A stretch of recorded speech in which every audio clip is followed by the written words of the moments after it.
Anchor-Hocking Glass Corporation brings you Crime Photographer.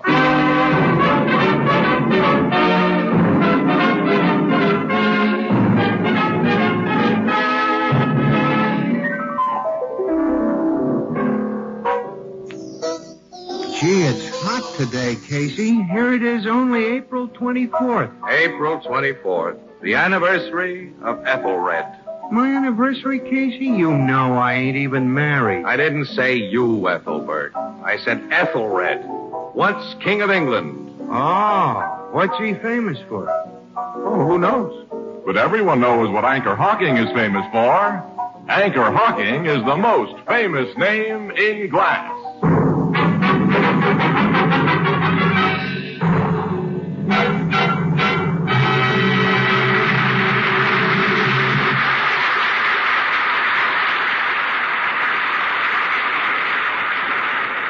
Good evening, ladies and gentlemen. This is Tony Marvin. Every week at this time, the Anchor-Hocking Glass Corporation of Lancaster, Ohio, and its more than 10,000 employees bring you another adventure of Casey, crime photographer, ace cameraman who covers the crime news of a great city. Written by Alonzo Dean Cole, our adventure for tonight, The Gentle Strangler.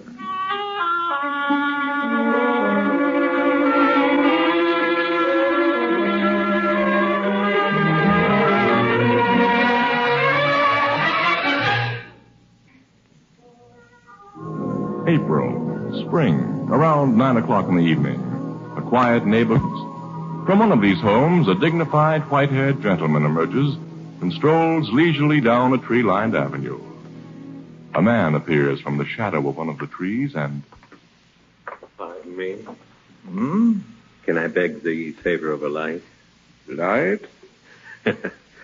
I wish to smoke. I have a cigarette and no match. No, certainly. My lighter. Thank you.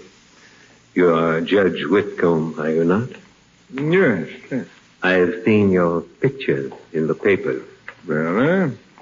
May I walk with you to the next corner? If you wish. Good evening, Judge. Oh, good evening, Dr. Crawford. Beautiful night. Lovely, lovely. Spring is finally here. Yes. Spring. The end of winter.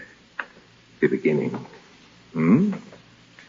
I don't recognize you, sir. You live in this neighborhood? No. I do not live anywhere. I beg your pardon? I say I do not live. I do not understand. You will. Because the dead do not live. The dead? Yes, Judge Whitcomb. This clump of evergreens here. They are the dense.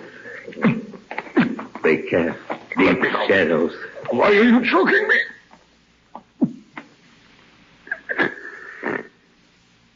You see, Judge, you do not live anymore. You do not live.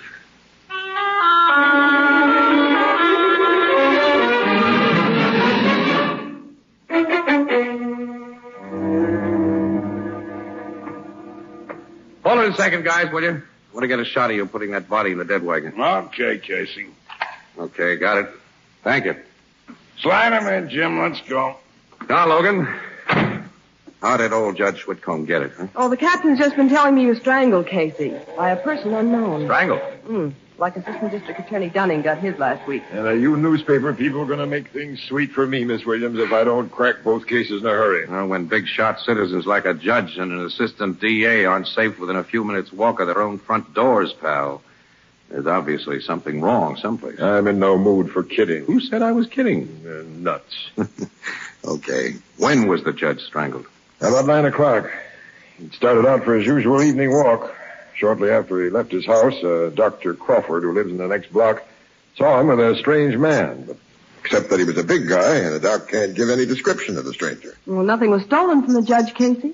Apparently the motive wasn't robbery any more than it was in the Dunning murder. When a criminal court's judge and an assistant DA get killed within a week of each other, Logan, and are killed the same way... Sure, it looks as though someone they sent to jail is pulling a payoff. Oh, Dunning prosecuted an awful lot of crooks before Judge Whitcomb. Hundreds, Miss Williams.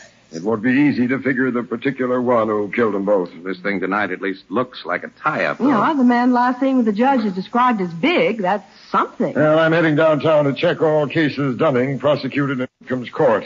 Then we'll see how much those somethings are.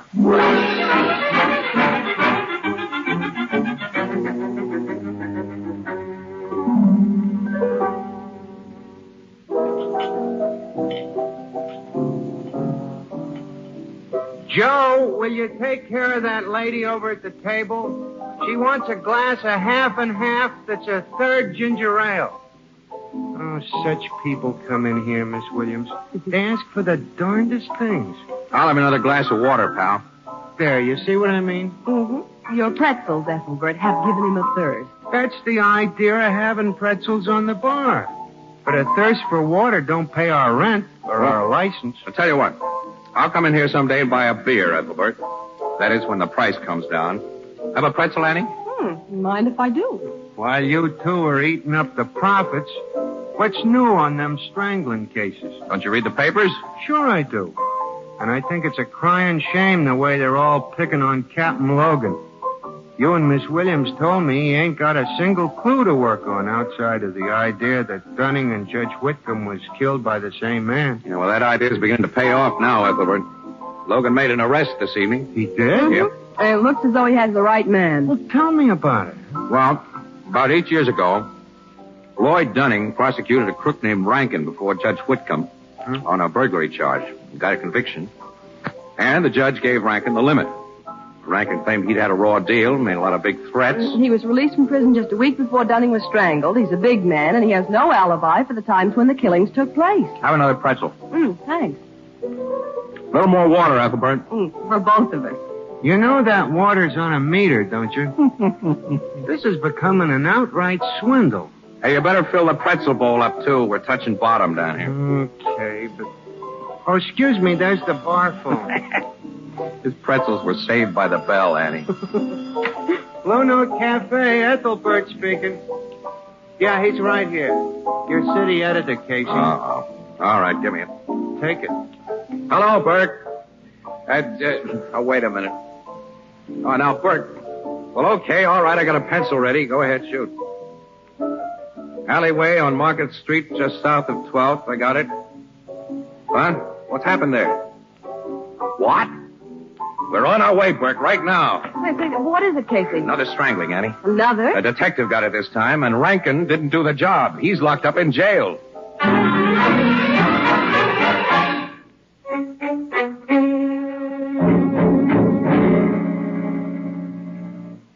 That corpse was Barney Lennon, Casey.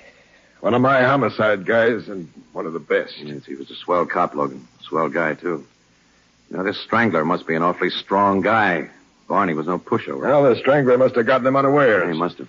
You know, Barney Lennon must have arrested the man whom Dunning prosecuted and Judge Whitcomb sentenced. Oh, maybe these three stranglings are wholly unrelated. Maybe we're dealing with a maniac. Well, the killer may be a maniac, Logan, but it's stretching that long arm of coincidence too far to believe that these three jobs are unrelated. Yes, 3 law enforcement officers in the same way and within 3 weeks. Yeah. A job a week. The killer may give us proof of relationship, Logan. Next week.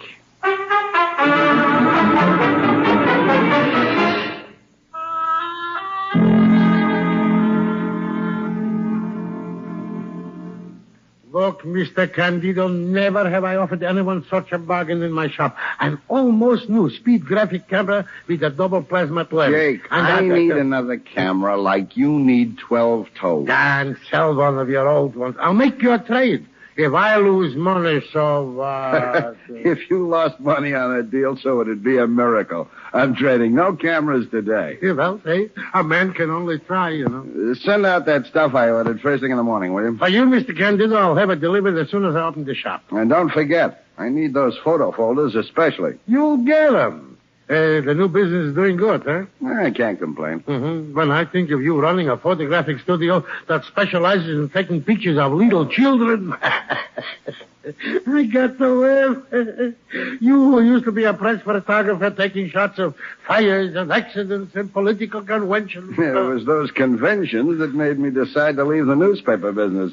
Good night, Jake. Well, I'll take you to the door, then I'm going to lock up and go home myself. There wouldn't be any more business tonight. That big guy looking in your window may be a customer. Dan, don't be crazy. He's just a window shopper. I can always tell. Well, good night, Mr. Candido. Night, Jake. And don't forget that early delivery. First thing in the morning, you'll get it. I got it all written down. Nice cameras you have in your window. The best that money can buy, mister. I'd like to buy one. You like it? Say so. A man could be wrong. I beg your pardon? I was just saying to my last customer that you was only a window shopper. I was going to close up. Come on in. Thank you. You are the proprietor of this? It's me. Now, what kind of camera can I show you? Do you keep other things besides cameras? Anything for taking pictures, I got it. Where? This store is so small. I got a big stock room in front. Before I select a new camera, I had in mind an enlarger. Well, I got that big stuff in back. Now, what size do you want? Now, bring it out. To save you the trouble, suppose I go with you and look. Okay, this way. And what a bargain I can give you. Like none you ever had before in your life. If it's a 4x5 you want, I got an all condensers. And if it's a 5.7, I got an only little projection that would make you... It is only you I want. Only you I want. Only you.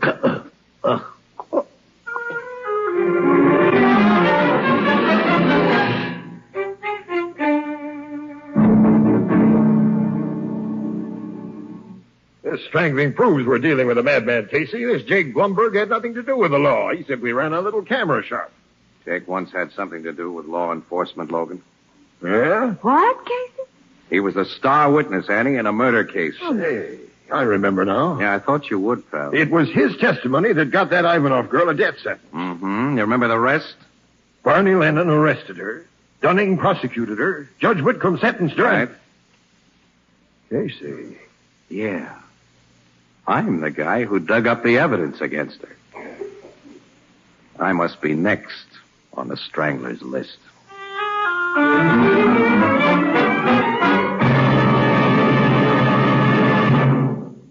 With present living costs what they are, Fire King Oven Glass is doubly welcome. One, because Fire King Oven Glass is a product of Anchor Hocking, the world's largest makers of household glass, its cost is incredibly low, and each piece is guaranteed for 2 years against oven breakage. Two, Fire King Oven Glass lets you make delicious, healthful meals out of leftovers of all kinds and out of inexpensive ingredients.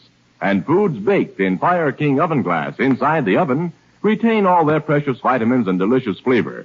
So ask for Fire King Oven Glass by name at your favorite chain, variety, hardware, and department store. Beautiful, practical, inexpensive Fire King Oven Glass is a product of Anchor Hocking. The most famous name in glass.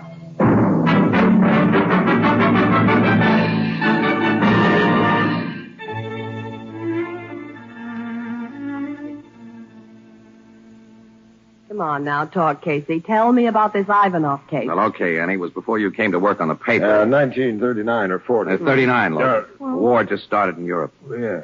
Well, a gal named Irene Ivanov was suspected of poisoning some guy. She handed him a poisoned cocktail But, one night. Casey, what did you have to do with this case? Casey discovered that Irene Ivanov had bought the poison at Jake Blumberg's camera shop in the form of a chemical used in developing photographs. He got Jake to identify her, and that convinced a jury. Assistant District Attorney Dunning, Barney Lennon, and I were able to show that the Ivanov dame never even snapped a camera shutter in her life and had no legitimate use for photographic supplies. Now, before Judge Whitcomb could sentence her, she committed suicide. Suicide? Yeah. Got hold of a razor blade in jail and cut her wrists. When her mother heard the news, she had a fatal heart attack, and they were buried together. Now, this Irene was an only child. But, Casey, how does the Strangler tie in with this? You say the Ivanov girl was an only child, and that she and her mother are dead. Mm-hmm. Well, what about the father? Before the murder, he had gone back to Russia, Annie. The Soviet government, with a war headed its way, kept him over there. When he heard what had happened to his wife and daughter, Miss Williams, well, the poor fella had to be put in a madhouse. Well, you think he's been released and is back in this country? Yeah, it's possible. After what's happened, I'd say it's probable. Well, then all you have to do is to find him Miss and... Williams, how do you find a man you've never seen? And who has no criminal record. Now, the only thing I can remember, even being said about him, Logan, in a descriptive way, I mean, was that he was a big and a gentle guy. I don't remember the gentle part, but his bigness clicked with me as soon as you mentioned the Ivanov case. Did anybody see a big guy come into this camera shop before Jake was killed? I don't know, but the last sale he made before he was killed was for stuff to be delivered to a Mr. P. Candido. Candido? Yeah, here's his order book with the name and address. Hey, that's Pat Candido. Pat? Sure, Pat Candido. You know him, Logan. He used to be an on the news. Yeah. And if Pat happened to see that big guy... It's been his business to notice things. Come on, we're calling on Candido right away.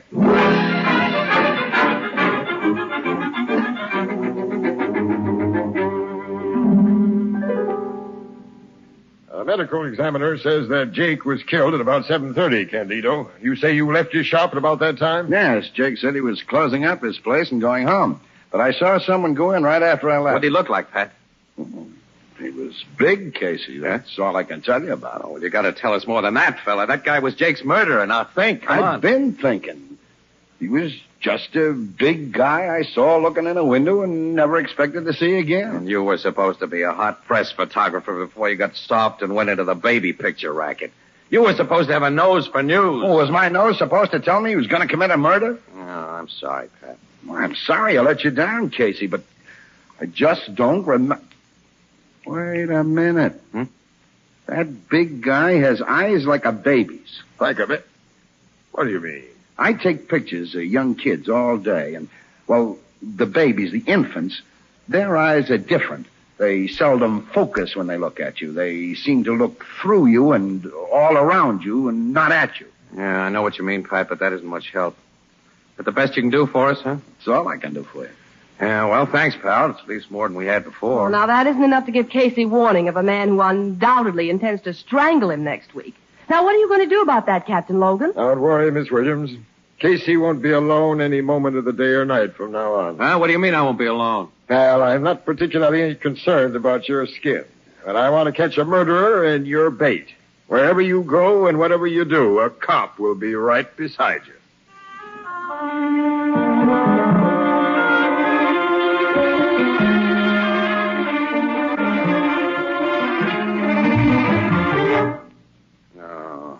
You know, I feel like a 2-year-old kid that isn't allowed out without his nursemaid.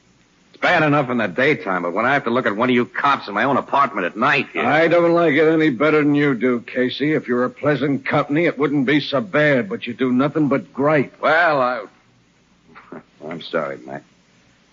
Would you like a drink? I would, yeah. But if I touched the drop and the captain found it out, I'd be back to pavement pounding in a uniform. When he gives orders to guard a guy, he means you don't do it with liquor under your belt. Nuts. There isn't even any sociability with you, Lugs. Well, you ought to be glad we're on our toes. You know, Casey, it's just a week ago tonight since Jake Blumberg was knocked off. And you're next. I could handle that strangler by myself. I'm not anemic, you know. You don't know the guy, Casey. Wonder if Ivanov has a Russian accent. No, it isn't likely. He was brought to this country as a kid and lived here most of his life. Yeah, that's right. Well, it's almost midnight, Mac. Yeah. Start work tomorrow on the 8 a.m. shift, so I might as well hit the sack. Yeah, I'll be able to do a little sleeping myself tonight. Hope my relief shows up at 12 sharp. Who is your relief tonight? Oh, some guy named Norris. I don't know him.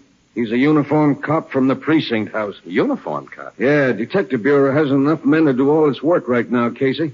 We homicide guys especially have more than we can do. I know that. Of course, a plainclothes guy like me will pick you up in the morning. That'll be something I'll look forward to. Yeah. Well, I hope Patrolman Norris won't mind a little fancy snoring. Well, I'm going to change into my pajamas.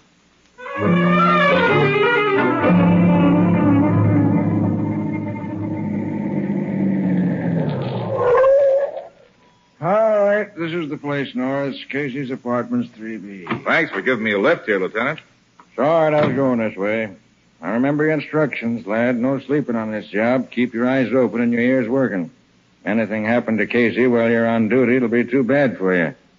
And if you're lucky enough to nab the strangler, you can store away that uniform and get yourself a detective shield. I'll be on the job, sir. All right, you find a drive-it-yourself elevator back of the lobby stairs. Good night, Norris. Night, Lieutenant.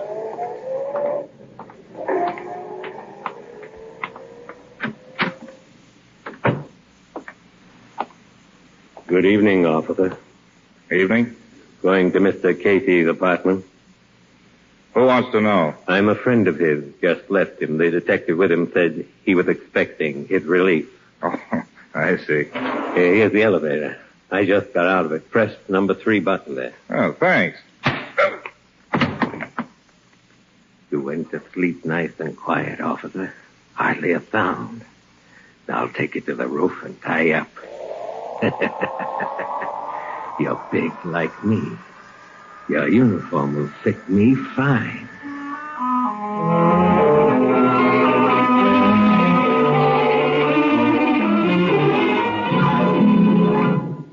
That relief cop is over 5 minutes late already, Casey. Well, you're actually off duty now, Mac. How about that nightcap? No, thanks. Not till the guy gets here. Here I'm all ready to hit the beauty rest, and you keep me up because I only give you a little hospitality before you shove off. Well, there's your relief. No. Now I'll get him. Yep. Keep away from that door, Casey. What do you mean? It just might be the bird I'm guarding you against. Oh, nuts. Who's there? Officer Norris, 23rd Precinct. Okay, just a minute. Cop with a lisp. One of our best dicks on the safe and loft squad stutters. Yeah, I know him. All right, come in, Norris. Thanks. I'm your relief. Yeah, and a late relief. I'm sorry. It couldn't be helped. Yeah, well, I'm sorry, too. All right, give me that nightcap, Casey, and I'll get out of here. Okay, Mac. How about you, Norris? No, thank you. I guess you know your orders. Yes. You know, I never run into you before, Norris. My name's McAvoy. Nice to know you. I'm Casey. Nice to meet you. Thanks. Here's your poison, Mac. Oh, thanks, Casey. Well, here's how. How? Well, I'm heading for home now. You lock the door when I go out, Norris, and take care of this lug Casey. I'll take care of him. You'll find me a pain in the neck, but you'll have to stand for that. Sock him if he gripes too much and put him to sleep. I may do that. Go on, get out of here, Mac. Yeah, I'm on the way, Casey. Good night. Good night. Good night. Now, I'll lock the door. I'm going to bed, Norris. There's a lot of magazines on that table for you to read if you want. Some books in a case and this bottle. Help yourself to all of them. Thanks very much. You got a long, dreary night ahead of you. All nights are long. Well, I'd hate to have your job, sitting up guarding a guy that snores. Maybe you won't snore tonight. You're an optimist. Well, good night. Good night. Say, Yes? how did a guy like you ever decide to be a cop? It was a means to an end. What end?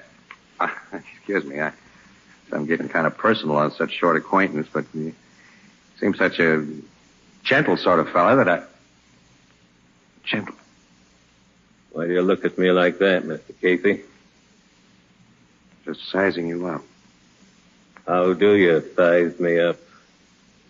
Okay. You're okay. Think I'll have a nightcap. I prescribe it. Sure you won't join me? No, thank you. Detective McAvoy should be out of the building now. Well on his way home, don't you think? Yeah. I think so, too. And since we won't be disturbed... No, you don't! My eyes! The whiskey! Yeah. I've got a full glass right in them. I even off. I've got my hands on you now. You'll die like the others who killed my daughter. Can't move so quick. But you're not going to say... I can see. Again, I have a gun. You won't use it, though. How was that precise? Now try this on your whiskers.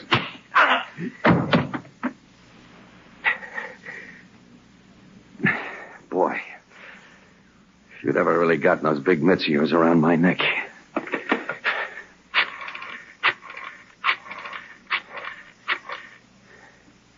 Hello, headquarters. Give me Captain Logan, will you?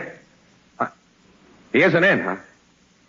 Well, when he comes in, tell him Casey called. And to send a wagon up to my joint for the Strangler. Yeah, he's sleeping right now in my apartment, and I'm afraid I'll wake him up if I start to snore. Oh, wait a minute. Give Logan another message for me. Tell him my opinion of his idea about having me guarded is phooey.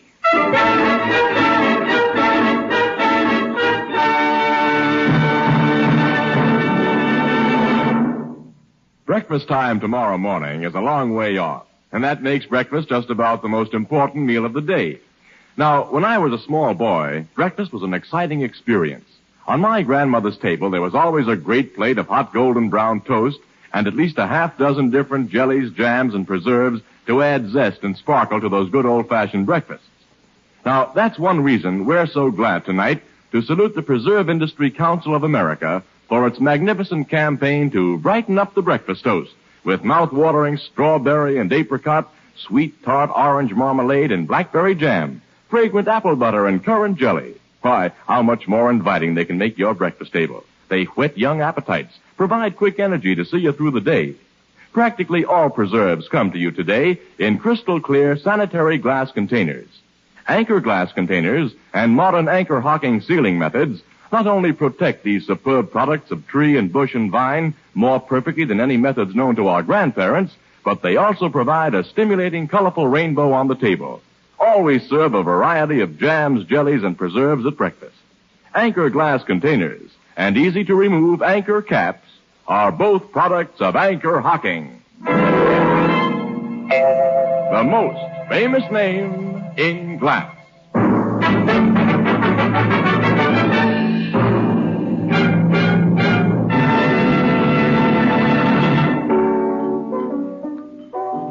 But, Casey, how did you get wise to that Ivanov guy in the cop's uniform? His eyes were like a baby's, Ethelbert. They didn't focus. The eyes of mad people are often like that. Yeah. And Ivanov is as crazy as they come, poor devil.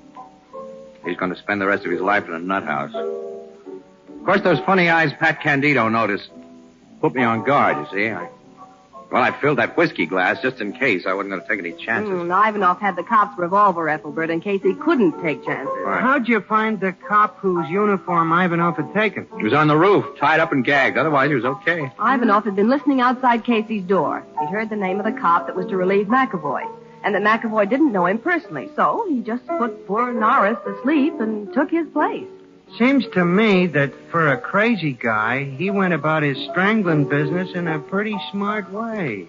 Well, insane people often have a very sane side, pal. And vice versa. Why look at me? I wasn't looking at you, Casey. I was looking at that pretzel bowl. Oh. Well, don't just look at it. It's empty again. Fill it up. Yeah. And Ethelbert. I know. 2 more glasses of water. Yeah. And cold this time.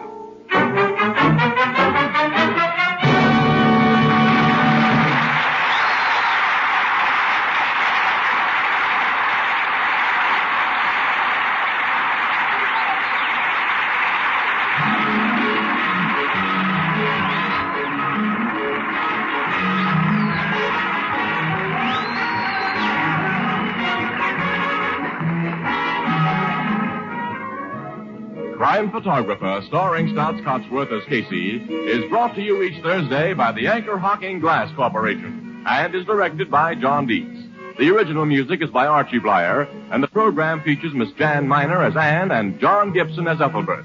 Herman Chittison is the Blue Note pianist.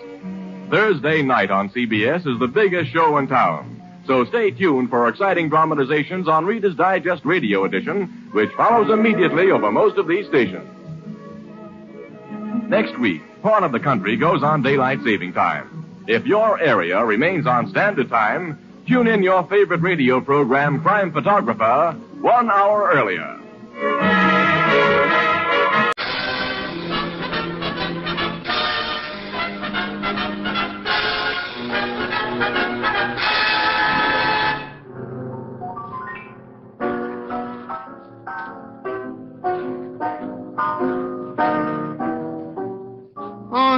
Miss Williams. I was just telling Casey. Hello, Annie. What have you got there? Hi, Ethelbert.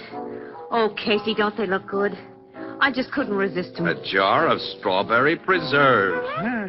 Say, they look just like those my grandmother used to make. Somebody talking about food? Well, look, Tony. Don't they look wonderful? Oh, they sure do. And in a glass jar, too. Oh, smart gal, Annie. See the anchor and the H on the bottom? This jar was made by Anchor Hocking. Anchor Hocking, a great name in glass.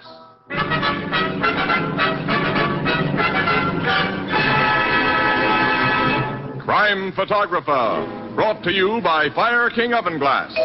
Anchor glass containers, Anchor caps and closures. All products of Anchor Hocking, a great name in glass.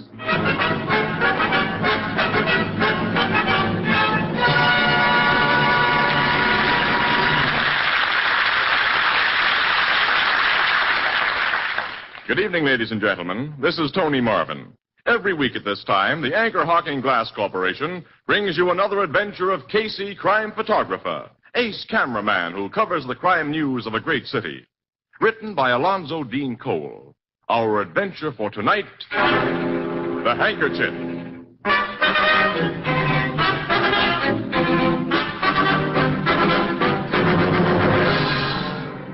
Joe Paletti's Tavern in the factory district at 11:30 o'clock on a Friday night is almost deserted. Behind the long bar, two white-coated bartenders are busily polishing glasses, while Joe Paletti himself, a jovial-looking fat man, checks his cash register. The street door opens and a huge uniformed policeman enters. Evening, Joe. Ah, Lieutenant McHugh. Hi, Mac. Hello, Lieutenant. Bill, Andy. Say, where's your other barkeep tonight, Joe? Gus? Oh, he was not feel so good. I told him go home and lie down. But he'll be back on the job at 12 o'clock when the rush starts. This is the night of your big rush, isn't it? Friday's payday at the factory. Yeah, 5 minutes after 12 o'clock, everyone who's quits work at midnight comes in to cash his paycheck. And buy a drink. Or a dozen drinks.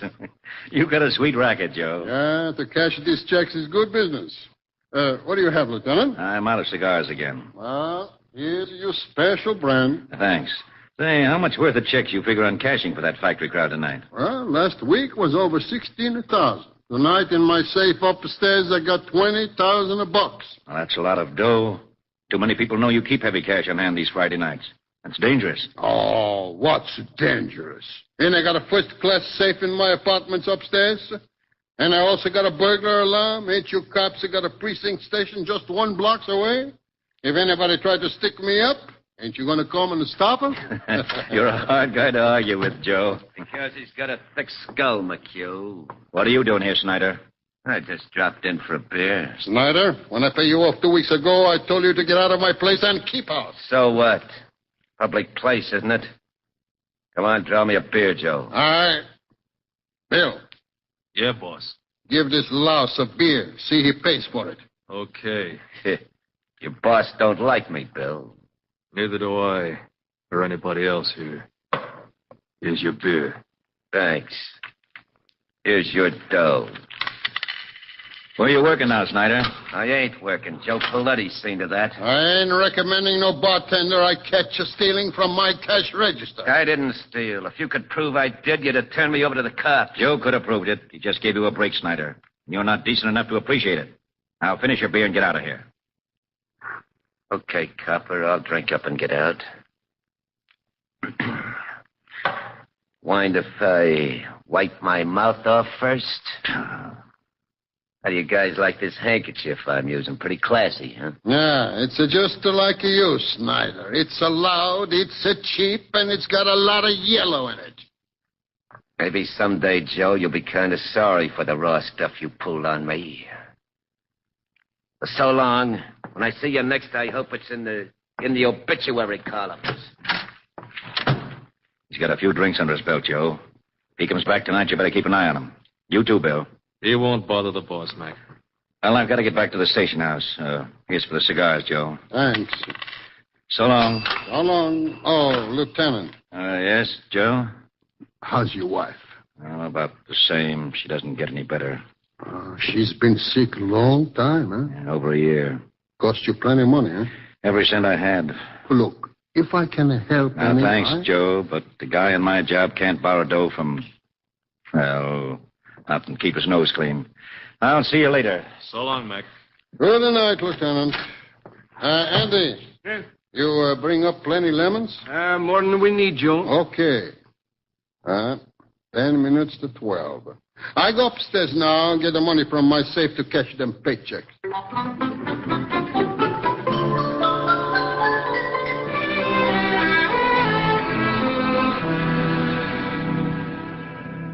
When is Gus supposed to get back here, Bill?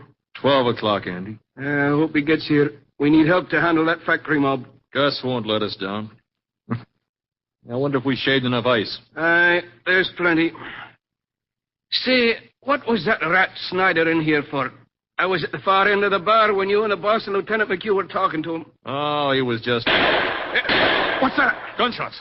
Upstairs, where the boss is. That's his burglar alarm. Come on. I'm with you. We're coming, Joe. The door's locked. We got to break it down. Let's go, together. That did it. Hey, look. The safe is open. There's Joe. On the floor. He's been shot through the head. That back window's open. The killer busted out there. Can you see anyone? No, too dark. But the cops have heard that alarm. They'll get whoever did this. Andy, I know who did it. What? Come here. Look at that handkerchief on the floor. Handkerchief? That's the loud one Ed Snyder had tonight.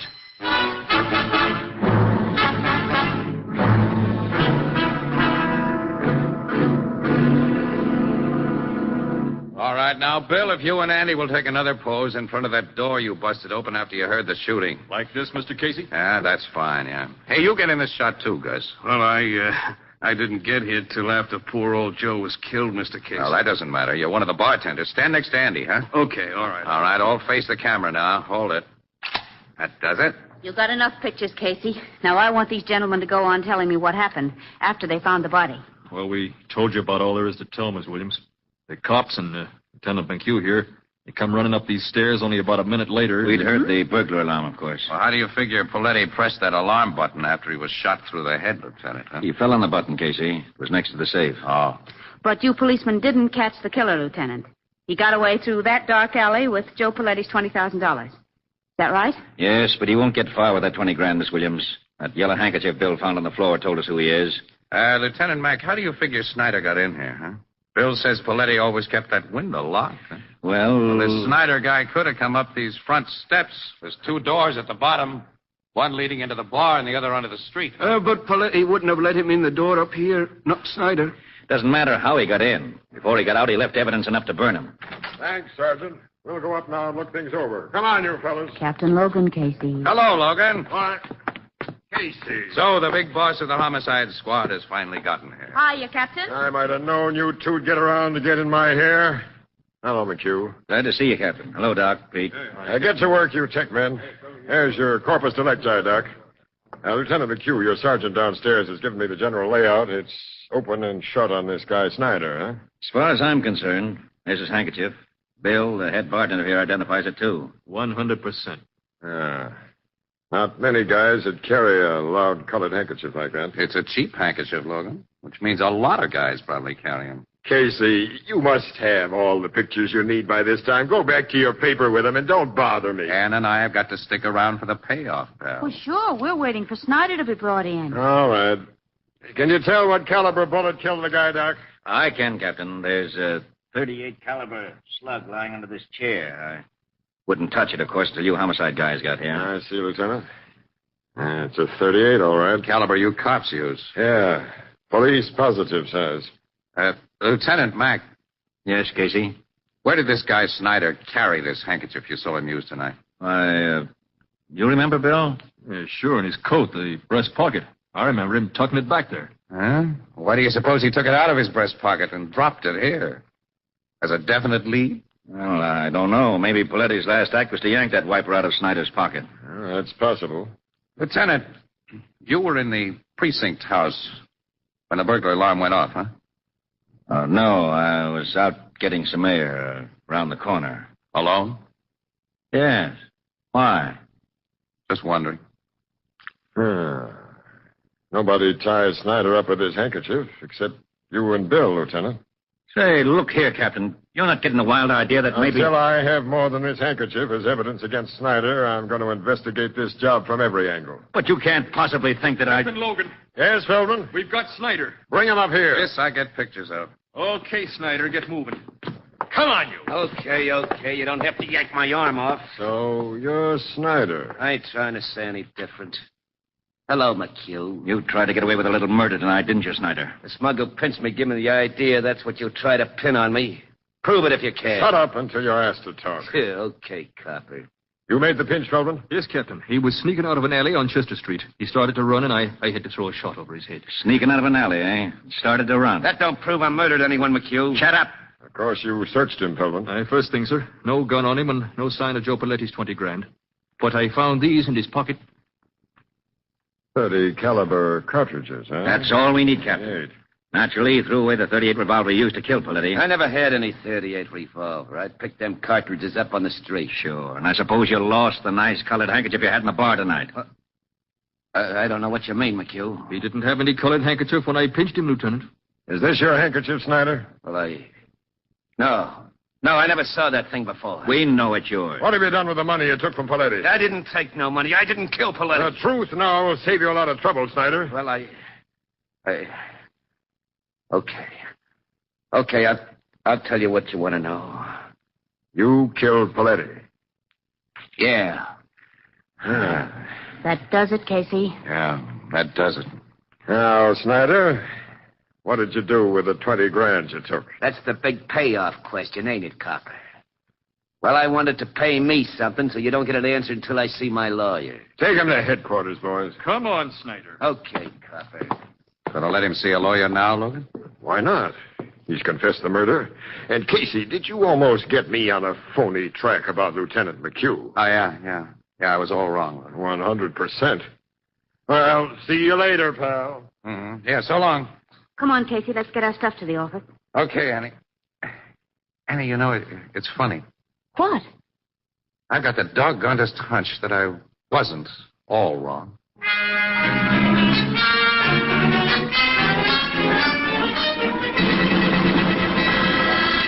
The whole thing is blown up in my face, Casey. Snyder didn't kill Paletti. Calm down, Logan, and tell me about it. The lawyer Snyder insisted on seeing came in at noon today with 7 reputable witnesses. Witnesses to what? To a perfect alibi. At the time Paletti was shot, between 11:55 and midnight, Snyder was in a restaurant nearly a mile away. 7 reputable witnesses say that. Huh? They're ready to swear to it. Well, how does he explain his phony confession? Claims he had to stall us until he could prove his alibi. That's pretty thin. Sure. The truth is that he's a small-time cop hater who was getting a kick out of making us look like saps. And he says he found those 38 shells and lost his handkerchief. Yeah. Casey, I figure he did lose that handkerchief. Just outside Paletti's tavern, maybe. Somebody found it, got an idea, and planted it besides Paletti's body. Any suspects? I don't like to say this, but... Well, cops sometimes go wrong, Casey. Lieutenant McHugh has been under heavy expense on account of his sick wife, and 20 grand is a lot of dough. Yeah. Snyder may have given his handkerchief to somebody, Logan. What do you mean? Well, if suspicions hadn't immediately centered on Snyder last night, everybody in the vicinity of Paletti's Tavern would have been a suspect, huh? Yeah? Anybody who couldn't furnish an on-the-spot alibi might have been searched for the murder gun and that dough. Yeah. But when Snyder was pinched and made his phony confession, he gave the killer plenty of time to get the stolen money under cover. Snyder and the killer were working together. That's my guess. I think it's the right one. I'll have another talk with that rat Snyder. No, pal, don't. Let him go. Let him go? Yeah. With the idea that he's gotten away with it. Let's tail him, Logan, day and night. Until he leads you to his partner, the guy who has that 20 grand. Okay, Casey, we'll try it your way. But your way had better pay off. Let's pause right here. We'll return to Casey, crime photographer, in a moment. To find out more about old-time radio, old-time video, and the pleasures of listening to audiobooks, visit the Audiobook Club website, www.audiobookclub.com, where you can get 4 audiobooks for just 1 penny. MediaBay.com. And now we rejoin Casey, crime photographer, and the conclusion of The Handkerchief.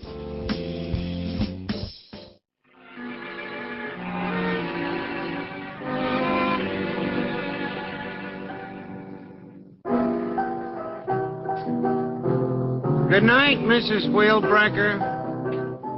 The strangest darn people come in here sometimes.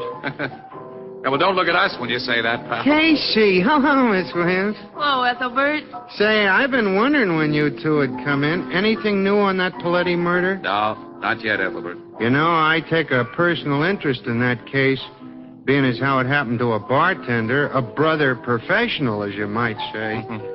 Captain Logan's detectives have been shadowing that Snyder guy for 3 days now. They sure have. They know what he's done every single Yeah, minute. he hasn't made or received any phone calls or made contact with anyone who might be a logical suspect. Or at least he hadn't up to noon today when Logan showed us the latest report on him. It's nearly 6 o'clock. Maybe something's happened since. Logan would have let me know if it had. Maybe your idea about Snyder was wrong, Casey. Listen, that's what I'm hearing from Logan. Now, don't you start pulling it. Give the idea a little time, huh? Well, gee, I didn't mean... Oh, Walter, will you... Never mind, Ethelbert, never mind. I'll get it. It's probably from me anyhow. Excuse me, Annie. Sure. Blue note. That you, Casey? Yeah. I thought it might be you, Logan. Anything new? Get into that jalopy of yours and come to Spring Road off 200th Street as soon as you can make it. Well, there's nothing but woods out there. Oh, yes, there is. There's something I want you to see, smart guy. What's that? The dead body of Snyder.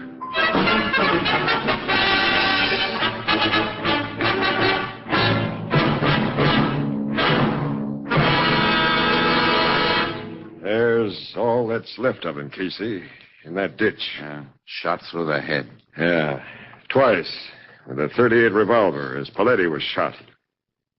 Snyder had been dead over an hour when he was found here. Well, then that means that the detectives who were watching He him... gave him the slip, Miss Williams. I wanted to keep this rat at headquarters and sweat the truth out of him, Casey. Instead, I listened to you. You see the result? Yeah. You mind giving us some of the details, Logan? I'd be happy to tell you all I know. You may have another bright idea. Don't rub it in, huh? I'm sorry. This is my fault, not yours. Huh? Say, Logan. I hope you'll have an idea to give me a different idea than I have. Hey, pal, are you sick? Here's what happened.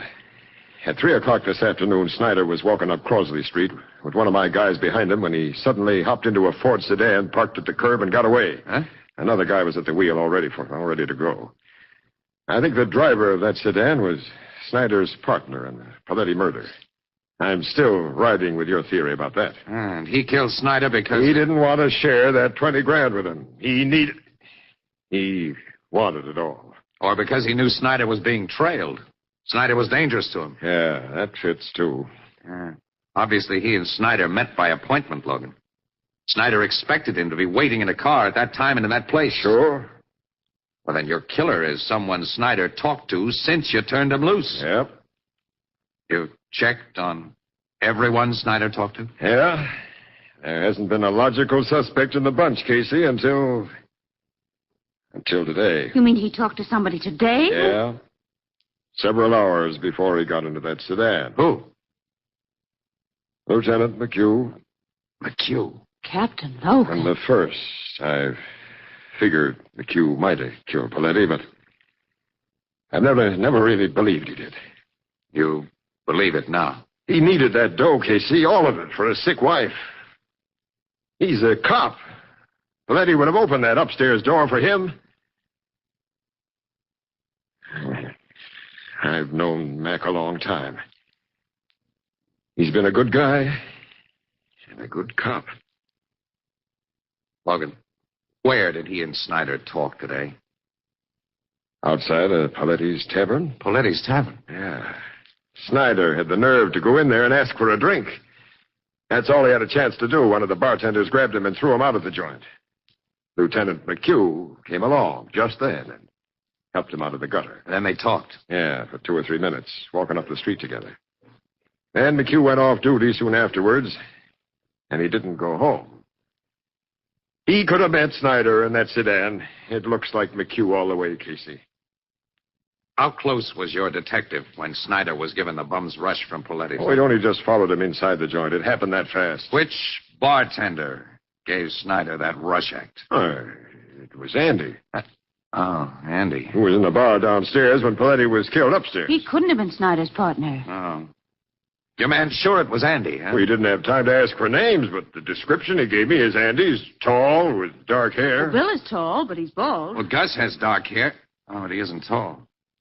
Say, your guy got only a quick look at that bartender. Yeah, but he couldn't be wrong about it. Wait a minute, Logan. A medium-sized guy looks tall when you see him beside a very short guy.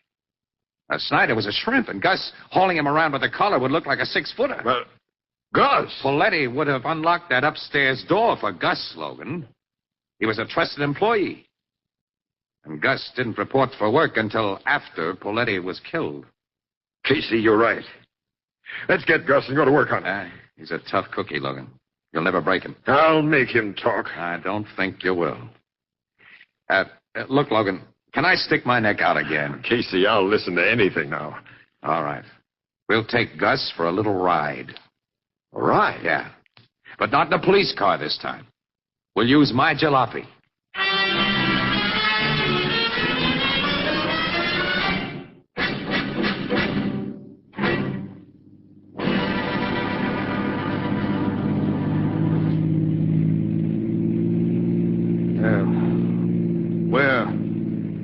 Where are you guys driving me to?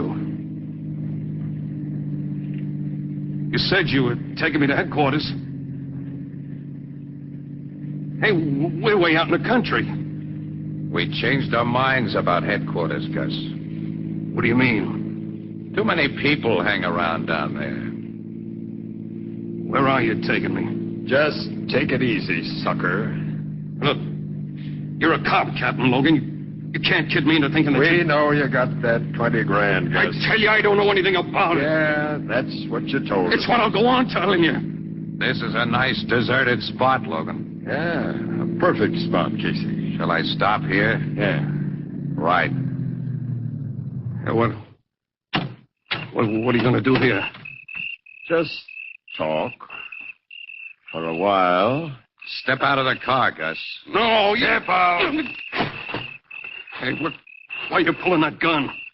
You can't bluff me. I ain't afraid. What have you done with the money you stole from Paletti? I told you. What have you done with that dough? I ain't got it. We want that 20 grand, Gus. And we're going to have it. Hey. I'm getting a picture now. You two came to my hotel room alone. You bring me out here alone. I get it now. You two are working together.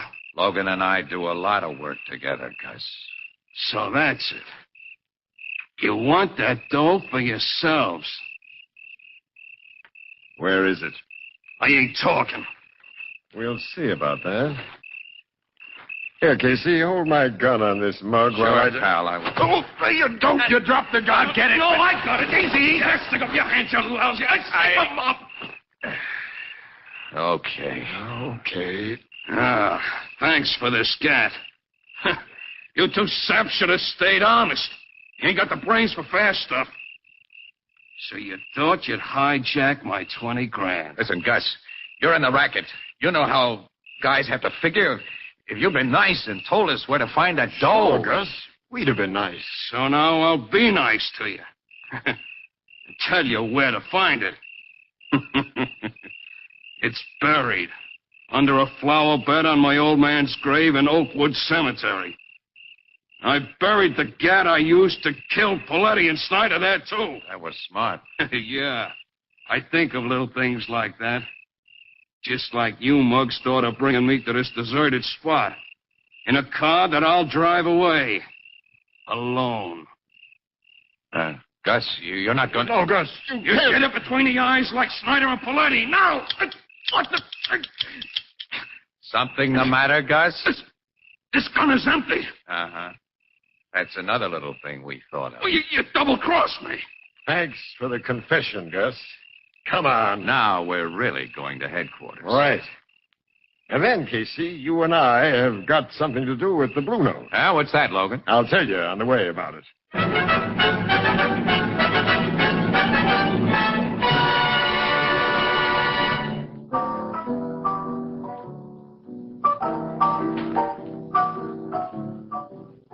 So you cops found that 20 grand and the murder gun just where Gus said it was. Eh, Captain Logan? That's right, Ethelbert. Yeah. Gus figured he had no reason to lie to a pair of dead pigeons, as he figured Logan and me to be. Well, I'm certainly glad that a disgrace to the bartending profession like he was is going to get what he deserves. Hey, by the way, Captain, what brings you here to the Blue Note tonight? Ethelbert, Casey and I want a box of the best cigars you have in the place. Yeah, we want you to send them to Lieutenant McHugh, Ethelbert. Here's his address here. Well, sure, but Casey, why are you and Captain Logan, head of the homicide department, sending cigars to a cop? Well, you see, that is... It's just... you see, McHugh likes to smoke cigars.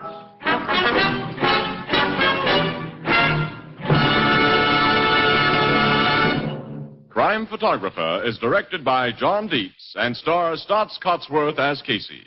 It is written by Alonzo Dean Cole and is based on the fictional character of Casey created by George Harmon Cox. Our cast features Miss Leslie Woods as Anne, John Gibson as Ethelbert, Bernard Lenrow as Logan, and the Blue Note pianist is Herman Chittison.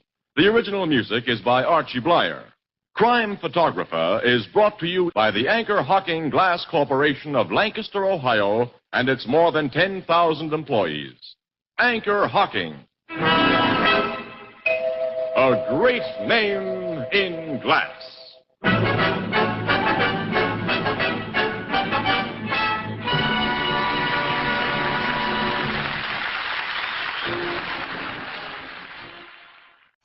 The Anchor Hocking Glass Corporation brings you Crime Photographer.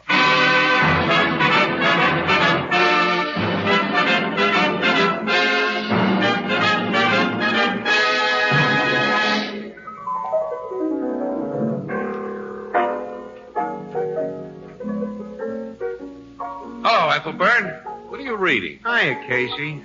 I'm just brushing up on the baseball scores. Was that so? I didn't know you were a baseball fan. Oh, sure. I follow the Dodgers every year. Who's your favorite team, Casey? Well, I usually root for the Yankees. How about you, Tony? Who, me? Why, naturally, I root for Anchor Hocking, the most famous name in glass.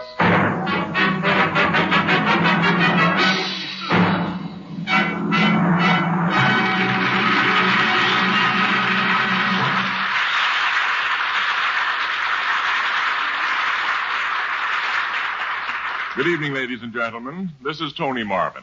Every week at this time, the Anchor Hocking Glass Corporation of Lancaster, Ohio, and its more than 10,000 employees bring you another adventure of Casey, crime photographer, ace cameraman who covers the crime news of a great city. Written by Alonzo Dean Cole, our adventure for tonight, The Laughing Killer.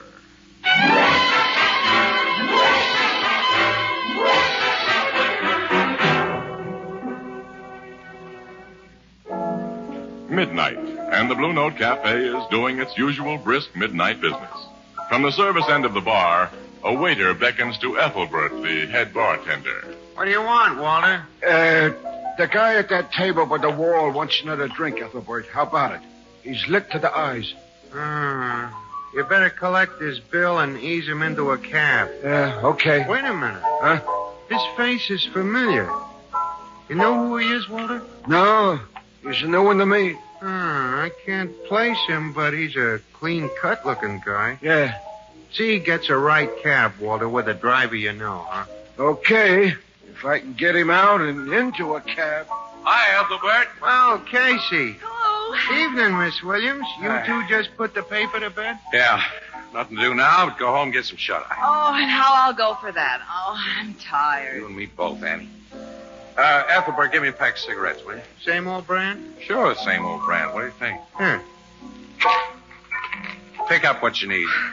Why you got a bullet mixed up with that silver? A bullet? Oh, Captain Logan gave that to Casey today. Yeah.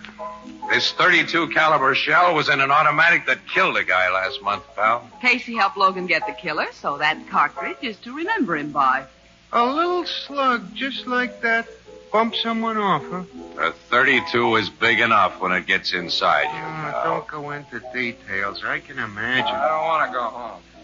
Look. I want another drink. Please, mister. Oh, no, I don't want to go home. One of your customers isn't listening to reason, Ethelbert. Ethelbert, hey. Isn't that drunk Artie Maddox? Artie Maddox? Yeah. Sure, I knew I'd seen him before. When did he get out of the big house, Casey? Last month on parole. Meant to look him up, but I haven't had time. You mean that nice-looking man is an ex-convict? Yeah, and he was sent up for murder, Miss Williams. Well, not quite. That was manslaughter. A lot of doubt that he was guilty even of that, too. That's so. What? His case was hot news before you come to this town, Miss Williams.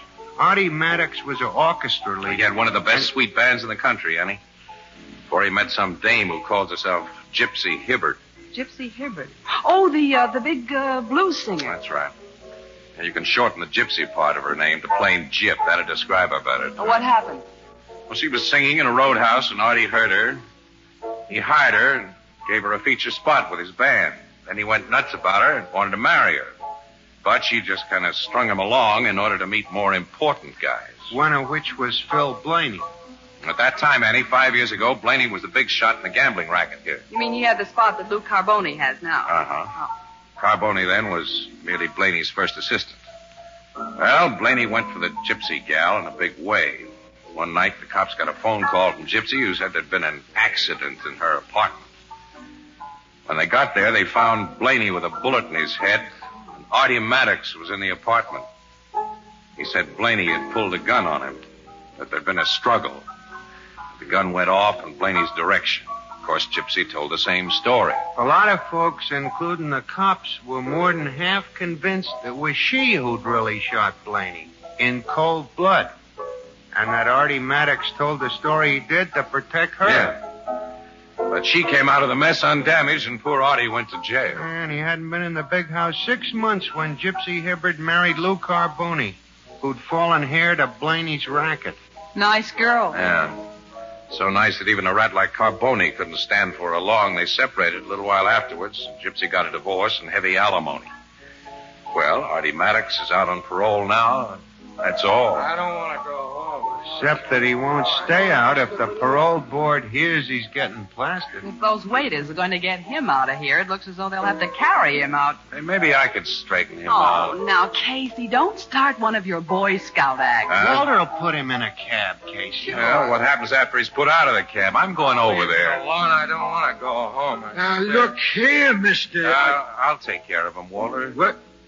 You know this guy, Casey? Sure. Remember me, Artie? Sure. You're a cop, ain't you? No. I'm no cop. But you know, it wouldn't be good if a cop saw you right now. A guy on parole is supposed to behave himself. I'm not doing anything wrong. I'm just celebrating something. Something awful funny that's happened. You never guess the funny thing that's happened. Well, suppose I run you home, huh? You tell me about it on the way. I'm not going to tell you. I'm not going to tell anybody. But you can read about it in the papers tomorrow. Okay, but let me take you home anyway. You can read it in the papers. They say, you work on a paper. I remember you now. You're Casey. That's right. Casey, good old Casey. I'll buy you a drink. No. Wait a minute. Hey, wait a minute. We'll have one later. You got a bottle at home, Artie? Sure, I got a bottle at home. Well, that's fine. Suppose you take me there and we'll have a talk about old times, huh? I'd like to talk tonight. I'd like to talk. Where are you living? Buckingham Apartments. It's 6th Street, number 614. 614. 614. All right, that's fine. Well, let's go then. Come on. You're not just trying to get me out of here. Of course not. Come on, pal. Come on. Okay. The funniest thing happened tonight, Casey. The funniest thing.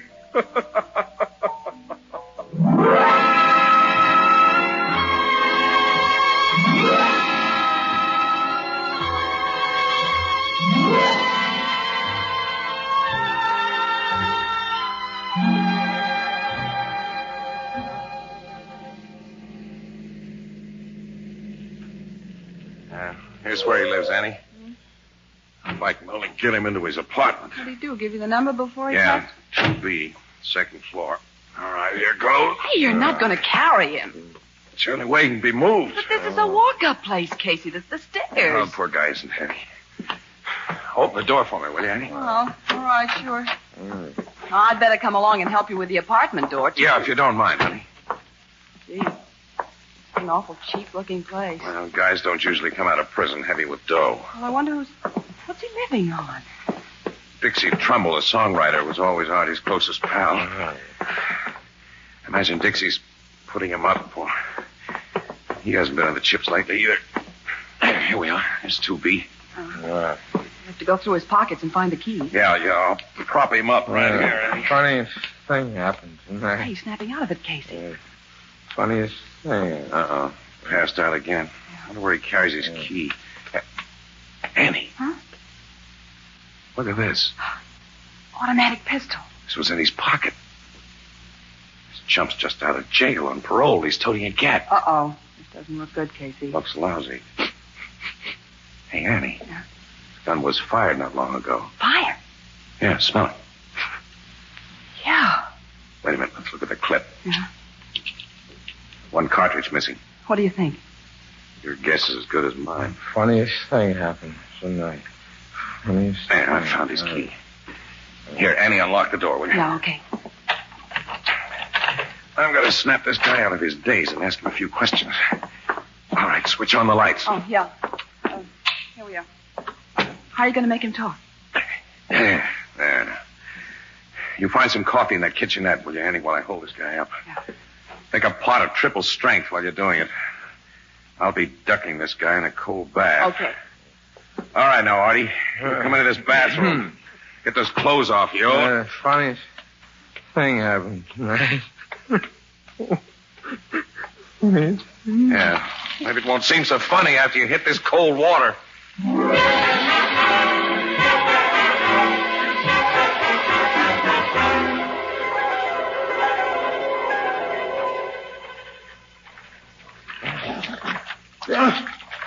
Oh, look out here. There you are.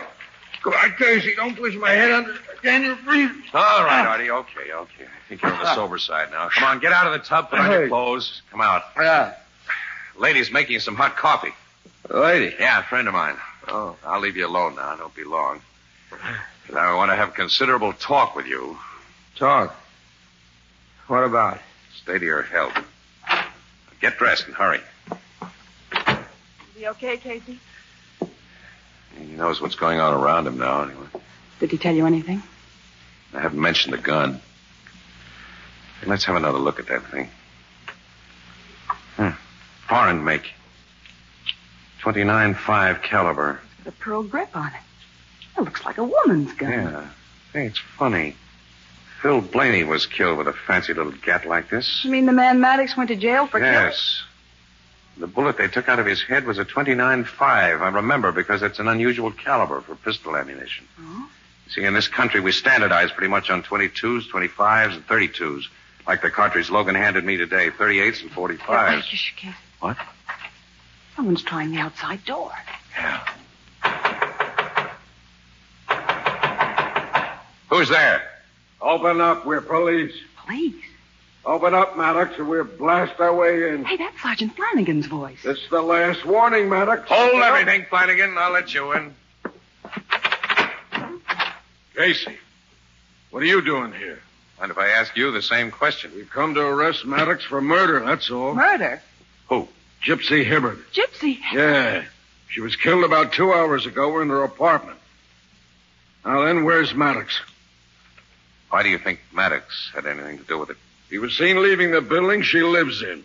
She was shot with the same kind of gat that killed Blaney 5 years ago. A 29.5 automatic. Hey, Casey, Let me do the talking, Annie. The only talk I want to hear right now is the answer to where's Maddox? He's here, Flanagan. Where? In the bathroom. There. Uh-huh. All right, bring him out, Sam. I'll cover you with my gun. Right, Sarge. Hey, Casey, he killed that woman with a gun. Maybe not, Ann. Maybe not. Don't mention that gun now. In the bathroom, Sarge. He's gone. What? Hey, that open window. He must have swung under the fire escape and got away. Casey, you're to blame for him getting away. I am. You stalled me here while he was going out that window. I wasn't stalling you. We'll see what Captain Logan thinks about it.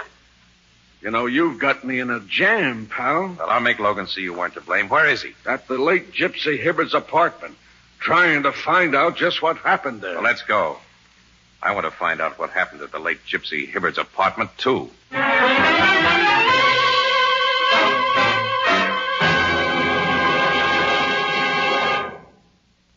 Mother's Day has become a fine American tradition, and many Americans make it a point to show their appreciation of Mother's role as homemaker by sending her bright flowers and also practical gifts, useful items to lessen her work and increase her enjoyment.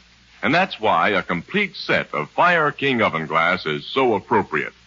As an experienced homemaker, she'll tell you how much better food tastes when baked in Fire King oven glass, and how tempting is the appetizing, clean look as the piping hot food is brought to the table. And as for cutting down her housework, well, Fire King oven glass cuts dishwashing time by a full 2/3, for you bake, serve, and reheat food in the same casserole or baking dish. Fire King oven glass has a beautiful pale blue color which adds charm to any table. Every piece is guaranteed for 2 years against oven breakage. Now, you'll find complete sets at your favorite chain, variety, hardware, or department store. The ideal gift for Mother's Day or any day. Fire King oven glass is a product of Anchor Hocking, the most famous name in glass.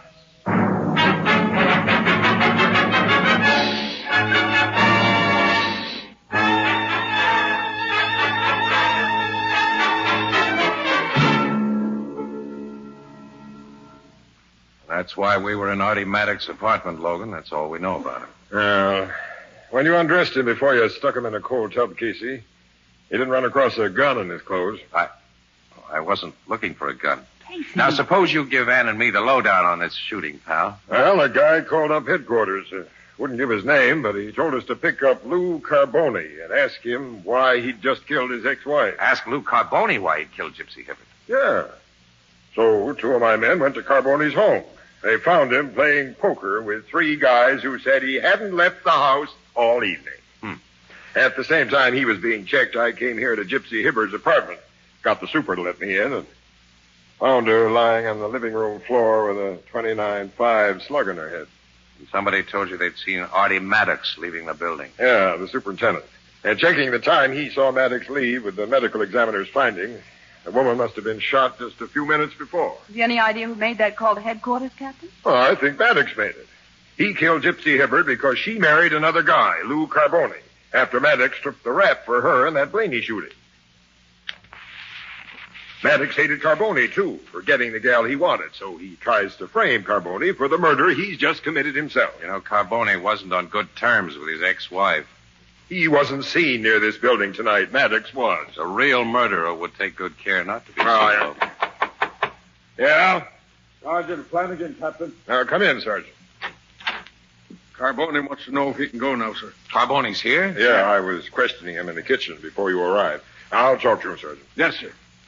Captain wants you, Mr. Carboni. Captain, it's so late. I wonder... Carboni, you can go home now. But don't leave there without letting me know where I can reach you. Very well. Hello, Carboni. Oh. Hello, Casey.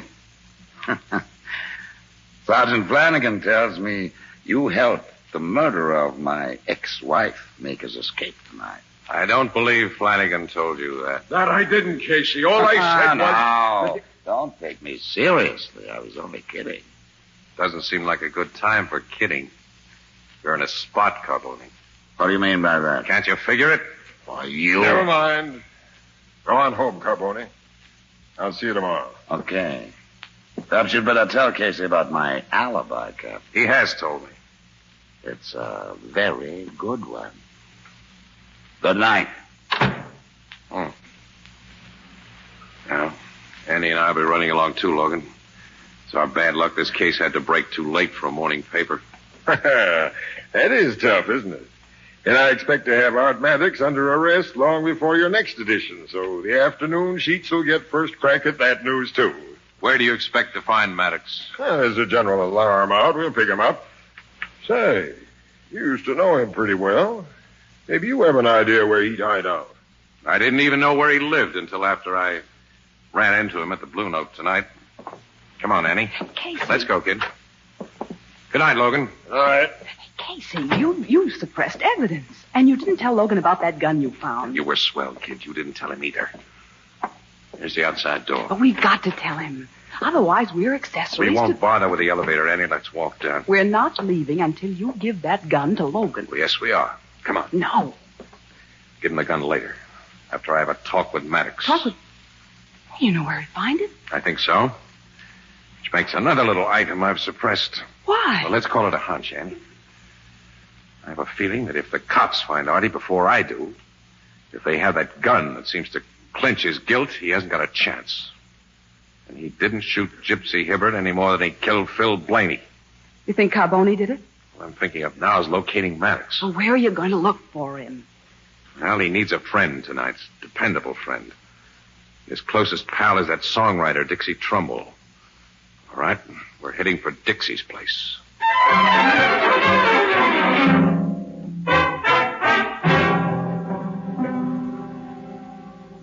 I ain't set eyes on Artie for 2-3 days, Casey. On the level, he ain't here. Oh, listen, Dixie.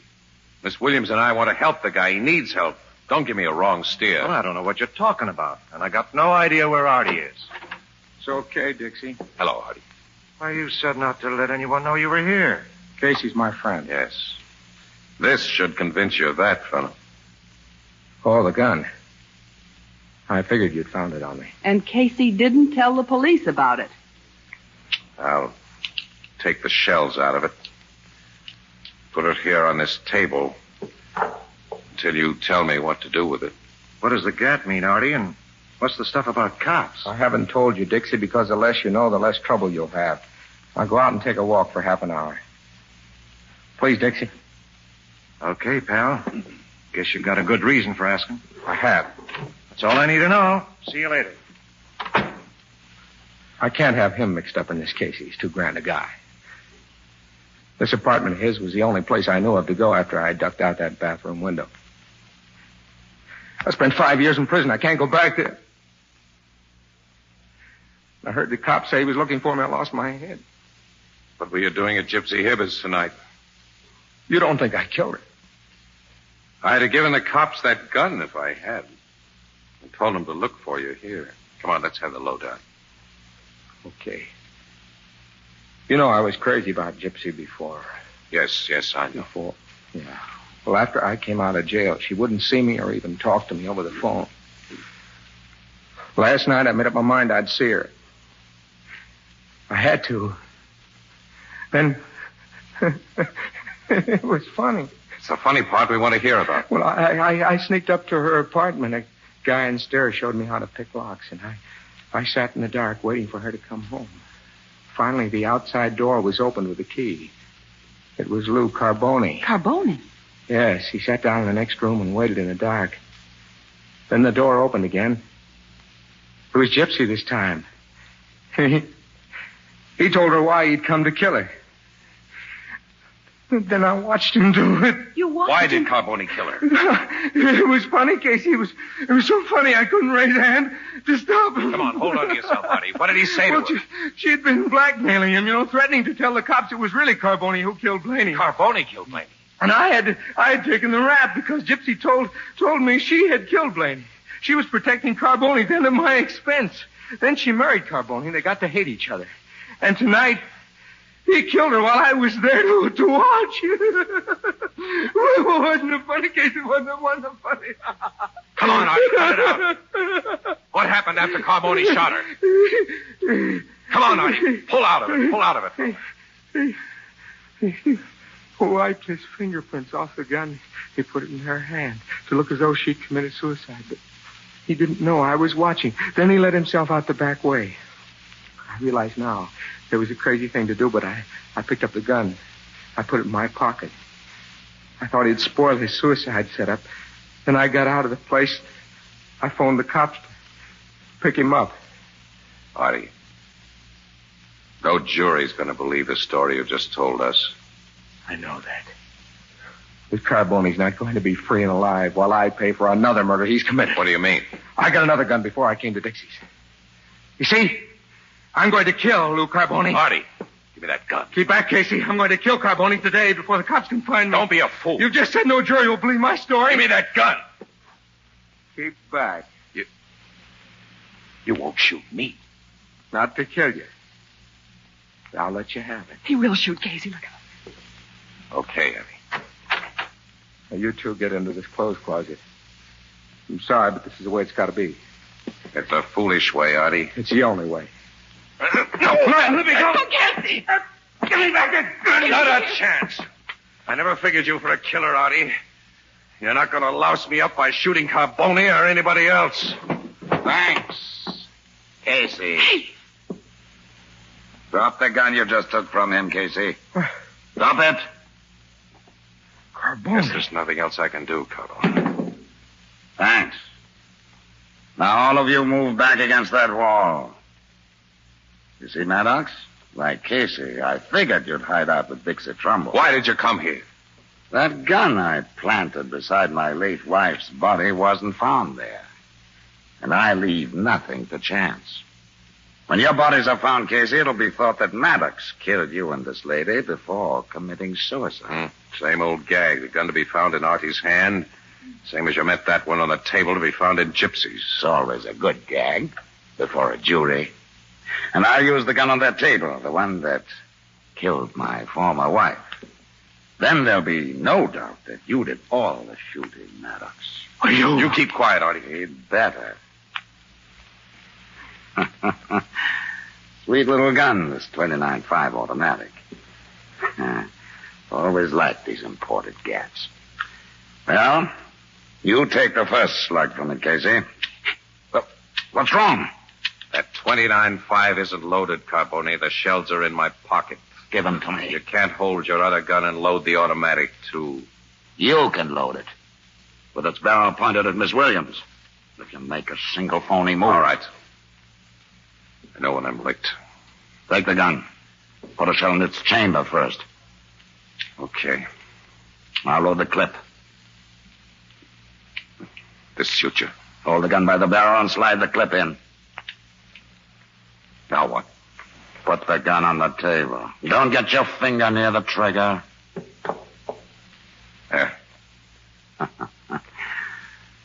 Nice little guns. Those 29.5s. Get ready to take it, Casey. Okay. I got you and the lady into this, Casey. You'll get the second slug, Maddox. Then Miss Williams. Casey? So long. With that shell, Carboni, so long to you. Gee, the gun blew up. Yes, it exploded right in his face. Right in his face. Wasn't it funny? Huh. Wasn't it funny?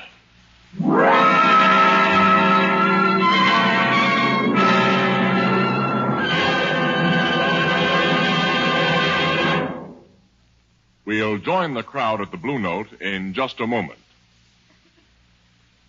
Last week, we told you about a sensational announcement from Anchor Hocking, which was to be made on the air tonight. However, we're obliged to postpone this exciting announcement until next Thursday, so be sure to tune in Crime Photographer 1 week from tonight. Now, meanwhile, surveys show that a vast majority of women prefer to buy foods packed in crystal clear glass. They give dozens of different reasons, but practically all say they prefer glass because it lets them see exactly what they buy before they buy it. Of the hundreds of young mothers questioned about baby food containers, 8 out of 9 say they not only prefer, but insist on prepared baby foods packed in glass. And their most important reasons are that glass is cleaner and more sanitary, and that leftovers can be resealed and safely stored in the original container. Now, you too can enjoy these advantages in buying foods. Simply demand foods packed in glass, in Anchor glass containers, sealed by tamper-proof Anchor vacuum caps. Both products of Anchor Hocking. The most famous name in glass.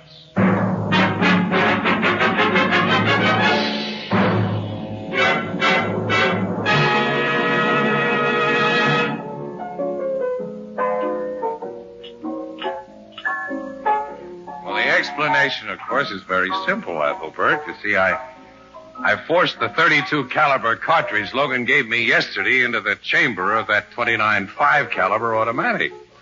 And it wouldn't pass through a barrel that was too small by 2.5 hundredths of an inch. You remember, Ethelbert, that inventor's machine gun that blew up because the shells were too large? Yeah. The explosion didn't kill Carboni, huh? No. He'll live to go to the chair. And as for Artie Maddox, well, the criminal record he never deserved is being wiped off the books. So he'll just live again. Funny, wasn't it? Yeah. Funny. Very funny.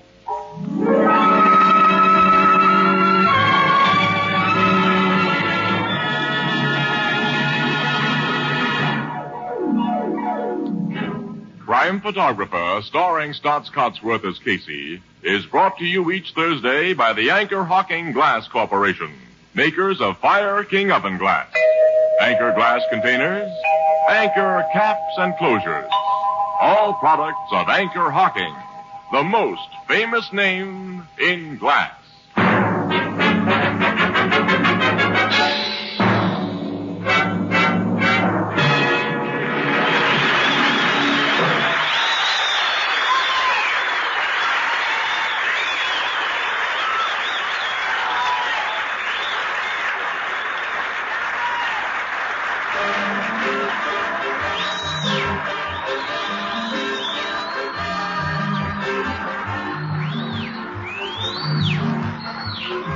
Crime Photographer is directed by John Dietz.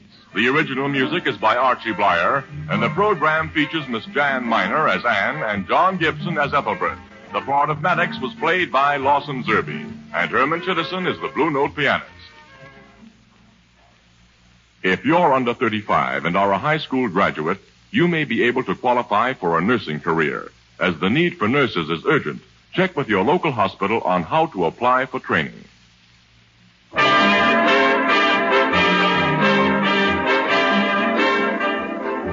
This is Tony Marvin saying goodnight for the Anchor Hocking Glass Corporation of Lancaster, Ohio, with offices in all principal cities of the United States and Canada. Thursday night on CBS is the biggest show in town, so stay tuned for exciting dramatizations on Reader's Digest Radio Edition, which follows immediately over most of these stations. This is CBS, the Columbia Broadcasting System.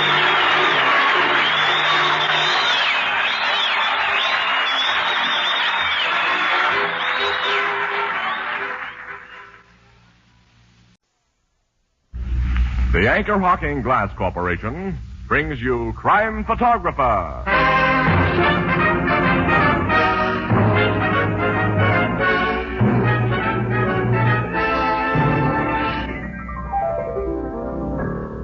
Hey, Ethelbert, do you ever take a word association test? I don't think so. How's it go? Oh, it's simple. Look, I give you a word and you answer immediately with a word that comes into your mind, see? Okay, try me. All right, red. Blue. Boy.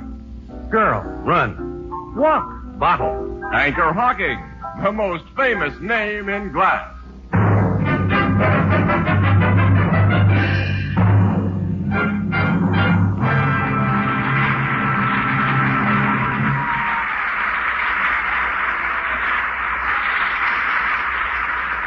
Good evening, ladies and gentlemen. This is Tony Marvin.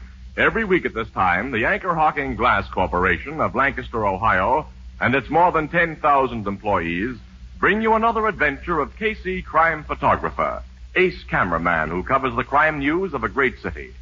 Written by Alonzo Dean Cole. Our adventure for tonight, Pickup.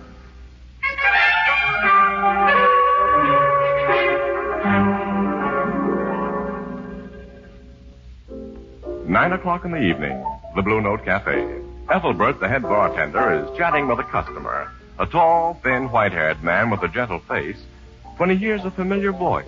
Hi, Ethelbert. Huh? Oh, good evening, Casey. Excuse me, will you, Mr. Hutchins? Sure, Ethelbert. I ain't seen you all day, Casey. Where you been? No, I've been busy, pal. You told me you were on the lobster shift this week, which means you don't start to work till midnight. Listen, Shuddy, and this is spring.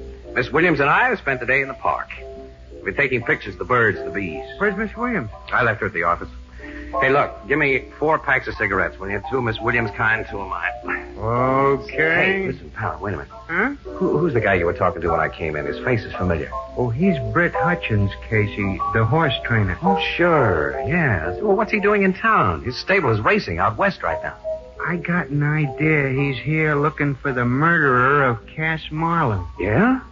You know, Cass Marlin was the jockey who got bumped off down in Florida just before he was to ride. Yeah, of course I know. Yeah. Well, did Hutchins say that he was looking for the murderer? No, I just got the idea because he and Cass were such good friends. Uh-huh. All he really said about the killing was what the papers had been saying, that it's still a complete mystery who done it. It's pretty obvious why it was done.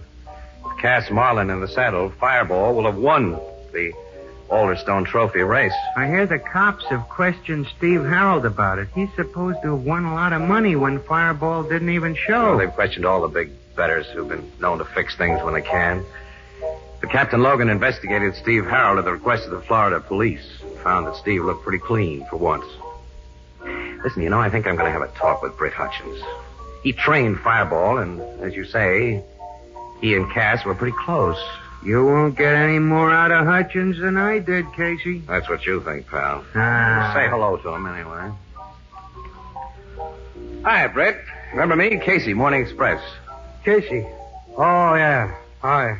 How about same? You know, we've been hearing a lot about the Cass Marlin killing up here. I knew Cass pretty well, so... If you're going to pump me for inside dope on it, fella, I don't know any. Cass was like a son to me. He worked for me.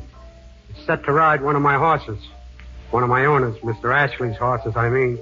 When somebody put a bullet in his head, and that's the whole story as far as I'm concerned. I see. Well, guess I'll be going. Got business to tend to. Yeah. Okay, Brett. Well, I'll run into you again sometime. So long. So long, boy. I'll see you later, Riflebird. Going so soon, Casey? Well, I got to take Miss Williams her cigarettes. Didn't I say you'd get the old brusheroo? I hate guys who pull the I told you so gag. So long, pal.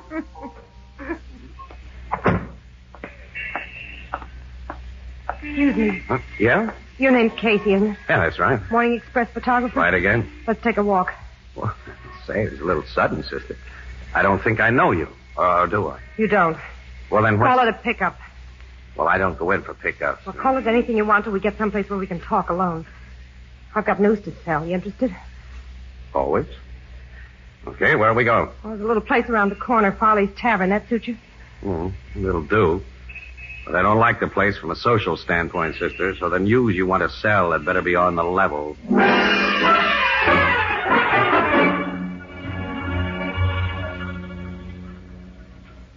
Okay, sister, now speak your piece. Well, after a waiter leaves. Oh, jittery, huh? You'd be jittery, too, if you were in my spot. In a jam?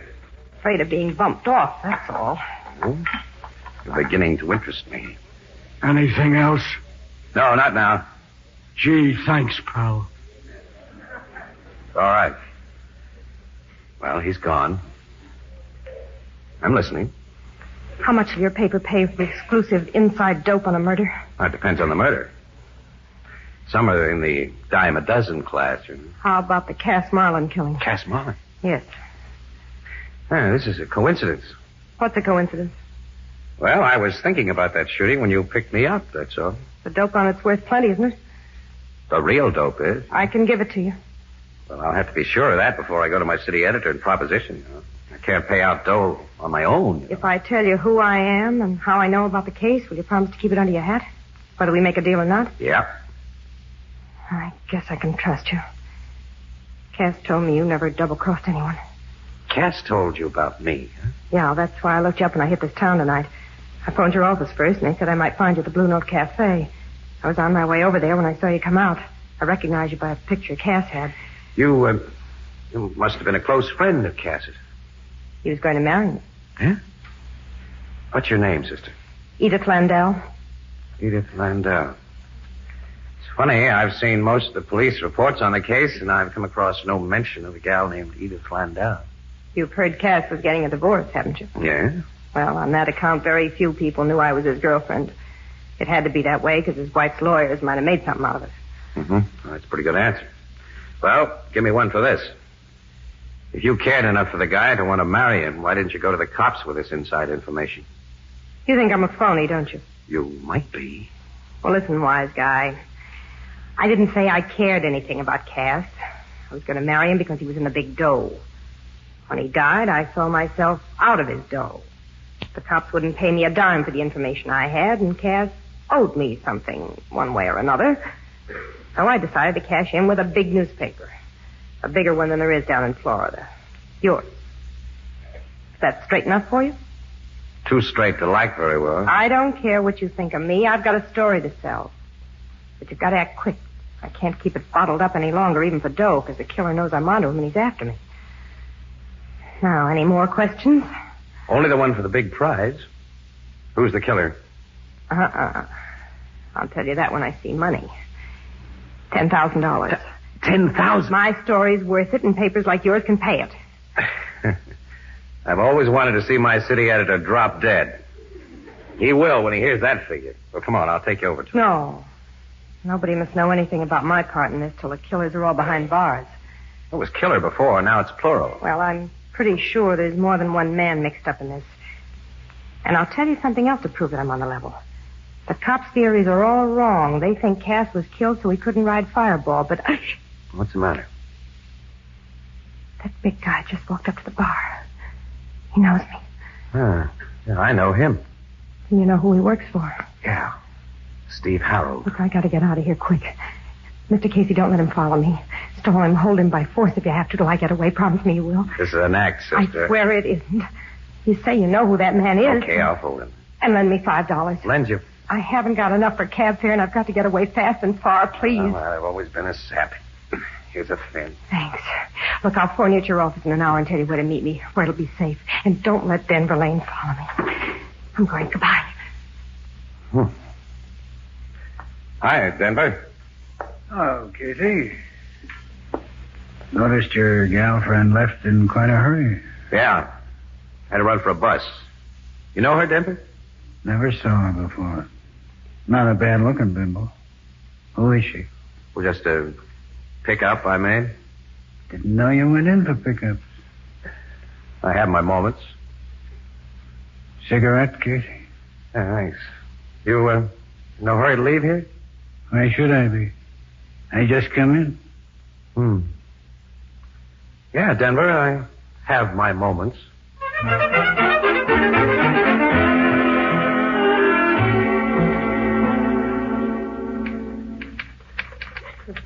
With that story, you let her take you for $5, Casey? Well, Annie, the act she put on was pretty solid.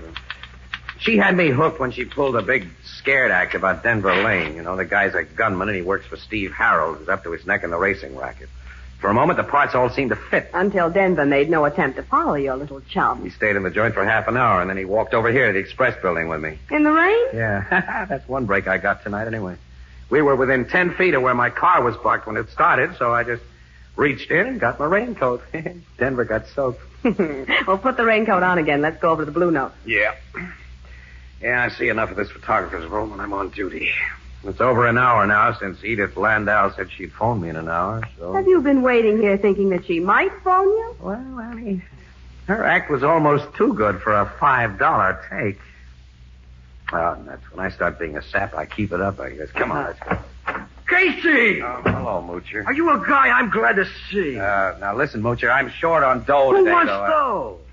You don't start on the job till midnight, do you? No. Swell. You won't need your car till then. My car? Mine just had to be towed to the shop, and now City Desk has given me an assignment out in the sticks. Give me your keys, pal. No. The last time you borrowed my car... Could I help it about them two fenders? Well, you could have paid to have them fixed. Miss Williams, I leave it to you. Shouldn't us press photographers stick together and help each other out? And that's with that stuff, now. Oh, I admit Casey's a better button pusher than I am. He's a genius, the only one of his kind. Now, look here. Which is all the more reason why he should give me succor in my hour of need.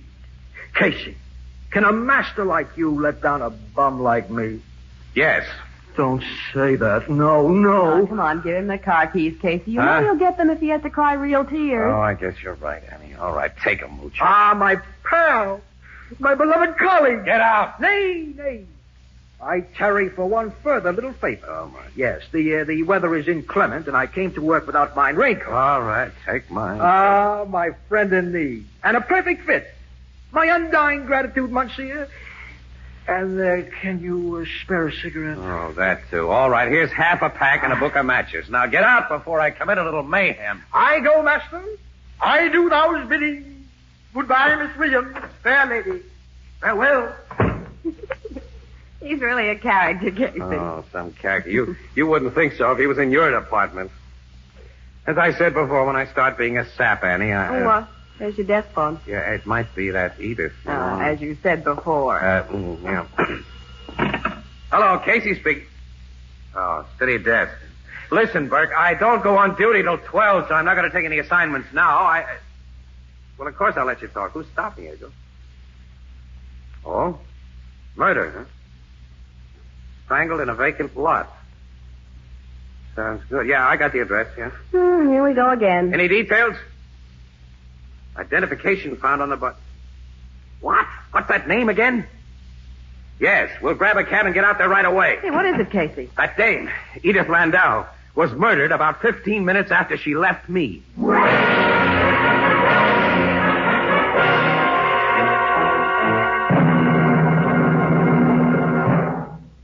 Our story will continue in just a moment.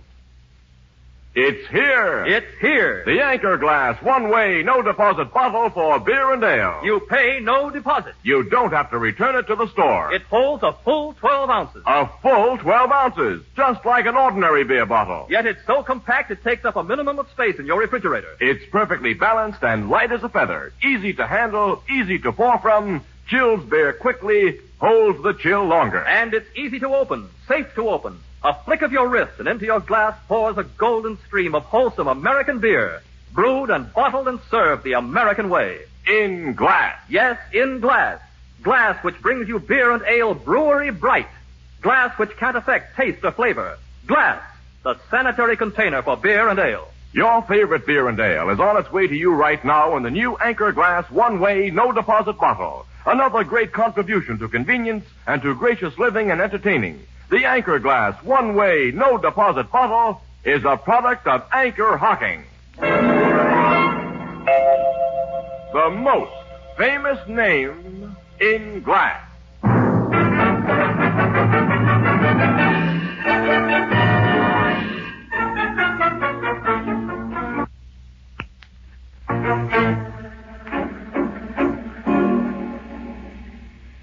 Look at that body again, Casey. You're sure it's the woman who told you that story? Definitely. I was sure of it after my first look, Logan. Captain, her story must have been the truth. I told you, Annie, I was more than half sold on that story of hers. And she borrowed that 5-spot to take a cab from Farley's Tavern, huh? So she said. Yeah. This place is about 3 miles from Farley's.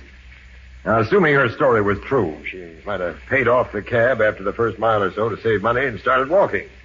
The killer had been following her, and when she came to this block of vacant lots, he hopped out of his car and strangled her. But Denver Lane was the guy she was afraid of, Logan. And Denver didn't follow her. He was with me at the time she was being strangled. Yeah, but his boss, Steve Harold, wasn't with you. Well, you cleared Harold of suspicion in the Cass Marlin murder, Captain. No, we didn't clear him, Miss Williams. It was simply impossible to prove he had any part in it. Hey, Captain Logan. Yeah, Sergeant? We just got a message for you on the car radio. Casey. Huh? What's the matter? Stop looking at me as if I was a ghost, Flanagan. Casey, you're dead. I'm what?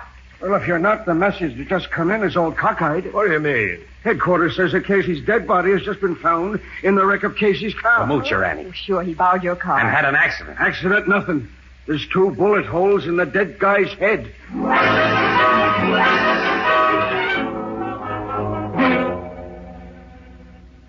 Well, the thing's plain enough now, Casey.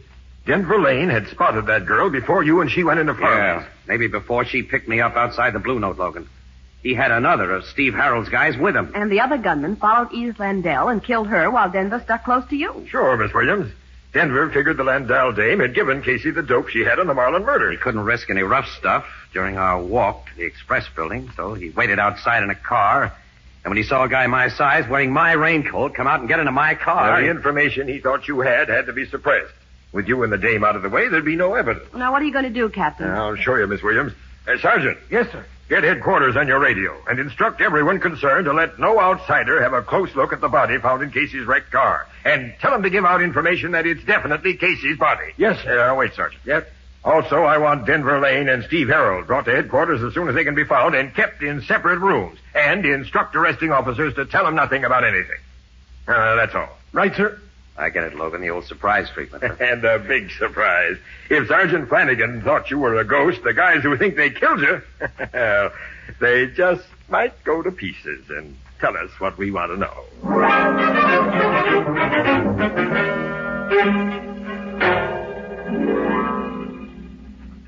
Steve Harold's cooling off in this room, Casey. Now, I'll go in alone and you follow, and you hear me clear my throat. Okay, Logan. I hope this works. Oh, it'll work, Miss Williams. You stay here with Casey. Here goes. Hello, Harold. Oh, good evening, Captain, and good morning, rather.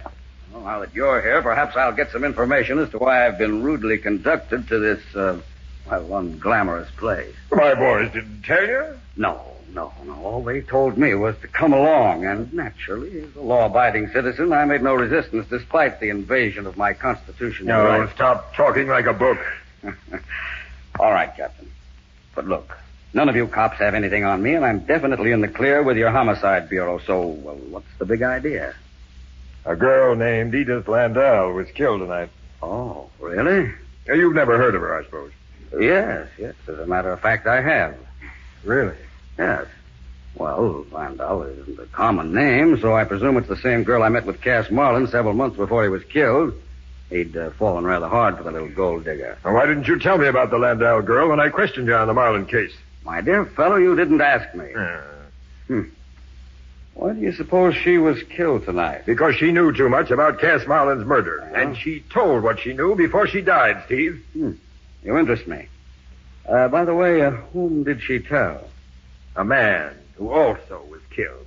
Then you're still out on a limb. Not quite. This man told the story to his newspaper associates before 2 bullets got him in the head. Their evidence will be only second-hand hearsay. It wouldn't be admitted at a murder trial. You know your law, don't you, Steve? I know a little. Excuse me, I have a little cold. Hello, Steve. Oh, hello, Casey. Nice to see you, boy. Go on with your story about the man who was killed, Captain. You two chaps look kind of strange. Anything upset you? Nothing at all, Steve. No, nothing at all. Denver's the guy who tried to kill you, Casey. He obviously didn't get word to Steve Harold about the things that happened tonight. Now, we work the gag on Denver now. All right, all set, pal. It ought to work on Denver.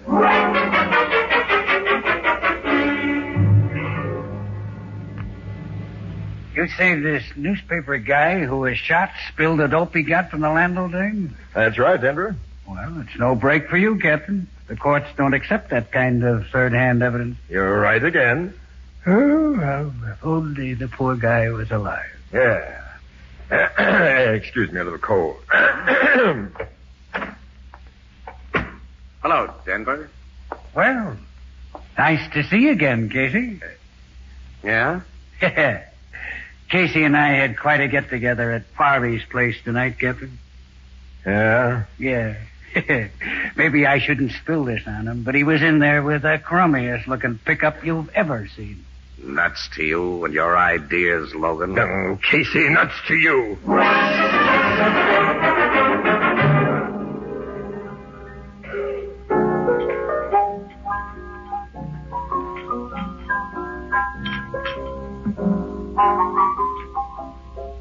Your big act fell flat with both Denver and Steve Harold, huh, Casey? Yeah, so flat it busted all over the place, Ethelbert. Well, neither of those men could have thought Casey was dead.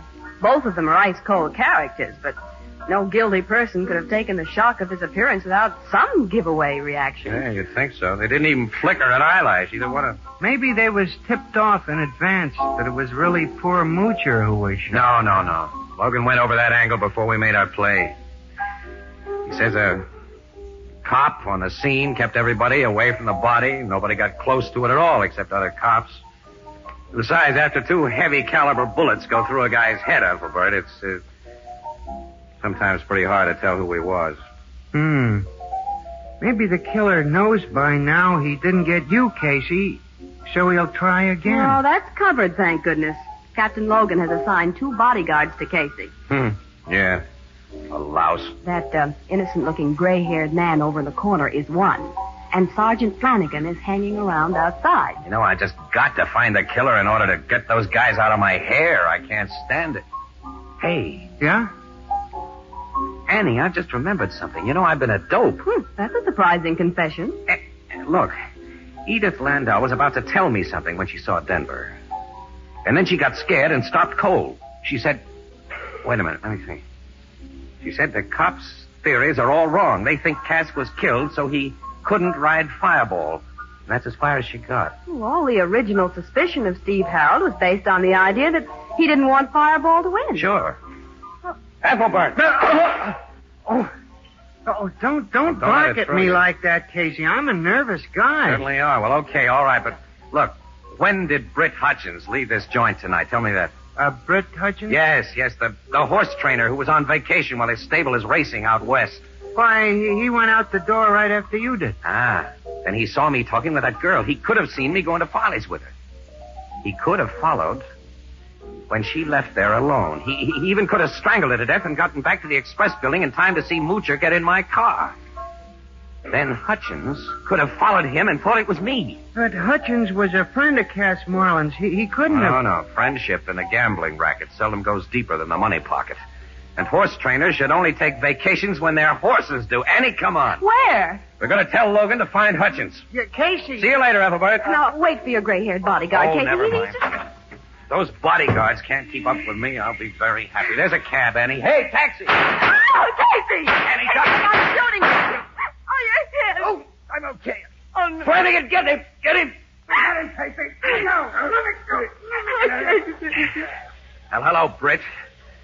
So you were the guy. You missed me again, huh? No, I didn't miss you. I've got a doctor. There's blood all over Casey's head. He's dying. Annie, I'll bet you 2 to 1 that for the second time tonight, the report of my death will be greatly exaggerated.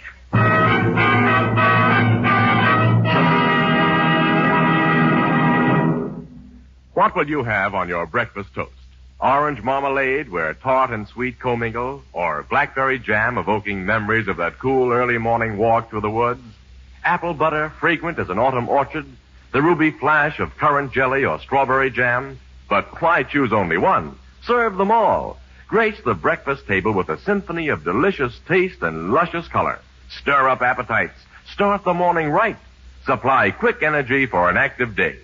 Yes, brighten up the breakfast toast with preserves, jellies, and jams brought to you by those packers of the finest foods, the preserve industry of America. Now, naturally, these experienced packers bring you preserves packed in glass. Clean, sanitary glass safeguards wholesomeness and flavor. Crystal clear glass provides a rainbow of color on your table. Anchor glass containers and modern Anchor hocking sealing methods bring you flavor at its peak. Anchor glass containers and Anchor caps are both products of Anchor hocking. The most famous name in glass.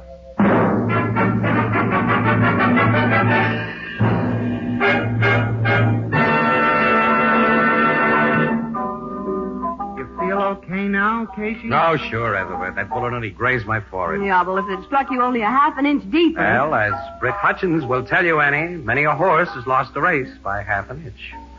And I think, as a matter of fact, this bandage is very becoming. So was the little hospital nurse who put it on. It isn't, and she wasn't. Annie, you shouldn't be like that, not to an invalid. Tell me, Casey, what did Hutchins have to say when they got him down to headquarters? Well, he confessed that he killed Marlin because his jockey friend had double-crossed him. That was a hot one. You see, he made Cass Marlin a little proposition. Cass was to ride Corn Popper and lose. Yeah. See? Corn Popper? Yeah.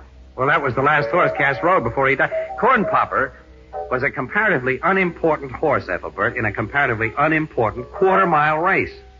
So attention was centered on Fireball in the big Alderstone trophy. Well, to cut off the alibis, Ethelbert, instead of riding Corn Popper to lose, as he promised Hutchins, Cass Marlin brought him in first. And Hutchins lost every dollar he'd been able to beg, borrow, or steal. So his feelings were hurt, and he killed Marlin. Cass had told his gal about the play, and she witnessed the shooting, so Hutchins had to get her, too. And when he finally caught up with her, she was being confidential with Casey. Well, you know the rest. Yeah, you better be careful about making pickups from now on, Casey. Mm-hmm. I'll say he had. Oh, I don't know. I have my moments. Yeah, but like my sister Edna says, quote, you can never tell when one moment's gonna be the next. Oh, no. Yeah, unquote.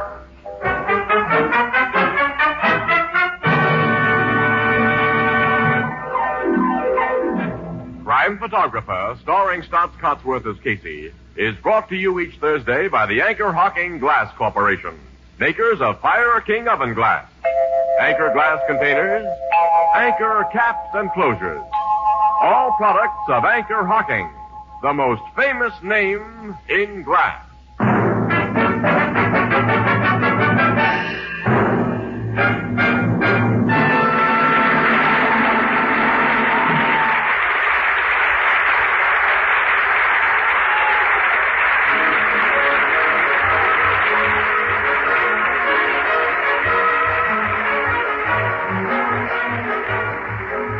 Crime Photographer is directed by John Dietz. The original music is by Archie Blyer, and the program features Miss Jan Miner as Anne and John Gibson as Ethelbert. Herman Chittison is the Blue Note pianist. This is Tony Marvin saying goodnight for the Anchor Hocking Glass Corporation of Lancaster, Ohio, with offices in all principal cities of the United States and Canada. Thursday night on CBS is the biggest show in town. So stay tuned for exciting dramatizations on Reader's Digest Radio Edition, which follows immediately over most of these stations. This is CBS, the Columbia Broadcasting System.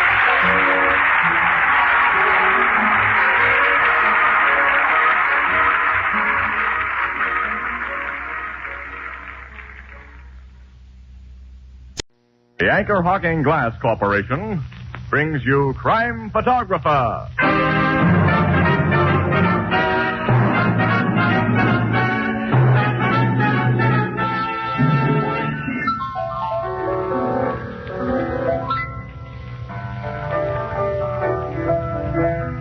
Say, Ethelbert, did you hear about the latest crime wave? What crime wave, Casey? It's a series of crimes. What's so unusual about that? Well, for one thing, every one of these crimes is solved in exactly half an hour. Gosh, do they have any idea who's responsible? Why, sure. It's Crime Photographer, brought to you each week by Anchor Hocking, the most famous name in glass.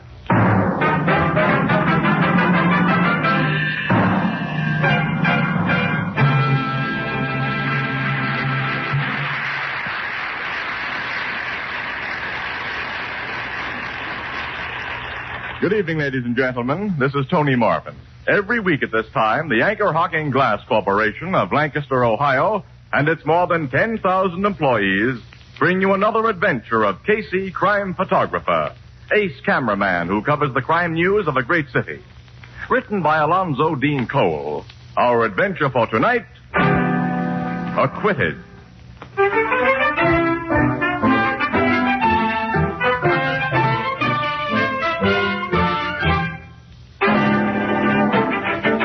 Late afternoon, a sparsely filled courtroom. Opposing attorneys, witnesses, spectators, and the accused stiffen to attention as the jurors file into their box. Then the foreman is summoned to state the verdict. We, the jury, find the defendant not guilty. I told you it'd be that way, Annie. Well, you didn't have to tell me, Casey. I knew. Quiet, please. Quiet. Now, Judge Lucas will deliver a few remarks. He always does. I hope they're very few, because I want to get to a telephone. Ladies and gentlemen of the jury, this court thanks you for bringing in a verdict that is altogether in accord with the evidence that was presented to you.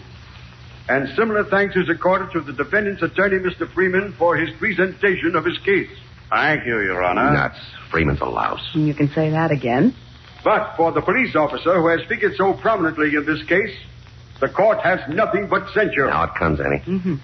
Detective Ryan, evidence has shown that you deliberately and with malicious intent committed an unprovoked assault upon the defendant for the purpose of obtaining the confession that he here repudiates. That isn't so, Your Honor. That dirty crook Waldo told you nothing but lies. Quiet! How can a man be quiet when he's paid for doing his duty? That guy tried to escape, and I put him under arrest. He fought me and had us subdued. Bailiff, preserve order in this court. Mike Ryan was sure to blow his top under that one, Annie. And I don't blame him. And I beg the court's pardon. Detective Ryan, it is in the power of the court to impose a penalty upon you for your disgraceful outburst. But in view of your apology, I refrain. I shall, however, recommend to your superiors that you be called to answer for your conduct in all phases of this case. Prisoner at the bar, Leonard Waldo, you stand acquitted and are hereby discharged from custody. Thanks, Judge. Ladies and gentlemen of the jury, you are discharged. Court adjourned. Now I get to a phone and give the city desk the story. Yeah, I'll stay here, Annie, and get some pictures. Okay, I'll meet you in the car. Okay, honey. Mr. Allison. Yes? Thanks. Just wanted you to turn around so I can get a shot of it. I got it all right, thank you. What did you want a picture of me? You were the complaining witness in this case. Your property was stolen. And since this man's been acquitted, I never expect to see that property again. You fail to identify him as a thief. I couldn't be positive he was the man I surprised in front of my safe that night. And one must be positive. But you originally identified him as the guy. I said then he strongly resembled the burglar, as I said it again today. I never said more than that. I see. Excuse me, I want to say a word to the assistant district attorney, Mr. Yes, sure. Hey, Freeman. Hello, Casey. You and your lucky client look happy for the camera? Okay. Watch the birdie, Lenny. Yes, sure. Thanks, I got you. But, what did you mean by lucky client? This lad was innocent as a newborn babe. Yeah, you just heard the jury and the judge agree on that, Casey. Sure, Lenny, I heard. I still say you're quite a lawyer, Freeman. Say, look ahead. Newspaper guys are naturally cynical, Lenny, in case he's right about you having a good lawyer. Yeah, you're a good one, all right. Huh? Oh, Officer Ryan. Yeah. Hello, Mike. Hello, Casey. I hope there's no hard feelings, Mike. You know there's nothing personal. What I did to you on the witness stand, that was all part of the game. Sure. You lawyers can make an honest witness look like a fool and a liar. Take it easy, Mike. I am taking it easy, Casey. I'm not going to blow my top again. I'm just telling this slick mouthpiece I think he's a crooked louse. Look here, Shut Ryan. up, Freeman. As to you, Waldo, you know I didn't beat you up to get a confession out of you. You started to play rough and I took care of you. I should let you have it right now, but, well, I won't. That's all. So long, Casey. So long, Mike. You going to let him get away with that, Freeman? No. Hey, Ryan. Hey, you two guys aren't Keep gonna... out of this, Casey. Hey, Flatfoot. What? We're going to tell you a few things, copper. Oh, yeah? Freeman, you're supposed to have some brains. Big Mike Ryan is dynamite when he gets started. Ryan, my client and I were going to let you off easy. But since you've decided to be nasty, we'll see that you face not only departmental charges for manhandling a prisoner, we'll slap a civil suit on you for damages resulting from assault and battery. You're not going to do that, Freeman. That's what you think, you big ape. No dirty thief like you calls me that. Mike. Let go of me, Casey. I'll kill him. Help me hold this. Stop me. We've got him. Hold it, Mike. Hold it, will you? These birds were only trying to make you lose your head. Don't play into their hands. Okay, take your hands off me. I promise not to sock them. What's going on here? Huh? Oh, hello, Sergeant. Nothing's going on. Nothing at all. Casey's made a slight understatement, Sergeant. Officer Ryan just tried to attack my client and me. It was a deliberately provoked attack, Sergeant. I was leaving the room holding my temper, Sergeant, when these two came up. Okay, Mike, I'll make no report on it to add to your other troubles. Other troubles? Yeah. Commissioner sent me here for you. Get a report at his office right away. Oh, well, that means... Judge Lucas just talked to him over the phone. You can guess what it means. I'm sorry, Ryan. Yeah. Oh, okay, Sarge. Let's go. So long, ex-copper. You're going to miss that badge of yours. Listen, Waldo and Freeman. I'm going to get you two for this. Just remember that. Gentlemen, you're witnesses to that man's threat. Yeah, Freeman. And Mike Ryan's not the only one who'd like to take a poke at you two.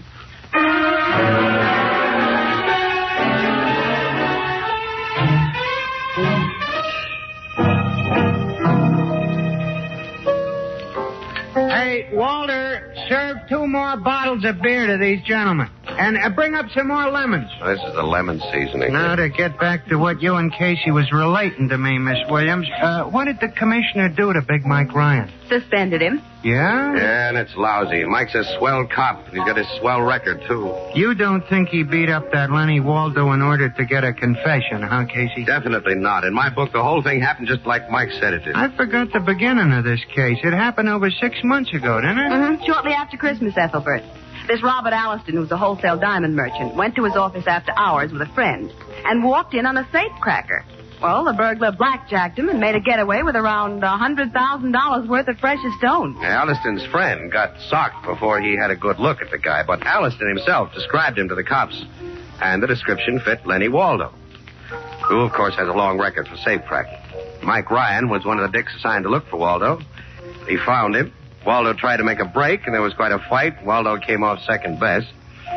When Waldo yelled uncle, he spouted a confession along with it. Oh, which he later affirmed in writing. Yeah, but before the trial, Dan Freeman, his lawyer, smuggled a camera into the jail and got some pictures of Waldo's bruises, showed the pictures in court. And then Waldo repudiated his confession, saying that he'd been beaten into it by Officer Ryan. Well, Alliston, who was the only person who could definitely place Waldo at the scene of the burglary, wouldn't make a positive identification. He's one of those ultra-careful people. Anyway, the whole case against Waldo blew up when Freeman got Mike Ryan's goat during cross-examination. Ryan looked like the criminal instead of Waldo. And as there was no direct evidence, none of the stolen gems had been found in the man's possession. No, the insurance companies are holding the bag. And if they try to renege, it won't hurt Alliston much. He inherited a couple of million about a month after the robbery. He did? Yeah. A rich uncle of his died. Gee, I've always wished for a rich uncle in bad health.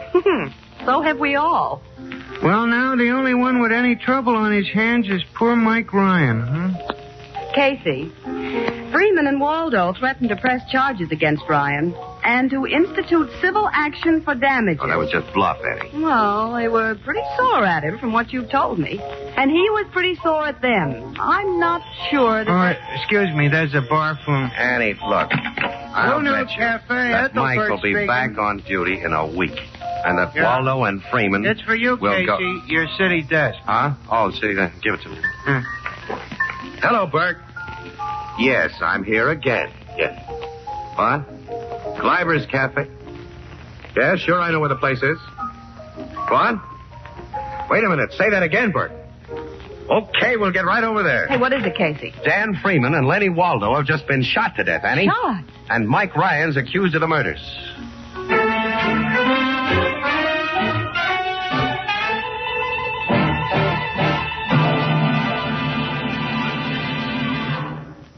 Tomorrow, all over America, cool, frosty drinks will be poured from radiant Sunburst crystal pitchers into sparkling Sunburst crystal tumblers.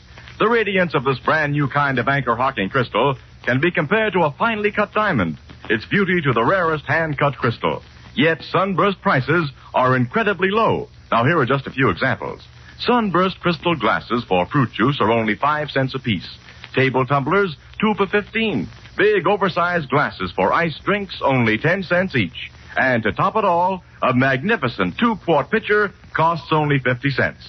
Now, you'd expect to find crystal as beautiful as this only in a jewelry store. But as a matter of fact, all next week, the windows and counters of the retail stores of America will feature brilliant displays of Sunburst crystal, priced from 5 cents up. Slightly more in distant cities. Now, you'll recognize Sunburst immediately by its unique Sunburst design. So look for it, ask for it. Sunburst Crystal, a product of Anchor Hocking. The most famous name in glass.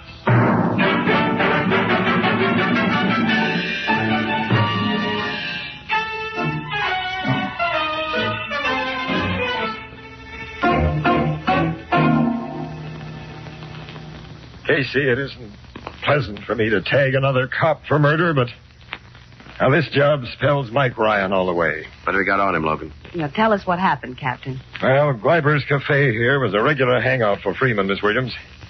After he won a case, he usually brought his client here for a celebration. Yeah, I know that. So did Ryan know it, Casey. It was a cinch he'd find Freeman and Waldo together here tonight at Freeman's regular table, which is in line with that window there. You mean the two men were shot from that window? Yeah. Opens in a dark alley. Ryan took 2 quick shots apiece at Freeman and Waldo. Scored clean hits and then made his getaway through the alley. Did anyone see Ryan do the shooting? No, but he left convincing proof that he was the killer. Proof? Look at this. Oh, gold fountain pen. With his name engraved on it. Mm-hmm. Inspector Mulcahy gave it to Ryan a couple of years ago for being a top-notch cop. Where did you find it, Logan? In the alley. A few yards from that window, where it had fallen from Ryan's pocket. Someone may have lifted the thing from Mike and planted it there, you know. I'd like to believe that, Casey, but...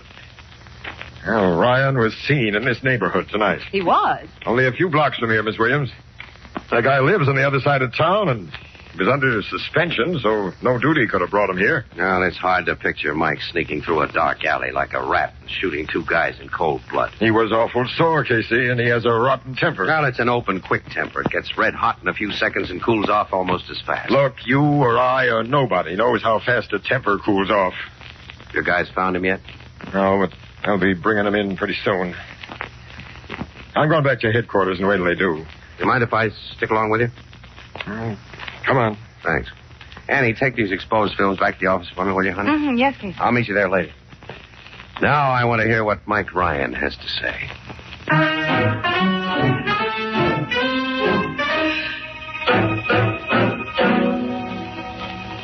I swear I didn't do it, Captain. I didn't know a thing about it till I went home and found Sergeant Flanagan waiting there for me. What were you doing near Gleiber's Cafe just before the shooting, Ryan? I explained that to the sergeant, sir. I want to hear it. Well, okay.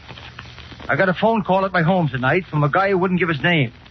He said he'd give me a tip on the Weinstein robbery last week, if I'd meet him on Elder Street between Lexington and Grove at 10:30. Now, you've gotten that kind of calls from crooks yourself, Captain. And so have you, Casey. You know that's so, Logan. Keep out of this, Casey. Okay, sorry. So you're in the neighborhood, Ryan, only because you received this mysterious summons to be there, huh? Yes, and that's God's truth. Of course, your man showed up. Well, no, he didn't. I waited a while and then started back home. By way of the alley behind Gleiber's Cafe. I didn't go near Gleiber's. I walked in the other direction. You walked home, huh? Yes, a good part of the way because I wanted to think. Think up the story you've just told me. Now, what do you got to say about this fountain pen we found? Well, I lost it somewhere today. I don't know where. Captain, I've been framed for this job. You've heard that excuse from plenty of crooks yourself, haven't you? Yes, and sometimes it was true. 1 time in 1,000. Oh, yes, I know that. Captain, the boys gave me the dermal nitrate test right after they brought me in. It proved I haven't fired a gun for days. You know all the tricks, Ryan. You could beat the nitrate test. Well, yes, that's so. Well, where do we go from here, sir? I'm not going to confess to something I didn't do. And you know I won't let my man beat a confession out of you as you beat one out of Waldo. What's that? You heard me. I think Waldo told the truth in court. I think your story about his attempted escape was phony. And you're a cockeyed fool. I think you're a liar, Ryan, and a cold-blooded murderer. No man talks to me like that. Let me go, boy. I'll kill him. I'll kill him. You want to kill again, don't you? Kill, just as you did tonight. When something starts that temper of yours boiling, all you can think of is murder, isn't it? I get it. And I fell for your act, Captain. I know I've got a temper, but I'm not a murderer. Take him away, boys. Let him sit in a cell a while and think. Maybe he'll get wise to himself and tell the truth. Come on, Ryan. All right. Casey. Yeah, Mike? You're not a cop with a cop's way of thinking. Do you believe me? I think I do, Mike. Thanks. Let's go to that cell, boys. You really believe his story, Casey? Yeah. I think you do too, Logan. You were just putting on an act. I want to believe it, because he's another cop, which makes me unreliable. Mike's been a tough cop, and a lot of crooks hate his insides. The quarrel in that courtroom today was pretty public. The news travels fast. Yeah. Mike's threats did provide a swell setup for a frame. A perfect one for anyone who wanted Freeman and Waldo out of the way. Plenty of guys headed in for those 2 rats. Yeah? Yeah. Well, it's nearly midnight, Logan. I gotta get back to the office and check out and take Annie home. Yeah. After an hour of the Blue Note. Sure, that usually finishes up our day for us. Say, the only time you ever get a bright idea is when you're leaning against that bar. Will you stay there for a couple of hours tonight? Mike Ryan needs a break. Logan, if he's on the level as we're trying to believe, he'll get his break. Right guys do. In books written for children. Anyone ever tell you had a grown-up brain? Well, I had sense enough not to become a lousy press photographer. So you became a lousy cop. Get out of here. I want to think. What with? Nuts to you. So long, Mug. So long, Sap. And nuts to you.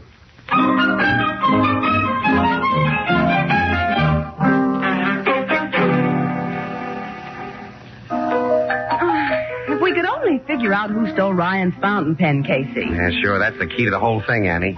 If the guy's been framed. But some dip might have let it slip out of his pocket. He may have lost it on the street. Somebody picked it up. Yeah. As soon as you get that ice chop, Joe, go down the cellar and bring up some more club soda. You hear me, Joe? Okay, Applewhite. Oh, gee, I'm tired, Casey. I just had to mix up highballs for a party of 8. Party of 8 is a pretty young person to be drinking highballs. Yeah. Huh? Nothing. Oh. Oh, I get it. It's not bad. Not bad at all. It was terrible. Well, not that Was bad, it? Annie. No. Yeah, I guess you're right, Miss Williams. You two still puzzling over that murder? I'm getting nowhere, Ethelbert. Say, ever since you come in, I meant to tell you and forgot. I heard something funny tonight about them guys who was killed. What? I got talking here at the bar with a young fella I know. He's studying to be a lawyer. Bunny Shell, his name is. And he said he sat in on Waldo's trial for a while today, you know, to kind of pick up pointers. So? Well, so he said he was very much surprised that Dan Freeman didn't tell the jury about Waldo's alibi. Well, he would have if the rat had an alibi. This young fella said he had a dandy. Oh, now, how did he know? Well, he'd seen Waldo a lot of times at a bowling alley where he goes to, and he knows Waldo was there at the time he was supposed to be robbing that safe, because Waldo picked a fight with him. Almost. Hey, wait a minute. He can't be sure. Sure he's sure. Well, okay, a good alibi would have gotten Waldo out of jail right after he got in. The guy Ethelbert talked to is nuts, Annie. No, he ain't, He's always talking to Casey. nuts. No, he's a nice fella. Smart, too. He said he got so curious about why no alibi was mentioned at the trial, he went up to the bowling alley and checked. Guys who worked there told him Dan Freeman had come around there after Waldo was arrested and got him to sign papers about him being there at such and such a time. But they didn't hear from him again. Did he tell you what bowling alley it was? Yeah, the Acme on 11th Street. Acme, all right. Annie, come on. We're going to do some checking there. Why? It may be Ryan's break. Oh, I don't get it. Annie, if this story's true, the whole thing is simple. I'll know who really killed those two guys tonight and why.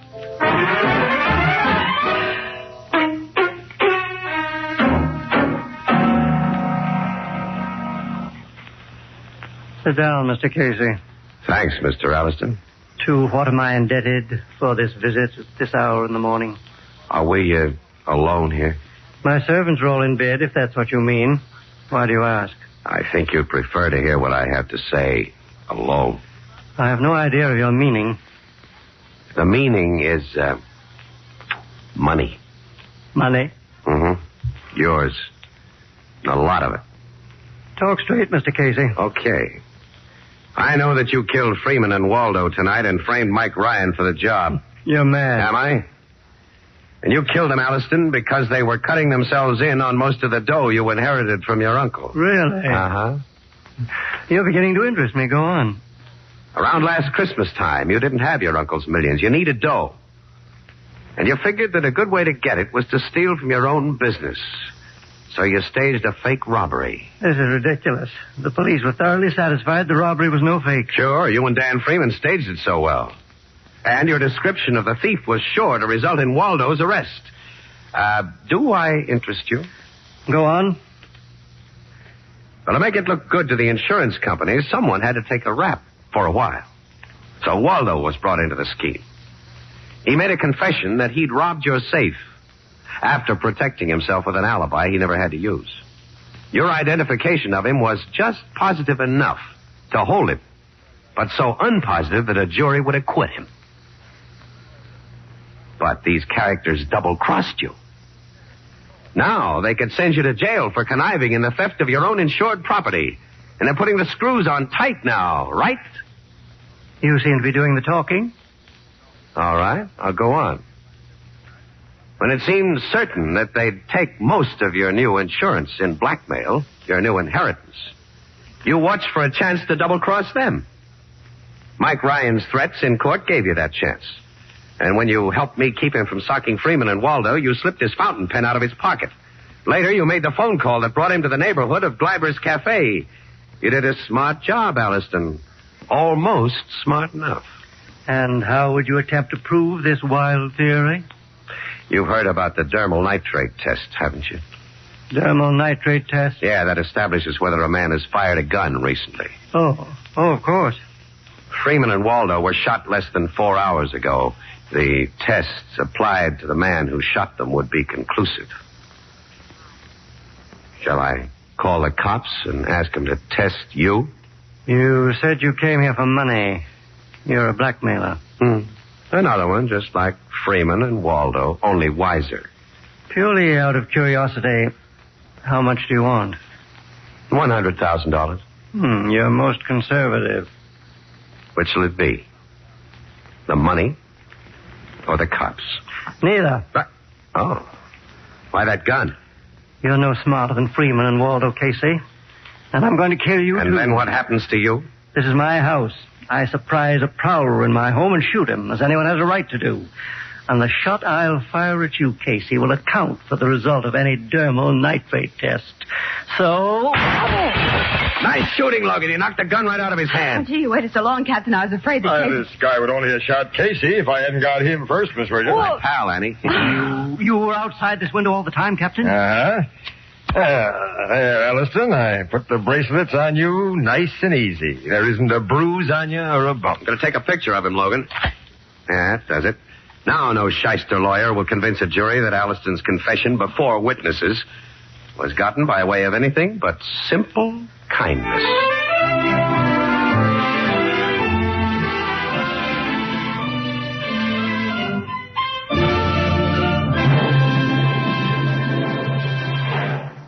We'll join the crowd at the Blue Note in just a moment. That 4th of July picnic or fishing trip tomorrow will be a lot more fun if it's topped off with a good cold bottle of beer. And be sure it's beer bottled in the convenient new Anchor Glass one-way, no-deposit bottle. Light as a feather, compact as a watch, amazingly sturdy, these new bottles can be carried easily and safely anywhere. Yet, like ordinary bottles, they hold 12 full ounces. And best of all, Anchor Glass one-way bottles require no deposit, no return to the store. They're made to be thrown away once they've served their purpose. Of course, they're easy to open and safe to drink from. And most important of all, they bring you beer and ale protected by glass. Clean, sanitary glass. Glass that will never impart any foreign flavor. Glass that keeps beer and ale brewery bright. For enjoyable picnics, indoors or out, buy your favorite beer or ale in the new, more convenient Anchor Glass one-way bottle. Product of Anchor Hocking. The most famous name in glass.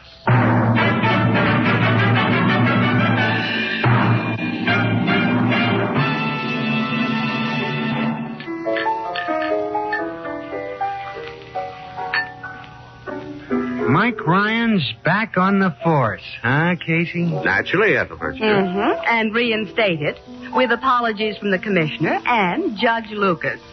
There's a couple of things I still don't understand. Why did me telling you about Waldo's alibi give you the big idea that... Ethelbert, when a crook gets into a jam, the first thing he pulls is an alibi. If he has one, that is. Well, Waldo had one. Yet neither he nor his lawyer ever even mentioned it.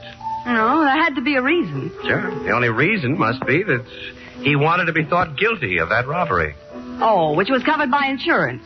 So they were trying to fool the insurance company. That's right. And they'd have no point in doing that unless the insured person, Alliston, was in on the deal. And then knowing Alliston had inherited big dough, it was a cinch to figure the blackmail angle. Oh, sure, the whole thing was perfectly simple. Yeah? Simplicity itself. Casey, there's a couple of things I still don't understand. Would you mind explaining that again? Come on, Annie. This is where we came in. Good night, Ethelbert. Good night. Huh?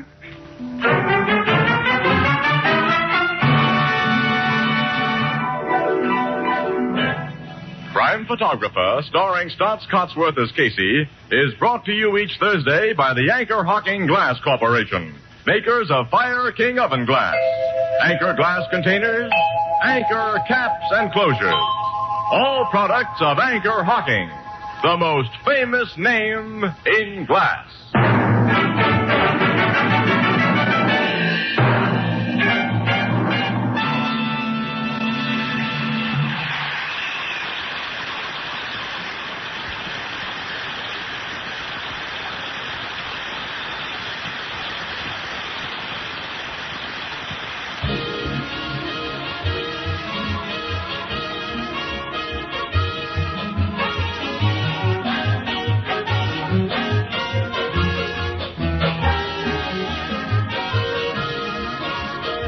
Crime Photographer is directed by John Dietz.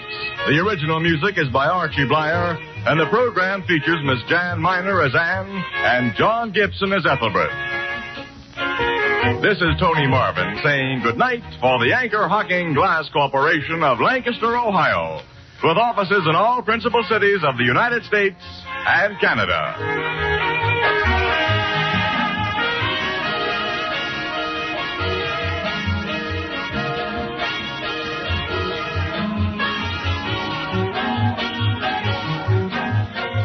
Thursday night on CBS is the biggest show in town.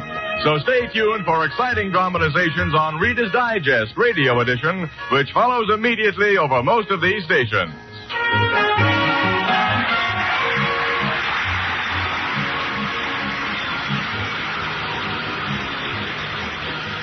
This is CBS, the Columbia Broadcasting System.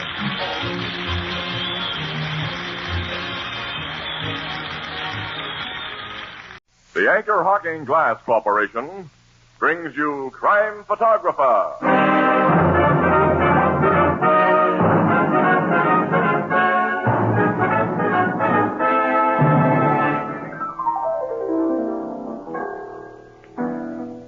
Listen, Casey, I'm a great man. Huh?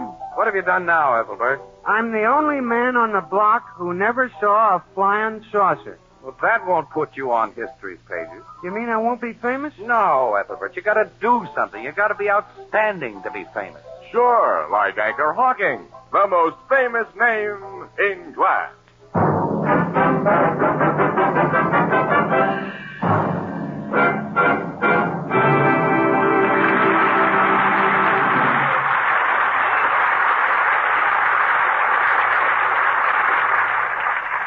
Good evening, ladies and gentlemen. This is Tony Marvin.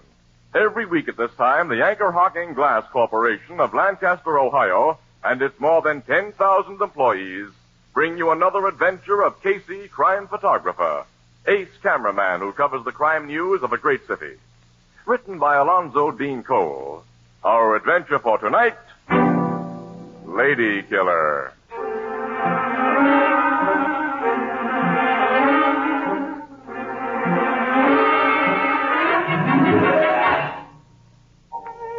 Mid-afternoon, the cocktail lounge of a luxurious resort hotel in Colorado. A man enters, surveys the place with casual approval, and saunters toward the bar. He's about 35, well-dressed and rather good-looking. But there's nothing distinctive about him. As he waits for one of the bartenders to serve him, he hums an old tune. What'd it be, sir? Martini, please. Extra dry. Yes, sir. Say, haven't I served you before, sir? Well, no, I just checked into the hotel an hour ago. This is my first visit to the bar. I don't mean here. Someplace else. Maybe L.A. I worked there last year. I've never been to Los Angeles. Denver or Frisco, then? No, I'm sure we've never met before. I've spent the last 10 years in Europe. Well, I've never been across the water. Yet. I guess you just remind me of somebody. Yes, I imagine that's it. Yeah. See how this martini strikes you. Uh-huh. Oh, it's exactly right. That's how I try to make everything. Call me when you want another. My name's Frank. Frank. Yeah? I shan't want another for a while, so I'll pay you now. Yeah? Keep the change. Say, thanks. Right, all right. Oh, by the way, that fine-looking woman at the corner table over there, do you know her? The brunette with the big diamond ring? Uh-huh. Yeah, I know her. Her face is very familiar. I was just wondering if... You've probably seen her picture in the papers. There was a big story about her a couple of weeks ago when she got a Reno divorce from her husband, plus $1 million settlement. Oh. She's Madeline Chalmers. Oh, yes, of I course. used to wait on her back in Toledo, where she comes from. I worked there 2 years ago. She and another wealthy lady named Utley used to say I was the only bartender they'd ever met who could make a planter's punch exactly right. This, Mrs. Utley, she's a close friend of Mrs. Chalmers? Miss Utley. She was one of them bachelor girls then. Or since she's married a banker named Fisher. Yeah, she and Mrs. Chalmers were pals. Well, I'm acquainted with a banker named Fisher. I believe he married an Utley. Let's see now, his first name is... This one's first name is Douglas. He the one you know? Well, his wife's first name is... Irene. Irene Utley. Uh-huh, they're the people. I'm told they took a trip to Europe last year where you were.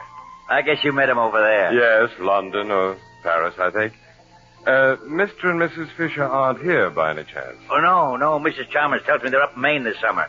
Bar Harbor. Well, since Mrs. Chalmers is alone, I shouldn't be intruding if I introduce myself, I suppose, and inquired about my friends, the, Fishers. No, I don't think so. I'll see you later, Frank. Thanks again, Mr. Thank you.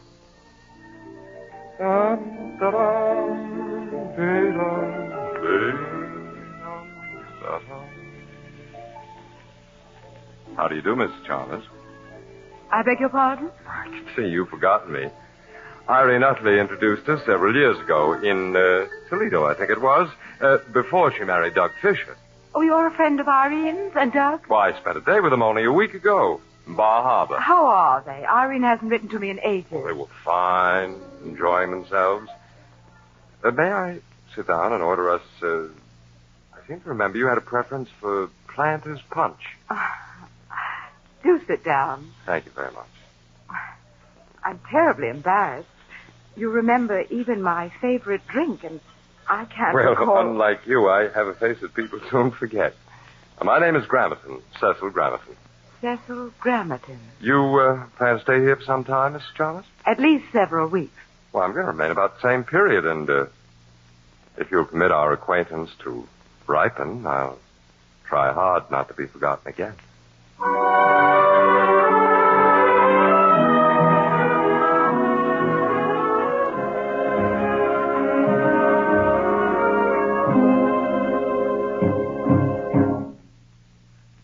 Come in, Cecil. Thank you, Madeline. Oh, you look lovely this evening. More so than usual. You like this gown? No, it isn't the gown or the perfection of your hair or those magnificent diamonds you're wearing. That's simply you. Cecil, you always say the right thing. I'm afraid you're what my dad used to call a lady killer. Lady killer? Or a wolf.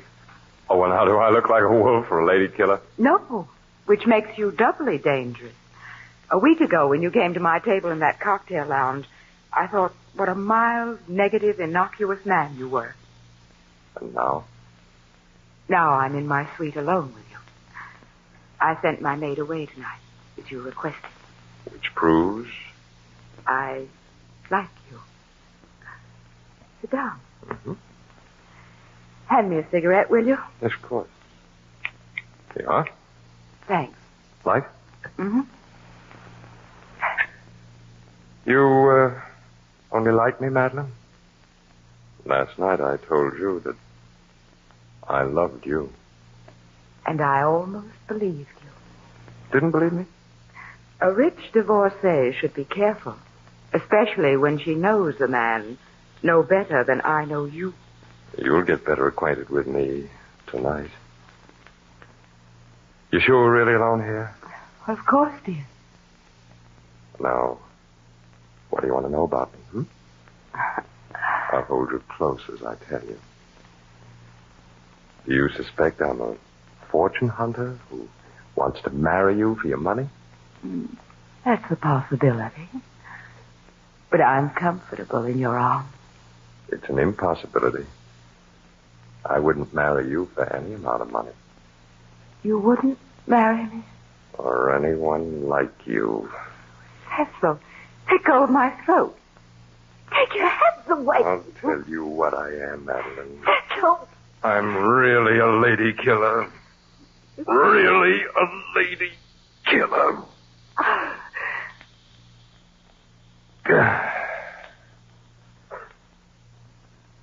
Such nice diamonds you had, Mrs. Chalmers. You won't need them anymore.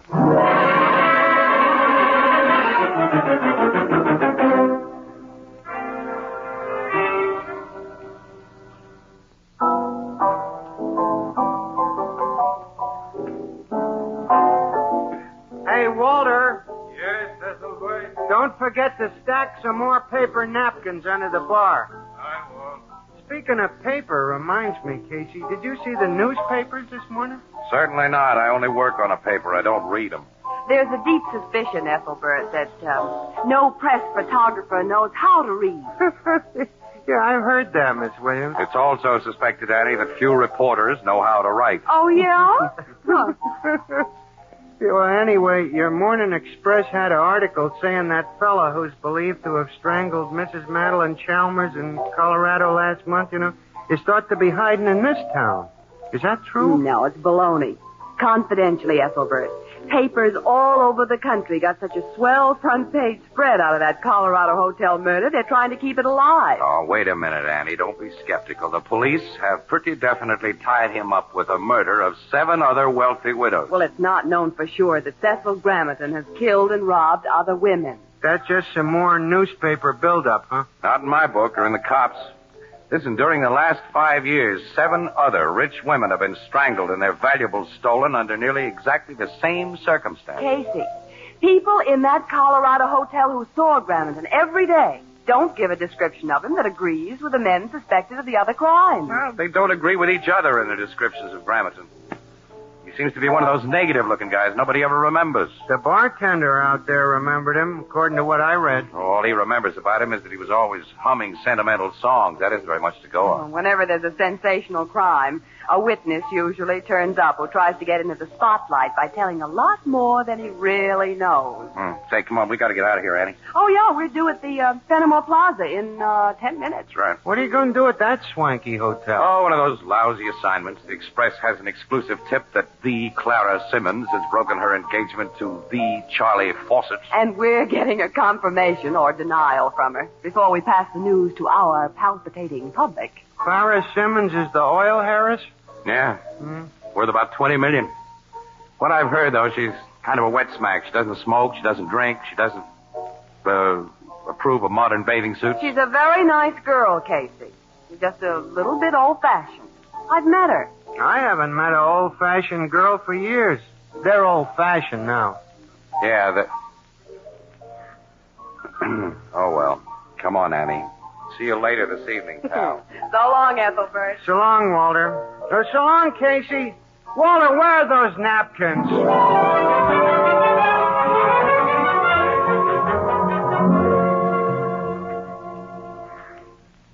The report you heard is altogether correct, Miss Williams. Mr. Fawcett and I have broken our engagement.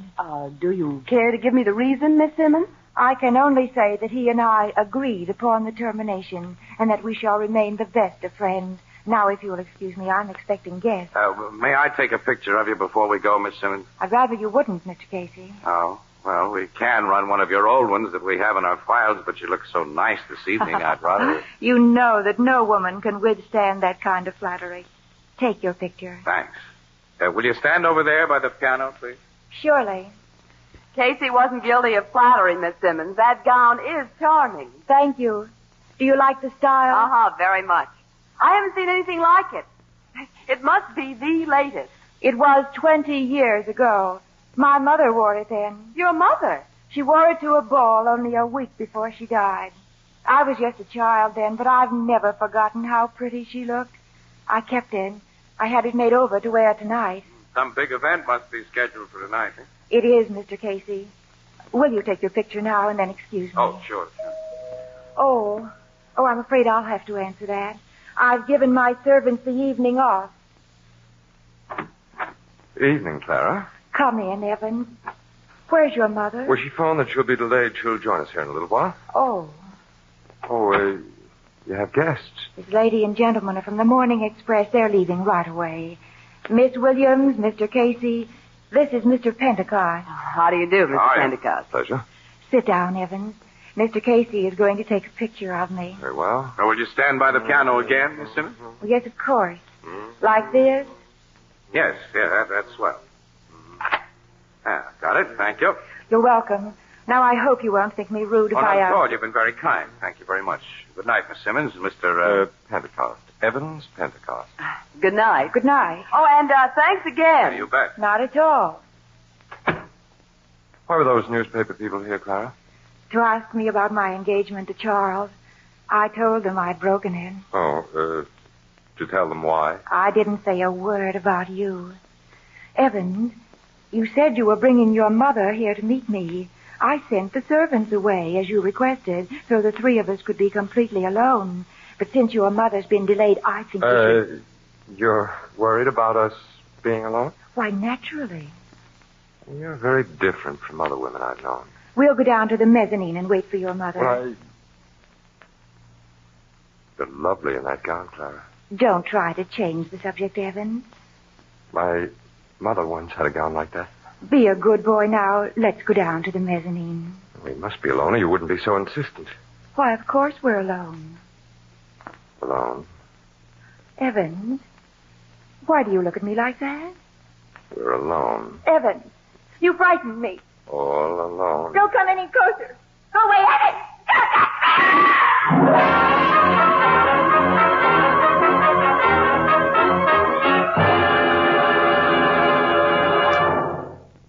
At the end of a long, hot summer day, listen for the tinkle of ice cubes on Frosty Crystal. Cool summer drinks are doubly inviting when served in the amazing new Sunburst Crystal. Now, this truly fine crystal has the radiance of a diamond. Its brilliance is like rare old hand-cut crystal. And now, thanks to a revolutionary new anchor-hocking manufacturing discovery, you can enjoy this magnificent crystal at unbelievably low prices. Imagine a sunburst crystal glass for fruit juice priced at only 5 cents. Imagine 10-ounce table tumblers, 2 for 15. Big oversized glasses for ice drinks, only 10 cents each. And a beautiful matching 2-quart pitcher for only 50 cents. That's what you'll find tomorrow and Saturday in the windows and on the counters of the retail stores of America. Prices slightly higher in distant cities. Don't put it off. Enjoy Sunburst Crystal this weekend. Sunburst Crystal is a product of Anchor Hocking. The most famous name in glass.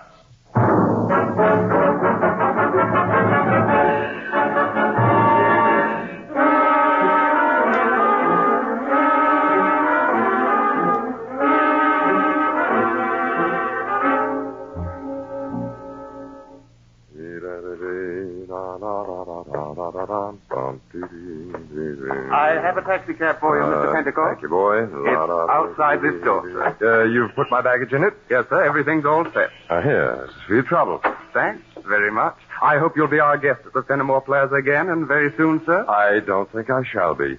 Union Terminal driver? Goodbye, Mr. Pentecost. Goodbye. Bellboy! Huh?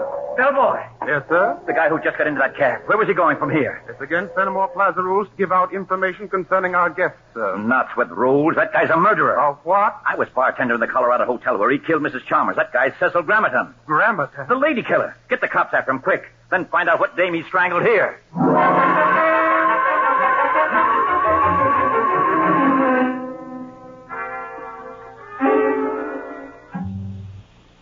Grammerton got away, Captain Logan. Yeah, he did, Miss Williams. My men located the cab that took him from this hotel, but he'd gotten out of it with his baggage only a few blocks from here. He didn't go to Union Terminal where he told the driver to take him. Oh. Where he is now is anybody's guess, Casey. You said he didn't hurt Miss Simmons, Logan. That's right. She was hysterical when they found her, but otherwise she was okay. Well, she was hysterical because he tried to kill her. Oh, he didn't even lay a hand on her, Miss Williams. What? Well, the thing's screwy the way she tells it. She says she suddenly got terribly afraid of the guy. He started to reach for her, and there was an insane look on his puss. Then all of a sudden he drops his hands, mumbles an apology, and walks out. Oh. Of course, you've searched the rooms that Grammerton occupied. Sure. Well, did you find anything that might lead to... No, nothing that looks very hot, just an old photograph. A photograph? Yeah, of a woman. I'd say it was taken 20, 25 years ago. It was in a nice leather frame and obviously slipped out of one of the guy's suitcases. Can we see it? Yes, but there's to be no mention of it in your paper. I'm not tipping Gramatan that we have the thing. That's off the record, Logan. No. Yeah, of course. Okay. Here it is. Oh? She's a sweet-looking old lady. Oh, too sweet. The prim and prissy type. Say, look, the name of the photographer who took this picture has the bottom, Logan. Perkins. Name of the town. Yeah, Perkins of Fairview. Fairview, that's only about 100 miles from here, isn't it? I'm taking a trip up there tomorrow. Oh, huh? I'll go with you. Okay, but you may be wasting your time. It's my job to go. Well, I got a hunch it won't be wasted time, Logan. And I've got another hunch. A hunch that no newspaper guy should get. What's that? That you should kill the entire story of what happened tonight. Kill the story? Yes, Annie, every bit of it. Oh, it's big news, Casey. Front page. That doesn't matter. Put that bartender under wraps, Logan. Tell the hotel people and Miss Simmons to clam up about what they know and give all the papers a hush-hush order. This is the first time I ever got that kind of advice from a news hound. I'll take it. Oh, you should be thrown to the squirrels for this, Casey. Oh, no, Annie. The big story will be Gramaton's arrest, and we'll play for an exclusive on that. Logan, how soon can we leave for Fairview?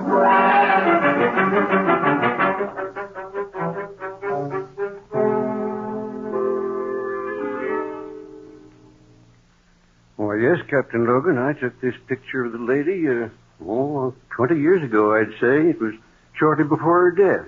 Oh, she's dead, Mr. Perkins? Yes, she died of pneumonia. Well, who was she? Mrs. Asa Bristow. A very fine woman. I was her neighbor for many years, and we attended the same church. Did she have any children?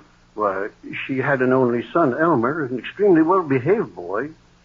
They were inseparable, and her death was a great blow to him. He was only about 15 at the time. Now, you know what happened to this Elmer? No. Relatives took him out west to live, and I've heard nothing of him since. Could you describe him, Mr. Perkins? Well, I knew the boy so well I should be able to. You know, that's strange. I can't just seem to remember what he looked like. You can't? Well, there was nothing about him. All that I can really recall is that he had a great attraction for girls and older women, although he seemed to care nothing for anybody but his mother. And he had a habit that was frequently irritating, a habit of humming sentimental old songs. I'm sorry I can't be of greater help to you. You've helped plenty, Mr. Perkins, and thanks a million. Let's go, Logan. Yeah. I'll probably get in touch with you later, Mr. Perkins. Well, I'll be at your service, Captain. Goodbye. Goodbye, gentlemen. Goodbye. He couldn't have given us a better description, pal. Yeah, but what does it get us? Apparently the lady killer's real name is Elmer Bristow, and he had a doting mother. Wait a minute, Logan. I think he developed what the psychological docs call a mother complex. So what? So it finally made him go haywire and start killing gals like Madeline Chalmers. Listen, Logan, all of the 8 women strangled by this guy were direct opposites of his mother. They were unconventional babes who did all the things that Mama had taught her only son to despise. Casey, he did those murders for dough. Those thefts will send him to the chair instead of an asylum when he's caught, Logan. But his real motive, I believe, was hatred of a type. But he proved that last night when he didn't hurt Clara Simmons. Because I think she was the same type as his mother. In that old-fashioned dress she had on, he may have seen her all of a sudden as his mother. Yeah, you may be right. And from what you just suggested, maybe we can figure a way to make him walk right into our hands. Of course we can. And by using your dear old power of the press and Clara Simmons.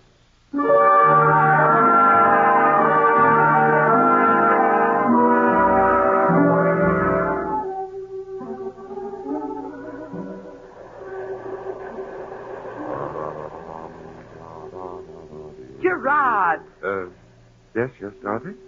must you gaze into space and hum those corny songs? I must be dreadful company. Oh, I beg your pardon, darling. I was thinking. Light me a cigarette. Oh, sure. Shall we get another drink? Oh, not now. Sitting here on the beach has made me lazy. We're going to look out at the beach from your apartment tonight. Alone. Mm-hmm. Until tonight, every minute will seem like an hour. That romantic line is pretty old, Gerard. Yeah, well, I'll try to do better next time. I hope you do. Oh, speaking of romance, did you see this morning's papers? No. Oh, there was the silliest story about that frightfully rich Clara Simmons. Clara Simmons? Yes. Ever meet her? What? No. I have. She's a trippy little thing. What did the paper say about her? Oh, she's very ill. Ill? Pneumonia. Pneumonia? Brought on by a breakdown. Caused, the paper said, by a wrecked romance. I see. Well, did the paper say where Miss Simmons is? Well, she's in the city hospital, I believe. Dorothy, will you excuse me? I've got to go back to the hotel. Oh, why? I've got to put through a long-distance call. Business. I may have to leave here on the very first train. Leave? What's happening about tonight? Well, nothing, to my regret. Because, Dorothy, you're just the sort of woman I love to find alone.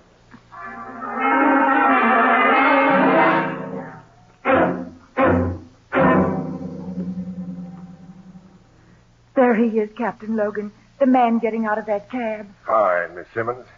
Casey, our cockeyed scheme worked, eh? Pretty sure it would. We knew he'd fallen for it after that long-distance call came through to the hospital. When they told him I was really ill, Miss Williams, he came to me. Well, don't think of what he's doing now, Miss Simmons. Think of what he has done. Yes, I must. Here he comes, Captain. This is it. Hello, Elmer Bristow. What? Oh, you let go of me. You're a collector of jewelry. Here's a pair of bracelets for you. Oh, what's the meaning of this? What?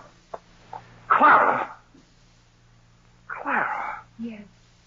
You're not ill. This was a trick. Yeah. And now a few uninhibited rich gals are going to enjoy longer lives. Take them away, men. Now, come on, Miss Simmons. I'll help you back to Annie. your room. Huh. Miss Simmons is crying. What has that insignificant-looking guy got? Made the women fall for him. Casey, if he wasn't on his way to jail, I think I'd try to find out. Yeah. Huh?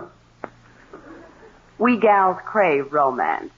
And if we don't get it from overwhelming personalities like yours, well, there are a lot of Elmers. Annie, I think there's going to be some nice moonlight tonight. Yeah? Uh-huh. So? Well, poor little Miss Simmons needs comforting. Maybe I should invite her to go out with... Ow! Ow! Oh, I'm so sorry, Casey. I didn't mean to kick you in the shin.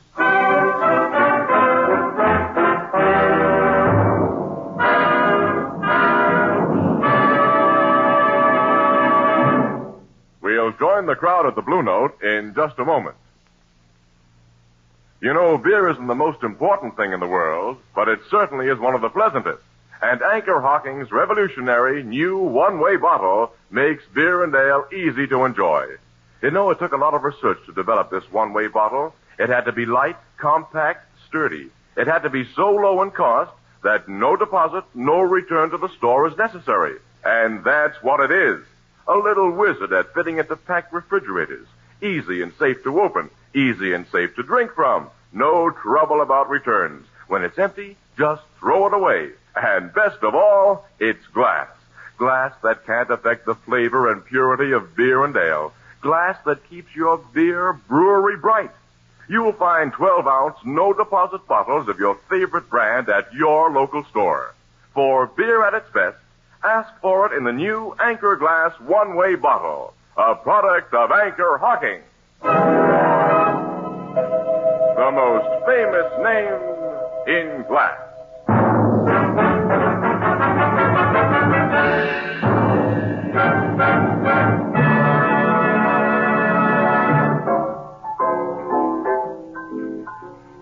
This guy, Elmer, admitted all his murders, huh? Yep, he's a psychopathic case, Ethelbert, and when his kind start talking, they keep it up. You know, that guy's proud of all his killings. He's bragging about them now. A nice, sweet guy. Yeah. Oh. And you got him to come back here by figuring Clara Simmons had the engine sign on him just as his mother had, huh? Yeah, he couldn't let her die of pneumonia as his mother died without trying to save her. So clever, this Casey. Expert photographer, consulting psychologist, and eminent authority on affairs of the heart. What? You sound bitter, Miss Williams. Do I? Well, Annie, I'm not responsible for this rain tonight. Who said anything about weather? Well, if it had been a nice moonlit night, I thought... I'm not interested in what you thought. Oh. To a person with even the slightest imagination, moonlight is non-essential. Oh. Well, care to take a drive in the rain, Annie? Well, if the right person invited me properly. Miss Williams, will you go for a drive in the rain with me? I'd love to have your company. Why, yes, Mr. Casey. Where shall we drive? Poor Clara Simmons must still need comforting. How about calling on her and... Ow, my other shin! So sorry, Mr. Casey. Clumsy of me.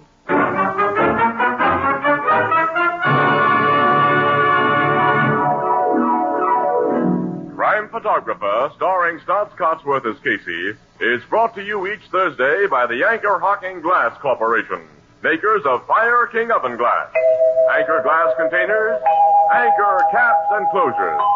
All products of Anchor Hocking, the most famous name in glass.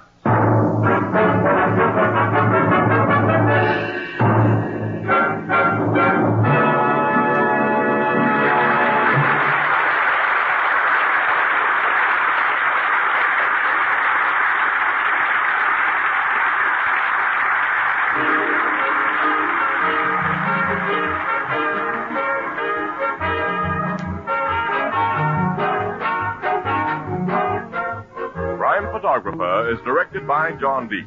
The original music is by Archie Blyer, and the program features Miss Jan Miner as Anne and John Gibson as Ethelbert. Herman Chittison is the Blue Note pianist.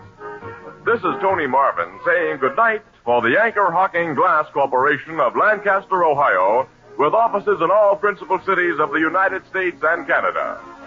Thursday night on CBS is the biggest show in town. So stay tuned for exciting dramatizations on Reader's Digest Radio Edition, which follows immediately over most of these stations.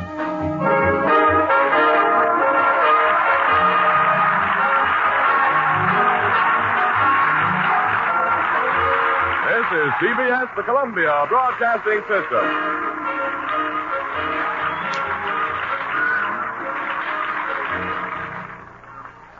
The Anchor Hocking Glass Corporation brings you Crime Photographer.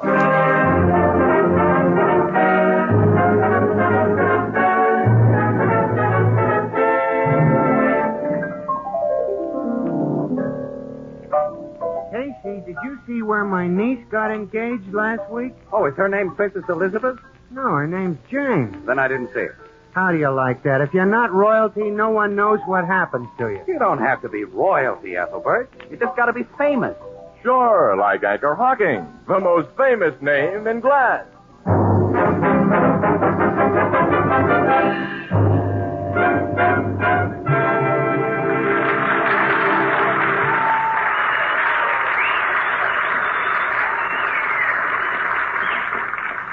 Good evening, ladies and gentlemen. This is Tony Marvin.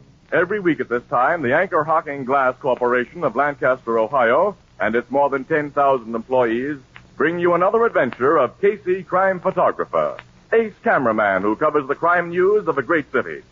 Written by Alonzo Dean Cole, our adventure for tonight, Self-Made Hero.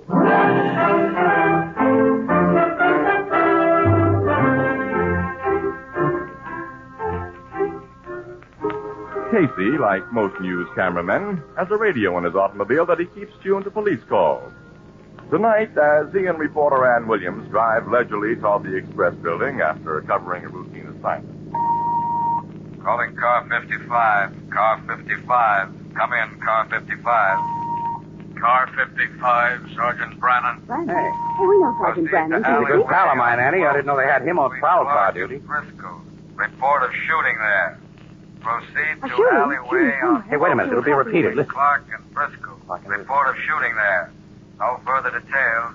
That is all. Oh, more Casey, like we're only a few blocks from there. Maybe there's a story. With pictures. Next stop, 12th Street. Between Clark and Frisco.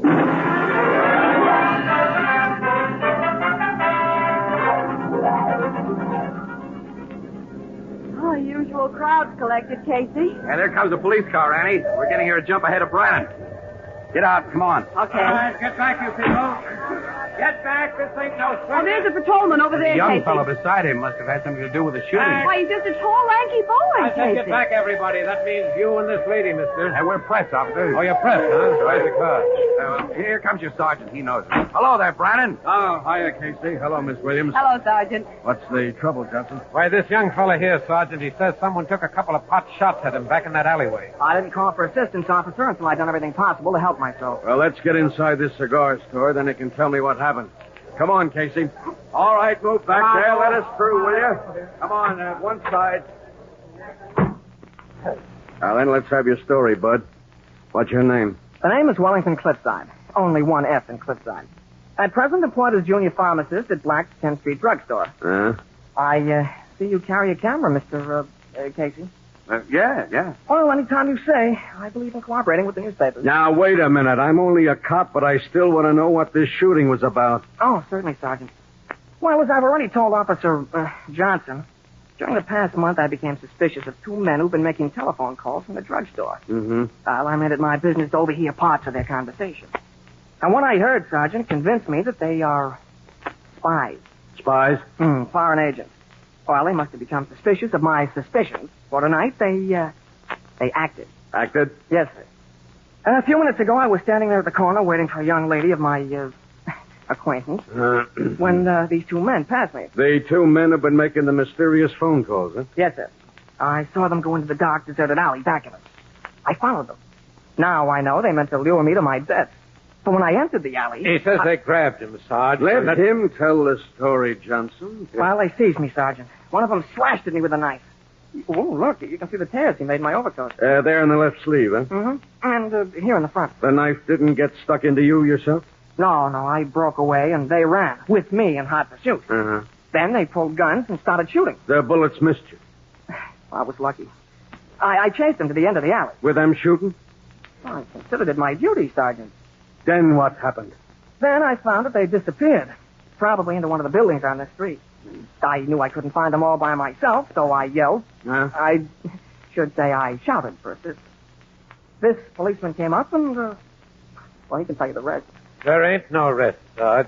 Except I couldn't find no mysterious strangers around like this young fellow described. Okay, Johnson. Did this guy show you where the shooting and stabbing took place in that alley? Yes, I did, Sergeant. I'll show you. You stay here. Roberts. Yes, sir? You keep Mr. Wellington Rockside company while I have a look around out here. Come on, Johnson, and show me. It's Wellington Cliffside, Sergeant. Okay, thanks. You're welcome. Well, Mr. Casey, I suppose you want to take some pictures of me for your newspaper. Yeah. I think they're worth a couple of pictures, though. Hold up that overcoat sleeve to show the tear in it while I back off and get you in focus. That's a terribly phony story that he told, Casey. Phonies can make good laugh copy, Annie.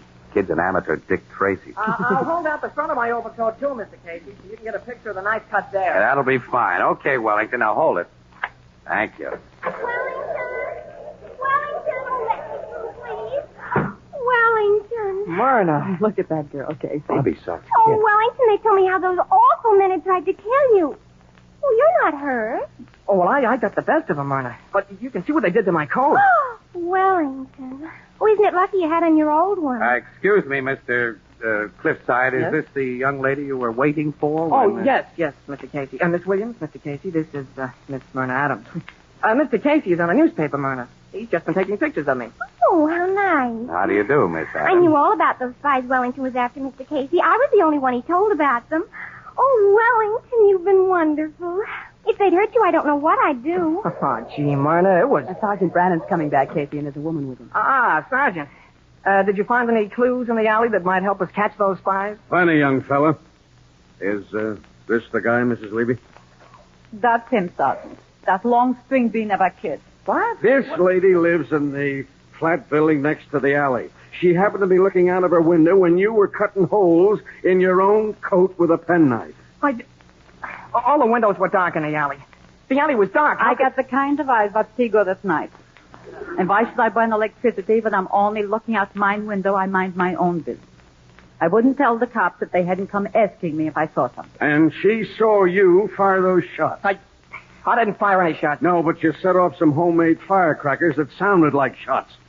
Here's pieces of them I found back there. Sergeant, look, I saw you light a match to those firecrackers, young man. Firecrackers? Myrna. There weren't any spies. No one tried to kill you. This was all a bluff. Myrna, look. You cheater, you cheap rug cutter, you firecracker shooter, you faker. You gotta listen to me. I never want to see you again. Don't go away, Myrna, don't. Yeah, you stay here, Let me mister. go. Will you? I gotta explain to her. You gotta let me explain, Sergeant, please. She's gone. You've got some explaining to do to the judge after I run you in. Hey, Roberts, make out your report on this guy, and we'll take him to the station. Okay, Sarge, come on. All right. Hey, Brandon. Yeah? What, Casey? Don't run that kid in. And why not? Well, couldn't you see he was making a grandstand play for that Bobby Sox gal, and it flopped? Well, he's already taken one on the chin and hard. Now, look, Casey, we cops have too much trouble with his kind of I pony. know, but do me a favor, will you, Brandon? I'll do one for you sometime. I don't make trades. But I don't get any kick out of pinching goofy kids either. Look, Casey, you can have Wellington Brookside if you only take him away from here. If you don't, well, that mob out there has heard what's happened, and they'll kid him right. I'll take him away. Okay, thanks, Casey. I'll tell him to get in your car. Hey, what's the idea, Casey? I don't like to see a kid KO'd twice in one night, Annie. Look, and when you get to the office, kid, don't write this story, for laughs or otherwise. I'm forgetting the pictures I took. Oh, I get it. Okay. All right, come on. I'm going to drive the kid home, and I'll drop you on the way.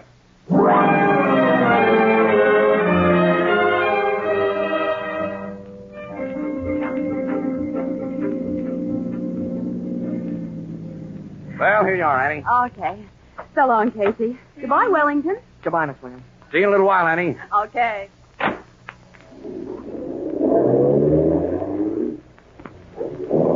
Hey, kid, is that Wellington name? Is that on the level?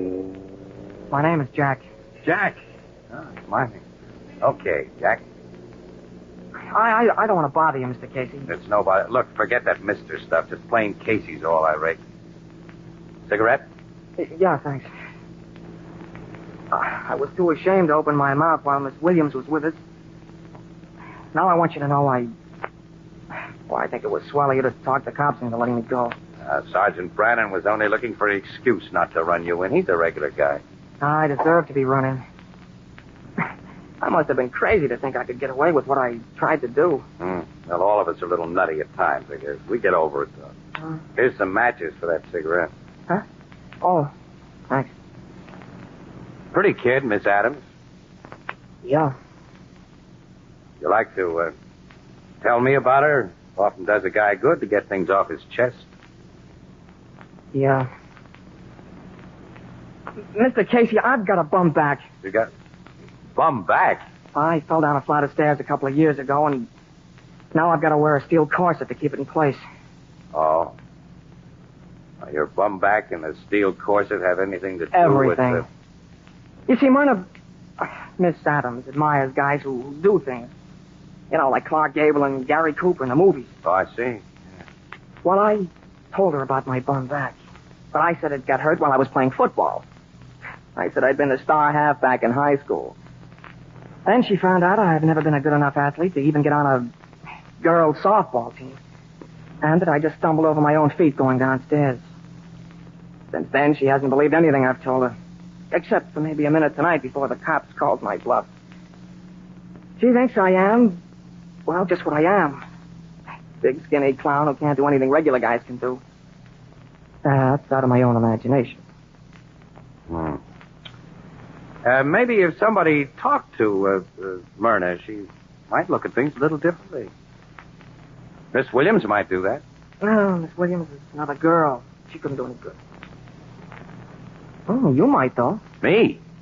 Yeah, she respects old guys. Old? Well, I don't mean you're so very old, but you must be all of 30. Yeah? Pretty ancient, huh? And you're in the newspaper racket. You must know cops and murderers and... Gee, I bet you've even talked to G-men and movie stars. Oh, Myrna will think you're almost as important a guy as Clark Gable or even Humphrey Bogart. Oh, now, wait. She'll listen to you, Casey. Will you go to her and explain that I'm not just a heel? Now, listen, Jack, Oh, please, Casey. Well, okay, fella. Oh, gee. Thanks.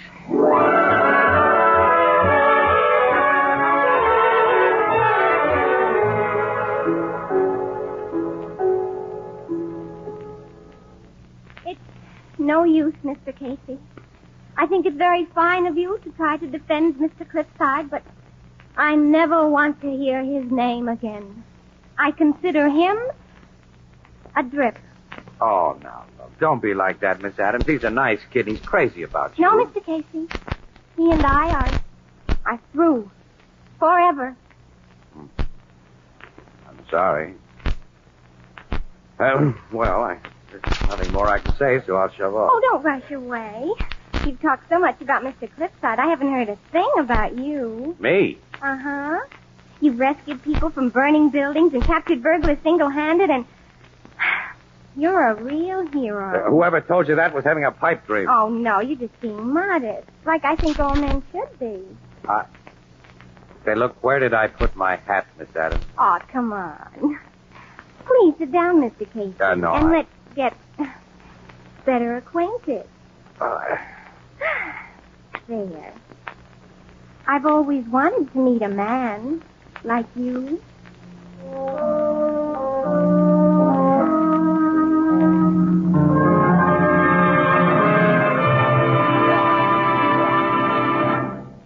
We'll continue in just a moment.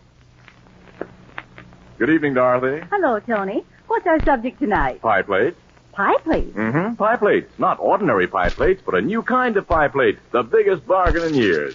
Why, it's made of glass. Well, this is the Anchor Hocking program, and this new Fire King oven glass pie plate is something special. Listen. It bakes pie you can be proud of, not once in a while, but every time. Crusts are light, fluffy, and well-browned and never scorched. And it comes clean almost instantly without scrubbing. Well, you sold me, Tony. Yes, this big 9-inch Fire King oven glass pie plate with a 2-year guarantee against oven breakage is being featured tomorrow and Saturday at 5 and 10-cent stores and all stores that sell household glass at a special bargain price of only 25 cents, slightly more in distant cities. Look for the Fire King label. Ask for it by name. Not just an oven glass pie plate, but a Fire King oven glass pie plate. A product of Anchor Hocking. The most famous name in glass.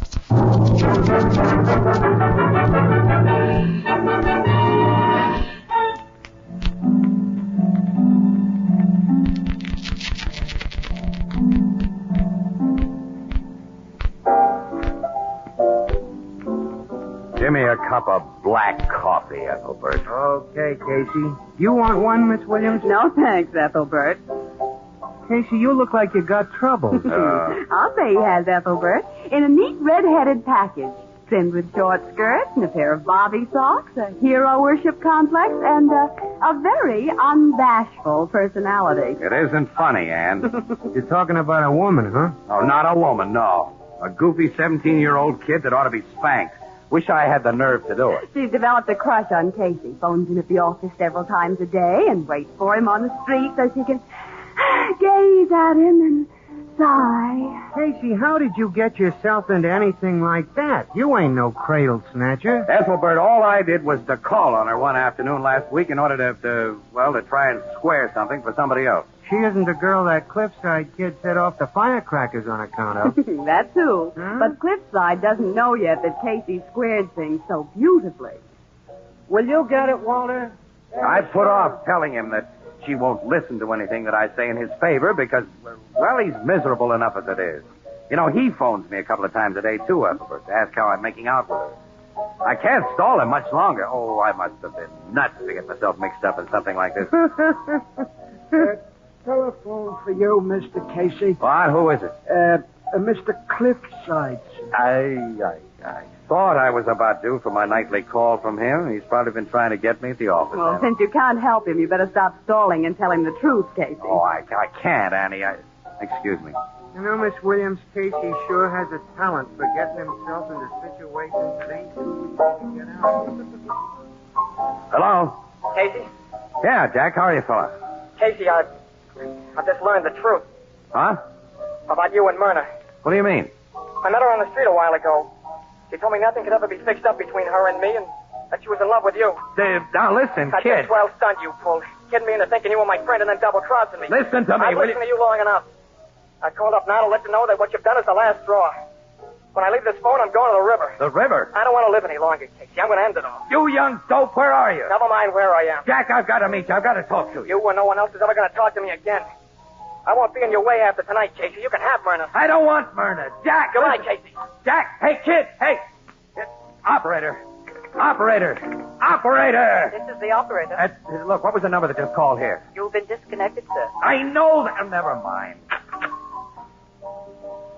Annie. Yes, Casey. Annie, that darn fool kid says he's going to throw himself in the river. What? The way he sounded, I don't think he's bluffing. We got to stop him, Annie. You know where he is? No, but there's only one place that kid had picked for a suicide, the cliff at Rocky Point. You mean the place they call Lover's Leap? Yes. Oh, but Casey, that's way I out know on the how far it is, Annie. But he wasn't calling from around there because there isn't a public telephone within a mile of the place. You'll have to reach it by bus, but we've got a car. Look, Annie, I may need you to convince him that I'm not trying to steal his murder. Come on.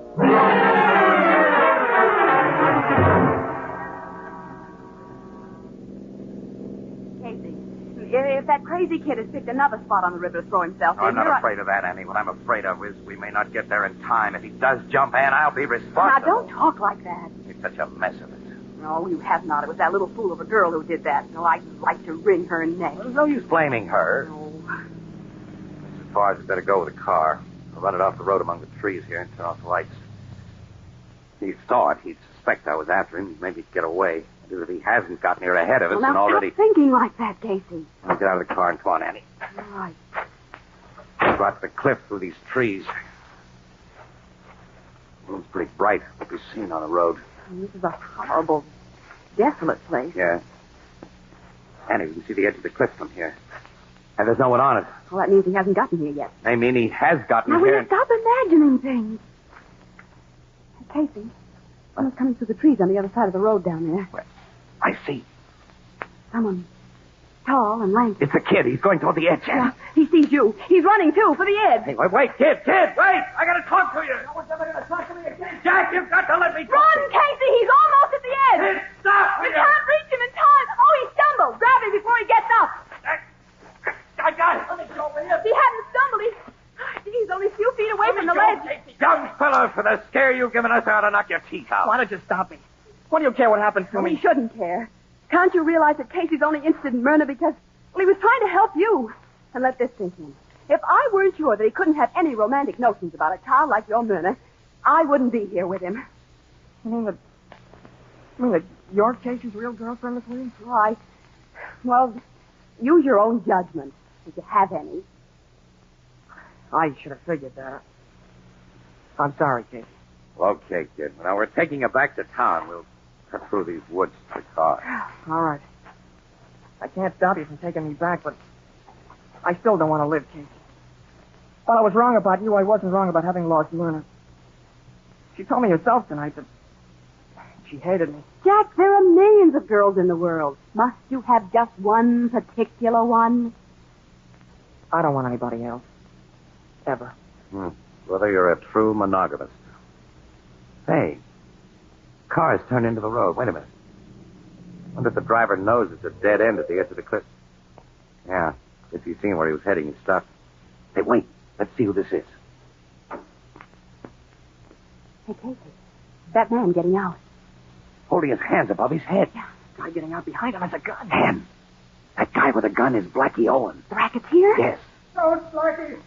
Give me a chance. Don't. Oh, he shot him. Casey, be quiet, both of you. Keep back of these trees, out of sight. Okay. Blackie Owens is a dead shot, and none of us has a gun. If he knew we'd seen what we have seen, our lives wouldn't be worth a nickel. He's getting back in the car. He's driving away. Wait, don't move from here. He turns off this branch road. Okay. Now let's go over and look at the body. Annie, Blackie Owens is one of the dirtiest gang leaders in this town. The cops have never been able to nail him. What we've just seen will send him to the chair and give us a front-page exclusive. Jack, I could kiss you. We wouldn't have been here if it hadn't been for you. Casey, how can you think of front pages when you've just seen a guy murdered? Get used to things like murder in the newspaper racket. Well, there he is. Oh, do you recognize him, Casey? I certainly do. And that gives me a good reason not to be too unhappy about this shooting. The guy who just had his last ride was Twist Yakov. Well, he was Blackie Owen's chief gunman. That's right, Annie. Blackie gave it to him right between the eyes. He's dead. At the last year's daisy. Never seen a dead guy before. It's awful. Yeah. Remember that the next time you think of bumping yourself off, kid. Now come on to the car. Let me get a camera and shoot some pictures of it. There'll be no... What? Casey. Hello, Blackie. Stick up your hands. All of you. Okay. I wouldn't have come back if I hadn't seen your car parked off the road after I turned the bend. It gave me the idea that there might have been witnesses to what occurred here a few minutes ago. And I don't want witnesses. He's going to kill us. Take it easy, Jack. The young man, unfortunately for all of you, is right. You see, I prepared a very good alibi for this evening that your testimony would kind of spoil. I'll give you all your choice. What would you like? Between the eyes, like Yakko? Through the heart or in the stomach? You know, I pride myself that I never miss. But it's all the same to you, Blackie. I'd prefer not to be shot. Hey, you should have known better than to stand so close to a guy you meant to plug. You got his gun, Casey. You got his gun. Yes, Casey. I have. Now, Blackie, we'll go to my car and get a camera and take some nice pictures of you. Right. Now, be good. Stick your hands in the air and get going. Okay, but don't you want this? What are you picking up there? Can't you see? Pair of gloves. The lady dropped them when she stuck up her hands a minute ago. No use leaving them on the road. Yeah, miss. Oh, yeah, they are my gloves. Hey, Casey! He's grabbed it. Let her go! Drop that gun you took from me, Casey.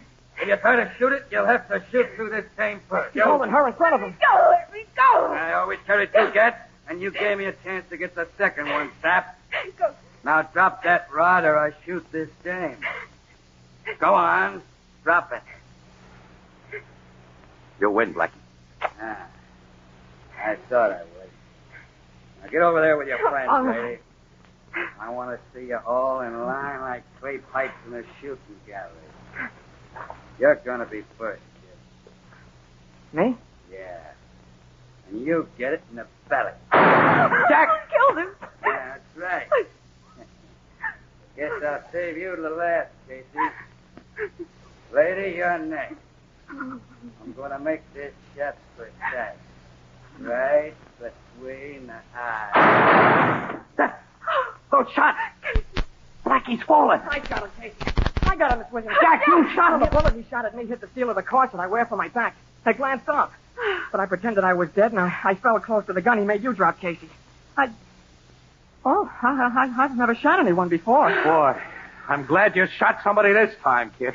I am a hero. I am a hero.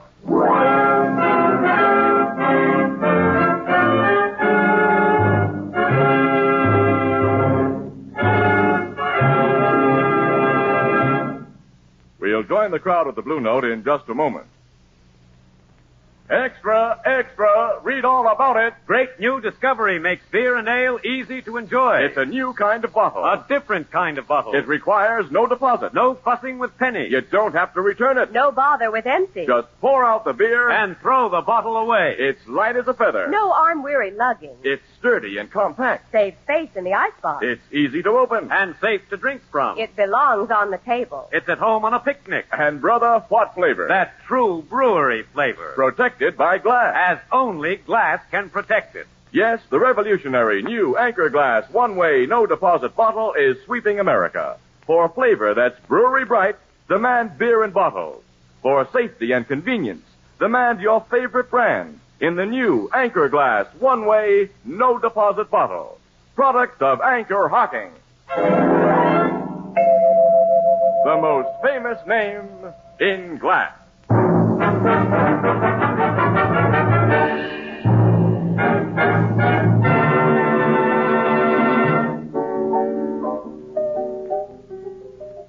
Hey, Casey, didn't you and Miss Williams kind of overdo that stuff about Wellington Cliffside in this morning's paper? No guy's ever been that much of a nature's noble man. Boy, you'd have thought he was if you'd been there, Ethelbert. I'm standing in our exact spot. Well, maybe you're right. How did it go down with his girlfriend, who wanted to be Casey's girlfriend? Swell. You know, she was barely civil to me when I saw her today with Jack. I understand they're engaged, too. Well, as my sister Edna says, quote, the only thing wrong with the younger generation is that it grows older. Unquote. What does that mean?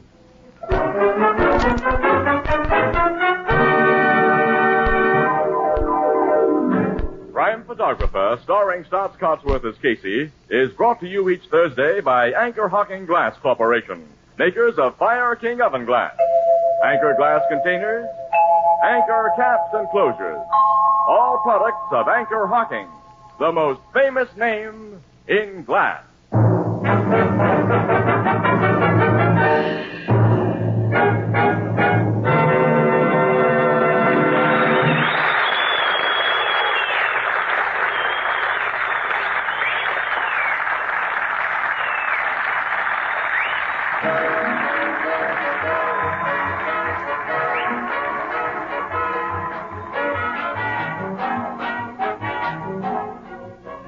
Crime Photographer is directed by John Dietz. The original music is by Archie Blyer, and the program features Miss Jan Miner as Anne and John Gibson as Ethelbert. The part of Jack Cliffside was played by Jack Grimes, and Herman Chittison is the Blue Note pianist. This is Tony Marvin saying goodnight for the Anchor Hocking Glass Corporation of Lancaster, Ohio, with offices in all principal cities of the United States and Canada. Thursday night on CBS is the biggest show in town, so stay tuned for exciting dramatizations on Reader's Digest Radio Edition, which follows immediately over most of these stations.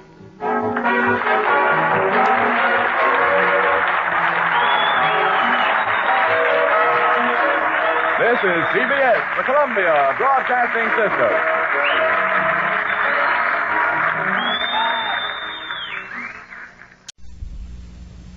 The Anchor Hocking Glass Corporation brings you Crime Photographer.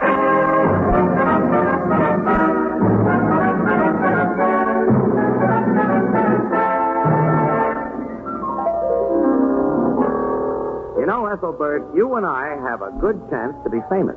How's that, Casey? Well, I figure if a man's known by the company he keeps, Yeah? then he ought to be known by the company that keeps him. That makes sense. And the company that keeps us is Anchor Hocking, the most famous name in glass.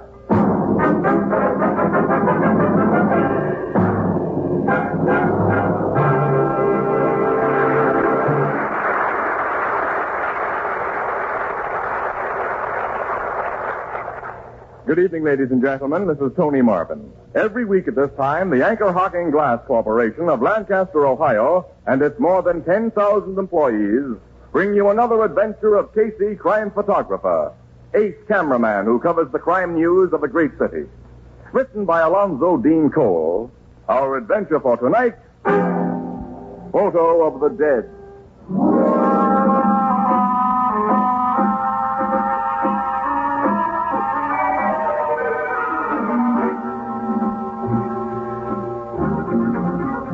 9 o'clock in the evening, the big, untidy photographer's room of the Morning Express. The door opens, and Ann Williams. Gosh, it's hot, Casey. Let's go over to the Blue Note. Oh, Annie, I'd like to get out of this joint for a while, but Dad Phelan phoned about half an hour ago and said he wanted to see me. He's making a special trip down here. Dad Phelan? Sure, you met him. He runs a little stationery and cigar store. Oh, yes, of course. He lost his wife last year. That's He went right. to her funeral. Yeah, Aunt Maggie, her name was. Well, what does he want to see you about? Well, he said he wanted my advice about something. What? He didn't say. Well, there he is now. Hi, Dad. Oh, Casey, my boy. Hey, it's good to see you. Dad. It's always good to see you. You remember Annie Williams? Oh, of course. How are you, Miss Williams? Just fine, Mr. Phelan. Sit down, Dad. Thanks. I've got something to tell you, boy. Oh, what's on your mind? Casey, I've heard from Maggie. Huh? She's come back to me from the dead. Mr. Phelan. I've heard her voice, and she sent me her picture from the other world. Her picture?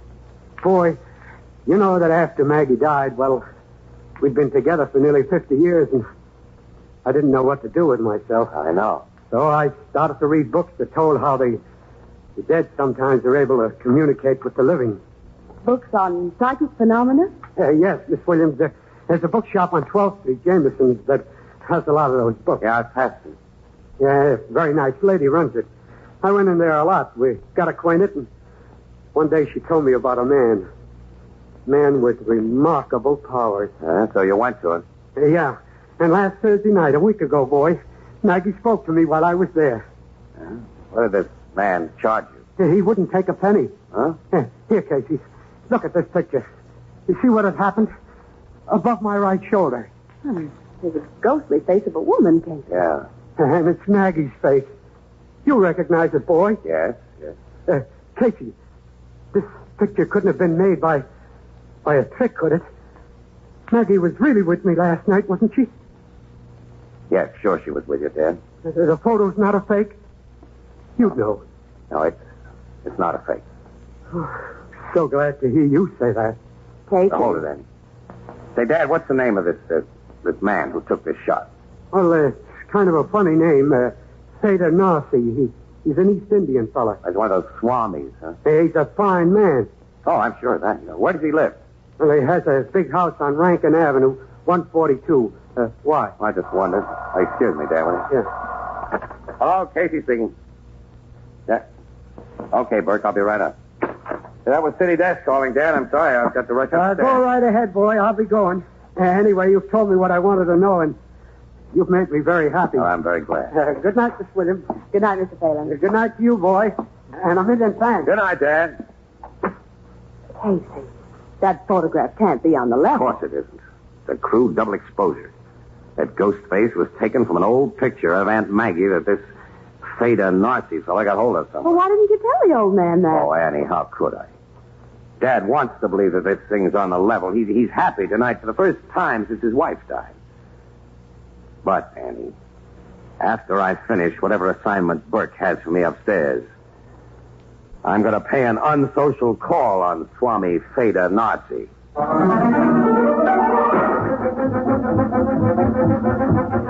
Oh, hey, Burke, what do you mean? You're sending me out of town tonight? That's what I said, Casey. I just had our Detroit correspondent on the phone. He tells me a honey of a murder broke out there. You may be gone 2 weeks, maybe a month. And I'm not going? Casey's on this job alone, Williams. You stay here. I'll take this to the cashier and get your expense money, Casey. Your train leaves in 45 minutes. Burke, I ought to see a guy tonight. Here. You can't. Get going, Casey. I want pictures from Detroit tomorrow. Okay. Well, Dad Phelan's been looking after himself for over 70 years. I guess he can do it without my help a few weeks longer.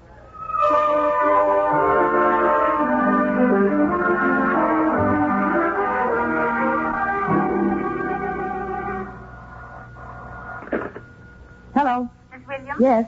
This is long distance. I have your call through to Detroit. Oh, thank you. Go ahead, please. Hello? Hello, Casey. Annie, gee, it's great to hear your voice. Anyway, what's up? Look, something's happened that we think you ought to know about. What? I'm at police headquarters with Captain Logan.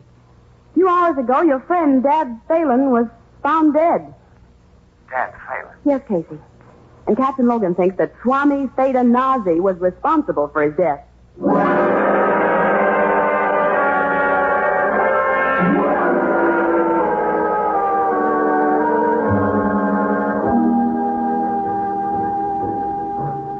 Well, come on, Logan. Let's have a dope on it. Al Phelan didn't open his store this morning, Casey. A cop on the beat got worried, broke in, and found your friend dead in the back room. He just died in his sleep, huh? Yeah. I talked to Miss Williams after she phoned you, Casey, and we pieced the thing together.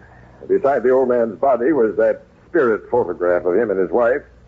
And in his pocket, we found a bank book that had apparently represented his life savings. The balance was only $21. But until 4 days after Miss Williams says he called on you at the Express, the balance had been $6,021. The fake Swami got the $6,000. The shock of losing his life savings and learning that the Swami was a fake was too much for him. Swami gave him the usual routine. Huh? Yeah, racketeers of his type are all alike. After the victim is convinced he's in contact with the dead, he gets a spook message telling him to hand over some money, usually for an investment the ghost recommends. And so it was passed over in cash, and we cops can't do a thing. Logan, that Swami killed that old man just as surely as though he'd stuck a gun at his head and pulled the trigger. I know it, but he's not a murderer in the eyes of the law. We can't even prove him a thief. You question him? Naturally. He denied everything. Well, Logan, I'll talk to Swami Theda Narcy. It won't get you anywhere. Well, I'll see you later. Now, what are you going to do? Well, from what you say, there's only one thing I can do. Beat that guy to a pulp.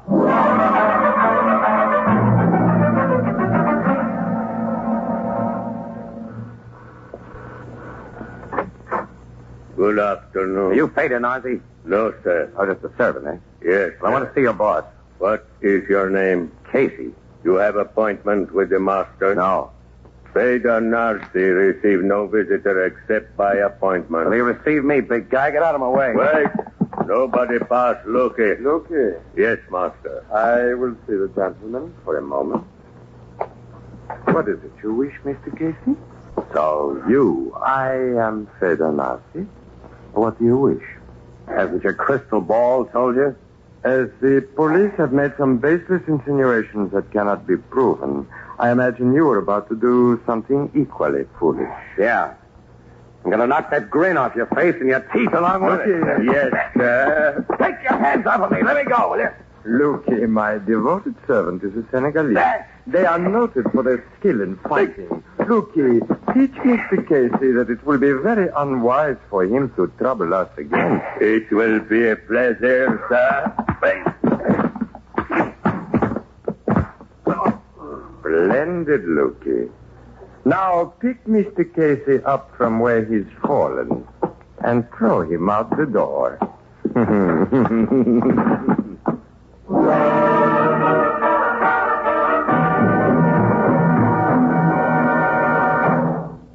Our story will continue in just a moment.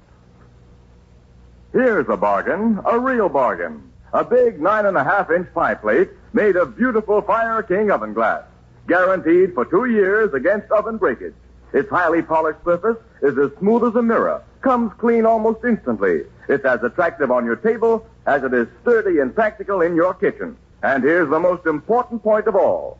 This new kind of Fire King pie plate practically assures results every time. Its pale blue glass absorbs oven heat so evenly that your pies bake all the way through. The crust is light and flaky with no danger of scorching. Now, to get this new pie plate, it's not necessary to sit down and write a letter. Simply go to your favorite 5 and 10 cent store or any other store selling household glass and ask for the special Fire King oven glass pie plate being offered over the air at 25 cents or slightly more in distant cities. Remember the name, Fire King oven glass. This new Fire King oven glass pie plate is a product of Anchor Hocking. The most famous name in glass.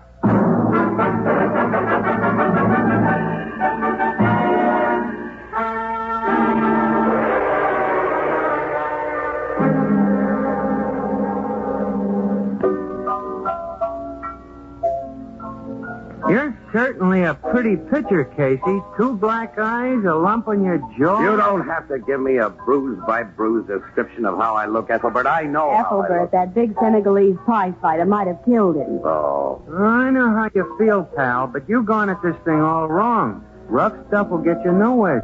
That's great. You got any suggestions? No. Captain Logan says there's nothing he can do, huh? Well, what can the cops do unless they can prove that Nazi got Mr. Phelan's money and got it under false pretense? Must be some way to get evidence. Why doesn't Logan detail one of his dicks to pose as a sucker and pass this Nazi a couple of marked bills? Well, that's been tried several times, but Nazi's too wise. Casey, I might be able to get the goods on Fata Nazi. But you? Yeah.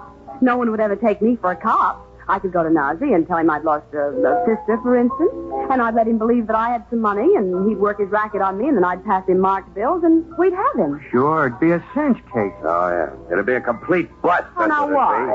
Do you think anybody gets into Nazi's joint unless he knows who they are and all about them, Annie?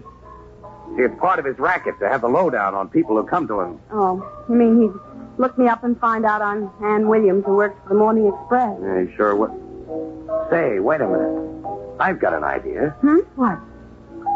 Bert was telling me some of his recent family history a few days before I went to Detroit. He can give us the gimmick we need behind this thing. Bert? Your city editor? Yeah. Boy, and will he do it when he sees it as a build-up for an exclusive feature story. Annie, come on. We're talking to Bert right now.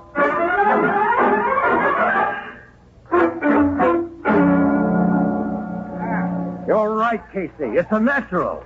Williams, you'll check into an uptown hotel here tomorrow night as Marilyn Phillips of Portland, Oregon. Which is the real name and home address of your wife's first cousin, right? Yes, as Casey remembers my telling him, Marilyn lost her mother several months ago. Where's Miss Phillips now, though, Bert? Traveling in Mexico, so that'll be all right. She's about your size and coloring, Williams.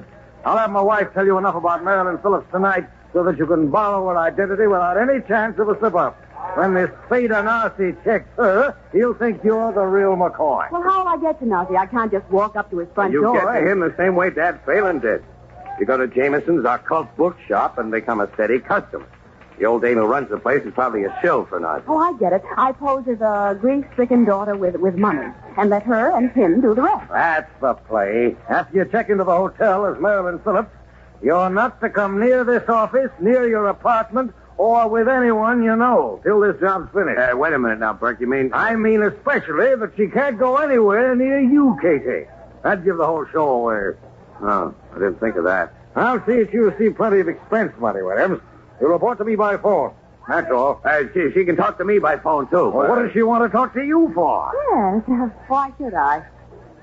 Well, I thought I might be able to help or something. Burke will attend to everything. Sure, Casey. I'll attend to everything. Oh, that's just swell.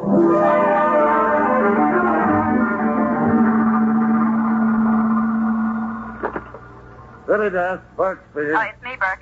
I'm getting acquainted with Mrs. Jameson, but she hasn't suggested I see our man yet. You've only been on the job 10 days. This will take time. Stick with her.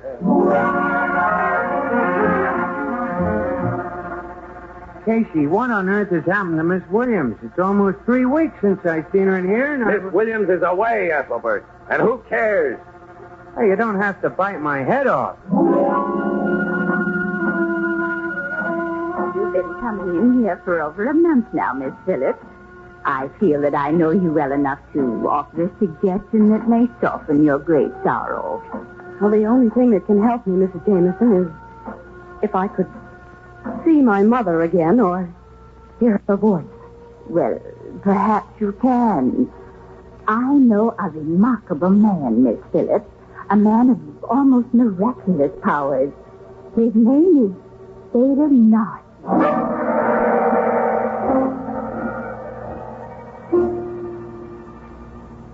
Sit down, Miss Phillips. Oh, thank you. I see things in the crystal ball. I see a lady there whom you loved very dearly. My mother? Yes. Her name was Alice. The woman who sent me here must have told you that. Be not hasty in your judgment, Miss Phillips. You were born October 4th, 1922. Your home was 47 Vista Road, Portland, Oregon. Your middle name is Celestine. Your mother's maiden name was McClintock. She's very close to you now, Miss Phillips. Very close. Can you make me see her, Swami? Or hear her voice? Later, perhaps. Come to me on Thursday next. In the meantime, I will pray that the one you love beyond the veil will speak to you and give you comfort. Go now. I'm very weary. Yes, Swami. How much do I owe you? Oh, me? Oh, my dear child, I make no charge for my services ever. My mission in life is to serve mankind.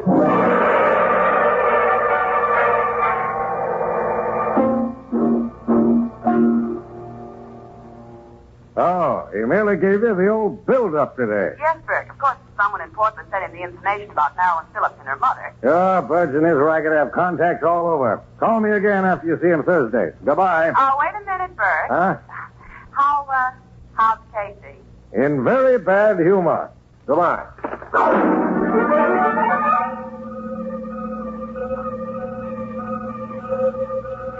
It's very still, Miss Phillips. The psychic force is strong in me tonight. I feel the spirit presence of one who has passed beyond. You think, Swami, that my mother I cannot tell. I am sinking into trance. Hold my hands tightly. Look closely at the crystal. And soon you may hear the voice of the dead. It's so dark in here. Trance. I'm sinking into dawn.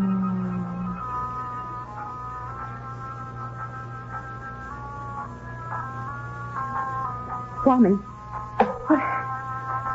That knocking. Something's knocking on the table, Swami, and it isn't you. Oh, that music. Where's it coming from? I'm afraid, Swami. I'm afraid. Have no fear, my daughter. That voice. It is your mother's, darling. Mother? I'm with you, Marilyn, dear. This good man has helped me make the journey from the land beyond to bring you comfort. I can't see you, Mother. I have more to tell you, my dear.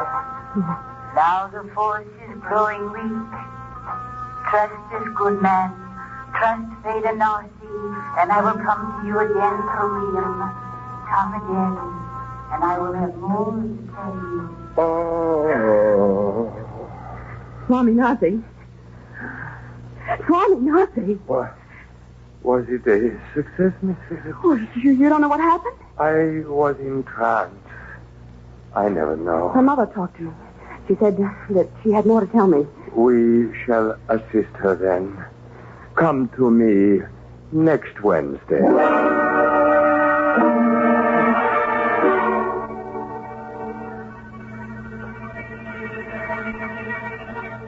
Hold my hand tightly, Miss Phillips. Yes, Swami. I am sinking into trance. Sinking into...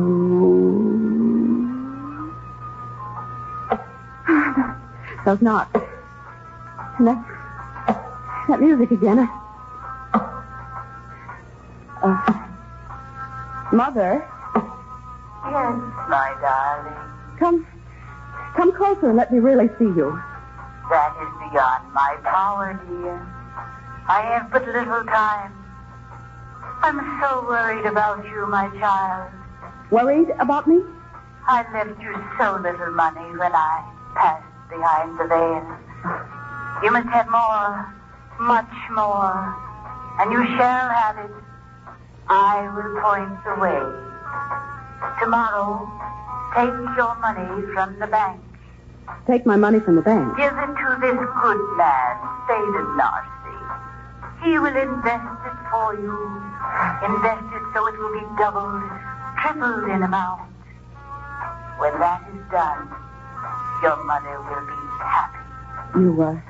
You will tell Satan Nazi how to invest my money, Mother? I shall guide his every action. And I know all things, dear.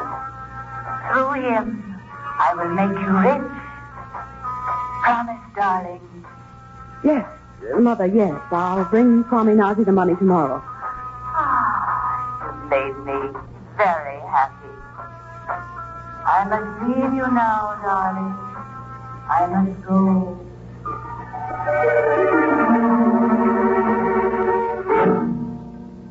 So, then the ghost voice faded out, huh? Yes, Bert. And when Nazi snapped out of his trance, I told him I'd bring him $10,000 that Mother left me at 9 o'clock tomorrow morning. I'll send you the money by messenger. Call me when you get it, and we'll check on the final plan. Okay, Bert. Goodbye.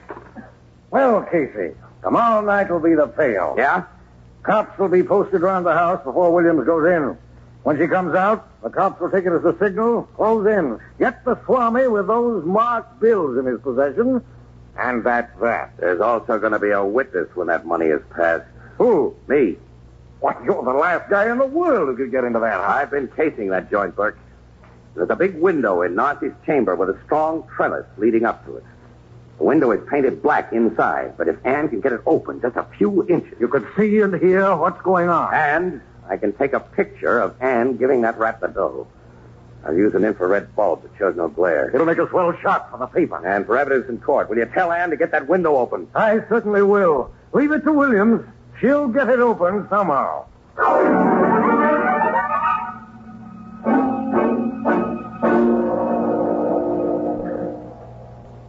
I brought the money for me. Oh, yes, the money. You'll return it to me, and much more besides, as Mother said. Miss Phillips, through spirit guidance, I have made many fortunes for other people. I am not interested in money myself. Oh, there's $10,000 here. All I have. Well, I will accept and invest it as a sacred trust. Here. Thank you. What was that? I didn't hear anything. Well, see. This window. Oh, Mr. Casey. Hello, Nazi. Step off that trellis and into this room with your camera. As you fear I have a gun. Yes, I see. Now close the window. Okay. I am always alert for frame-ups. Yes, the guy in your racket has to be. You will give me the film you just exposed? What good will it do you? I saw you take the dough. Your testimony and that of Mr. Phillips will be utterly valueless if the money cannot be found in my possession. It's quite obvious that I have been given marked bills, but they're easily destroyed. Casey, if he destroys the paper's $10,000, I'll have to pay it back. I'll be in debt the rest of my life. He won't destroy it. Don't move, Mr. Casey. I shoot. Now take the film from your camera and toss it into the copper bowl on this table. Okay. I place your marked money in the bowl with it. Now strike a match, Mr. Casey, and burn them. That gun makes you the boss. Oh, Casey, when we tell Burke you burned the papers and money... It is very probable that you will not be believed. There will be a large suspicion that you kept it for yourself. That doesn't bother me so much as the idea that you might beat this rap Nazi. I shall beat it. Now strike a match and burn that evidence. Okay. Money and the film in this bowl beside your crystal ball. Right at you, Nazi. Knock the gun out of his hand. Get it, Annie, quick. Look here. The big prize fighter. Come here, look here. That's the guy I want to see again. Take this gun. You'll need it. No, I won't. Look here. I am here, master. You weren't expecting that crystal ball in your face, were you? Now, that'll hold you. Now, Swami Nazi, would you like to gaze into your crystal ball? Or can you guess what's going to happen? Don't hit me. Don't hit me. But Dad failed. Aim for Annie. This one's for me. And now, Annie, you can bring in the cops.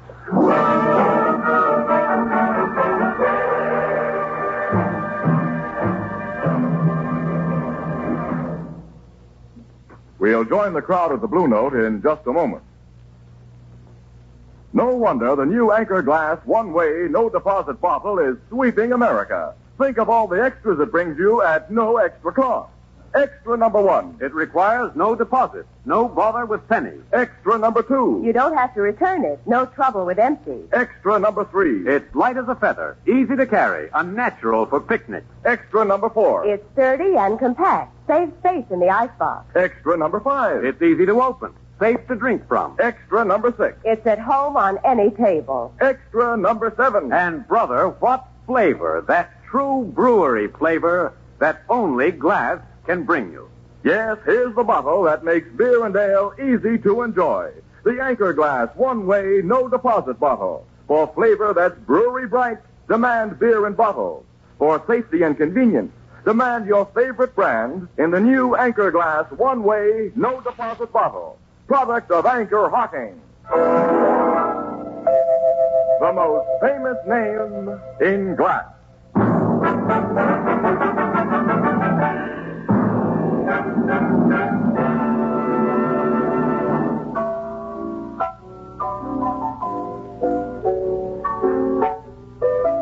Cops got the whole gang of them, huh, Casey? Yes, Ethelbert. Including Mrs. Jameson, the dame who also impersonated Narzi's spook. That's swell, Miss Williams. And it's swell to see you around here again. I've missed you since you've been away on that case. Oh, thanks, Ethelbert. Yeah, that's right. We've all... say, Annie, it's kind of a nice night. How about you and me taking a walk? Why? Well, just because it's kind of a nice night. So long, Ethelbert. So long, Ethelbert. So long, so long. As my sister Edna says, quote, absence makes the brain grow dumber. And a walk on a nice night may be dangerous business for an unmarried bachelor. Unquote.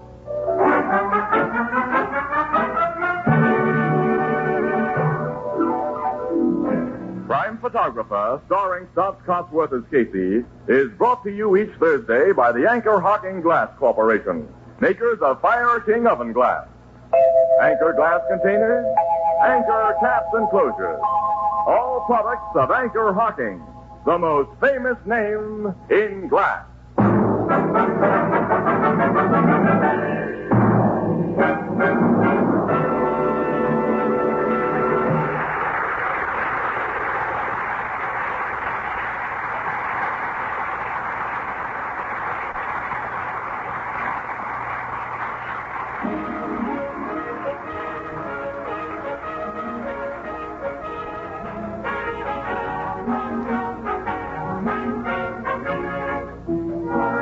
Crime Photographer is directed by John Deep. The original music is by Archie Blyer, and the program features Miss Jan Miner as Anne and John Gibson as Ethelbert. Herman Tittison is the Blue Note pianist. This is Tony Marvin saying good night for the Anchor Hocking Glass Corporation of Lancaster, Ohio, with offices in all principal cities of the United States and Canada. Thursday night on CBS is the biggest show in town. So stay tuned for exciting dramatizations on Reader's Digest Radio Edition, which follows immediately over most of these stations.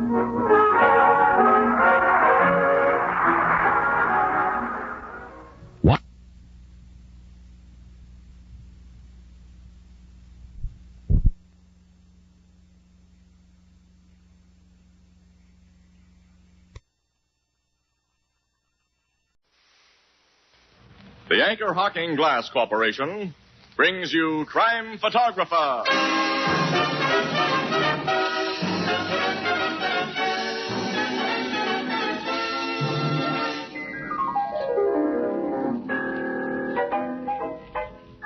$30 has September, April, June, and November.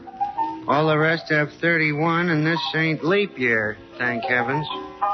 Thursday the 7th. Casey! What? Hey, don't scare me like that. Casey, we're famous. Famous?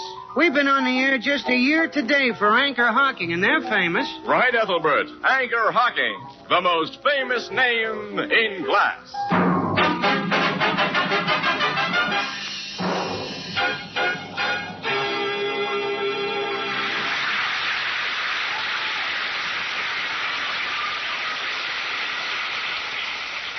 Good evening, ladies and gentlemen. This is Tony Marvin. Every week at this time, the Anchor Hocking Glass Corporation of Lancaster, Ohio, and its more than 10,000 employees bring you another adventure of Casey, crime photographer, ace cameraman who covers the crime news of a great city. Written by Alonzo Dean Cole, our adventure for tonight, Death in Lover's Lane.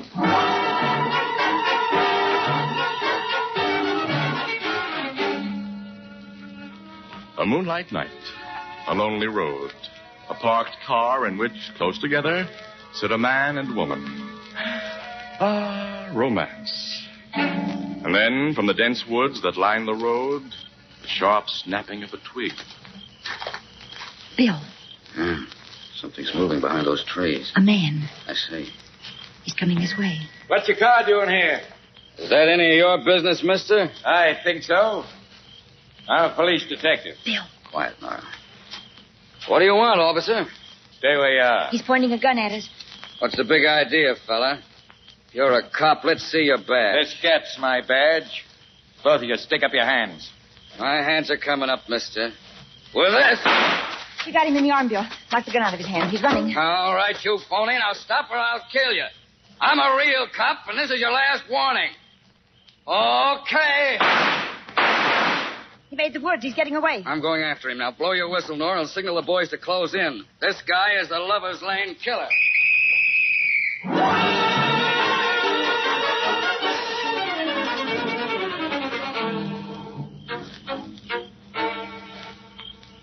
The man got away from you in those woods, officer? Yeah, that's right, Miss Williams. But Nora Ryan, the policewoman who was working this trap with me, had a prowl car here in a few minutes, and they radioed the precinct station to have the woods surrounded. The guy can't possibly get away. I wish I was sure of that, Dino. Our guys have been searching those woods for an hour now and haven't found him. You should have shot him down when he started to run. Well, I'm sorry I didn't do a better job, Captain. Logan, why do you pick on Bill Dano? Why, Casey? Yeah. He and that policewoman have been laying traps for this Lover's Lane murderer ever since he began killing people 3 or 4 months ago. Well, the guy walked right into one tonight, and Dano and Nora Ryan sprung it on him hard. They did the best they could. Killer's bottled up in these woods, wounded and without a gun. You're sure to find him when daylight comes. If this killer gets away after we had him in our hands... Do you think it's really the Lover's Lane murderer who came after Dano and Mrs. Ryan tonight? Well, we can't be sure, Miss Williams. The only people who've seen the Lover's Lane murderer in action didn't live long enough to describe him. We found their bodies slumped in cars parked on lonely roads like this one. The dead bodies are 6 couples so far, with 32 slugs through their heads. And the guy who walked into one of our police traps tonight may have intended nothing more than a hold-up. Well, the gun that Dano shot out of his hand was a .32. Well, there are a lot of .32 revolvers in illegal circulation, Miss Williams. Ballistics hasn't had time to compare the gun he dropped with the murder slugs. Of course not. This guy does prove to be the Lover's Lane murderer. I will have had a bum hunch. What do you mean? I've had an idea the killer was a woman. Hey, I've played around with the notion that a woman was behind these things myself. Yeah? A dame whose love life hadn't been so good and who resented other people finding romance under the moonlight in parked cars. Well, what about the little card with I'm Death printed on it, the one the killer always leaves? And those cards could have been left by either a man or a woman, Miss Williams. Our handwriting experts say they show no definite sex characteristics. I know, Logan, but, well, as I say, my hunch wasn't very strong. Captain. It's a gunshot. Yeah. They must have found him. Now, it came from in there. Yeah, I'm going. Yeah, so am I. You stay here, Eddie. Oh, no, I will not. Kid, look, with the shooting going on, no woman should I be don't present. call one-shot shooting. I'm going with you. What's happened? Captain Logan, come here. I'm coming, Dano, but what? There's our man, Captain. Same guy who pulled the gun on Mrs. Ryan and me. Good job, Dano. You got him this time. Yes, and for keeps. Huh? Oh, I didn't shoot him, Captain. You didn't? No, I heard a shot and came here in the woods in this direction, found the guy lying here. Well, who did shoot him if you didn't? Our other cops are too far away. They're just getting here now. Well, I don't know. Hey, Logan, there's a clean hole in this dead guy's head, and it wasn't made by a police 38th. It looks more like a .32. Captain, beside the body. I see. Casey. A printed card. I'm Death. The sign of the Lover's Lane murderer. Then he just killed this guy. And this guy wasn't the Lover's Lane murderer.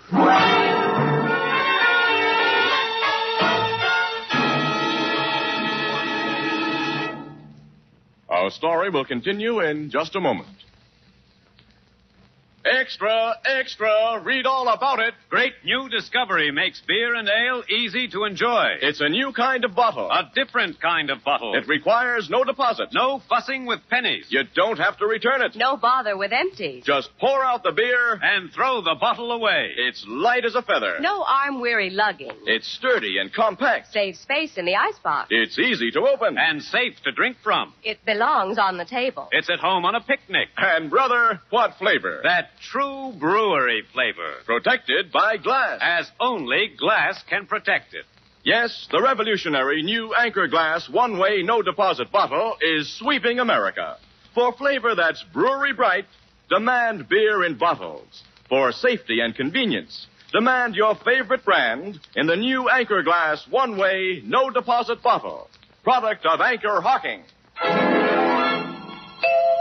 The most famous name in glass.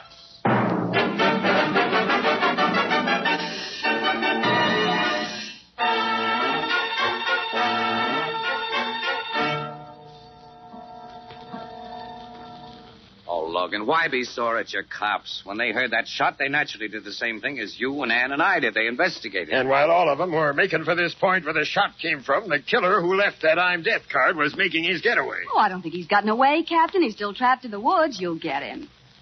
Or her. I've still got that little hunch about a woman being the killer. Now that the guy who tried to stick up Dano and Mrs. Ryan has been put in the clear by getting shot through the head, well, maybe I'm right. Is that I'm Death card like all the others you found, Captain? Yeah, Miss Williams, they're all the same. And I think ballistics will say that the .32 slug found in this guy's head came from the same gun that killed those 6 couples. I'm betting the same way, Casey. And I have the same cockeyed theory you have about the reason for this latest killing.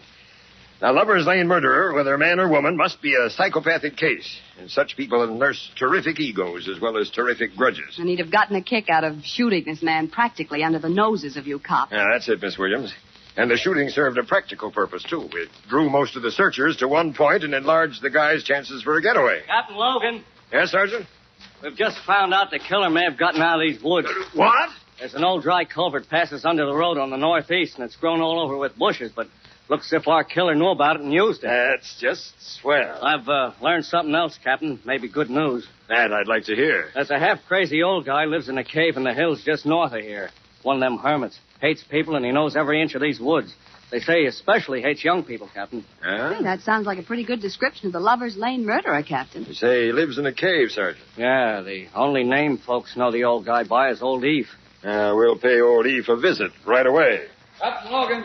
Captain Logan. Who's calling? It's me, Phil Dano. Oh. Who's that with you? A little guy, a gentleman I met out there the northeast road. He's given me some very interesting information I think you ought to know about. I'm Clarence Butterworth, Captain. Professor Clarence Butterworth. I have a little summer place near here where I relax while the college is closed.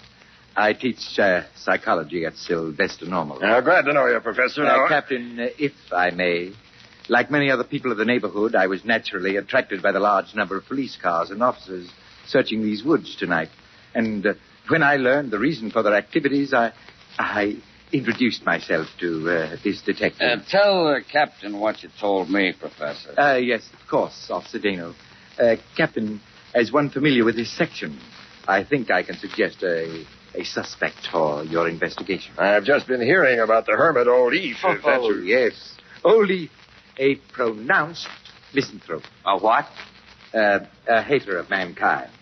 He would naturally fall under suspicion, but I don't think a creature of his limited mentality capable of successfully committing such a series of crimes. You see, Captain, I'm, if I may be permitted, I'm a student of crime. You are? Yes. As a professor of psychology, the subject of crime falls naturally into my orbit. Okay, who's your suspect? A woman. A woman? Yes, Mr. Casey's the name. Tell us about this woman. Of course, Mr. Casey. She's a person of considerable wealth, and in my opinion of strong psychopathic tendencies occasioned by an unhappy marriage. Her husband was, if this young lady will pardon me, something of a philanderer. Oh, hubby played around with other dames. Yes. According to neighborhood gossip, she surprised him in a parked car one evening with a young female person and attacked the two of them with a butcher knife. Fortunately, her husband was able to disarm her before he could do any great damage. He afterwards had her committed to a sanitarium for mental treatment, an institution from which she was released only 6 months ago, following his death. 6 months ago, Logan. Yeah, this thing checks in a lot of ways, Casey. Now, who is this woman, Professor, and where does she live? Her name is Mrs. Norma Julian, and she occupies a small estate about a half a mile northeast of these woods. That culvert's on the northeast, Captain. Sergeant, we're not overlooking any bets, so you take a detail and get that hermit, Old Eve, for questioning. Professor, I'll have you take me and Officer Dano to Mrs. Norma Julian. Also Miss Williams and me, Logan. Mm-hmm, definitely us, Captain. Okay. Come on, Professor, let's go. Very well. Oh, this will be a most interesting indeed to an amateur criminologist like myself. Dear me, now I have an opportunity to see how real professionals work.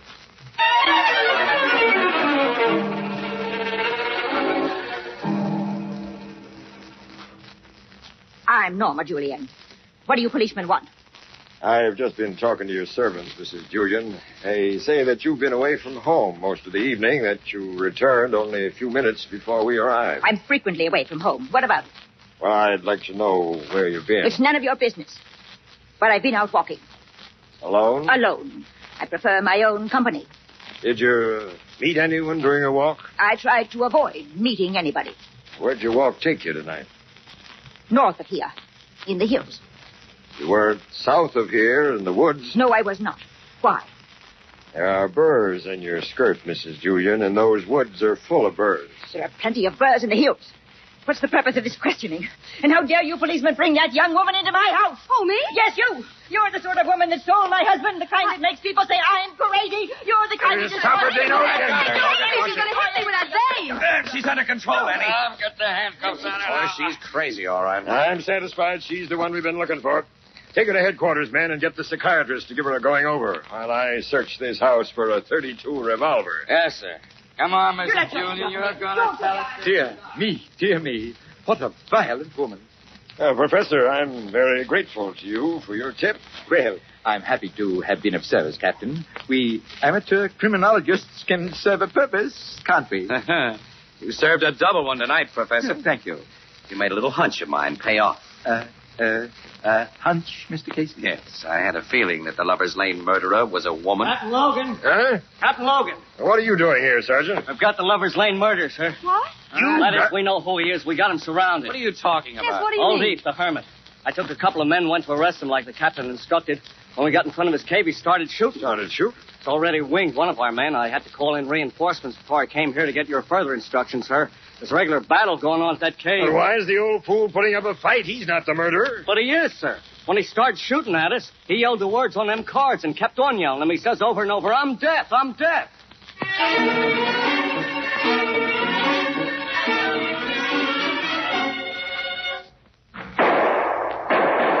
Somebody's trying to get me. I'm deaf. I'm deaf, I tell you. Listen, Captain. I hear, Dano. Hey, that one came close. Annie, keep down behind these rocks. That old guy shoots straight. No, I'm keeping down, Casey. He isn't shooting so often now, Captain. And maybe he's running short of ammunition. We got to get up there with a tear gas bomb and smoke him out. Don't look like there's any shelter between here and that cave. You'll kill anybody who tried to climb that exposed hill. We'll go around the hill. Get at him from the rear. But the cave has only one entrance. That opening's in front, and he's watching that. And how? Heads down, everyone. Captain, I'm sure the cave has two openings. You are, Professor? Reasonably so. During one of my rambles about the neighborhood last summer, I discovered an opening covered by trees that apparently led downward to the rear of Old Leech's cave. Could you find it again? I believe I can. Sergeant, you and your men keep that maniac's attention. Start shooting and draw his return fire to exhaust his ammunition. Dano, you come with the professor and me. Yes, sir. I'm going to be a part of that expedition, Logan. Mm-hmm, and me. No, Miss Williams. If Casey wants to take chances, that's his business, but I'll have no women. You stay here, Annie, where it's safe. Oh, safe, huh? Well, safer. Now lead the way, Professor, and keep under shelter. Let's go. Very well. See you later, Annie. Oh, I hope so. Somebody get Charlie. You varmints, I'm deaf. I'm deaf, I tell you. How's that hunch of yours now, Casey, about a woman being the Lover's Lane murderer? That hunch, Logan, just ain't around anymore.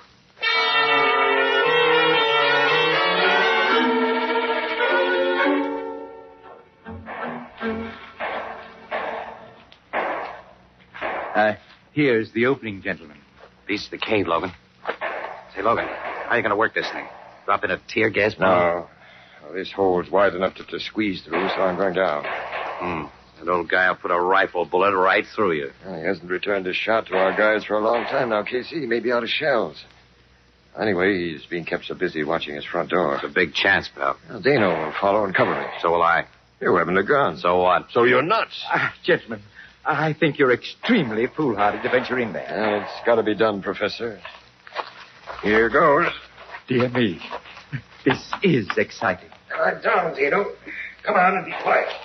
There's a bend in the cave, and that nut can't see us from where he is. I'm with you, sir. Me too. I also. Professor. I simply couldn't miss this, Captain.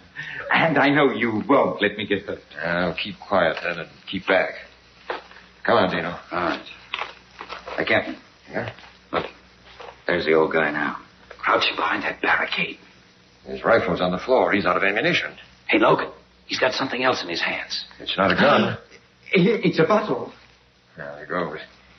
Stick up your hands, Eve. We got you. No, keep back, or I saw this bottle. It's full of nitroglycerin. Nitroglycerin? Oh, salt of thunderation. I'm deaf, I'm deaf. Don't throw that. He's throwing it. Oh, it didn't explode. That was just a bluff. I got the thing, Logan. Stick it in your pocket, Casey. Give it to me later. Yeah, I'll do that. I clipped this old maniac with my gun butt. Sure did. He's out cold. Yeah, so is the professor. The professor? What's the matter with him? Yeah. Little guy fainted when he pitched that bottle. Well, I almost did myself. Yeah, me both, Dano. Well, maybe you guys think I took it easy. Oh, boy, he might have had the real McCoy in that bottle.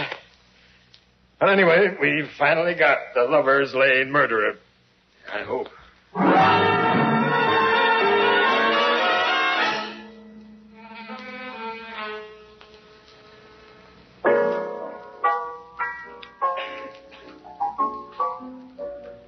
Here's another bottle of beer, Casey. You look as if you needed it. Yeah, I do, Ethelbert. This has been quite a night, Ethelbert. I should imagine, Miss Williams, from what you've told me. Is that crazy old hermit the real Lover's Lane murderer? We don't know. He's such a fruitcake, the cops don't get any sense out of him, even now that he's come to. We didn't go back to headquarters with him because I had to write my story, and Casey had a lot of pictures to get ready for the engravers. Yeah, I'll have to go to headquarters later and give Logan this bottle of nitroglycerin. Excitement, we both forgot about it. Is that the bottle of stuff the old guy threatened you with? Yeah. Looks like greasy dishwater or cold soup, doesn't it? You're sure it ain't real nitroglycerin, huh? Oh, if it was, pal, I wouldn't be here. When stuff like nitro gets thrown around, things blow up. I've heard it don't stand for rough treatment. That's right. Logan will want that little bottle of dishwater for evidence, I suppose. Oh, sure. Cops always want everything. How about the woman, that Mrs. Julian, who was arrested first? She's another nut. The police are holding her. She may still turn out to be the killer, Annie. Oh, Casey, you certainly hang on to a hunch. I haven't a hunch about this thing anymore, or even an idea. You know, this has been a tough night. Well, it's not over yet, Casey. We've another job to do. You have? Mm-hmm. Yeah. City desk wants a lot of personal dope on little Professor Butterworth. We're playing him up as the big hero of this evening's frolic, so we're going out in the sticks again and see him. He snapped out of his faint okay, huh? Sure. He was still kind of white around the gills when we saw him last. Well, come on, Annie. Let's get over with and call it a day. Okay. So long, Ethelbert. So long. Hey, Casey. Huh? Take your bottle of nitroglycerin. Oh, thanks for reminding me. I wouldn't like it to explode sitting on my bar.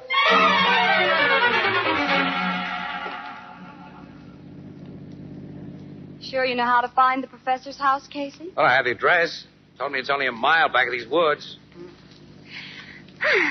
This is a beautiful road in the moonlight. Yeah. No wonder so many couples have picked it as a lover's lane. Don't see any neckers along here tonight. Well, after what's happened, they've naturally been frightened away. I wouldn't scare away that easy. Wouldn't you? No. Not if I had a real nice gal in the car with me. Oh, is that so? Yep. I'll prove it. Here's a good parking place. Why, Mr. Casey. Nice moon. Okay. Uh-huh. Well, now what? Well, suppose you tell me what you think of Philadelphia's chances against Pittsburgh for cellar position. Suppose I tell you what I think of you as a romantic character. Oh, no, you'd flatter me, Annie. Mister, I'd blister you. Annie, what do you mean? I only... Oh. Hey, wait, shh. Quiet. What? Someone in those woods. Oh, yeah, I see. Good evening, young people. The professor. Yeah, he's got a gun in his hand. Are you enjoying the moonlight? The beautiful, romantic moonlight? We were. Casey. Miss Williams. Yes, you didn't recognize us as soon as we did you, Professor. No, I didn't. That's an interesting gun you're pointing at us. It's a 32, isn't it? Yes.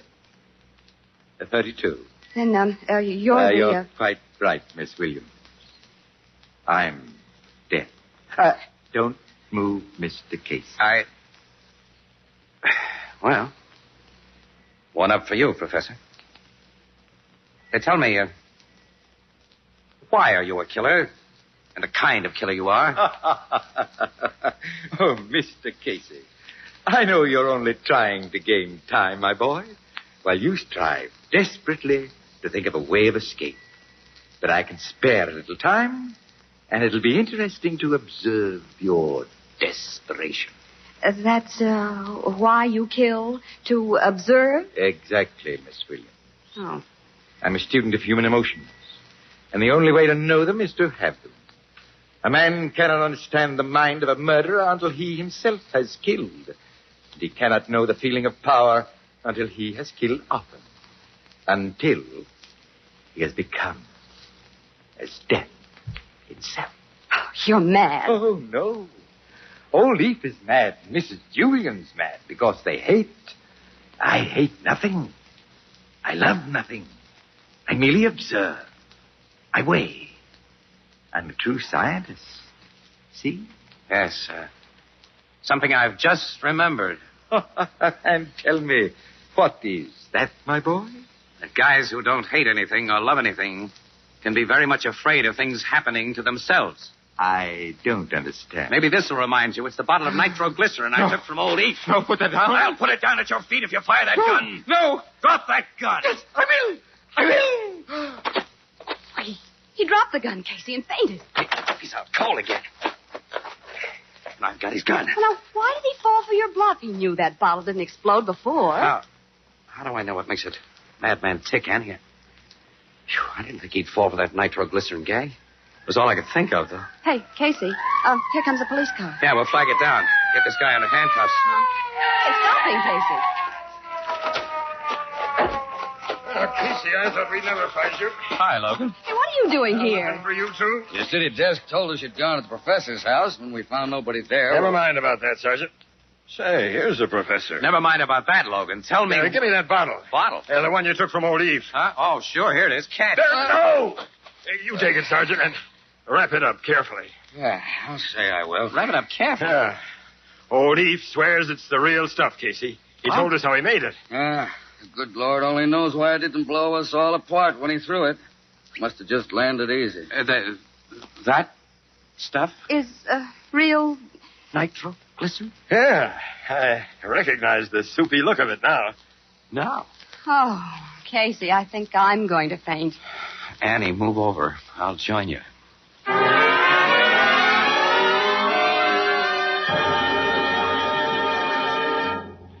We'll join the crowd at the Blue Note in just a moment. How long has it been since you baked or even tasted a real homemade huckleberry or blueberry pie? Say, remember the symphony of color as your fork touches the tender golden brown crust and the rich deep purple juice spills out across your plate? My, oh, my.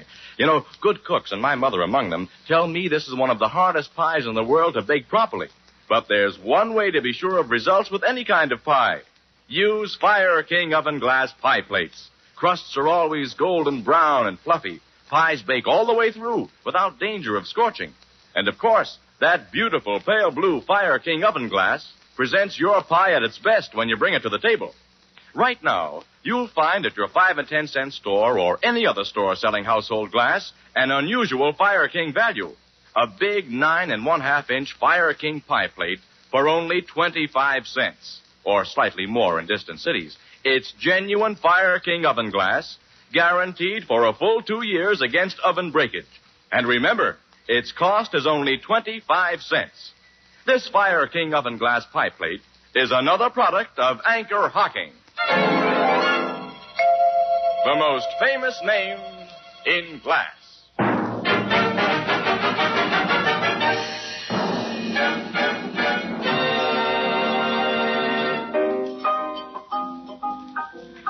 So they got the professor in a nice, solid cell, huh, Casey? Yeah, he's out of circulation, Ethelbert. Gee.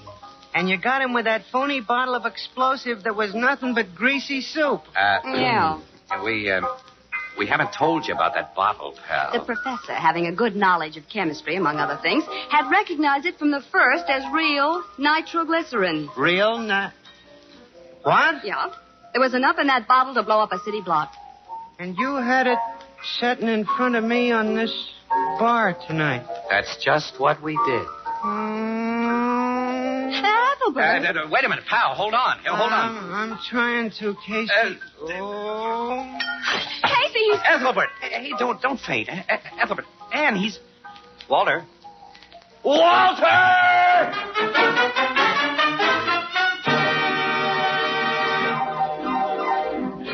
Crime Photographer, starring Stotts Cotsworth as Casey, is brought to you each Thursday by the Anchor Hocking Glass Corporation, makers of Fire King oven glass. Anchor glass containers, Anchor caps and closures. All products of Anchor Hocking, the most famous name in glass.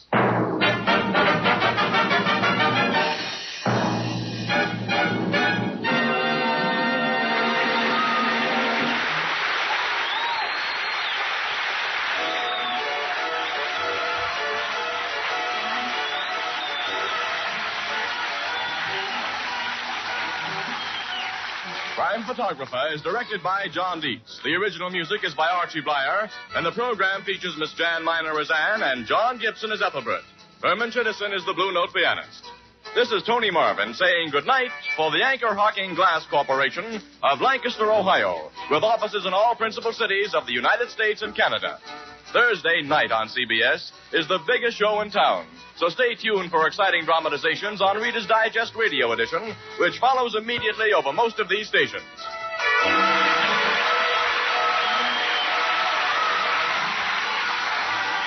This is CBS, the Columbia Broadcasting System.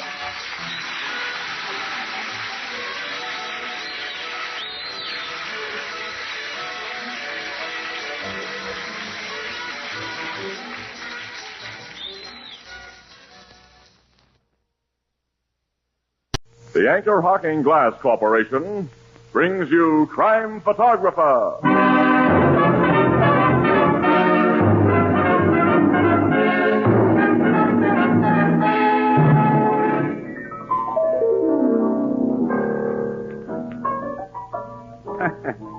Where'd you get the black eye, Ethelbert? At a concert. A concert? What were you doing? I was just telling this fellow we have better music at the Blue Note Cafe. And? He turned out to be the conductor's brother. Ooh, well, that'll teach you a lesson, Ethelbert. When you're with strangers, it's safer to talk about something everyone agrees on. Like what, for instance? Like Anchor Hocking, the most famous name in glass.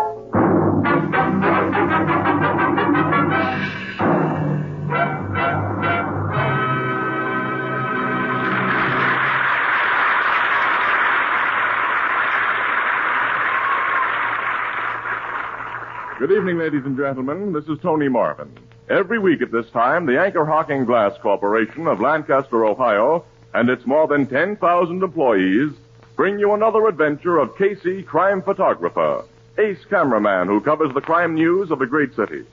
Written by Alonzo Dean Cole, our adventure for tonight, Bright New Star.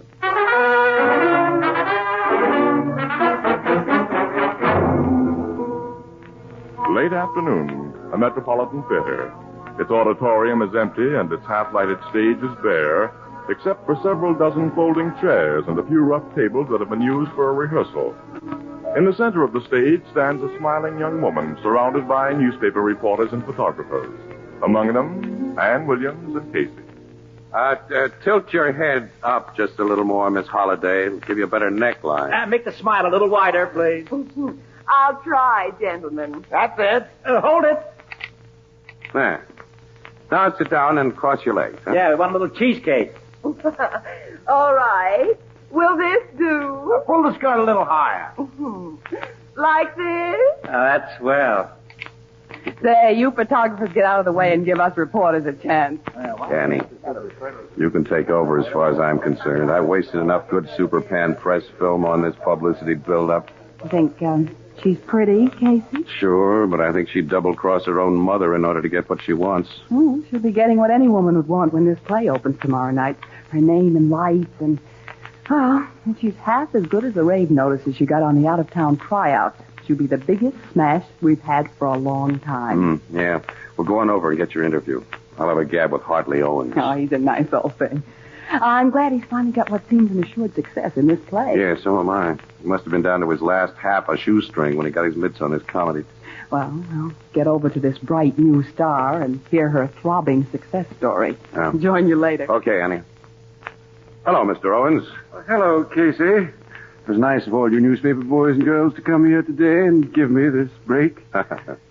You made sure we'd give you this break. You mean the insurance story? Uh-huh. It's a corny old publicity gag, Mr. Owens, but it always works. When we got the release about you insuring your new star for $250,000 and then verified the truth of it, well, we made good copy. Well, the $250,000 life insurance policy I took out on Sandra Holliday wasn't merely a bid for publicity, Casey. Huh? That little girl over there in my play, I've got an SRO hit that'll make me several millions. Without her, I've got another turkey. As good as all that, huh? She's sensational. Your press agent said you discovered her in a Chicago night spot, but he soft pedaled beyond that. What's the dope on her? Oh, strictly off the record, Casey. She was entertaining in a pretty low dive when I found her.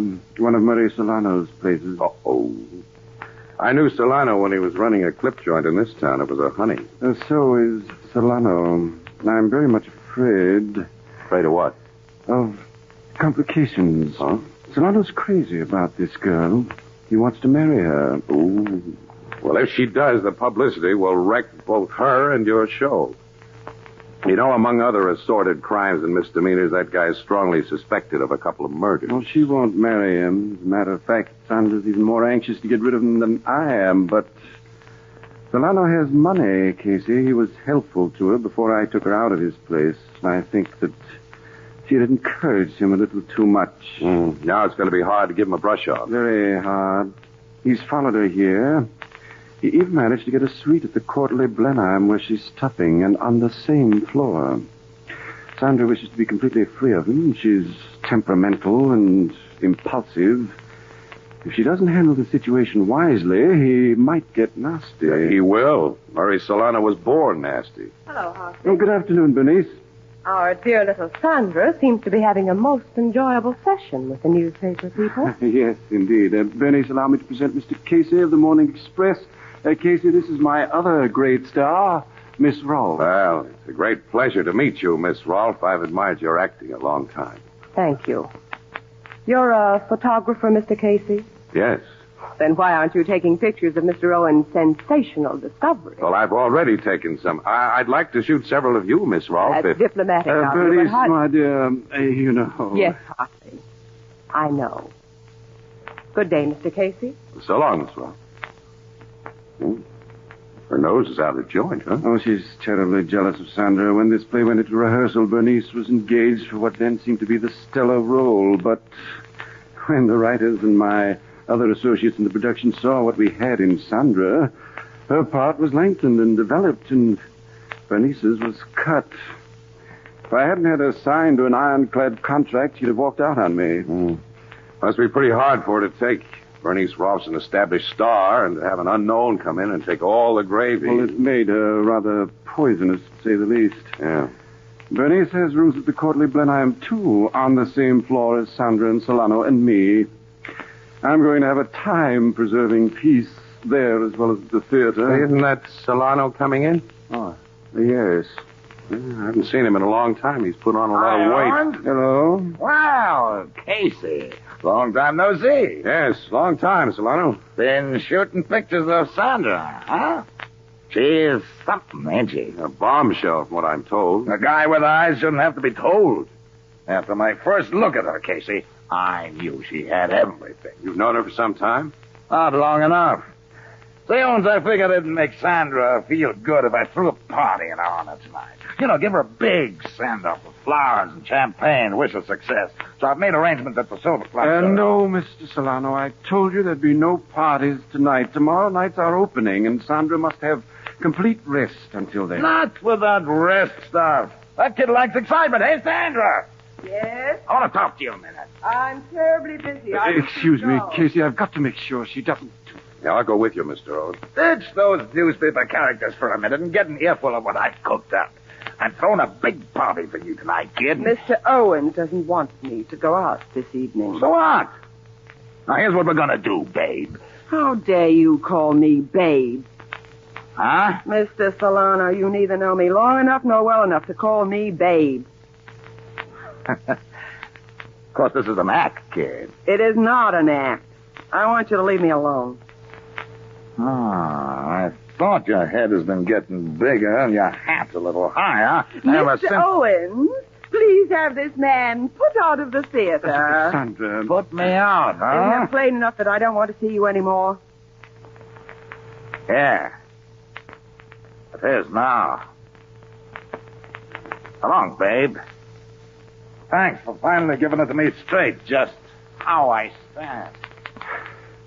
Sandra, you shouldn't have done that. Not the way you did. I told you I was fed up with him, Mr. Owens. And you wanted him out of the way. Solano's dangerous. I'm not afraid of him.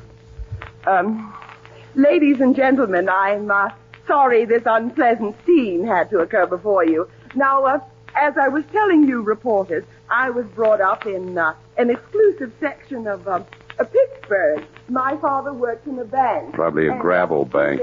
Casey, what do you suppose the lowdown is on that Solano person? I'll tell you when we get out of here, Annie. Come on, let's go. Okay. So long, Mr. Owens. Casey. Yeah?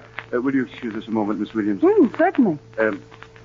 Casey, you're an old friend, so I know everything I've told you will be off the record. This opening tomorrow night, the success of my new star, means everything to me. The wrong sort of publicity at this time. Yes, I understand. Well, don't worry. Nothing to hurt your show. We'll get into the Express, and the people here from other papers are young in the racket. They don't know Solano. Thanks. You think he might try to harm Sandra? It's pretty rough, the way she gave him the gate. Solano's going to be plenty burnt. Look, why don't you play safe and get her a bodyguard? I shall. That'll be good publicity. Yeah. You would think of that, Hank. Second nature, my boy. But seriously, until I secure guards for the job, I'll keep very close watch over her myself. Well, that'll be easy since you're stopping at the same hotel. Well, so long, Mr. Owens. And so long, Casey.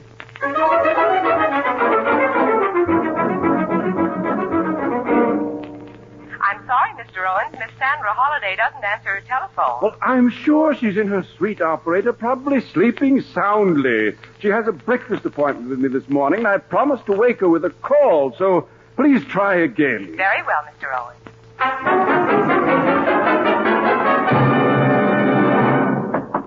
Don't waste time knocking at that door, man. Open it. If I use my pass key on Miss Holliday's door, you must take the responsibility, Mr. Owens.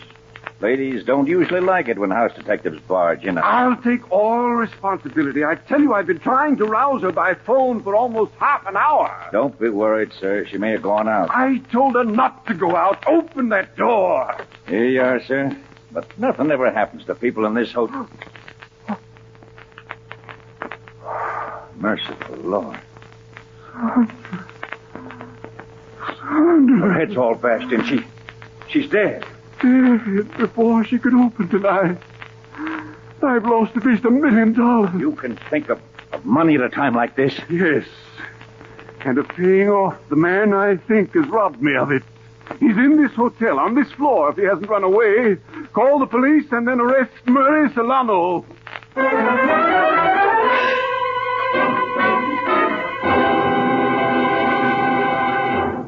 Our story will continue in just a moment. Want to make your folks' mouths water with a surefire dessert? Then let it be homemade pie.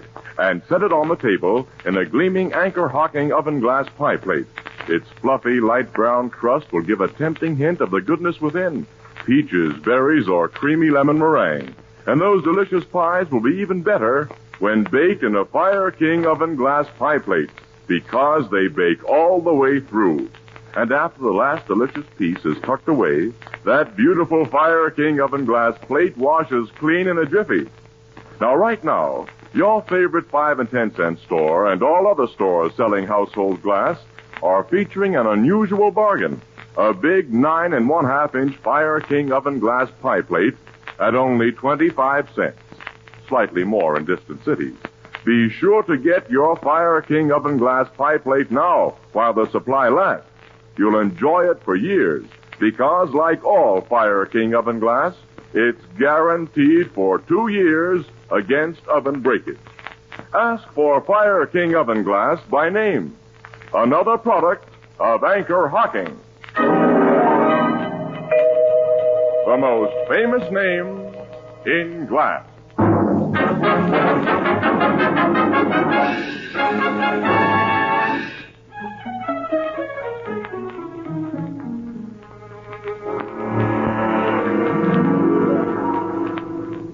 You and this house detective went to Solano's rooms right after you phoned me at headquarters, Mr. Owens? Yes, Captain. Solano wasn't there. The guy left in such a hurry, Captain Logan. He took nothing but the clothes he was wearing. Which means that after he killed Sandra, he lost no time in making his getaway.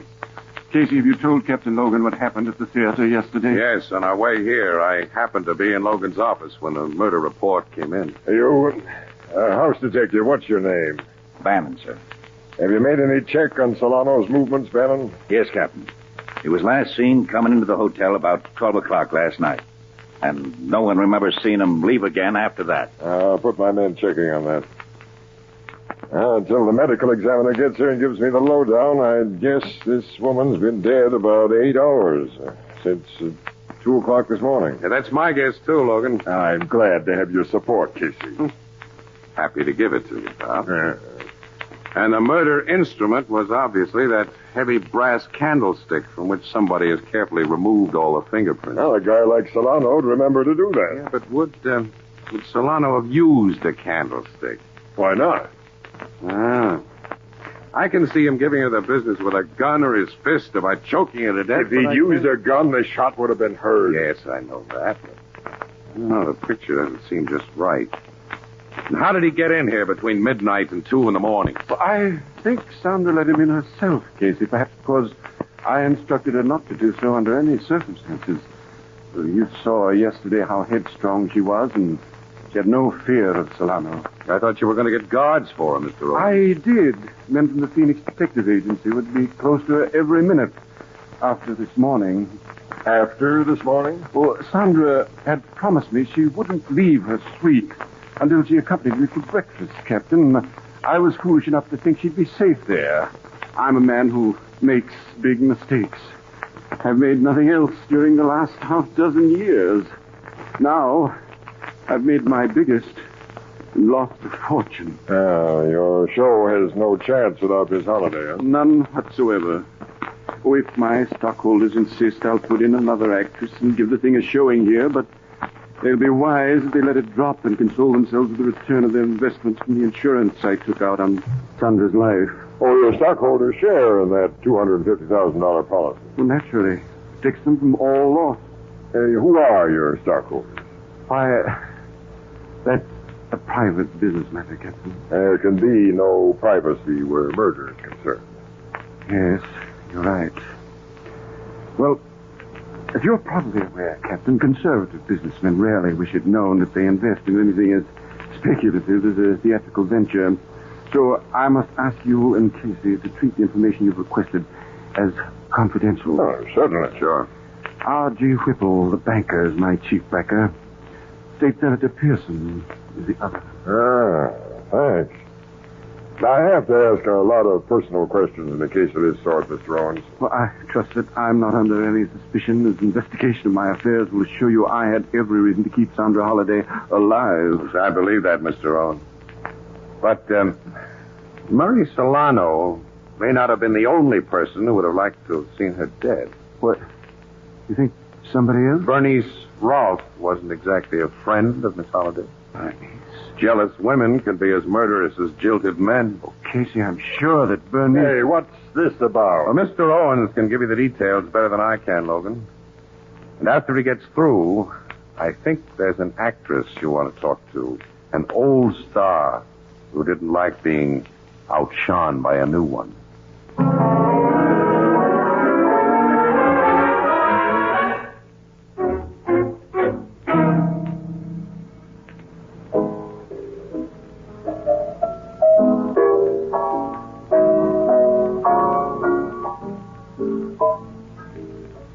Hey, Joe. Yeah? Colonel Bernstein wants another mint julep, and we're all out of mint. I'll get some right away, Ethelbert. Yeah, make him the julep when you do. Okay.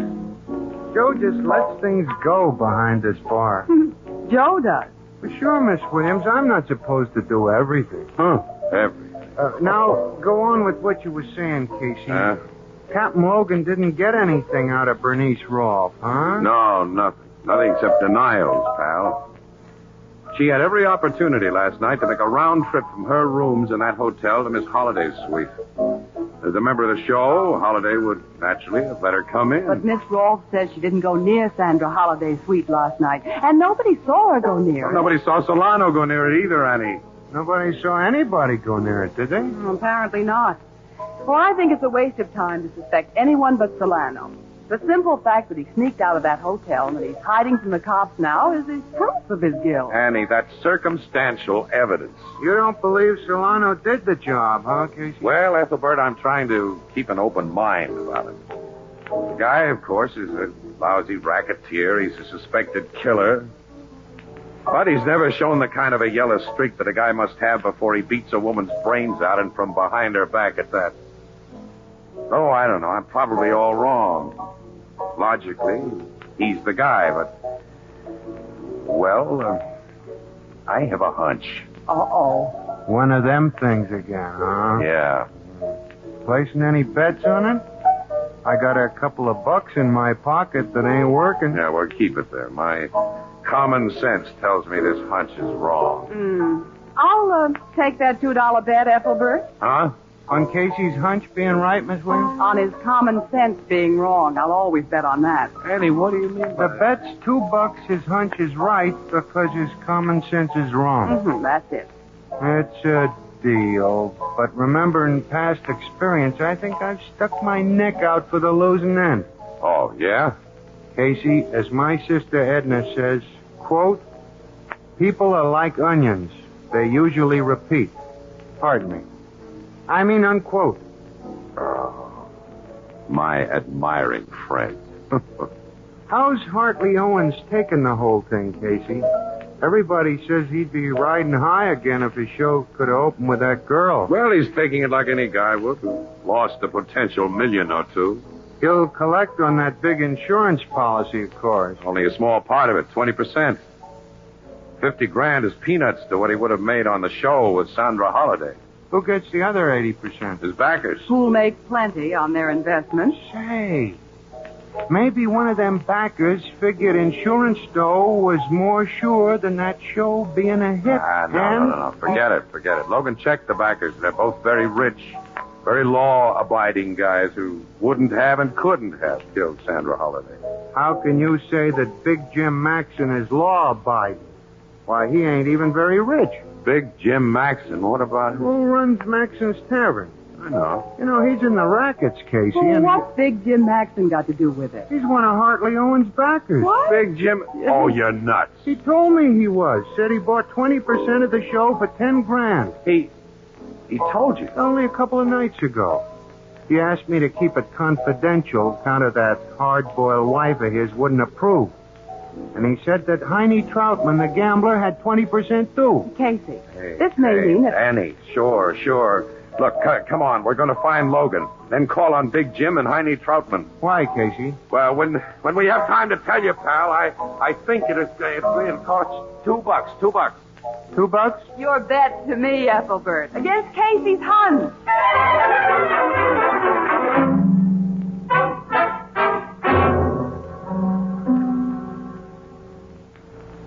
Sit down, gentlemen. No, thanks, Mr. Owens. We won't be here very long. Well, neither will you, Mr. Owens. I? Casey? Uh-huh. Nice suite of rooms he has, Logan. He's going to miss it.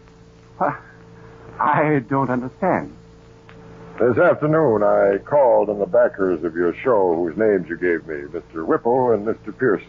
I'm sure they confirmed everything I told you. They did, 100%. Yeah, but tonight we made other calls on Big Jim Maxon. Maxon? And Heine Troutman. I don't know for sure. Oh, yes, you do. You sold 140% of your show, Owens. You expected the show to be a flop, which would mean no payoffs to anybody but yourself. Make sure it would be a flop. You put an unknown entertainer into one of the big parts. But she made your turkey into a hit. If she'd opened here in the big town, you'd have been called upon to pay out 40% more than the show could bring in. To two hard-boiled businessmen and two tough racketeers. Well, you got the bright idea of insuring Miss Holliday's life. The business guys, with their lawyers, made you sign over an interest in the policy to the extent of the shares they'd bought, 80%.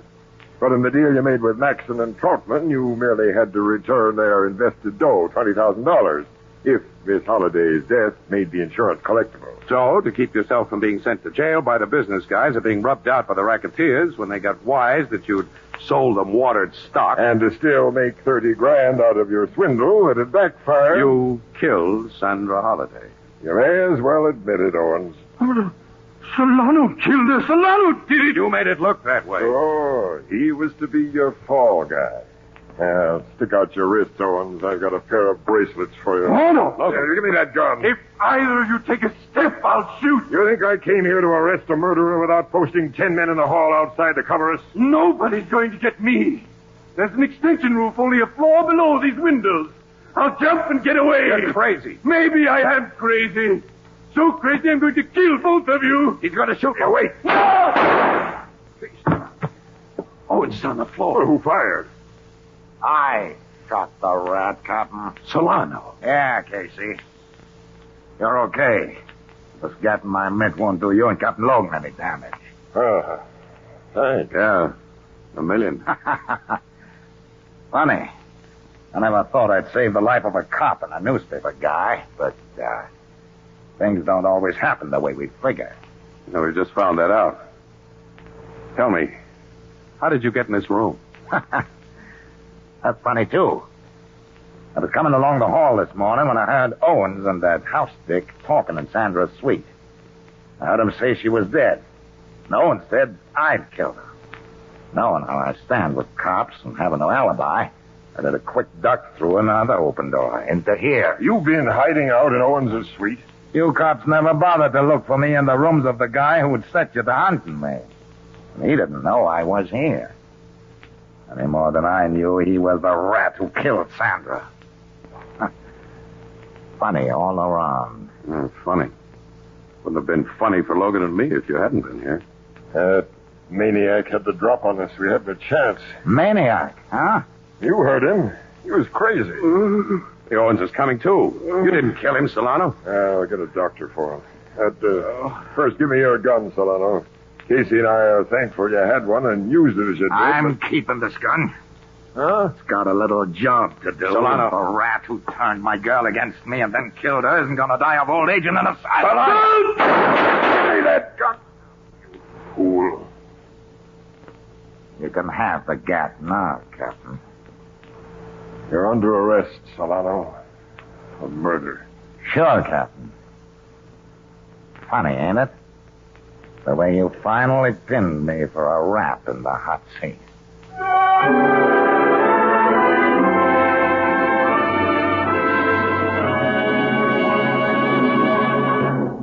We'll join the crowd at the Blue Note in just a moment. If you enjoy really good beer, the most important thing to look for, aside from the label, is the kind of container it comes in.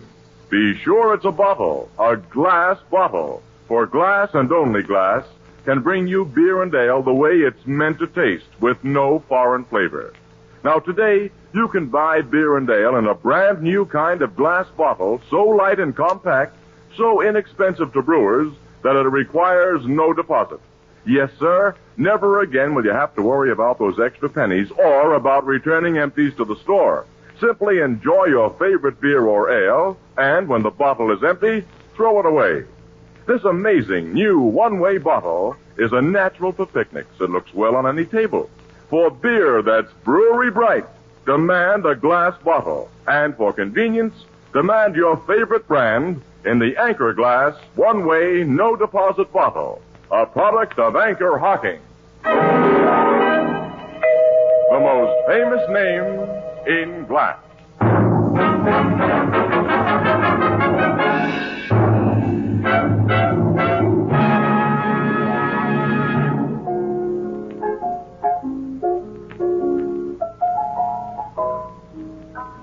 It was funny, Casey, how Solano was finally got for murder. Well, I'm not laughing about it, Ethelbert. No, he saved Casey's life. And Logan. Well, not only that, Solano's a bad guy. He's deserved a life sentence or the chair for a long time, but... Oh, nuts, I don't know. Say, Ethelbert, I just remembered. You owe me $2 on that bet. Yeah, my hunch was right. Terrible hot weather we've been having, ain't it? My $2, Ethelbert. Yeah, I hope it's cooler tomorrow. What'd you say, Miss Williams? You know, Ethelbert, a better always pays up promptly. Yeah, when it's cooler, it'll be much better.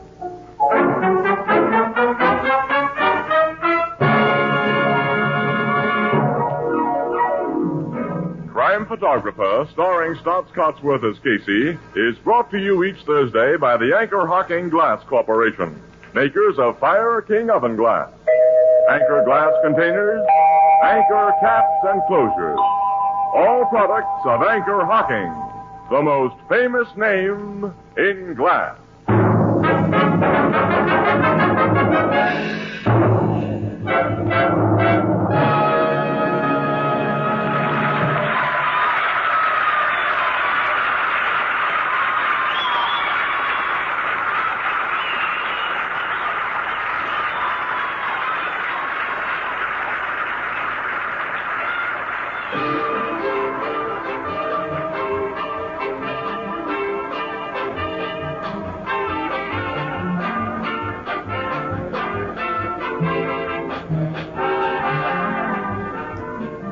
Crime Photographer is directed by John Deese. The original music is by Archie Blyer, and the program features Miss Jan Miner as Anne and John Gibson as Ethelbert.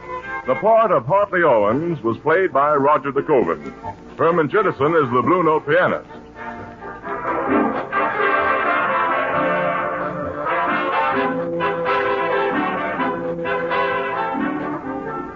Tomorrow, August 1st, is the 40th anniversary of the Army Air Forces. Anchor Hocking joins in saluting the men of this great organization and in reminding the nation they serve that air power is peace power. This is Tony Marvin saying goodnight for the Anchor Hocking Glass Corporation of Lancaster, Ohio, with offices in all principal cities of the United States and Canada. Thursday night on CBS is the biggest show in town. So stay tuned for exciting dramatizations on Reader's Digest Radio Edition, which follows immediately over most of these stations. This is CBS, the Columbia Broadcasting System. The Anchor Hocking Glass Corporation brings you Crime Photographer.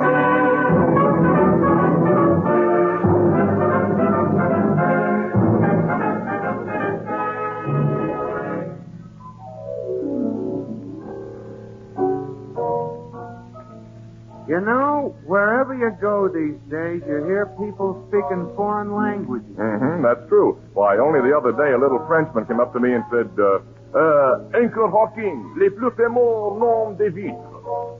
What'd you say? Why, I agreed with him. Why? What does it mean? It means Anchor Hocking, the most famous name in glass.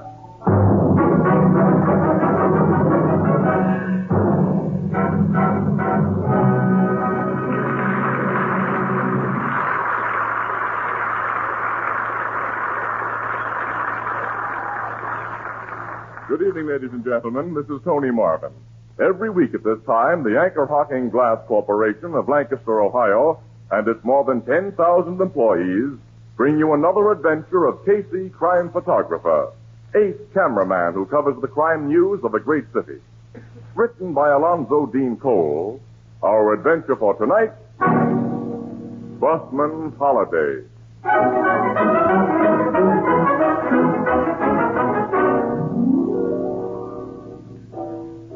Late afternoon, the Blue Note Cafe. Perched on a high stool before the gleaming bar is reporter Ann Williams. Beside her stands Captain Logan, chief of the Homicide Bureau, and facing them is Ethelbert, the head bartender. And the three look rather lonely. Right now, I bet you he's standing in the middle of a nice, cool trout stream without a care in the world. Yeah, a lucky dog. While we swelter here in the city. Well, we'll have our vacations later, Ethelbert, after Casey's all finished with his. So we'll be able to top any fish stories he brings back with him. Yeah, we'll have a big advantage over the guy. Oh, I'd like to have a fishing rod in my hands right now, a creel over my shoulder, and a hatband full of flies. Oh, please don't, Captain. You get my mind off my work, and I gotta stay behind this bar for hours yet. You and Miss Williams at least have the rest of this day off. And we better start doing something about it, Miss Williams. And since Casey's away, how about an evening with me? Well, I'd like it.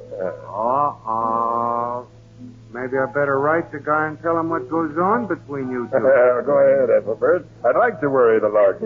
So would I. But I'm afraid that any gossip he's heard about us wouldn't worry him in the least, Captain. Where'd you like to go?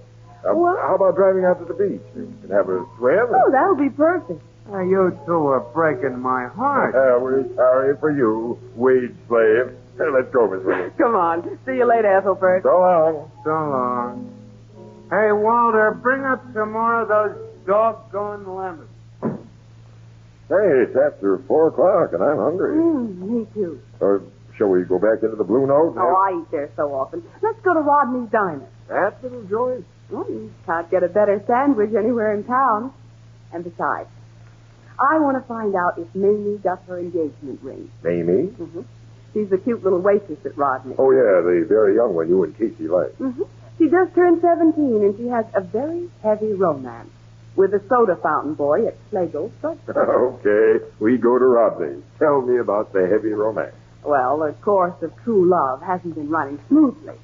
Harold, he's the boyfriend. The soda jerk. Mm-hmm. He's 18. He's formally proposed to Mamie and has been formally accepted. But she can't consider herself formally and properly engaged until he gives her a diamond ring. Practical gal. Oh, she doesn't care if the diamond's no bigger than a pinpoint, just so it's a diamond. Oh, sure. Harold told her he was saving his money and that she'd get the ring for her birthday. But he didn't give it to her. Well, what excuse did he make for not giving her the ring? He told her his money was tied up. But he promised faithfully that she'd get the ring yesterday. So I'm naturally curious as to whether he made Oh, Miss Williams, you're just naturally curious, period. Here's my car. We'll be at Rodney's Diner in 5 minutes. Get the vital information about Mamie's engagement ring. Then it's us for the beach. Oh, with nothing to do but relax. Oh, isn't it grand to have a day off?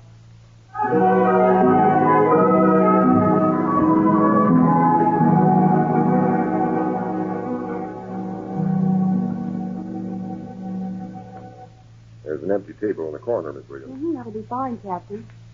Oh, there's Mamie. Hey, the kid looks as though she's been crying. Oh, and she hasn't a ring on. The hero didn't come through, apparently. Oh, I'm so sorry. She had her heart set on it. She's coming over here. Well, Miss Williams, hello, Captain Logan. Hello, Mamie. Hi, kid. What are you going to have? Why, just some coffee and lettuce and tomato sandwich. Double hamburger for me and coffee. I'll get it for you. Oh, wait a minute, Mamie. Yeah? Never mind. You want to ask me about Harold, don't you, Miss Williams? Only you think maybe you shouldn't. Yes. Did he give you your ring? I guess it'll do me good to tell a friend like you about it. He was in here only about half an hour ago and gave it to me. Well, then why are you so down on the mouth, kid? And why aren't you wearing the ring? Because it's a phony. A phony? Huh? Yeah. All I wanted was a little diamond, but I wanted it real.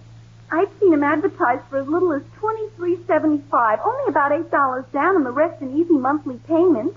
Genuine diamonds set in genuine gold. I'd have been satisfied with one of them, but I didn't want a piece of 89-cent junk. Poor kid. Harold lied to me. For months he's told me he was saving money for my ring. But now I'm convinced that Harold Hertzheimer doesn't care anymore. He's fallen for somebody else, and he's given her what was to have been my ring. Oh, now, I can't believe that. I've seen you and Harold together, and he's crazy about you. I think you're imagining things about your boyfriend, Mamie. I ain't imagining he broke his word to me, am I? That I waited over a week for a ring he promised for my birthday and then finally got something I wouldn't be seen wearing at a garbage collector's picnic? Oh, that's too bad. The ring he handed me today ain't only a phony, Miss Williams. It's an old second-hand out-of-style phony. He must have bought it off a push cart. I've got it here in my pocket. Look at it. The brass satin that doesn't even shine, with them 3 big pieces of glass in it. Mamie? Hey, waitress, how about taking my order? Right away, mister. Excuse me, Miss Williams. I'll be back in a minute. Captain, look at this ring. Yeah, it's certainly old-fashioned. Hey, these are real diamonds. Of course they're real. And about 10 carats apiece. In an antique filigree setting. Where did the soda fountain boy get anything like that? Yeah. Well, this must be worth it. Miss Williams. Hmm?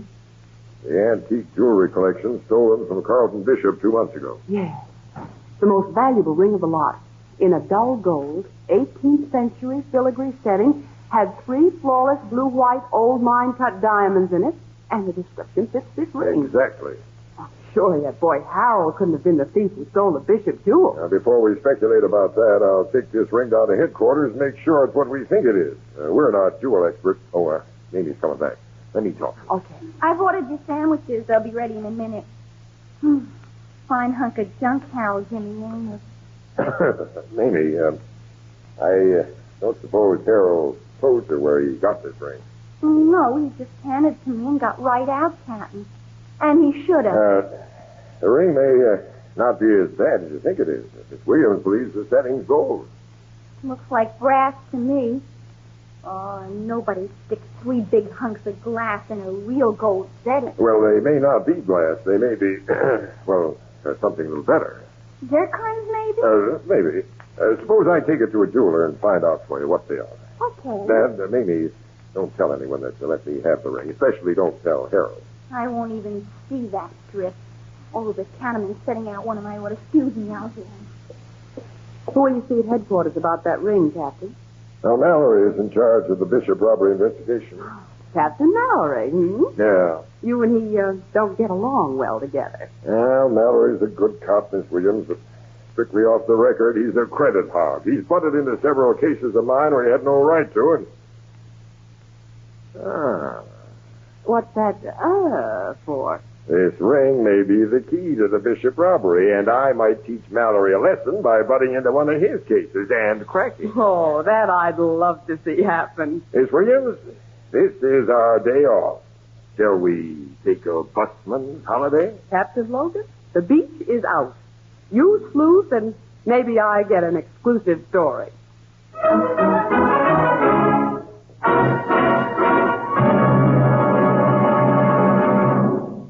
Our story will continue in just a moment. Let's have a quick question and answer session about beer and ale. Okay, shoot. All right. What makes good beer good? Good brewers, of course. Right you are. And what keeps good beer good? Glass? Glass. Glass bottles? Yes, because glass bottles and glass bottles alone can bring you beer and ale as it comes from the brewery, unaffected by any foreign taste or flavor. And now we have a new kind of bottle. A new kind of bottle? A glass bottle that's different. It requires no deposit. No returns to the store. When the bottle is empty, just throw it away. And its other advantages? 1, it saves space in the icebox. 2, it's a natural for picnics.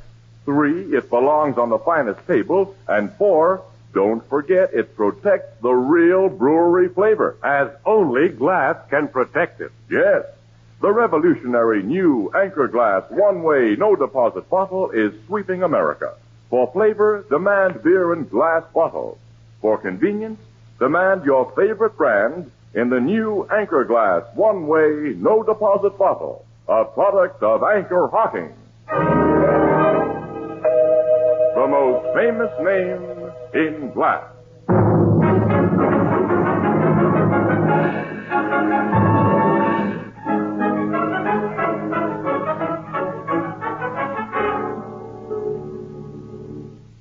This ring is definitely one of the pieces stolen from Carlton's Bishop, Logan. I thought it was, Mallory. Where'd you get it? I found it. Found it? After a great deal of hard work. Captain Logan worked his fingers to the bone searching for that ring, Captain Mallory. Practically, that is. Is that so, Miss Williams?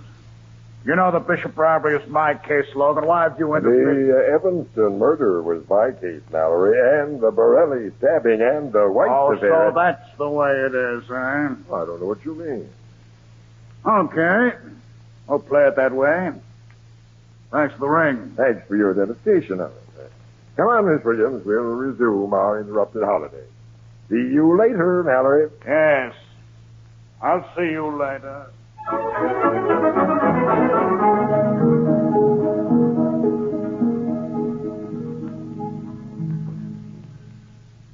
Harold's in the drugstore, Captain Logan. You can see him through the window. That long, skinny kid back of the soda fountain there. He doesn't look like a crook, Miss Williams. Damn crooks seldom do look like crooks. Well, I can't believe that he had anything to do with the Bishop robbery. They had that ring Mallory identified. Does the boy know you? Mm-hmm, no. And a lot of people in the store. Someone might recognize me as a cop. And, you go in and get the kid out. I'll talk to him here in the car. Well, what excuse shall I give him? Tell him who I am. I want to see him, but don't tell him why. If he has anything on his conscience, that'll worry him, soften him up. I'll be watching through the window to make sure he doesn't try to run away. Oh, okay. I'll bring him out here.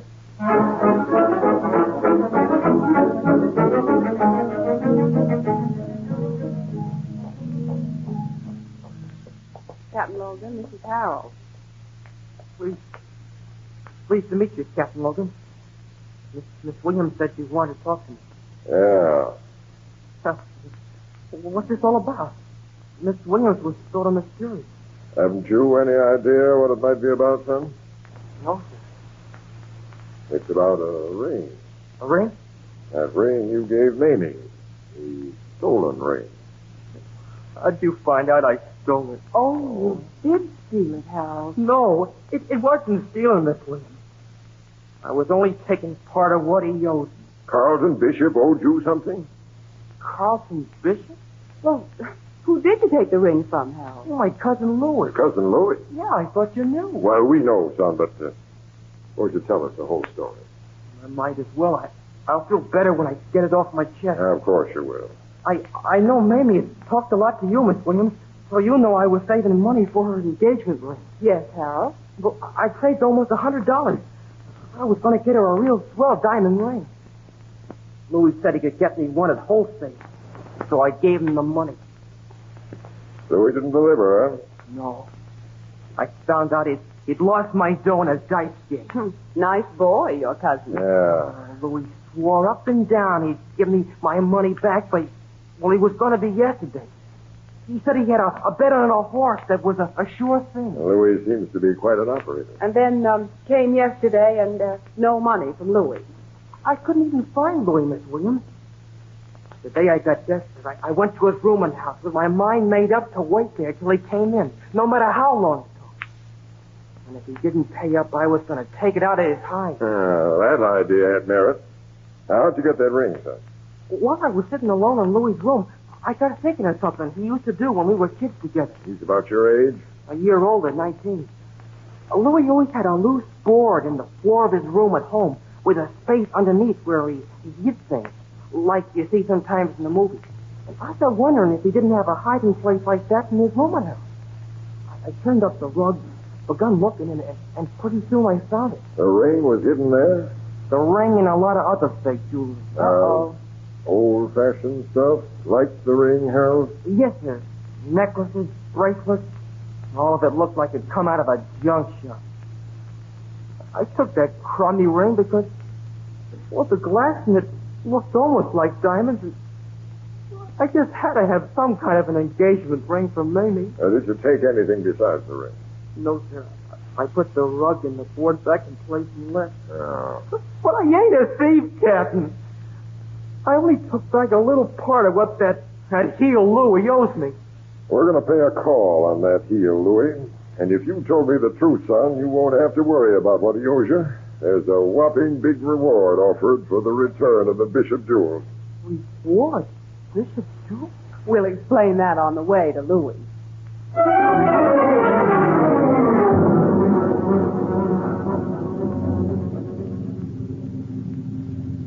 There's Louis' rooming house, Captain. 409. It's got too dark to see numbers, kid. I'll park right here. You're almost in front of it. Come on, Miss Williams. Okay.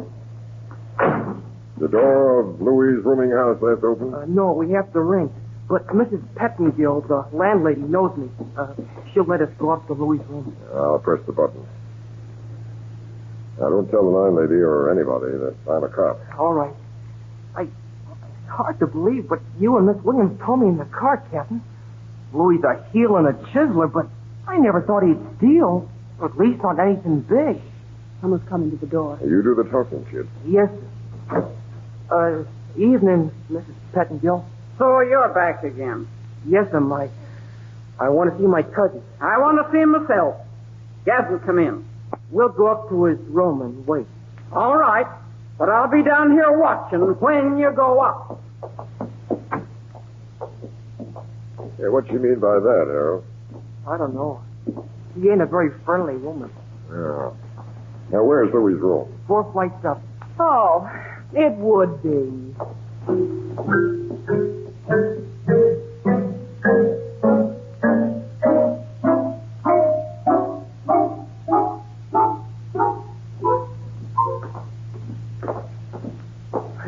This is Louie's room. Yeah, the door wasn't locked. He never locked it. I'll turn on the light. Now, let's close the door. Is this room just as you left it, Harold? It looks the same to me, Captain Logan. Now, roll back the rug and show me that loose board. Yes, sir. Here it is. Now, lift the board as you did before. Okay. Oh, it's a pretty tight fit. I gotta use my pocket knife. There. Look, Captain, the space underneath that board is empty. Where's the jewelry you say you left there, Harold? Oh, I don't know. It was full of stuff and I left it. I swear I did. Louis must have come The home. landlady says he hasn't come home. But someone's been here. Say, what is this? What's going on? Now? Oh, hello, Harold, old pal. Why, you got my carpet rolled up. I want to ask you some questions, Louis. So do I. Step inside, young fella, and we'll close this door. Who are you, mister? Who's this lady? Now, never mind the formal introductions. What'd you have under that loose board on your floor? Nothing. I didn't know there was a loose board there. You're lying, Louis. You always had a place like this where you hid things. That's way back when we were kids. It's now, too. You had jewelry hidden there this afternoon. Stolen jewelry. You're nuts. No, I saw it. I took a ring from it because I thought it was only phony stuff. Now I know it was real and that you came back here after I left and took the rest of it away. I don't know what you're talking about. I'm going to make you tell the truth. Hold it, kid, hold it. Harold, what time did you leave here with that ring this afternoon? About 2:30. Where have you been since 2:30, Louis? I've been shooting pool and I can prove it. Now look here, mister, I don't get this at all. If you're a cop, I ain't done nothing. Except maybe I owe my cousin a couple of bucks. You owe me 100. It ain't no crime to owe. And if anybody thinks I've been up to anything funny in this room since 2:30 this afternoon, I just ain't been here. We're going to find out about that. I'll do the finding out, Logan. Well, Captain Mallory. Hello, Mallory. Had a hunch you'd tail me after we left headquarters. And I've been listening outside this door while you developed my case against these two punks. Well, it's open and shut. Miss Louis stole the bishop's jewels and hid them under the floor. I didn't steal anything. I don't know what the Shut up. And the other punk found them and glommed the whole lot. I only took that And ring. you shut up.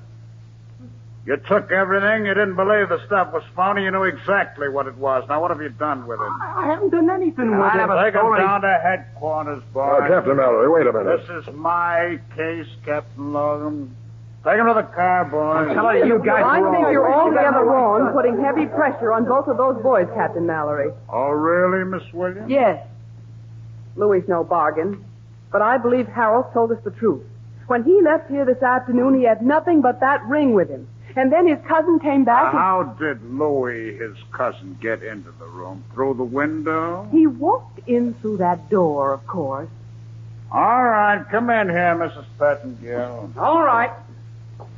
This is the landlady here. Mm-hmm, we've met her. Mrs. Pettingill, tell this lady and the officer what you just told me.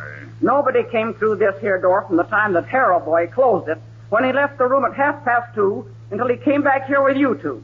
I know because the door was watched every minute for the very good reason that Louis feller owes me 3 weeks' rent. And when a roomer owes his landlady, he's watched. Furthermore, I'm personally acquainted with Mr. and Mrs. Pettingill and know they're on the level.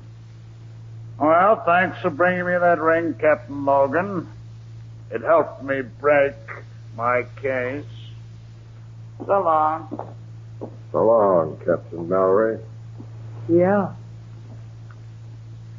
Well, we should have gone to the beach, Captain. Yeah. Do you think those Pettingills are on the level? Well, Mallory wouldn't have vouched for him unless they were 100%. Well, then Harold lied to us. He didn't take just the ring. He took everything. I believed him, Miss Williams, and it's a professional habit of mine to disbelieve. Well, I believed him too, Captain. Maybe someone was spying on him when he found that loose board and the stuff underneath it. And after he left... Now, the only way anyone can see into this room is through the window. Well, it's 4 stories above the ground. But there's a window directly opposite. A dark window in the next house. And it's a good 15 feet away across that court. If anyone saw Harold from there, they couldn't have gotten across afterwards. Now, wait a minute. Come here beside the window. Oh, okay, but what? Now, look. On the windowsill. Scratches. Fresh scratches. The kind a man's shoe makes.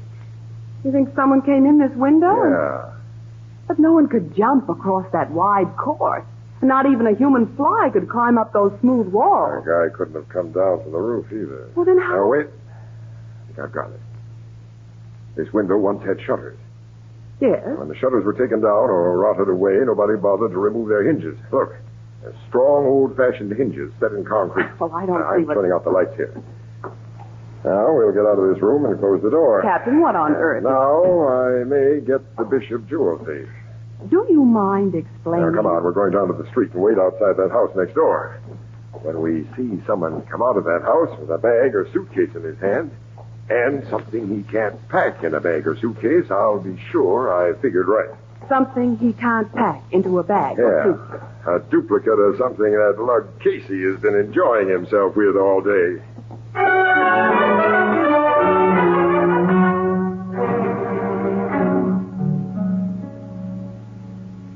Now that we're all set outside the house next door, Captain, will you take me into your full confidence? Sure. Here's the way I figure it. A thief who got away with the Bishop jewels is an experienced crook, and he knew he had to let this stuff cool off plenty before he attempted to market it in its most valuable form. Well, while it was cooling off, he didn't want it close enough to burn him if we cops walked in, and he didn't want it so far away that he couldn't keep an eye on it. He planted it in a house he didn't live in where he could watch it through a window. That's my guess. He put it under that board in Louis' room. And he was watching when Harold found the loose board this afternoon. So he had to move it to a new hiding place. Well, how did he get in here? Mrs. Pettingill would have seen him if he'd come in the front door. How could he come across the court? He couldn't jump, he couldn't climb, he couldn't get down from the roof. He pulled himself across. Pulled himself? With his hand. Oh, and I figure he just pulled himself back again when you, Harold, and I arrived, and he's been waiting for the cops to clear out of this neighborhood so he could make a getaway. But how did he pull himself across that court with his hand? And what is a duplicate of something that Casey's using on his vacation? Quiet. The guy's coming out of that house. Oh, he has a suitcase in his hand. And something too long to be packed in the suitcase.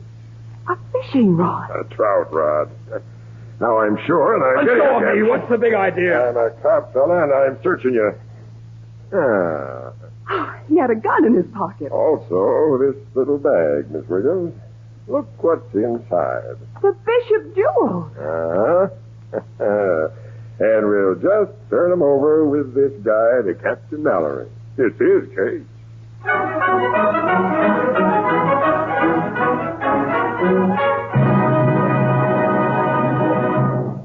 We'll join the crowd at the Blue Note in just a moment. Too many people are talking about the heat. I want to talk about something cool. So let's imagine a big frosty pitcher with ice cubes tinkling against its crystal sides, ice-cold lemonade or iced tea or delicious fruit juices. Now, whatever cool drink you serve, it will look better and taste better when poured from a new Sunburst crystal pitcher. Now, what is a Sunburst crystal pitcher? Why, it's a radiantly beautiful 2-quart crystal pitcher in the magnificent new kind of crystal the whole country is talking about and admiring. It picks up light like a diamond and scatters it in 1,000 flashing rays. And here's the surprise. You can own one of these magnificent, sparkling Sunburst crystal pitchers for only 50 cents. Yes, only 50 cents, or slightly more in distant cities. Look for it tomorrow in the windows and on the counters of the retail stores of America. Sunburst Crystal is a product of Anchor Hocking, the most famous name in glass.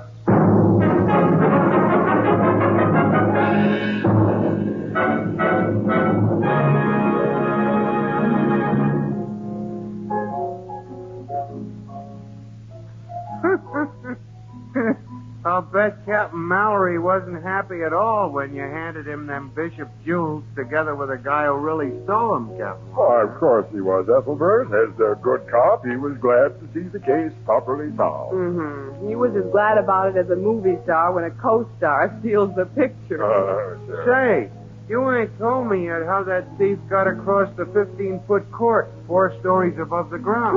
That was simple, Ethelbert. He pulled himself across with his hands. What? I don't get it, Miss Williams. I might not have stumbled to it if I hadn't been envying Casey his fishing trip vacation. Trout rods were on my mind. How does the trout rod... The thief had a 12-footer when the sections were fitted together. Holding it at arm's length, Ethelbert, and leaning out of his window, he could reach one of the old shutter hinges on the opposite building. And when he reached it... His rod didn't have a trout line on it, but a strong steel cable that hooked onto the shutter hinge. And he fastened the other end of the cable to a steam pipe in his own room. Then, using heavy gloves, he pulled himself across the cable hand over hand. Well, it wasn't a difficult stunt. And when he went back across the court, he unhooked the cable with his trout rod and threw it in. Oh. It ain't difficult when you figure it out. Or is it? You'll figure it out, Ethelbert. Does Mamie know, and has she forgiven Harold? Mamie knows everything, and she has forgiven Harold all. What's worse, she's going to marry the guy. And with the reward those 2 brats will collect from Carlton Bishop, Harold's not only buying her an engagement ring, but a wedding band and furniture. How about Louis? Oh, Louis still owes Harold $100. And chances are he always will.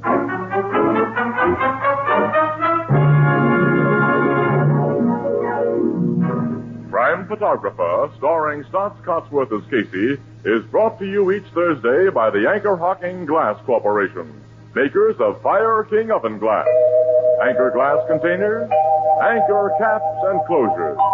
All products of Anchor Hocking, the most famous name in glass.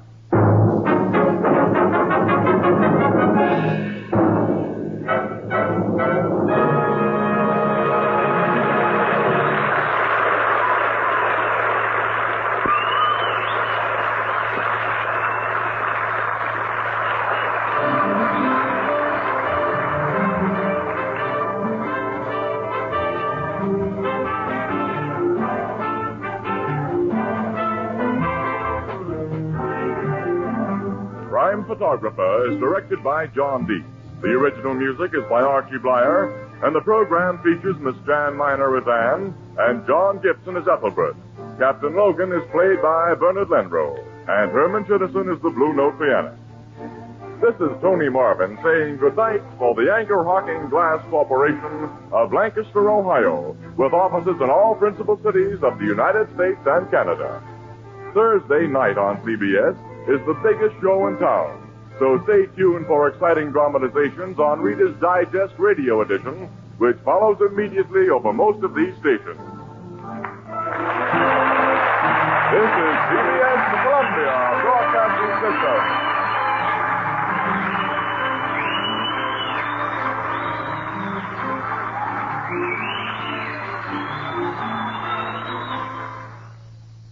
The Anchor Hocking Glass Corporation brings you Crime Photographer.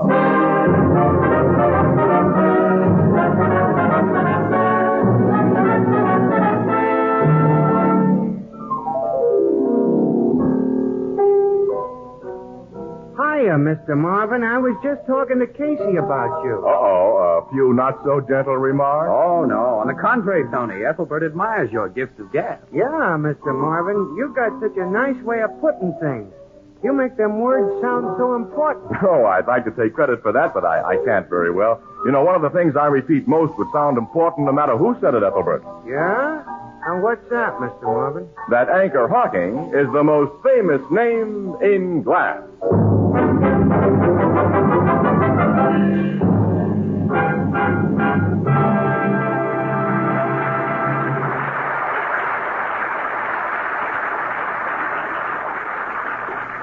Good evening, ladies and gentlemen. This is Tony Marvin. Every week at this time, the Anchor Hocking Glass Corporation of Lancaster, Ohio, and its more than 10,000 employees bring you another adventure of Casey, Crime Photographer, ace cameraman who covers the crime news of a great city. Written by Alonzo Dean Cole, our adventure for tonight, Treasure Cave.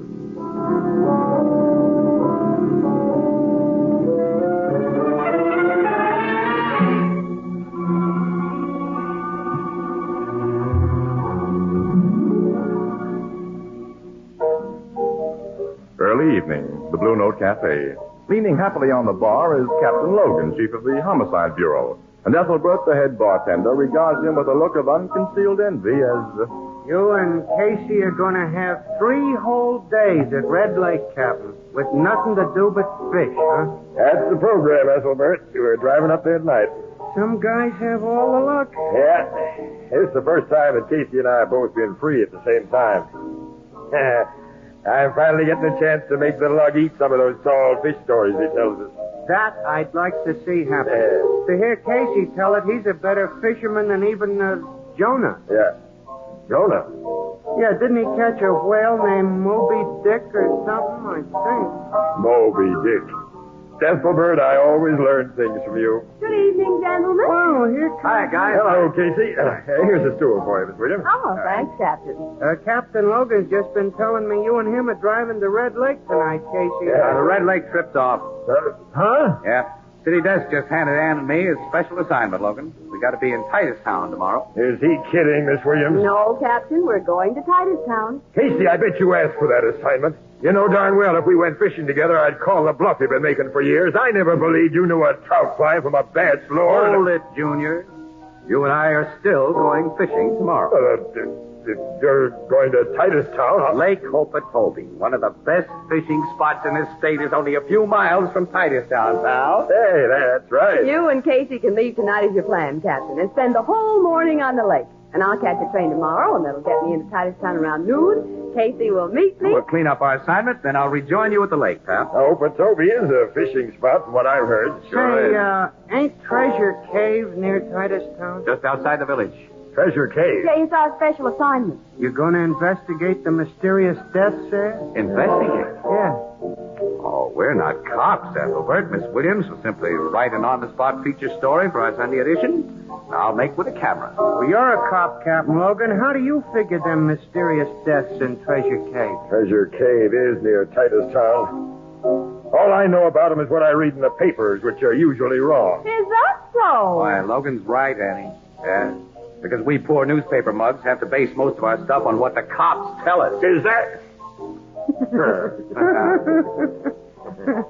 Casey, do you figure them guys found dead in Treasure Cave were just murdered normal, or do you dope it as the sinister work of supernatural forces? Sinister work of what? That last dead guy, the archaeologist, had been drowned, according to the doctors, but his body was in a part of that cave that is at least half a mile from the water. Oh, surely you don't believe in ghosts, Ethelbert. No, but how do you explain the other guy who was killed in that same part of the cave about a year ago and the guy before him? Well, they were obviously murdered. Strangely murdered, I read. Yeah, he certainly got fancy bump-offs. I'll say. One man had been hacked up with a cutlass several hundred years old, and the other had a bullet in his head that could have been fired only from an early 18th century muzzle-loading pistol. Which weapons, Captain, were the kind once used by pirates? And dead pirates are supposed to haunt that cave because their garden treasure they hid there. If one of the good guys in my department could be detailed to that backwoods Titustown neighborhood, he'd clean up the case in 24 hours. Oh? You're going to Titustown, pal? We're on vacation to fish. Mm-hmm. But if the boss of your department was one of its good guys... Nuts. Casey, maybe you and Miss Williams can solve the Treasure Cave mystery. Well, of course, we're only amateur Sherlock, so it may take us a little over 24 hours to crack it. Maybe even 25, Annie.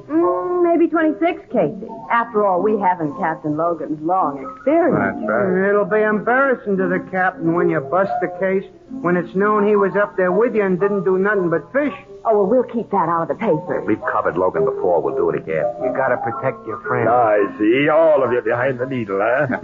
Can't you take it? Casey, I can't get mixed up in that Treasure Cave thing officially, but well, I'll go there with you and Miss Williams tomorrow You won't tell anybody who I am. Okay, pal, it's a deal. We got a call first on the man who owns the cave, Captain, Mr. Lefton.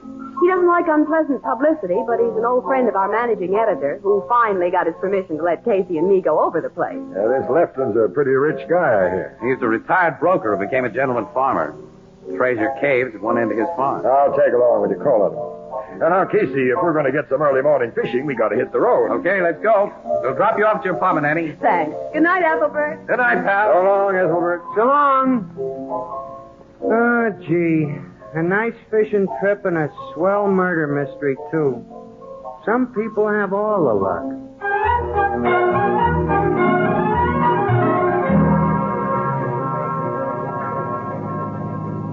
Don't tell me, Casey, nobody ever caught fish with the wiggler lure you used this morning. Oh, is that so? Well, I've caught fish and plenty with that wiggler. Sure. It didn't work this morning because every time I got a near strike, you were splashing around with that pork rind bait. Pork rind's the best bass bait in the world. That's so. Why'd you catch something with it then? Well, only because you were... Casey, Captain, please. Huh? Women are supposed to be gabbers, but no two gals ever extended a two-word subject like no fish into an hour-long argument.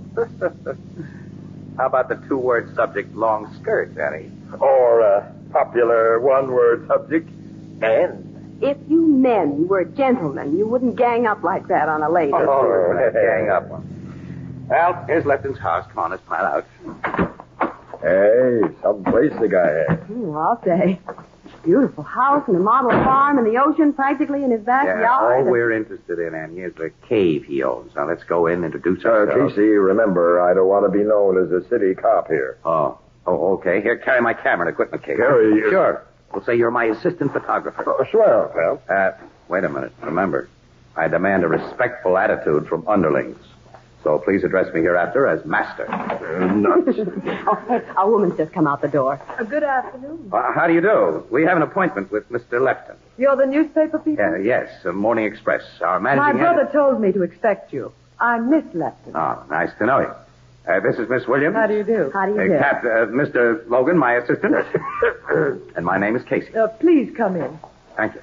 My brother's in the living room here. Basil? Oh, yes, Ida. The newspaper people are here. Oh. Miss Williams, Mr. Casey, Mr. Logan. This is Mr. Lefton. Sit down. Thank you. Ida, get Ramsey. Very well, Basil. Excuse me. Ramsey is my superintendent. He'll take you people to the cave. Frankly, I deeply resent the invasions of my privacy caused by the so-called mystery murders in Treasure Cave. So please get your material as quickly as possible. Yes, we will, Mr. Lefton. I suppose the stories given to the press associations by the county sheriff's office are substantially correct. Insofar as I know, and all I know is that during the past year and a half, 3 men have been found dead in the cave. According to legend, Mr. Lefton, pirate treasure is hidden in the cave. That's only a legend, Miss Williams. Have you any theory to account for the recent murders, Mr. Lefton?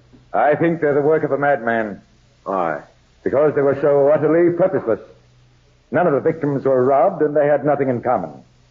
Sheriff Fargo agrees with me. 3 victims But all had your permission to be in the cave. Yes, I've never thrown it open to the general public. Then your permission is one thing they had in common.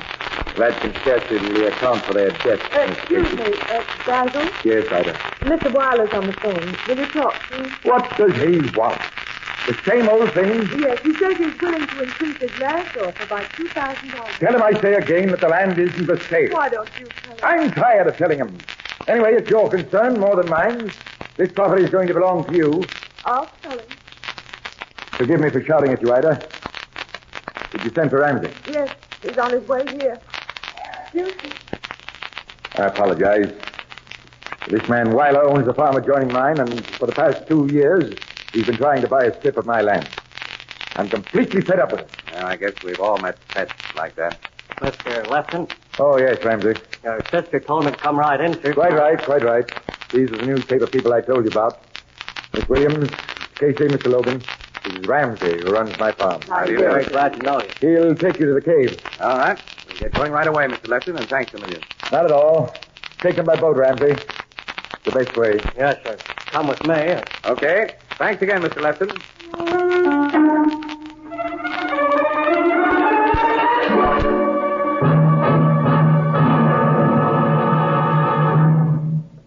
story will continue in just a moment. And now, a word about beer insurance. Beer insurance? How does that work? Easy.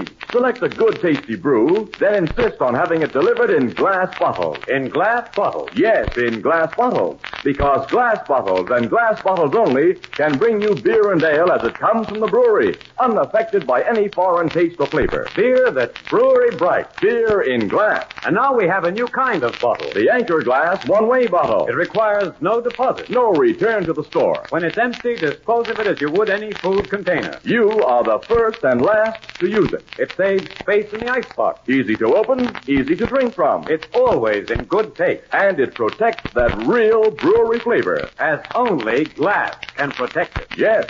The revolutionary new Anchor Glass one-way no-deposit bottle is sweeping America. For perfect flavor, demand beer in glass bottles. For extra convenience, demand your favorite brand in the new Anchor Glass one-way no-deposit bottle. A product of Anchor Hocking. The most famous name in glass.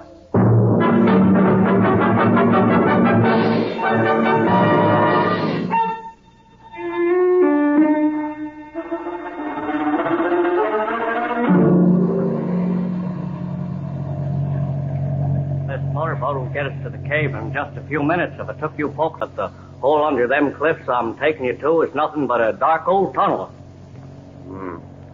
How long you been out of the Army, Ramsey? 2 years. Got too old. Come right back here, and Mr. Lefton's sister gave him an old job back. His sister keeps house for him? Yes, ma'am. Ever since his wife died 20 years more ago. I figure Miss Ida got married or never got married herself because she thought she ought to take care of him and his daughter. Lefton has a daughter? She's had 3 husbands, all no good. She supported on her father's money. Now he's paying for a 3rd divorce so she can marry a 4th bum. The old man's crazy about his only kid, so she gets anything he's got and throws it away. Guess he has plenty. We heard him refuse to sell a part of his farm at any price this afternoon. That guy Weiler? Yeah. The boss won't sell the cave. The cave? It's on the strip of land Weiler wants to buy. It ain't worth much. Guess that's why he willed it to his sister. That no good daughter of his gets everything else when he dies. You can see the cave entrance now at the foot of the cliff. Oh, that big hole there? Uh-huh. Injun Sam's waiting there. He'll take you to where them murders were committed. Injun Sam? Oh, Sam's what you call character. That's him standing on the dock there. Big guy. Weighs over 250 and none of it fat. He killed a guy with just one punch. He's killed a man? Yep. Set him up for manslaughter, but Sam got a full pardon. He came out of jail about the same time I got out of the Army. Hey, Sam. Oh, Ramsey. Got them newspaper people aboard? Huh? Go line. I've fastened both. All right, here goes. I got... I'll help you out later. Oh, thank you, Randy. Sam, this is Miss Williams, Mr. Casey. Doggone, I forgot your name. Oh, Logan, my assistant. Oh, sure, Logan. Oh, don't forget my equipment, Logan. Yeah, Mr. Casey. I bring lantern here for each. Take there.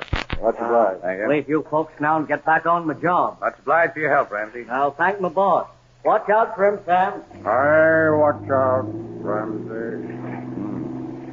Casey, I don't like this Injun Sam. Neither do I, Annie. Not so crazy about Ramsey either. Where you people want to go?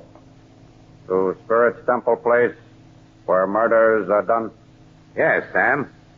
Take us to the Spirit's Temple. Come. It's dark inside. Use lantern and watch your step. When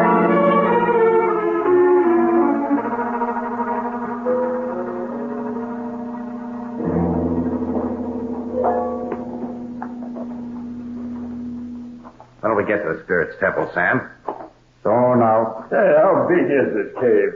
We've been walking a long time. half mile. And most uninteresting, just a dark, dreary tunnel. Yeah, it's certainly no tourist attraction. Caves made by spirits. Ever run into one of those spirits? I hear and see many things in caves.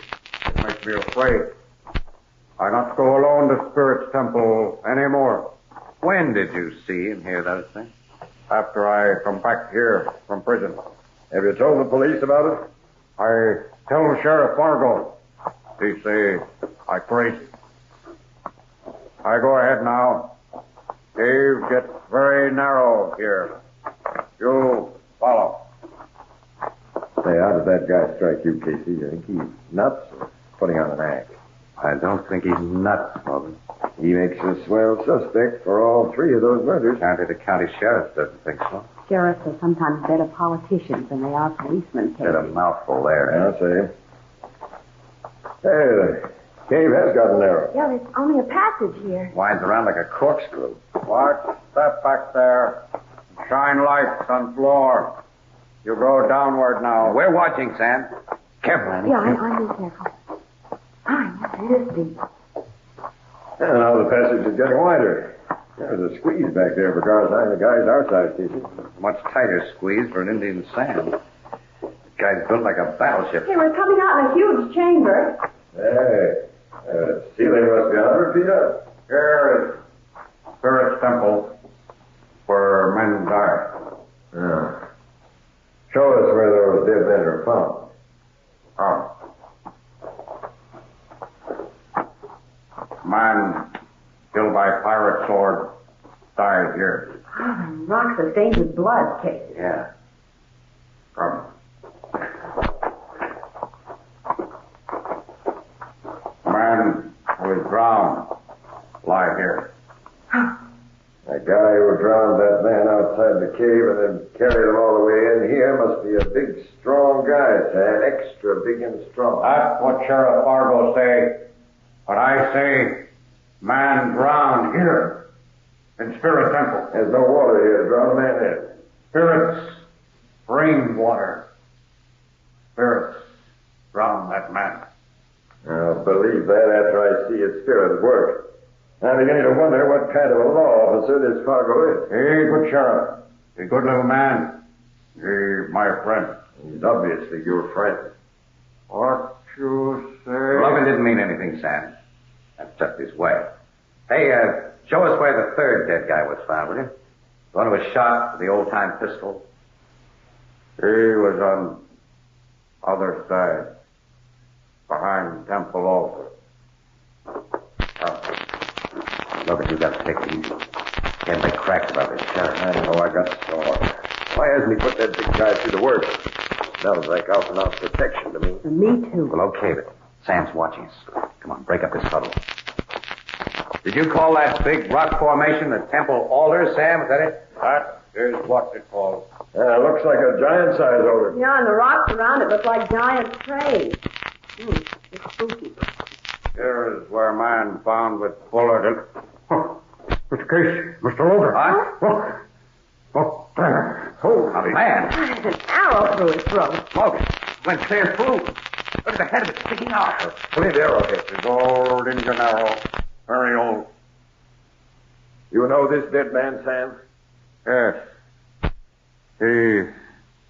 Sheriff Fargo.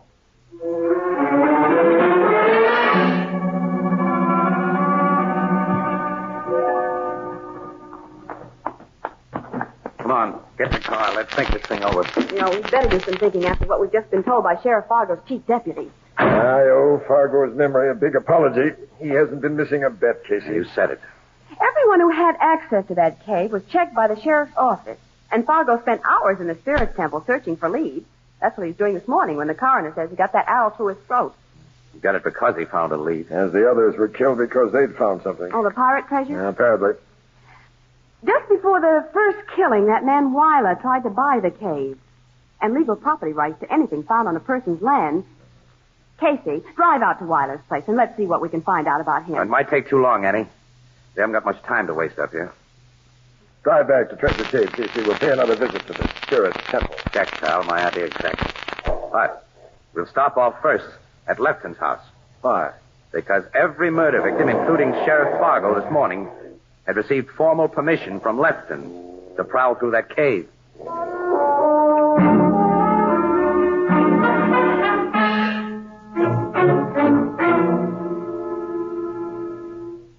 Yes, you gentlemen and Miss Williams may go again to the cave. Thank you, Mr. Lefton.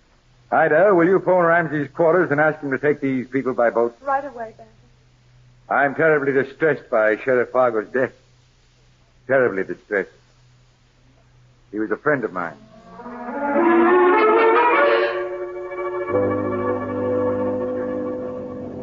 I can't get over what happened to Sheriff Fargo, Mr. Casey. He was a friend of mine. Only this morning I took him to the cave in this very boat. So I'm taking you folks now.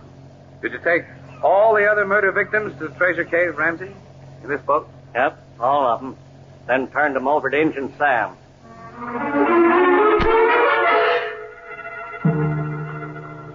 No. I go inside cave with none of those men who were killed. They say they want to be alone. So I give them lanterns. Then go up to my house on Cliff. Shall I guide you again to Spirit's Temple? No, Sam. We want to be alone. Just give us lanterns. Okay. I give, then go to my house. Quite a few little things those murder victims had in common.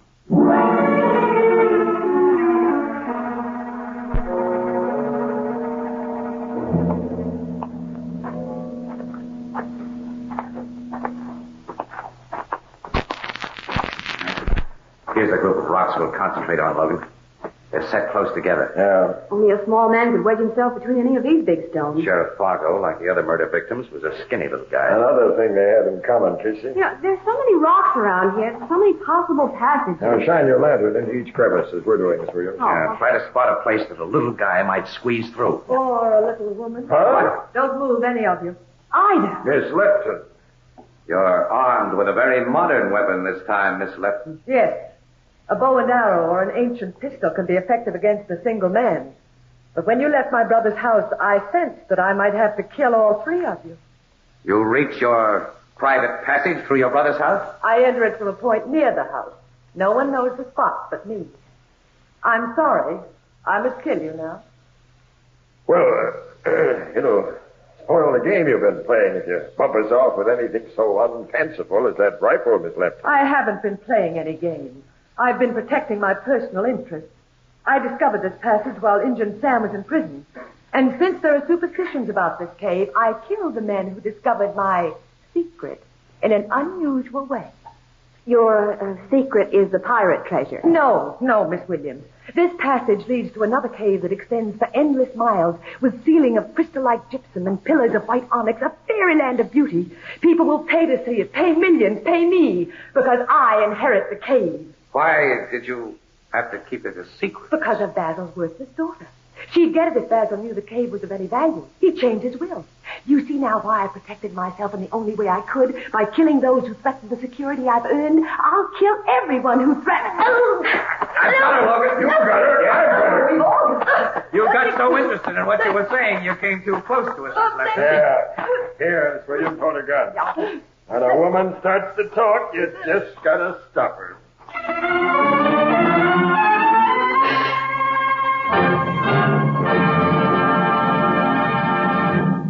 We'll join the crowd at the Blue Note in just a moment. Many a housewife will tell you that she much prefers Fire King oven glass for this very practical reason. Fire King oven glass is so easy to clean. That's it. Fire King oven glass is so easy to clean. It won't absorb the baking stains and odors which are almost impossible to remove from ordinary baking dishes. Now, there's a scientific reason. Fire King oven glass has a special non-porous surface which is literally mirror smooth. This surface is achieved by a closely guarded Fire King secret process. This is just one of the many reasons it will pay you to insist on Fire King oven glass by name, for there is only one genuine Fire King oven glass. Now, you'll find a wide variety of Fire King casseroles, pie plates, and general utility dishes in all sizes wherever household glass is sold. You'll be amazed at the low price, and you'll be charmed by the clean, gleaming, pale blue beauty of Fire King oven glass, a product of Anchor Hocking. The most famous name in glass.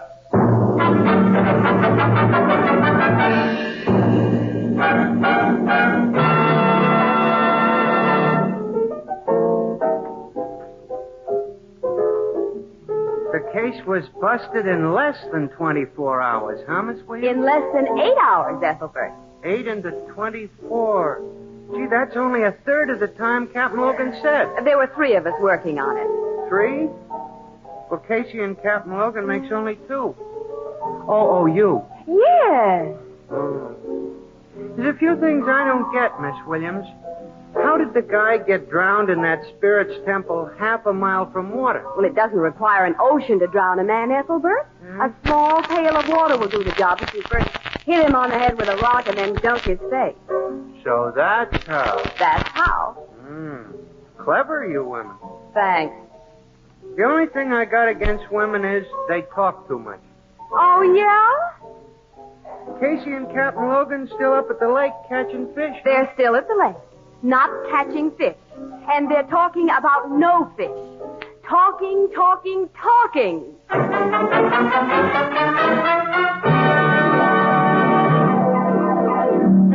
Crime Photographer, starring Stotts Cotsworth as Casey, is brought to you each Thursday by the Anchor Hocking Glass Corporation, makers of Fire King Oven Glass, Anchor Glass Containers, Anchor Caps and Closures. All products of Anchor Hocking, the most famous name in glass.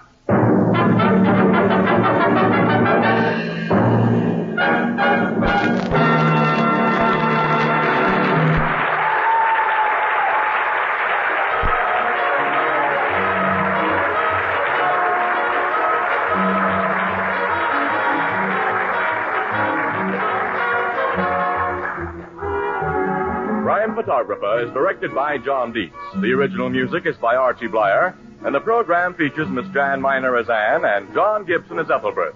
Herman Chittison is the Blue Note pianist. Daylight saving time ends next week, and the entire country will be on standard time.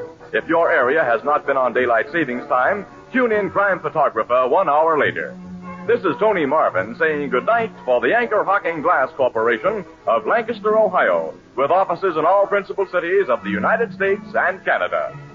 Thursday night on CBS is the biggest show in town, so stay tuned for exciting dramatizations on Reader's Digest Radio Edition, which follows immediately over most of these stations. This is CBS, the Columbia Broadcasting System.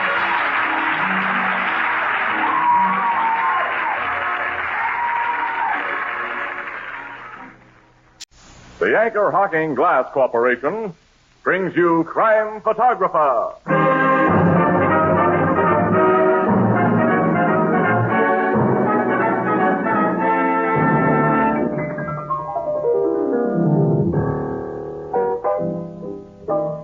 Peter Piper pecked a pick.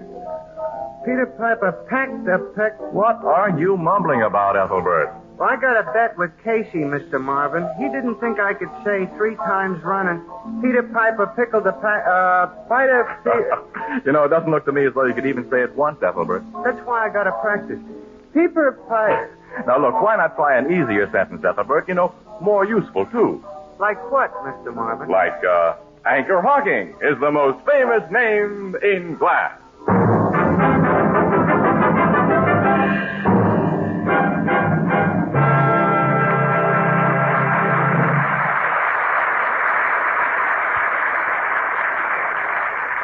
Good evening, ladies and gentlemen. This is Tony Marvin.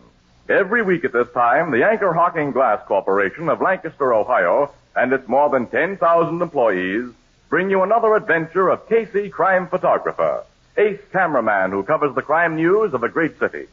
Written by Alonzo Dean Cole, our adventure for tonight, Miscarriage of Justice.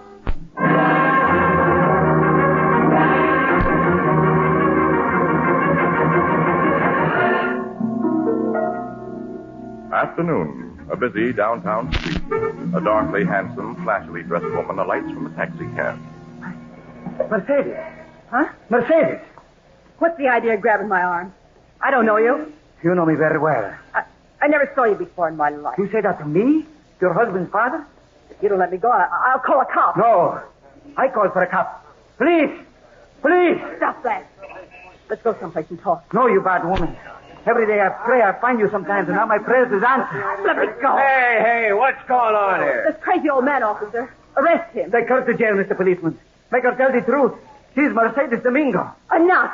It's a lie. Now, hold it, both of you. Just who is Mercedes Domingo and why? 10 years ago, Mr. Policeman, my son Carlos was sent to prison for the murder of his wife.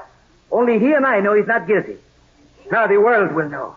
Because this woman is the wife he did not kill.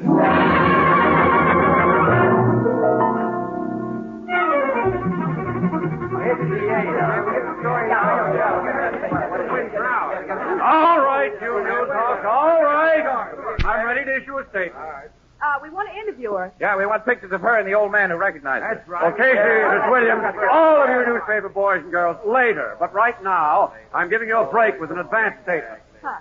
All right. Ladies and gentlemen, some of you may be unfamiliar with the Domingo case. So I'll begin with a brief resume.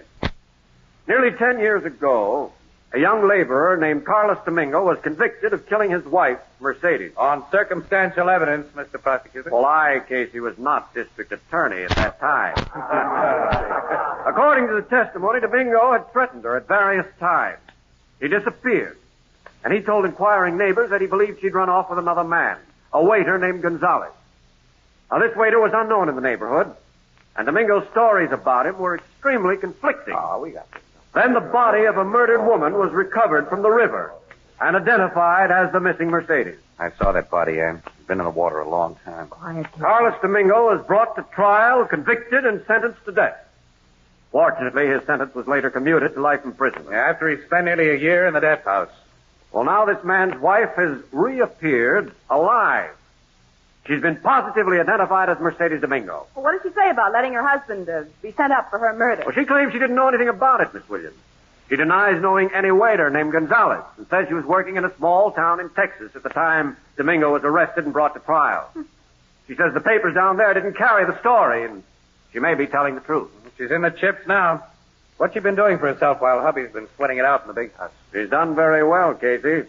Several years ago, she acquired a piece of land in Texas that later proved to have oil underneath. Oil? She's now worth a couple of million.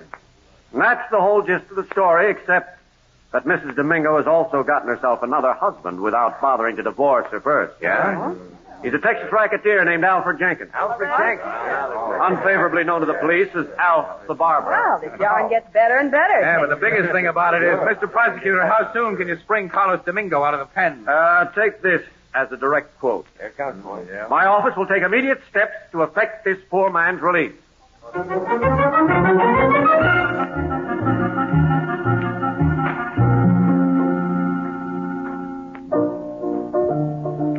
Good night, Mrs. Wheelbreaker. Here's your beer, Casey. Thanks, Pep.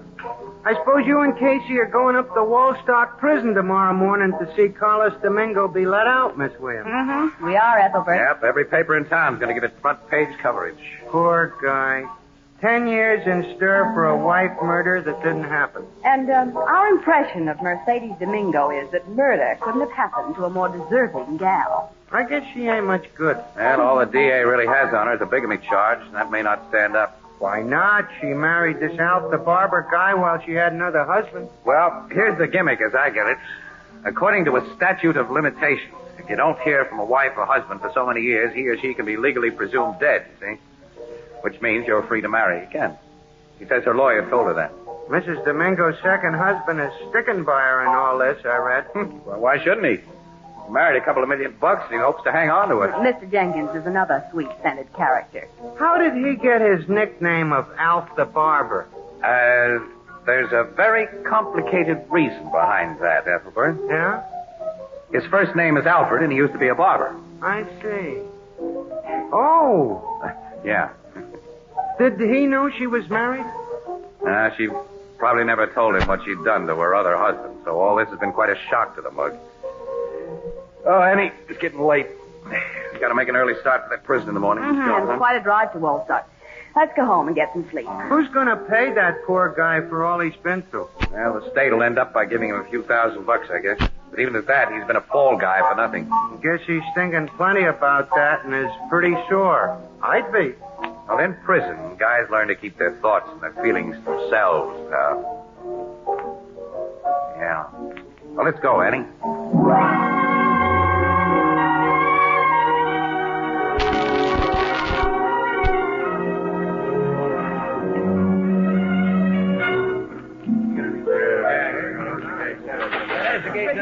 something, Casey. There's Harry, Domingo's lawyer. There's Domingo's father. There's Domingo. Here he is.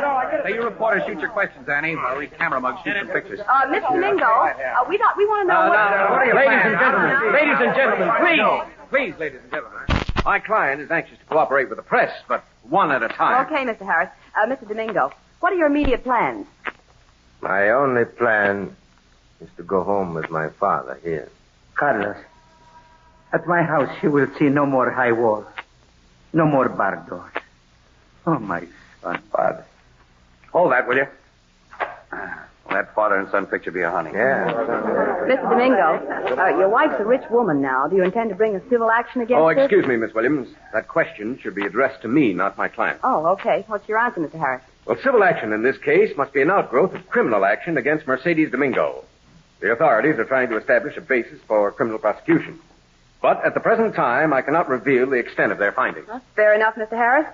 Only, you can answer this one, Mr. Domingo. How do you feel about your wife? Feel? I feel nothing, lady. Well, you must.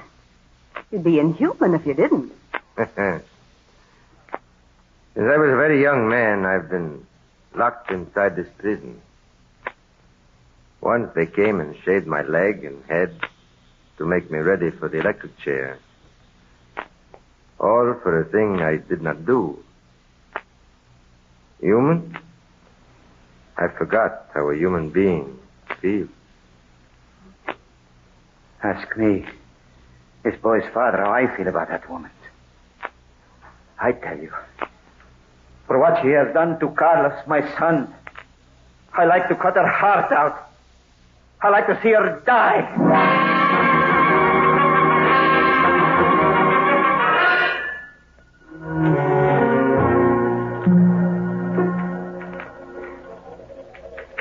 Finish that up, Annie, will you, so we can get out of this lousy You know, I've got only a few more paragraphs to type, Casey. The press is sure milking the Domingo case. You're telling me. All the facts have been in print dozens of times since the story broke. Hey, there's your phone, kid. Oh, yeah. Oh, answer it, will you? I'm checking over this last page. Yeah. Williams' desk, Casey speaking. That is for you, Ann. Oh, hello, boss. What? When? Where? Okay, we're starting right away. Come on. Hey, what is it, Casey? Well, there's something plenty new for your story, Annie. Mercedes Domingo has been murdered. Oh, no. Yes. Sometime last night she was out on bail. Her body has just been found in her hotel room. She was slashed to death with a razor.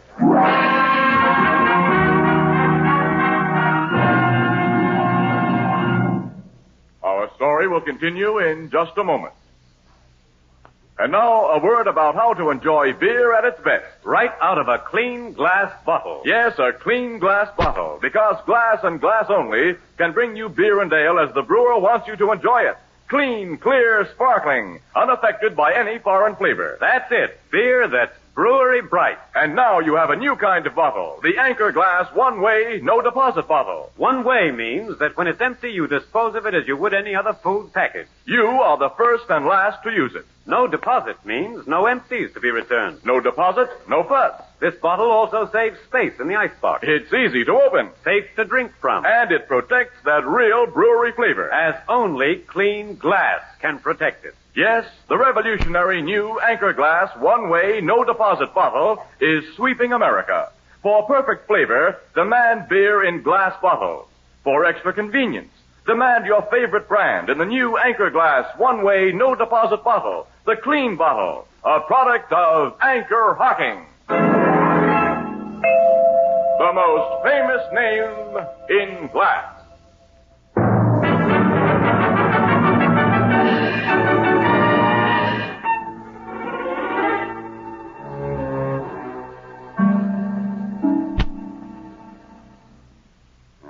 Whoever carved up Mercedes Domingo did a very thorough job, Logan. I'll say it was a thorough job, Casey. Put the sheet back over that body, Captain. I told you not to look, Miss Williams. The doc says she was killed last night, huh? Yeah, about 11 o'clock. What have you found out? Well, not much so far. The floor clerk on duty can't remember anybody visiting the Domingo woman last night. She was known here as Mrs. Jenkins, of course. Did you find the murder weapon? No, we didn't find it, but Doc says only a straight razor could inflict such wounds. A barber's razor? Yeah. But we did find $10,000 in cash lying on this table where the killer couldn't have failed to see it. $10,000. Uh-huh. Anything else? Well, somebody tore up a good-sized piece of blood-stained cardboard and burned it in that fireplace last night. What kind of cardboard? Oh, heavy, good-quality stuff with a linen-like finish. Like they used to make paper collars out of. Paper collars? Yeah, my old man wore them when I was a kid.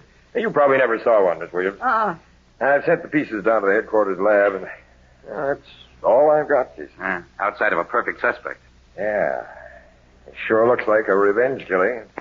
That adds up to Carlos Domingo. Or Carlos' father. Hmm. You remember what he said at the prison, Casey, that he'd like to cut this woman's heart out? Yeah. I'm having both father and son picked up and brought down to headquarters. Logan, you know, this adds up so easy. I distrust the total. Frankly, Casey, I'm a little afraid of it. I'm having Jenkins, Alf the barber, picked up, too. You mean because the barber's razor was used? No, Miss Williams, because with this woman dead, Jenkins has a swell chance of inheriting all her dough. And it's that darn razor that makes him an unlikely suspect. Yeah, that fogs the picture. Well, I don't see why. He used to be a barber. Look, Annie, it isn't probable he'd use a murder weapon that ties up with his nickname and his former trade. You'd figure the cops would get ideas from that. That's 100% correct, Miss Williams. But, Captain, use of that razor has given you and Casey the idea that Jenkins is an unlikely suspect. Yeah, but... Clever, these women look. Yeah. I'm starting for headquarters. Carlos, his old man, and Elf Jenkins had better have perfect alibis or else. Yeah, well, I don't think that or else can apply to Carlos, though, pal. He's already served time for the murder of his wife and been unconditionally pardoned. And a man can't be tried twice for the same crime, can he? That's for the lawyers to argue out. I'm just a cop with a murder to solve. Let's go.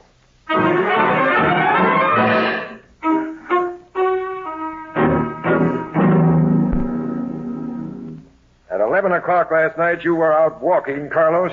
Walking alone, you say? Yes, Captain. Walking alone. And your walk took you to Mercedes Hotel, didn't it? You got into a room and killed her. If you think so. You admit it. I admit nothing. I deny nothing. Give me a direct answer. Did you kill that woman? Once I tell policemen, no, I do not kill. So I'm punished. But now I say, I do kill. What happens? Do you pat Carlos on the back and let him go home? I guess you know we haven't much chance of sending you up for a crime you've already paid for. Captain, a very bad woman has been killed. Whether I kill her or another killer, she's dead. Now I say no more.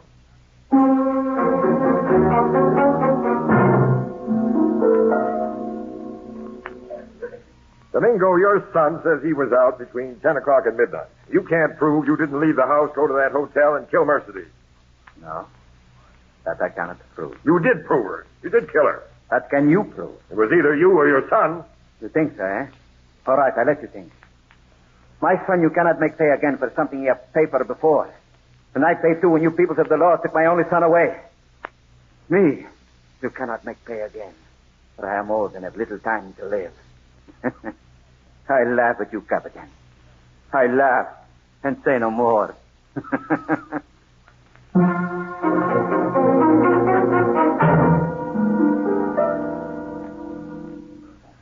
You were in the lounge of the Hotel Marbury at 11 last night, Jenkins? I never left the place from 9 last night till almost 2 this morning. Were you alone in the Marbury lounge, or was somebody with you? 2 very well-known gents. I mean gentlemen were with me. My attorney, Louis West, and Lieutenant Brenner of your own headquarters police. Lieutenant Brenner? He was at my table constantly from 10 o'clock till after midnight. Okay, Jenkins. I'm afraid your alibi will be as good as you say.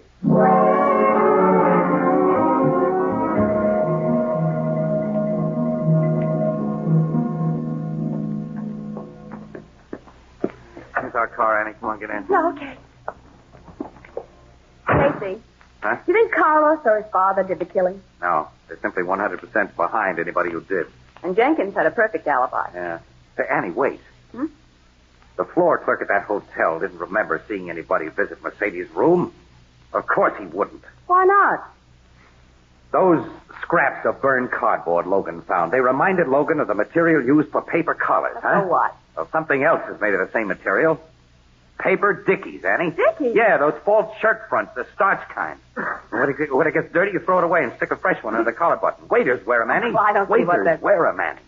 And who'd notice a waiter in the halls of a big hotel? But Logan said none of the employees seemed possible suspects. Well, this waiter didn't have to work in the hotel. Oh, then any man could have put on a tuxedo? No, not any man. He had to actually be a waiter to get by the way he did it, or kill the way he did. He had to be... Annie. What? That Gonzalez. Gonzalez. The waiter Mercedes left Carlos for 10 years ago. She walked out on Gonzalez, then double-crossed him as she's double-crossed every other guy she's known. Yeah. We're going to try to find Gonzalez, Well, how Annie. can we? Carlos' chief defense lawyer, Harris. He's got a picture of Gonzalez. He has? Yeah. And Harris let me make a copy of it a few days ago. I thought City Desk might want to run it. Annie, we get that picture, and then we go to work.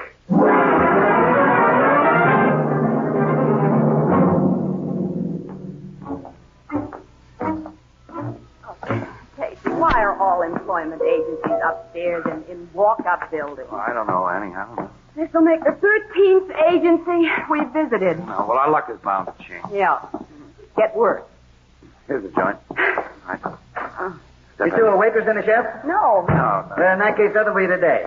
Only thing open for a married couple is a waitress and a chef. What I? Cashier and counterman? Neither, pal. Well, you don't look like dishwashers. Oh, thanks. I guess you must be a bartender, pal. I can tell you're not a waiter. You ain't got the manner. Well, here are registry cards to fill out and give me 50 cents. Mister, let me say something. Go ahead. Who's stopping you? Well, we're not looking for jobs. Oh, you want to hire people? Well, step into my office. Sit down. Make yourself at home. What do you want? The help a restaurant, a hotel, lunchroom? or what? Look, we're looking for a waiter. I've got thousands of them. But we only want one. A special one. Here's his picture, look. You don't want this waiter? You know him? Of course I do. His name's Frank Gomez. Frank Gomez. Yes, used to be a fine waiter. He's undependable now. I lost 2 jobs I got him. You don't want him? He's just the guy we do want, mister. Okay, I've warned you. Give me your address and I'll send him to you. No. Give us his address. I don't do business that way. No? What's that $20 bill for? Gomez's address. This is the way I like to do business. Where'll I find his card? Say, that other fella must have been looking for Gomez. Huh? Other fella? Yeah, he was in here a half hour ago. What did the guy look like? A big fella, well dressed. That's all I noticed. Here, here's his address. Thanks, pal. Come on, Annie. Thanks for the double trouble. Bye. Hey, Casey, what do you think? Who do you think was looking for Gomez? One of Logan's cops, Annie. That lugger's figured those scraps of burned cardboard just the way I did. He's put his guys out to find Gonzalez. If we want an exclusive story, Annie, we've got to get to this address before Logan beats us to it.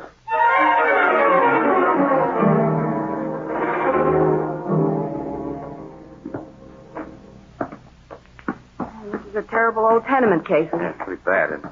I think we're on the wrong track. No man who lives in a place like this would have passed up Mercedes $10,000. Soon find out. Here goes.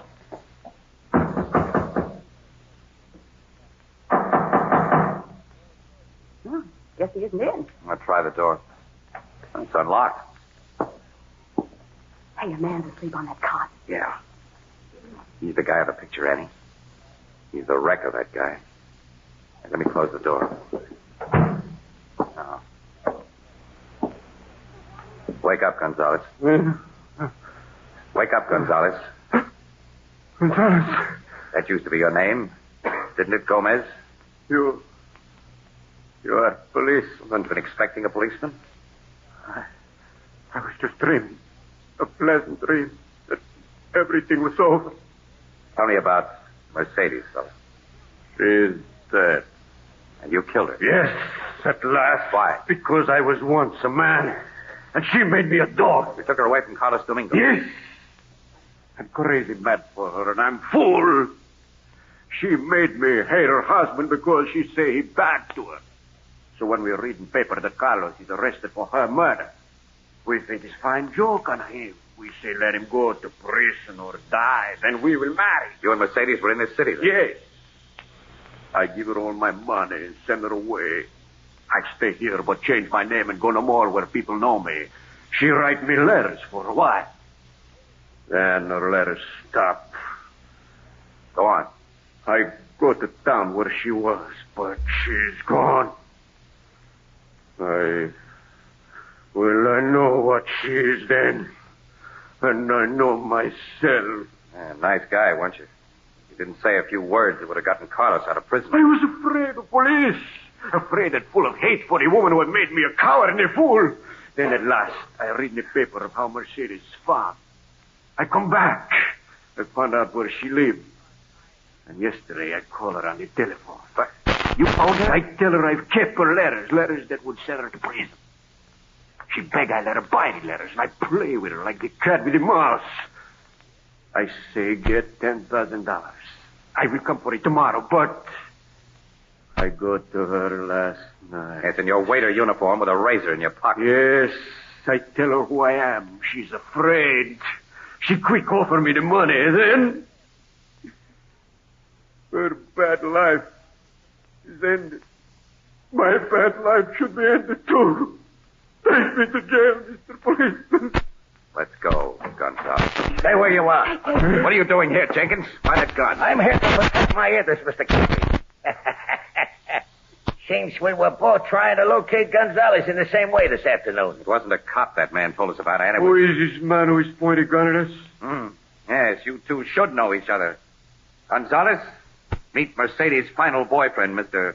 Alf the Barber Jenkins.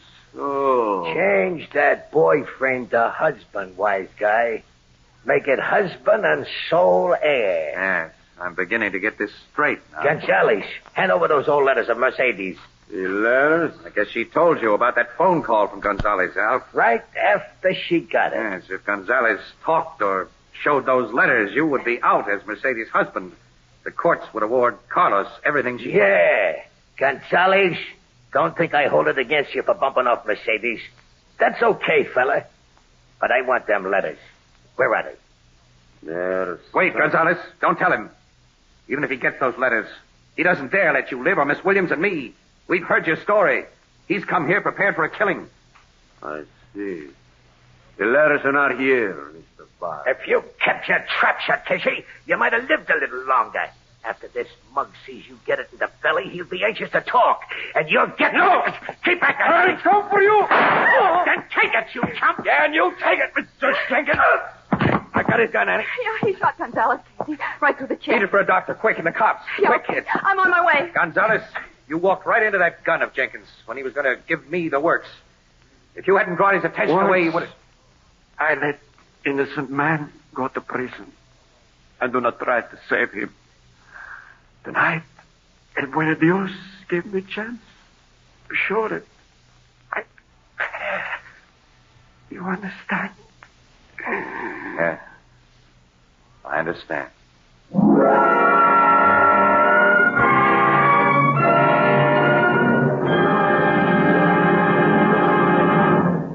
We'll join the crowd at the Blue Note in just a moment.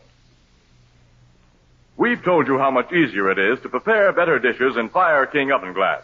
Now, let me tell you another reason why housewives prefer Fire King oven glass. Fire King oven glass is so easy to clean. Fire King has a special non-porous surface which is literally mirror finished. It's almost impossible for Fire King oven glass to absorb baking stains and odors. And that's why, unlike ordinary baking dishes, Fire King oven glass always comes clean, bright, and sparkling in a jiffy. Another of the many reasons it will pay you to insist on Fire King oven glass by name. Now remember, there's only one genuine Fire King oven glass. Today, you'll find a wide variety of Fire King casseroles, pie plates, general utility dishes in all sizes, wherever household glass is sold, and at amazingly low prices. Every Fire King dish is guaranteed for 2 full years against oven breakage. Fire King oven glass is a product of Anchor Hocking, the most famous name in glass.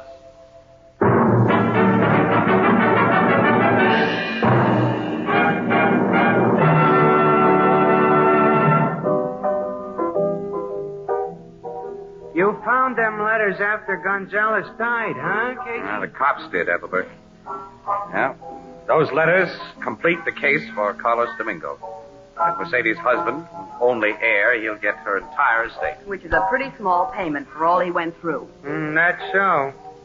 Now I guess that Alf the Barber will get more than a sample of what Carlos went through. Oh, yeah, much more. He'll get the works.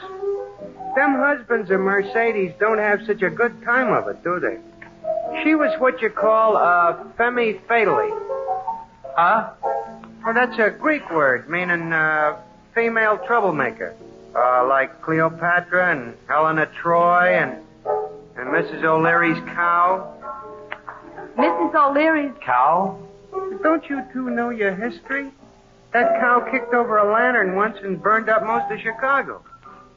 a femi fatally, Casey. Annie, a femi fatally. What's the matter? Ethelbert, tell us more.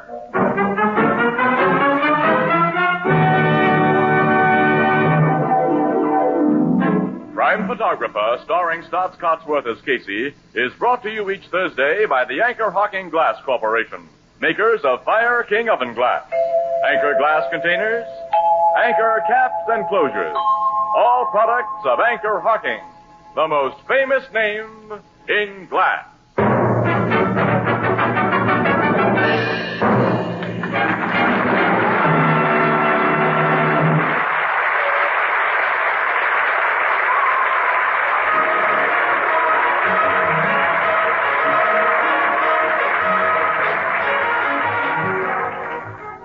Crime Photographer is directed by John Deese.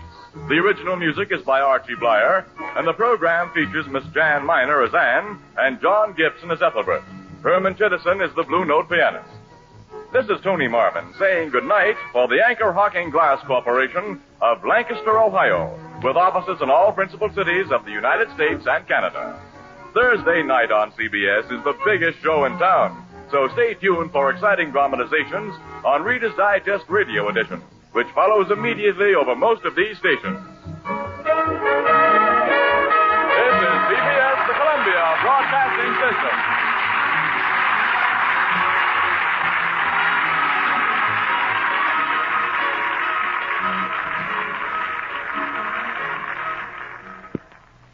The Anchor Hocking Glass Corporation brings you Crime Photographer.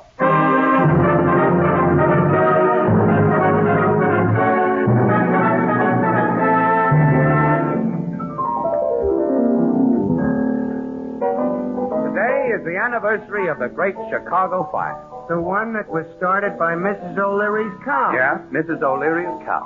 See, everybody knows her name, but who knows the cow's name? That should be a famous name, too. Maybe Tony knows. Oh, I'm sorry, fellas, but that's one famous name I don't know. But I do know that Anchor Hocking is the most famous name in glass.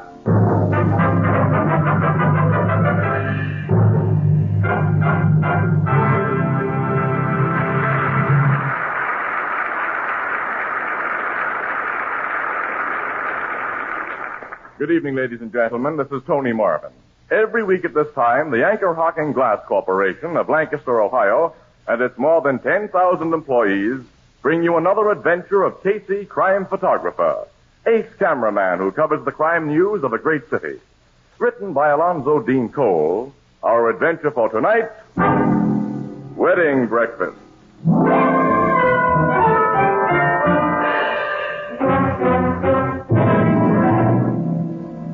5 o'clock in the morning. A dull and dreary 5 o'clock. In a big Morning Express building, an elevator halts at the floor of the photography department, and... Get out here with me, Annie. Oh, I've got to report up the city room, Casey. As you do, the boss is liable to stock you with another assignment before you got time to recover from the one we just had. Come on, Annie. Okay. I need a breather. Yeah, me too. I'll hand in the pictures I got for developing. We'll hop out and grab a cup of coffee. 2 or 3 cups. Strong. Yeah, let me get that door for you. Oh, thanks. Hi, Casey. Huh? Morning, Williams. Oh, there's been nothing good about this morning, Pollock. You two look kind of beat up. Well, if you'd seen 4 dead bodies spread over the pavement, an accident like we've just seen, you'd look beat up, too. Here are the films I exposed, Pollock. They're not pretty. Run them through the developer, will you? Okay. My desk phone, huh? Probably the guy who's been trying to get you ever since you went on that accident What? thing. Somebody's been calling me? He gave his name as Jimmy Hackett. Wouldn't say what he wanted you for. I don't know any Jimmy Hackett. Hello, Casey speaking. So, finally I get you. This is Jimmy the Hankey, Casey. Jimmy who? The Hankey, you know, the cab driver you got out of a jam with them cops. Oh, Jimmy. Yeah, Casey. When a guy does me a favor, I ain't happy till I can do something for him. Now I got what I think is an exclusive story for you. Hey, shoot it, pal. You know Sylvia Loomis, the multi-million heiress? Oh, I know of her. Yeah. You know anything about a party named Duke Pavel? He's got dancing Marcel hair and he don't talk good American like you and me. Baron Rennie Dupavu? Yeah, that's the guy. Oh, well, what about He and this Loomis chicken got married tonight. What? This is straight goods, Casey. Hey, listen to this, Annie. Would you go ahead, Jimmy? Go ahead. About 3 this a.m., I pick up 3 couples outside the club Casbah. Yeah? They told me to drive to Fieldston, just over the state line. They get a justice at a piece out of bed, and one of the couples gets married. Well, from talk I heard, it seems they got a license last week sometime, but the girl had started to welch on the ball and chain idea. This Duke Pavel and his friends spent quite a few drinks at the Casbah tonight and talked her into going through with it. Well, it was only during the drive back to the guy's apartment that I get wise to who the newlyweds was. Sylvia Loomis and Baron Rennie Dupavu. Huh? That's right. I took them and their friends to Duke Pavel's apartment, the Wilshire Manor. They plan to have more drinks there and a wedding breakfast. This hot news for you, Casey? It's plenty hot, Jimmy, and thanks a million. Don't thank me. I'm still thanking you for getting me out of that jam. Goodbye. Goodbye, kid. You heard that, Annie? Oh, this is front-page stuff, Casey. Sylvia Loomis is one of the richest gals in the world. And the guy Jimmy says she's married is an A1 rat, Annie. Dupavel's never done a decent day's work in his life. But what a handsome hunk of man he is. Oh. Say, that Loomis girl. She was engaged to Artie Mason. I wonder what... Hey, well, come on. That wedding breakfast ought to be starting about now. Let's get up the city desk, lay our tip on the line, then go to Pavel's apartment for confirmation. Okay, a simple social assignment like this will be a welcome relief, Casey, after that accident job we just finished.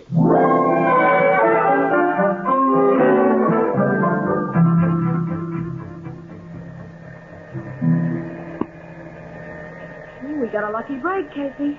If that elevator man hadn't been enjoying a nap, we'd never have gotten up here to do Pavel's apartment unannounced. Not in a swanky joint like this. Oh, did you press the third floor button? Yeah. We are. According to the directory downstairs, his apartment is 3D. Oh, here's 3A. D ought to be that door at the end of this hall here. Yeah. Hey, look. Woman's coming out of there. Oh, she's in a big hurry. She's running down the stairs. Yeah. As though something is after her. Huh. I think she's going away so fast because she just had an unpleasant surprise, Annie. What do you mean? I recognize that dame, man. That's Mrs. Fred Gardner. The Mrs. Fred Gardner? Mm-hmm. According to gossip, she's been one of Pavel's gal friends. It must have shocked her to meet his brand new bride. Oh, the meeting must have been a shock to everyone concerned. I don't hear any sound in there of what is laughingly called merriment. Now, wait, I'll ring the bell.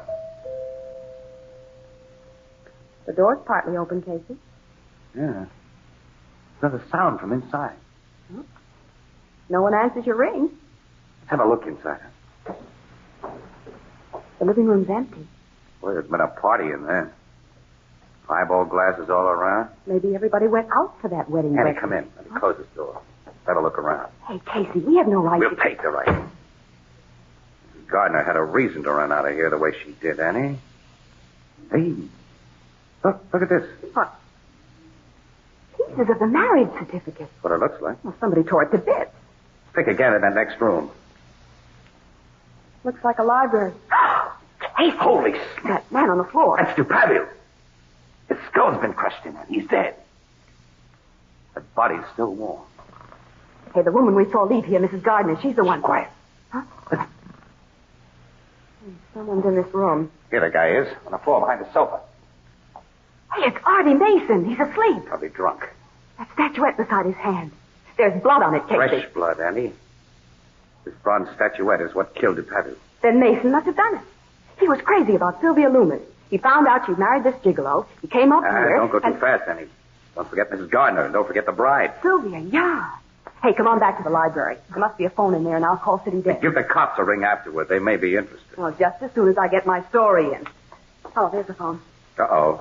You won't call on that. Oh, the wire's been yanked Find out. a telephone outside, Annie. All right. I'll take the car and find a phone and come back here with a cop. Right. While you're doing that, I'll make with a camera here. Okay, I'm on my way. All right, I'll lock the door behind you. Nobody else can walk in like we did. Well, I'll come back as soon as I can and ring the bell. All right, so long. What a beautiful front-page picture this is going to make.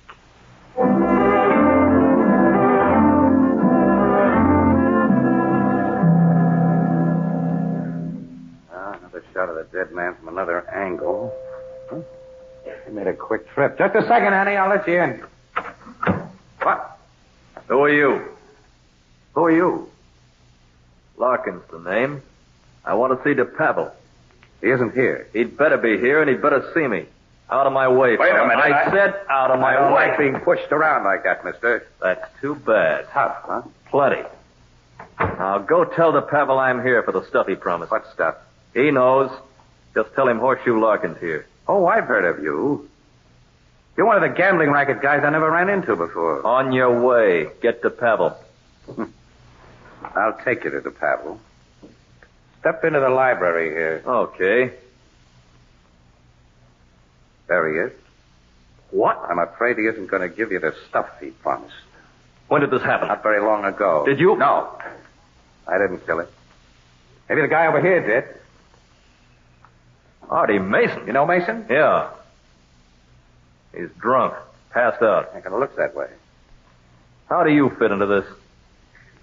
Just happened to be waiting for a bus that runs right through here. Cut the comedy. You a cop? Guess. I get you now. That camera, you're a press photographer. You got me, yeah. Casey's the name. That, picture's hanging crooked on the wall. Don't touch that. Don't touch anything before the cops get here. How long you been alone here? 10, 15 minutes. Why did you want to straighten that picture? Habit. I can't stand seeing things crooked. That's coming from you as the makings of a joke. Yeah. You think Artie Mason bumped off to Pavel? I'm keeping an open mind. You sent for the cops, of course. Yeah? I'll wait for them.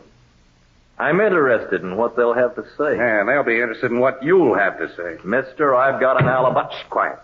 Huh? I heard something like a door. Somebody else in the joint? In the kitchen. I'm going out. I'm coming with you. Who are you? What are you doing here? I beg your pardon. You heard me. Oh, I know this guy, Casey. His name's Waldo. He's de Pavel's servant. I'm Baron de Pavel's man, Mr. Larkin. How did you get in here? When? I left myself in the service door there just a few moments ago. Reporting for work? Yes, sir. Is this kind of early? Well, the Baron telephoned me about an hour ago and said he wished me to prepare a special breakfast. Oh, yeah, that checks. If you permit me, sir. Who are you and why do you question me? Step into the library and I'll show you why. Just a moment while I replace this dish of dog food in the refrigerator. I'd just taken it out when Dog food? For the Baron's spaniel. I haven't seen any spaniel. Oh, he's there in the butler's pantry, sir. Huh? Oh, yeah, I see. He's the world's lousiest watchdog. Hasn't been a yap out of it. He's very old and sick. Yeah, he looks it. Come on in the library. Don't touch anything. Don't touch There's anything. no reason why. The Baron, what has happened? Kind of plain, isn't it, Waldo? Is he dead? Completely. There's the guy behind the couch who finished him off. Mr. Mason. You know him, huh? He came here last week and he threatened the Baron. Threatened him? Yes, sir. I heard him say that if Baron de Pavel didn't keep away from Miss Loomis, he'd kill him. That does it, Casey. Mason's the killer. Doesn't sound too good for the guy, Larkin, but I'm still keeping an open mind. Answer that doorbell, will you, Waldo? Yes, sir. I think a lady rang it with some cops.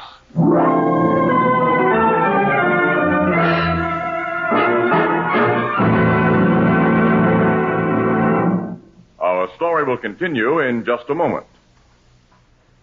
In honor of our great American wine industry, next week has been designated as National Wine Week.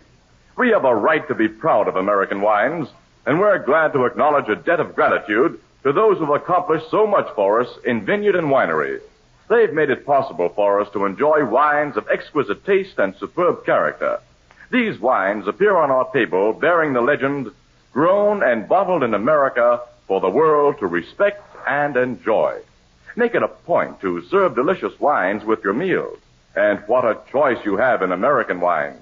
Wines that bring you the taste and bouquet of the living grape. Wines that delight the eye with gem-like colors that range from the pale glitter of the topaz to the deep glow of the ruby. All of them good, all of them delicious, all of them American. American wines come to you in clean glass bottles. For glass bottles only can bring you wine as it comes from the winery, unaffected by any foreign taste or flavor. Now, quite naturally, the American wine industry comes to Anchor Glass for carefully made wine bottles. Another product of Anchor Hocking. The most famous name in glass.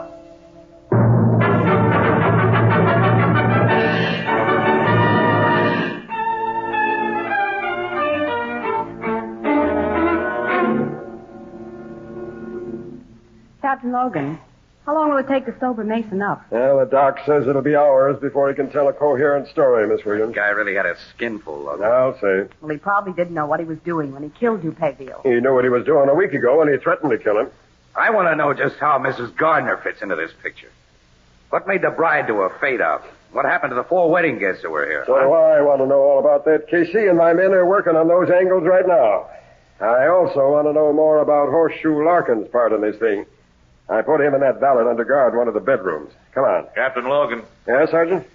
We just found a wall safe in that library, and it's unlocked. Wall safe? There it is, sir. That picture was hanging in front of it. The door was open about 1/4 of an inch. Well, what'd you find inside? Nothing, sir. Nothing? That picture hung over the safe. Logan, let's have a talk with Larkin. Okay. He's in here with the valet. So you're finally getting around to us, Captain. Around to you, Larkin. Waldo, go into the living room with this officer. Please, Captain, may I go to the kitchen? I haven't fed the Baron's poor dog yet. The old fellow's very weak. Okay, feed the pooch. Thank you, sir. Well, what do you want from me, Captain? The straight story of why you came here, Larkin. And tell the truth, because I'll check every word you say. Okay. The Pavel dropped 50 grand to me in a stud game. Here's his IOUs to prove it. I let him stall long enough. So I told him I wanted my dough right away, or else. Or else, meaning he'd be beaten up or bumped off. Why, Captain, how you talk. I simply told the guy he'd lose my friendship. Go on.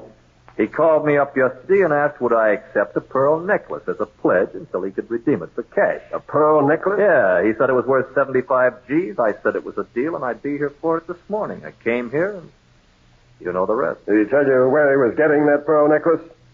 I don't ask guys personal questions like that. And he said he had the necklace. Captain, have you cops come across it? There's no pearl necklace here. Of course, you took a look in his wall safe. You know he had a wall safe? Sure, I saw him get dough out of it to pay other debts he owed me. You wanted to straighten that picture a while ago because you were interested in the safe behind it. Huh? That's right, Casey. But I guess the Pavel was lying to me about having them. And I lose 50 grand. I can't collect from him now. You've told a fairly smart story, Larkin. It makes you seem to have had an interest in keeping DePavel alive. And we'll check plenty on you just the same, Larkin. Sergeant? Yes, Captain? I want you to search this man thoroughly. Then give that valet Waldo the same kind of going over. I want their home searched, too. There's a possibility that a pearl necklace may have been taken from that safe. Come on, Miss Williams, Casey. Captain, just a minute. What is it, Sergeant? The boys have located both Sylvia Loomis and Mrs. Gardner. Where are they? The Loomis girl is in St. Anne's Hospital. She swallowed poison. Poison? Yeah, but the doc got her in time to save her. Has she been able to talk? No, sir, and won't be able for a while. That's just swell. First Mason and now... Is Mrs. Gardner in the hospital, too? No, sir, she's been taken to headquarters. At least I'll have a chance to question one suspect besides Larkin. If you and Miss Williams want to hear what the lady has to say, Casey, come on.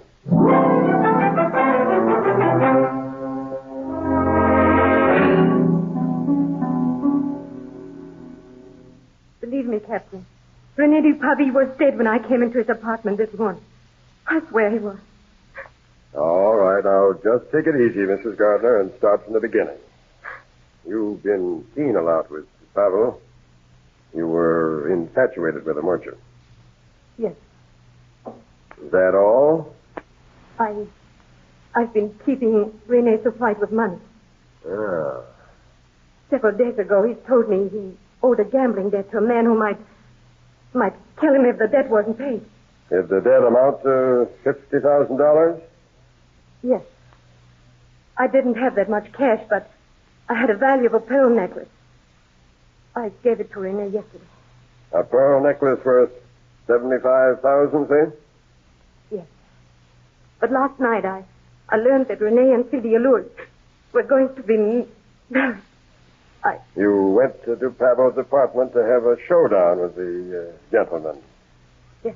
You were pretty sore at him, huh? I had a right to be Mr. Casey. He made a fool out of me. Only a few hours before he'd made love to me. I'd given him my necklace. You found him apparently alone in his apartment. You picked up that bronze statuette and you hit him over the head. No. He was dead when I got there. Huh? And who let you in his place? Yeah, tell me that, Mrs. Gardner. I had a key to his apartment. Here it is.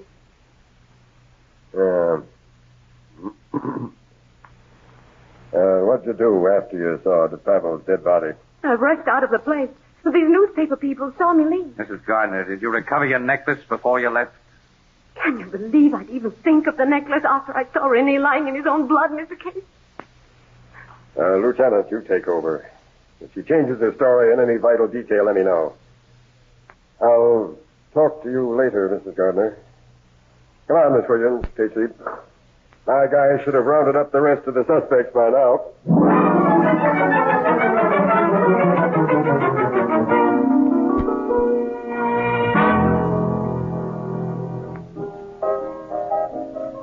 Here's your beers, folks. Thanks. Say, you two sure look tired. Yeah. Miss Williams and I feel all beat up, pal. Oh, I'll say we do. It's almost midnight, Ethelbert, and we started on this case at 5 this morning. Anything new on it? Mason finally talked. So did Sylvia Loomis. And the wedding guests told their story. What'd they say? Well, it boils down to this, Ethelbert. Yeah? By the time the wedding party reached DePavil's place, it all sobered up a bit, and they were all tired. After DePavil telephoned this guy, Waldo, to come in and whip up a breakfast, the guests all reneged on the whole idea and decided to go home, which they did. And according to Sylvia, she and DePavel were only alone about 10 minutes when Mason appeared. Lit to the eyes, too. Someone had tipped him off about the marriage, and he spilled DePavil's setup with Mrs. Gardner to Sylvia, the new bride. And when she learned that her new husband had been palsy-walsy with Mrs. Gardner only a few hours before the wedding, she blew up and tore up her marriage certificate and, well, this is her story, ran out of the place, went home, and swallowed poison. She left Mason alone with DuPaville? So she says. She also says Mason had passed out cold by that time. Sylvia may have done it while Mason was blacked out. Mason may have snapped out of his blackout after she left and done it. Or Mrs. Gardner may have done it. Gee, who done it? Well, you give us the answer, pal. How about Horseshoe Lock? Well, his alibi stood up 100%. And the pearl necklace is completely disappeared. Oh, let's forget it, Annie. I'm going to fall asleep on my feet if I don't go home and hit the feathers. Come on, baby. I'm more than willing. Good night, Ethelbert. Here's the beers, pal. So long, kid. Good night.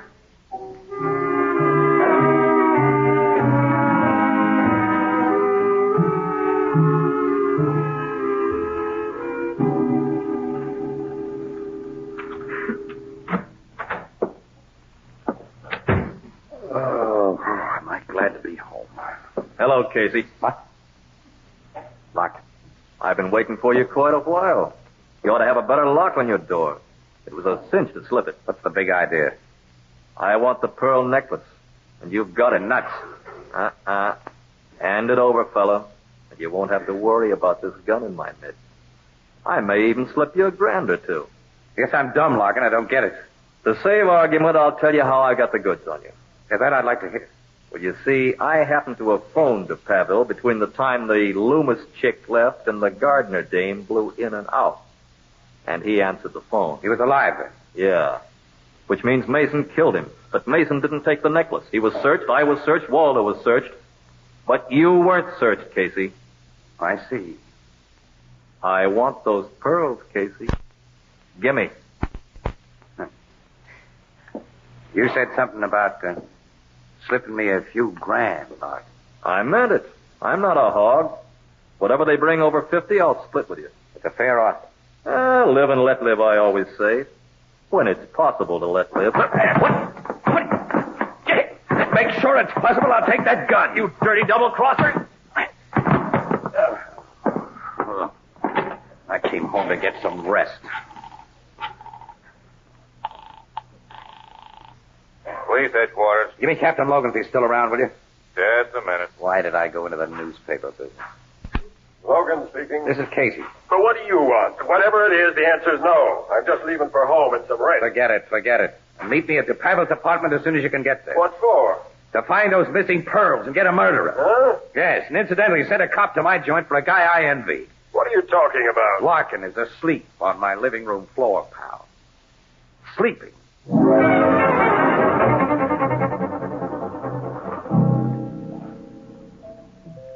doorbell, Logan. Sergeant Flanagan will answer. Oh, you're back, Waldo. Thank you for letting me in once more, Sergeant. How is the poor old dog? He was asleep last time I looked at him. May I see him? Sure. I am greatly attached to him. He belonged to the Baron, but he was really Oh, Captain Logan and Mr. Casey. Hello, Waldo. Hi, fella. Just looking over your kitchen again. I've come to see the dog. I'm worried about him. You've been here before tonight? Yes, the poor old fellow is so weak. If he isn't looked after... Look after him, Waldo. Thank you, sir. Oh, he's still and cold. I think he's dead. Really? Poor old fellow. The spaniel's dead, all right, Logan. Yeah.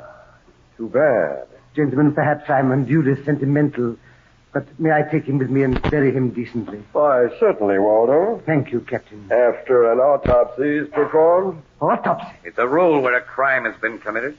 I never heard of that rule. Oh, very well, gentlemen. I'll call to his body later. Good night. You're not leaving, Waldo. Not until you talk. What's the meaning of this? Let me go. Talk, Waldo. Talk. I don't know what you mean. You came into this apartment by the service entrance that Sylvia Loomis was telling to Pavel off. You saw your chance and made your plan. You hit Pavel with that statuette, thinking Mason would be blamed. You'd just gotten the necklace when Mrs. Gardner let herself in. You hid in that butler's pantry. When Miss Williams and I came in, you were stuck there, right? The old dog offered you an out, you thought. You mixed the pearls in the ground meat prepared for that spaniel. You fed it to him right under our noses. After putting in some roach poison you had in his kitchen. And then you posed as a dog lover while waiting for him to die so you could walk out with his body and the pearls. Right, Waldo? Yes.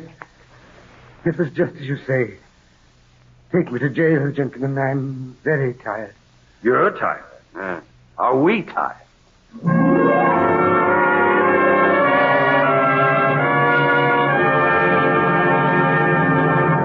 We'll join the crowd at the Blue Note in just a moment. Of the many special features which make Fire King oven glass different, housewives most frequently talk about how easy Fire King is to clean. Yes, Fire King oven glass is amazingly easy to clean. And if you use old-fashioned cooking utensils, you're in for a pleasant surprise as soon as you change to Fire King oven glass. You see, Fire King oven glass is a special non-porous surface that's literally mirror smooth. This surface is the result of a carefully controlled scientific process exclusive with Fire King. And that's one more reason why it pays to insist on Fire King oven glass by name. There is only one real and genuine Fire King oven glass. You'll find a wide variety of Fire King casseroles, pie plates, and general utility dishes in all sizes wherever household glass is sold, all at amazingly low prices. And you'll be charmed by the gleaming pale blue beauty of Fire King oven glass, a product of Anchor Hocking. The most famous name in glass.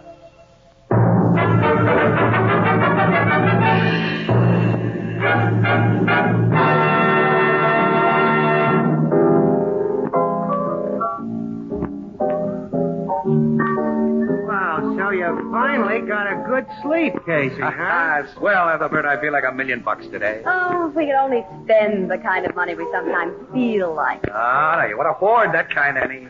Look at Artie Mason, Sylvia Loomis, Mrs. Gardner. Oh, well, phooey. Let's forget about the DePavel case. Well, just to change the subject, Ethelbert, what do you think of the new styles for women? Well, Miss Williams, as my sister Edna says, quote, it don't matter how women's fashions change, 'cause their designs always remain the same, unquote. You get it? Designs, Casey. Designs. You better change the subject again, Anna. Definitely, Casey.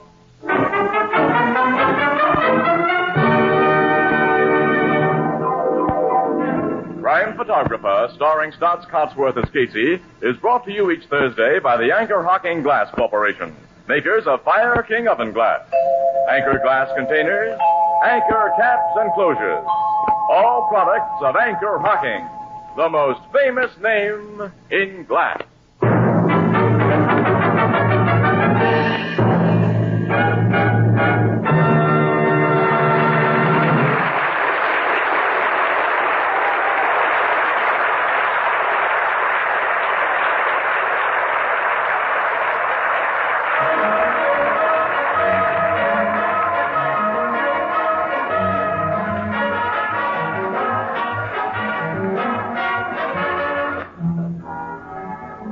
Crime Photographer is directed by John Dietz.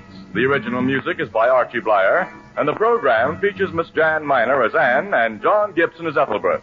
Herman Chittison is the Blue Note pianist. This is Fire Prevention Week. Even now, during this program, fires are breaking out in the United States at the rate of 1 every 38 seconds, with fearful penalties and loss of life, painful injury, property destruction. Do your part by observing the simple but all-important rules of fire prevention. Make every week a Fire Prevention Week. This is Tony Marvin saying goodnight for the Anchor Hocking Glass Corporation of Lancaster, Ohio, with offices in all principal cities of the United States and Canada. Thursday night on CBS is the biggest show in town, so stay tuned for exciting dramatizations on Reader's Digest Radio Edition, which follows immediately over most of these stations. This is CBS, the Columbia Broadcasting System.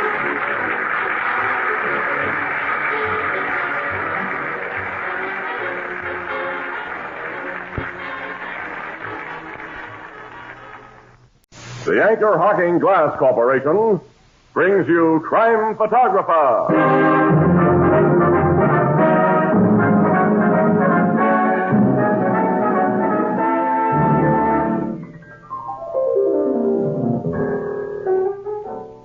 Say, Mr. Marvin, who do you think will go to the Rose Bowl this year? Well, I don't know, Ethelbert. Do you think the weather will turn any colder, Tony? I can't say, Casey. Tony, you like skirts the way they are this year?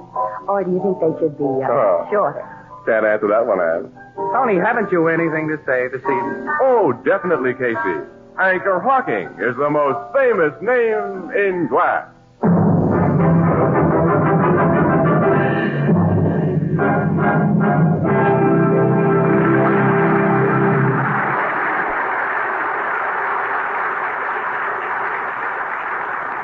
Good evening, ladies and gentlemen. This is Tony Marvin. Every week at this time, the Anchor Hocking Glass Corporation of Lancaster, Ohio, and its more than 10,000 employees bring you another adventure of Casey, crime photographer, ace cameraman who covers the crime news of a great city.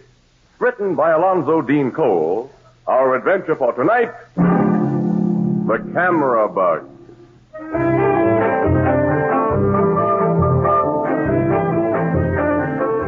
Mid-afternoon, the photographic department of the Morning Express.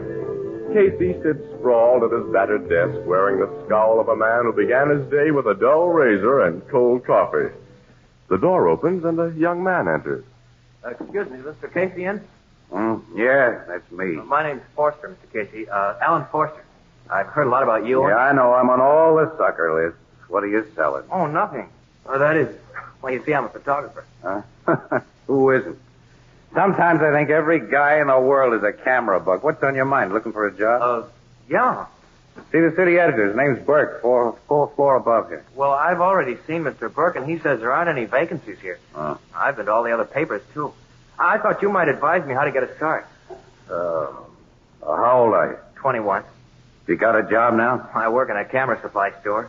I know a lot about taking pictures, honest I do. And, well, my wife and I decided that it's time for me to break into the line I've always wanted. And you got a wife? You got a job with regular hours, and you want to break into my kind of racket? Yeah. Oh, boy. My advice is forget it. This is the lousiest game there is. You're out at all hours. People shove you around. You can risk your hide to get a good shot, and the city desk may stick it on page 10, if it's used at all. This is a dog's life, kid. Keep out of it. Yeah, but you get around and you see things. Oh, you see things. I guess you believe all you hear on the radio. Huh? Well, okay, camera bug. Here's the only way I know how to break in. You put in about 12 hours a day on the streets with your eyes open and your camera ready. Occasionally, you'll get a news picture you can sell. If you're lucky, you may get a real hot shot that you can trade to the city editor for a steady job. But you got to be lucky. Huh? That's all I can tell you. Well, thanks a million, Mr. Casey. I'll do exactly as you say. Yeah, if you do, you're letting yourself in for a lot of grief. Excuse me, man. Hello. This is Anne, Casey. You busy? Not very. Oh, I got an awful cold. How about going over to the Blue Note? I'll meet you there in 5 minutes. Okay. Gee, you got to rush somewhere in 5 minutes. That means an important assignment, huh? Yeah, very important. Well, I won't keep you, but thanks again a lot. Good luck to you, kid. What's your name again? Forster. Alan Forster. Well, so long, Alan. Drop in again sometime, and remember, I've warned you. Guys in this racket lead a dog's life.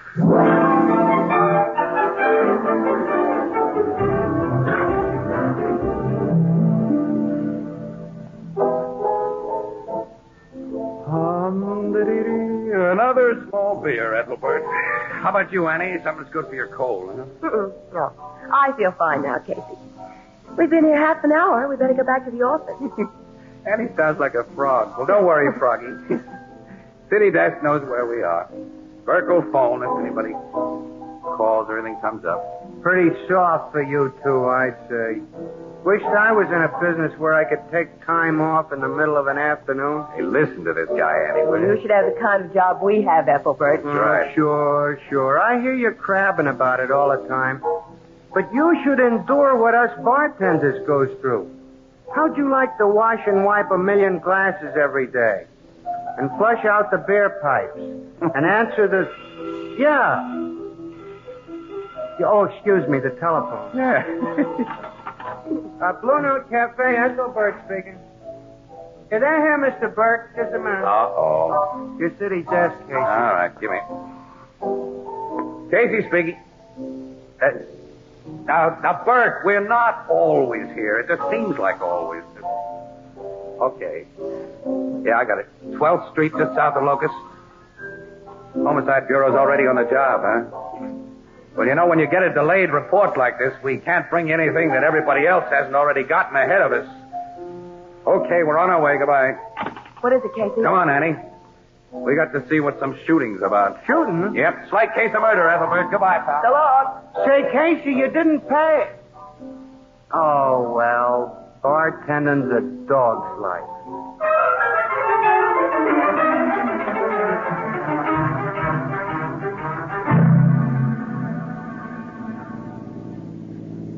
Hey, they got the street roped off. Yeah, we'll leave the car here, Annie. Come on. They're lifting a stretcher into the morgue, boy. I gotta get a shot of that. Okay. Well, that means the medical examiner's finished his Now, job. let's get inside those lines. Will you let us through, please? Oh, there's Sergeant Flanagan. Hey, Flanagan. Oh, hi, Casey. Hi. Hello, Miss Williams. Hi. You two are getting here kind of late, aren't you? Now, don't rub it in. Hey, who did they just haul away in that meat wagon? Well, the not too much lamented murder victim was a gent unfavorably known as Max Blake. Max Blake? The lawyer? Oh, don't let decent lawyers hear you call him that, Miss Williams. Max Blake was a shyster. That rat wasn't even straight with his own clients. Well, the cops know who killed him? We not only know who killed him, but we've already got the mugs who did it. This case is all sewed up. Yes, Sergeant. Let's have the details so I can get them to my paper. Okay. According to eyewitnesses, the late Max Blake, who just stepped out of the barber shop behind us here, suddenly flopped in the middle of the sidewalk about where you're standing now. At the same time, a gunshot was heard, and a second later, a green sedan which had been standing across the street started away in such a big hurry that it crashed into the back of a truck, only a few feet away from the traffic cop on the corner. Who do you think they were? Santa Claus and the Easter Bunny, huh? They were Butch Silver and Tony Russo. Boy, they're a nice pair of hotshots. Two of the sweetest gorillas in town. And you've got them dead to rights, Sergeant? I've told you and Casey all I'm allowed to say now to the newspapers. You'll have to get anything else from Captain Logan. Yeah, where is Logan, by the way? In the back room of the barber shop there, questioning witnesses. All right, come on, Annie, let's go in. Wait a minute, Casey. Nobody goes in there. Now, Flanagan. I got my orders, Casey. Look, you and I are pals. Sure, but you keep out of that barber shop, pal. Is that nice? It's what goes. Now, if you'll be a nice guy, Casey, and won't try any tricks to get where you're not wanted, as you've done too many times before, I'll give Miss Williams a tip. A tip? Oh, it's not anything I'm not allowed to tell you, understand? It's just something I forgot to mention to the other newspaper boys and girls. All right, it's a deal, Flanagan. No tricks. What's the tip? One of the witnesses to the shooting is quite an important guy. Who? Richard M. Krager. What, the contractor? Biggest in town. Hey, I interviewed Clago when he got the city paving contract last year. His offices are somewhere around here. Right across the street. Yeah, of course. I recognize the funny old-fashioned building now. The only elevator it's got is hidden in back of the stairs. Of course, I couldn't find it. I had to walk up to Clago's office on the third floor. Hey, Flanagan, did Clago see those gorillas in the car shoot Blake? Well, he says that. Oh, here he comes out of the barber shop. You can ask him yourself. Oh, Mr. Clago. I'm Ann Williams of the Morning Express. We met last year. Oh, yes. How do you do, Miss Williams? Now, hold it, will you? Huh? Thanks. I hope you don't mind my snapping a picture of you, Mr. Clagle. Well, no, not at all. Mr. Clagle, will you give us an eyewitness account of what happened? Well, as I just told Captain Logan in there, I happened to be at the window of my private office just across the street when the shot was fired. Oh, your private office is on the 3rd floor, as I remember, right? That's right. I saw this man Blake fall. Then I saw a green sedan start up and crash into a truck. I hurried out to the elevator. The operator brought me downstairs. I saw the man in the sedan arrested, and, well, that's all. Well, did you see the shot fired from the sedan? No, I can't say that, Miss Williams. But the sedan is obviously where the bullet came from. The medical examiner says it must have been fired from about 5 feet above the street level, which means the killer sat in an automobile or stood on the sidewalk or street. Only one shot was fired. That's all. Mr. Casey's the name. Both gorillas in that sedan are dead shots, Casey. Sergeant Flanagan, come in here. Oh, yes, sir. Captain Logan wants me. I'll see you later. Tell Logan I want to see him, Sarge, will you? Mr. Casey. Mr. Casey. Huh? I'm Alan Forster. You remember we were talking? Sure, kid. But what were you doing in that barber shop? I was a witness to the shooting. Wasn't I, Mr. Clagle? Police questioned us both. That's right, young man. I did as you told me, Mr. Casey. I was on the spot when things happened, and I had a camera with me. And I got 2 shots of that Blake fella from almost where we're standing now. One almost as I heard the gun fired, and the other right after he hit the ground. You didn't tell the police about taking any pictures? Oh, no, Mr. Clagle. I wanted Casey to have these shots. I got hot stuff, haven't I, Casey? Exclusive news pictures, the kind that'll get me a job on the Express? Now, well, let's get to my office, develop your film, and see just what you got. Well, let me develop the film at home, Mr. Casey. I'd like to do a complete job on it. Well, all right, but blow them up to 8 by 10 and be sure to use a fine-grained developer. You'll see the kind of job I can do. I'll have the prints at your office inside of 45 minutes. Oh, which way is your home, young man? I live on Nelson Street, Mr. Clagle. Oh, good. I'm going in that direction. My car's around the corner. I'll drop you off. Oh, that'll be swell. Well, Mr. Clagle. Yes, Captain Logan. I want to ask you a few more questions. Will you come back into the barber shop, please? Well, I have important business to attend to, Captain. There's nothing so important as this murder right now. Come in, please. Well, I'll have to do as you say, of course. Now, when do Miss Williams and I get in there, Logan? So you two are here. We've been waiting for hours. I'll beat it quick, Mr. Casey. See you at the Express. Okay, fella. I'll be with you in just a minute, Mr. Clagle. And why have you and Casey been waiting, Miss Williams? Logan, when you start clowning right after a murder, it means you got an airtight case. Well, this isn't quite bad yet, Casey. I've got some loose ends to tie up. Oh, what are they? Well, the medical examiner took a .38 caliber slug out of Blake's body. And we found guns on both of the hoods that were in that sedan, but they were .45. Well, they must have thrown the murder gun away. Sure they did. Somebody picked it up, of course, and hasn't turned it in. They tried a fast getaway. That's ample indication of their guilt. How about motive? Almost anyone had a motive to kill Max Blake. He was an all-around louse.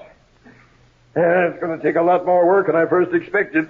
Seems I never get an easy case. We cops lead an absolute dog's life, Casey.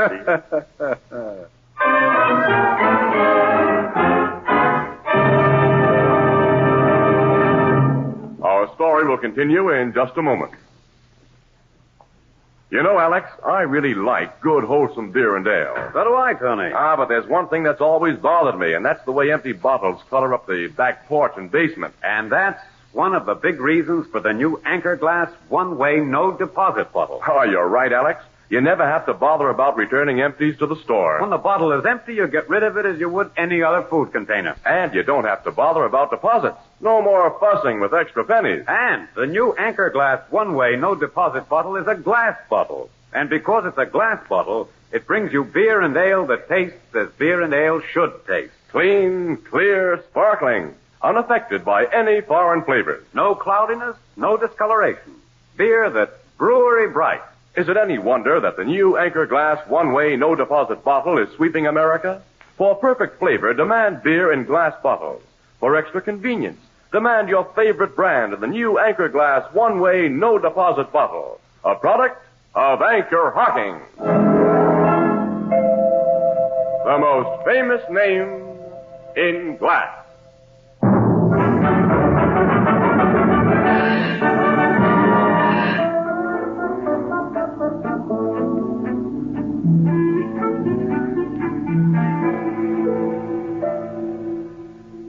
I've got the prints for you, Mr. Casey. Told you I'd have them here in your office inside of 45 minutes. Yeah, you're a fast worker, Al. Oh, I'd have made it even sooner if a guy hadn't stopped me outside your building.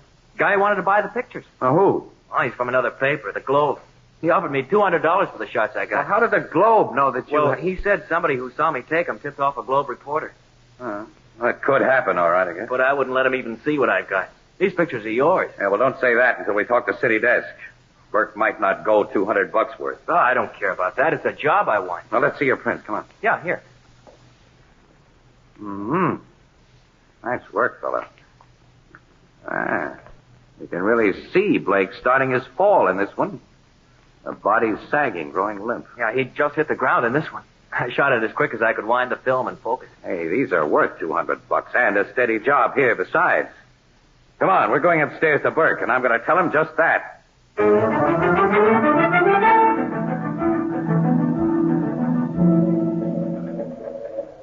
Well, $100 for the 2 pictures is my limit, Casey. And we don't need any new staff photographer. Burke, no other paper in town will have these shots. They're worth every cent of the $200 the Globe has already offered, and we can use this young fella. Are you telling me how to run this paper? It's okay, Mr. Casey. I'll take the 100. Now, you're crazy if you do, Alan. You seem to be acting as this young man's agent rather than as an employee of the Express, Casey. What's to be your rake-off on this deal? Huh? You don't mean that, do you, Burke? No. But 100 is top. Come on, kid, let's go. Okay. Casey, you know I didn't... Sure, but someday you'll make one of your darn nuts to you. Oh, gee, Mr. Casey, I'm terribly Never sorry. mind. It's all right. I told you this newspaper racket was a dog's life, fellow. Now maybe you believe me. Take these pictures to the Globe and get you $200. Well, I hate Well, you'd be crazy to do anything else. Did you, make any extra prints of those shots? Yeah, 2 of each. Well, could I have the extras? I won't use them, of course. Just that they're nice, clean camera jobs. I'd like them to remember Burke by. Sure, here they are. Thanks. But take the others to your Globe guy right now. In this racket, a guy has to sell to the highest bidder. I tell you, it's a dog's life.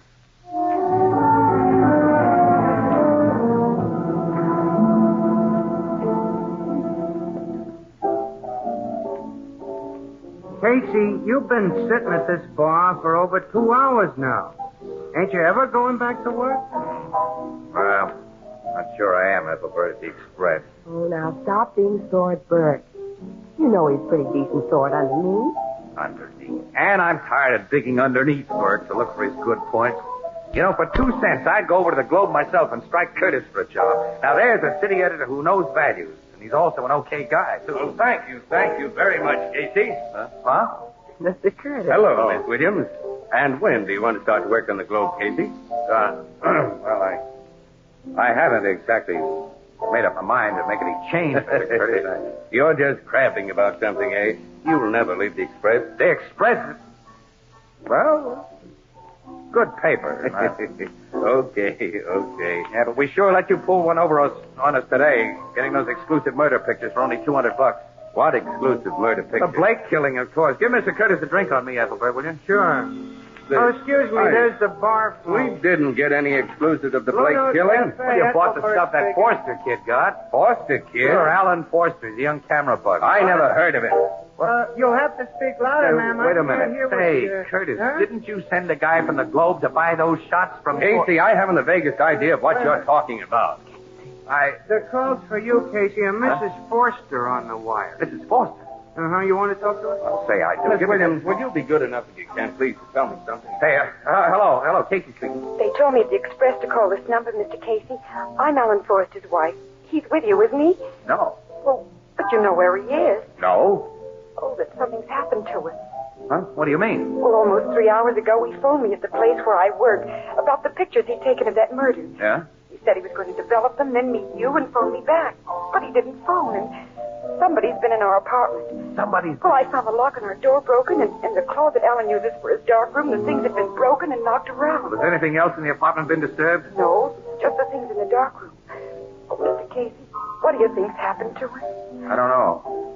But I'll do my best to locate your husband. Do you think you can? Now, take it easy and don't worry. Goodbye for now. Goodbye. Annie, come on. Excuse us, Mr. Curtis, will you? Where are we going, Casey? My car across the street. The copies of those murder pictures are there in my equipment case. And I want to take a very careful look at them.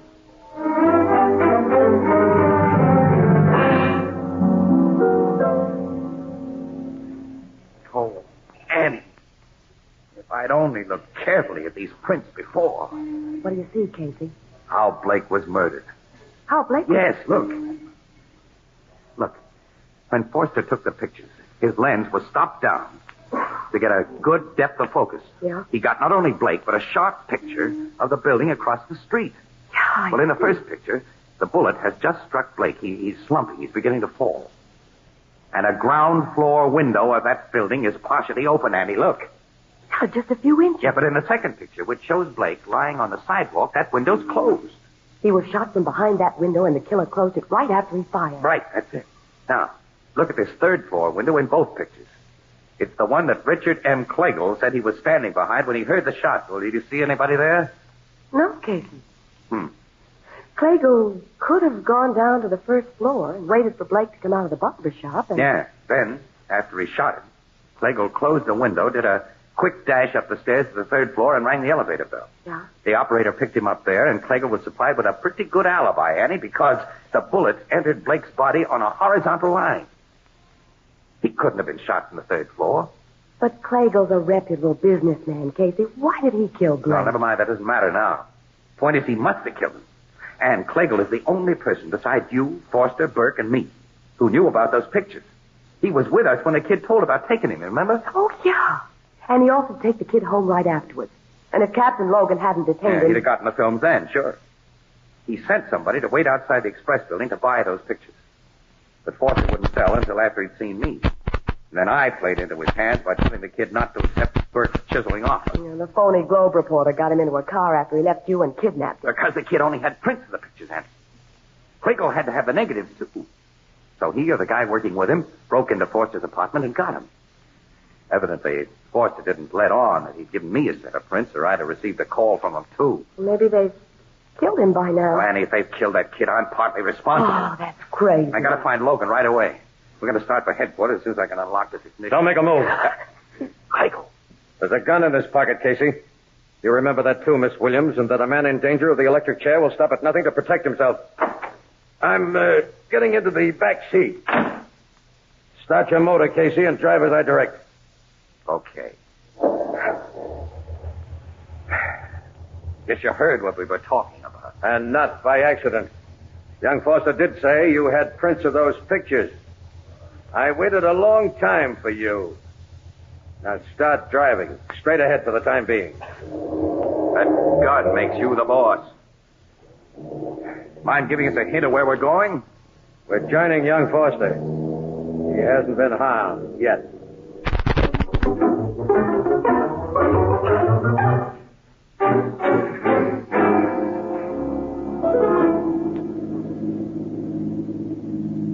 Drive right up to that big door, Casey. Okay. What is this place? A little waterfront storage house I own, Miss Williams. Stop here, Casey. All right, now what? Get out of the car. I notice you placed the pictures I want in your equipment case. Bring the case with you. All right. And be very careful. Bob, open up. Right away, boss. Well, I see you got the guy you went after plus a dame. Yeah, Bob, just as you got Foster. Now step inside, you people. Casey. Hello, Alan. See, they've got you nicely tied up. Now, that guy Bob brought me here. He's a fellow said he was on the Globe. I told him about the prints you had before I knew he was a phony. It's okay, pal. Now you can hand over those prints, Casey. I guess I'll have to, Flegel. What are your plans for the three of us? Can't you guess? A one-way ride? A boat ride. Late tonight. On one of my cement barges. Casey. I hate to do this, Miss Williams, but you people are very dangerous to me. More dangerous than Max Blake was. Why did you kill Blake? Never mind that. Give me the pictures to your plate case. Okay. Don't let him think he's missing that case, boss. There may be a gat in there. There's nothing in this case but films and flash bulbs and your pictures. Maybe not, but take your hands out of there. All right. You're the doctor. Get him yourself, then. He's got something in his hands, boss. Can't you see they're only flash bulbs?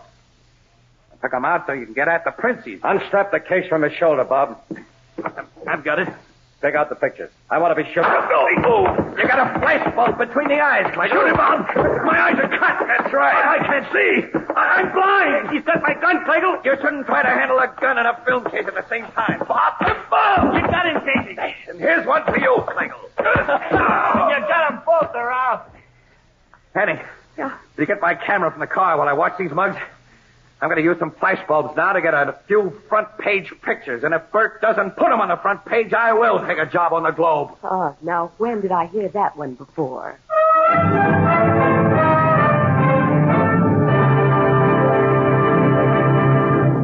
We'll join the crowd at the Blue Note in just a moment. If men had to clean pots and pans every night, they'd really do something about it. They'd go right out and invest in a complete set of Fire King oven glass. If only because Fire King oven glass is so amazingly easy to clean. Now, if you've been using ordinary pots and pans, you have no idea how much kitchen drudgery Fire King oven glass will save you. You see, Fire King oven glass is a special non-porous surface that's literally mirror smooth, the result of a scientific process exclusive with Fire King. And then, too, you save dishwashing by using a single Fire King baking dish to serve, bake, and store leftovers. Now, you'll find a wide variety of Fire King casseroles, pie plates, and baking dishes in all sizes at your favorite chain and other retail stores where household glass is sold, all at amazingly low prices, all guaranteed for 2 years against oven breakage. Beautiful, practical, inexpensive Fire King oven glass, a product of Anchor Hocking. The most famous name in glass.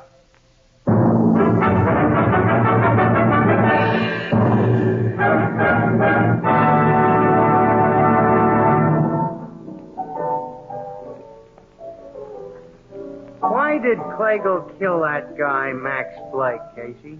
Well, Ethelbert, shyster criminal lawyers like Blake are sometimes blackmailers. Well, Blake was. Clagle was paying him and finally got tired of it. Yeah. Clagle knew that Blake patronized a barber shop across from his office building and invariably went there on Saturday afternoon. All he had to do was to watch and to wait for him. He figured on a pretty good alibi from the elevator operator. He made it look better by bringing those two gunmen, Silver and Russo, to the neighborhood with a phony telephone message. Hey, you see, they thought they would have met somebody there. But Clagle had framed them as a pair of natural suspects. They knew that with their record, it wasn't healthy to be caught at the scene of a killing, so when they heard the shot, they tried to beat it, which made them really look guilty. I see. After what the Forster kid went through, I guess he'll be glad to go on working in a store. Yeah? Oh, no. He's got the stuff it takes, this kid. Casey's browbeaten Burke into putting Alan Forster on the regular staff, Ethelbert. Yeah? Oh, well, he's taking the job on his own responsibility, though. Yes, sir. I've warned the kid. And now he's seen for himself that press photographers... Lead a dog's life. Yeah, that's right. We certainly do. Casey, as my sister Edna says, quote, them as complains about leading a dog's life seldom want to trade places with any other breed of animal. Yeah, unquote. Give Casey another Fido biscuit, Ethelbert. Pour it in his usual glass.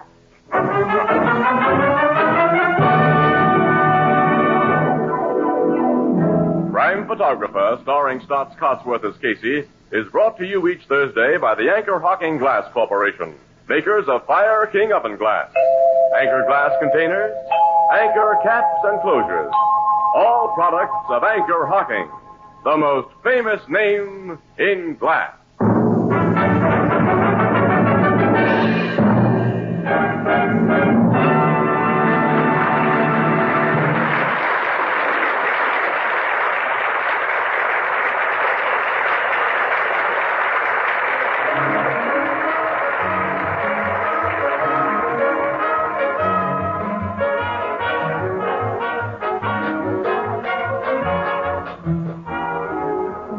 Photographer is directed by John Dietz.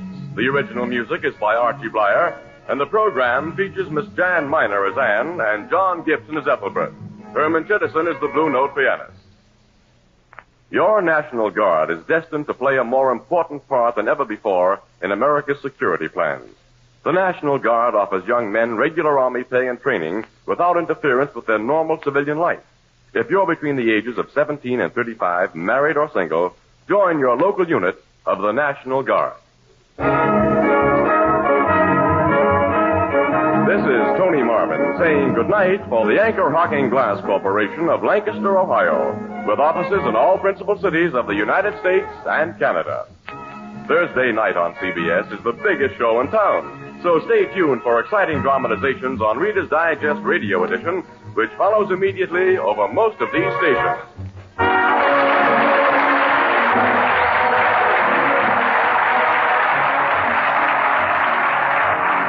This is CBS, the Columbia Broadcasting System.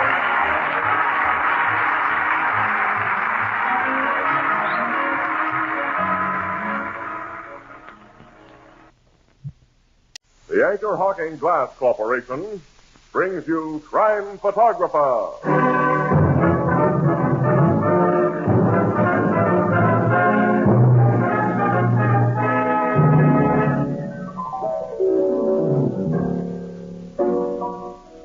Casey, what does E-M-A-N-S-O-U-M-A-F spell? E-M-A-N-S-O-U-M-A-S. Well, what?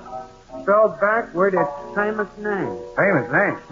Did someone say Anchor Hocking? How come Anchor Hocking? Why, everyone knows that Anchor Hocking is the most famous name in glass.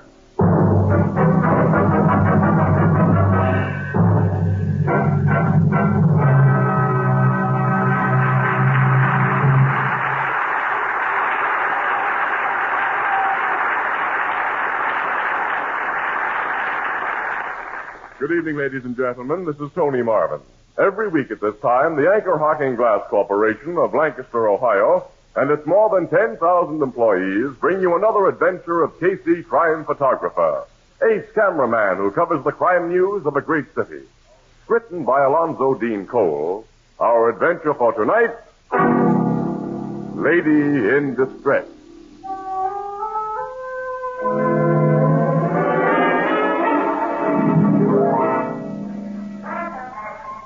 Early, about 2 o'clock, a narrow midtown street lined with raucous nightclubs. Wandering lazily along it is a tall, slim man whose costume in this metropolitan center is, well, bizarre to say the least. For from his 10-gallon hat to his high-heeled boots, he's every inch the cowboy. Suddenly, from a shadowed doorway, he hears... Mister. Huh? Mister, please. You talking to me, ma'am? Yes, come closer. Here, where we can't be seen. Well, sure, ma'am, but what? I'm in desperate trouble, and I simply can't go to the police. Not yet. When I saw you, you're appearing in the rodeo, aren't you? Yes, ma'am, at the Coliseum. And you're from the South, like me. I come from Texas. You're not a part of this town, this street. I can trust you. Well, I reckon you can, ma'am. What you want us to do, Get a cab here for me, and then ride with me to Union Terminal. Well, I'd be glad to, but why? Well, all I can tell you is some men are looking for me, and if I'm found, I may be killed.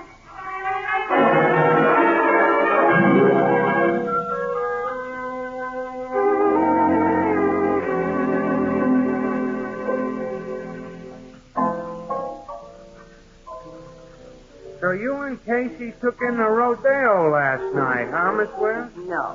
Casey went alone, Ethel. Yeah, I went alone. I saw a swell show, too. Poor Miss Williams. She had a date with her aunt and uncle. They spent the evening at Pinky Bannister's. That's Clip's joint? Yeah, her aunt and uncle are the adventurous type. Well, we had a little excitement at Bannister's Club. That South American playboy, you've heard of him, Ethelbert, Senior Gallo? Oh, yeah. Well, he and another inebriated gentleman got into a fist fight and had to be gently removed by Bannister's muscle men. They say that rich Gallo fellow always carries a gold-plated gun and a diamond-studded holster for his self-protection. Did he? No, there were no fireworks. Boy, but I saw the real action at the rodeo, though. Guys bulldogging steers, roping wild longhorns. I really saw a show. Quite a few of them cowboys has been coming into this bar. See their fancy dresses, you know? Just like in them Gene Autry movie. Yeah, there's some swell fellas among them. I got fairly well acquainted with a bunch, taking publicity pictures and all that. Say, here comes one of them now. Hello, Casey. Hi, Miss Williams. Hi, Tom. Hello, Mr. Morrissey. Finish your matinee? Yeah. Elbert, shake hands with barbecue Tom Morrissey. Pleased to meet up. Glad to know you. Casey, I was over to your office a minute ago, and they said I'd find you here. Oh, you want to see me about something? Yeah. Would you excuse us, Miss Williams? Why, sure. Yes, of course. What's wrong, fella? You look kind of worried. I'm terribly worried, and I know you well enough to figure you're a good man to come to for advice. Last night, Casey, I met a young lady. Oh, wait a minute. When it comes to women, Tom, I don't know from nothing. Well, you might know how I can find her. You met her last night? You lost her already? Well, she was in big trouble, Casey, and it was really early this morning I met her. I was walking up a street near the Coliseum, sort of gawking up at them nightclub places, and she ran up and asked me to get her in a cab. The men were after her. Oh, you fell for it, huh? Well, what happened after you and the gal got into the cab, Tom? Well, I tried to persuade her to tell me about the men she was afraid of, but she said she couldn't because it concerned her family honor. Family honor? Which was also the reason she couldn't go to the police. Well, did she tell you anything about herself? Well, only that her friends called her Mary Bell and that she was from a fine old Southern family. You say she was young and blonde and beautiful. How much dough did she borrow from you? How'd you guess she borrowed money? Oh, I'm kind of good at that kind of guesses. How much? $100. Now, look here, Casey. Don't you go getting wrong ideas about that little lady. She wasn't no gold digger. Oh. Well, what happened after she got your dough? Well, she got out of the cab and promised to meet me at noon today. I waited from noon till after 2 o'clock at the place she said she'd be, but she didn't show up. I've got to find her, Casey, and if them fellas she was afraid of has done her any harm... Can't you see, Tom, that you've been a fall guy for one of the oldest rackets in the world? I won't believe that. You know your way around this city. I don't. Now, how do I go about finding Mary Bell? You go down to police headquarters and tell your story. But I can't do that. She didn't want the police to know. Oh, I remember. Yeah. Well, for your future protection, pal, come across the street to the Express building with me. We just might find a picture of your Mary Bell in our petty racket file.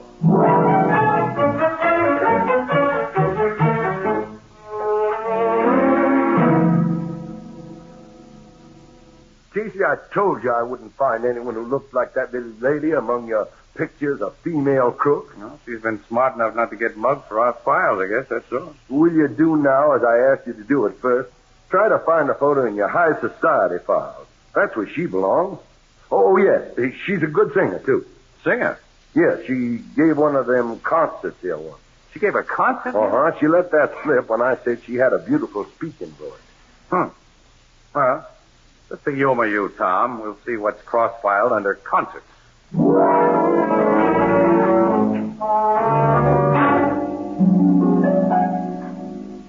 That's her, Casey. That's the picture of Mary Bell. You sure? Wait a minute, Tommy. You sure? Of course I'm sure. What's the stuff in the file say about her? Mary Bell Warren. Daughter of Stephen Warren, socially prominent banker. You see, Casey? Yeah, I see. Concert, May 1945 at Maxwell Hall. House guest of Mrs. Donald P. Burgess. Hey, your Mary Bell must be the real goods. Mrs. Donald P. Burgess is big stuff around I told here. you. Okay, I've been wrong before. Yeah. Now I want to find this gal, know what goes on as much as you do. This looks like the beginning of a front-page story. Let me get that phone. So what you going to do? Wait a minute. Hello, this is Casey, operator. Get me Mrs. Donald P. Burgess. That's right, Mrs. Donald P. Burgess.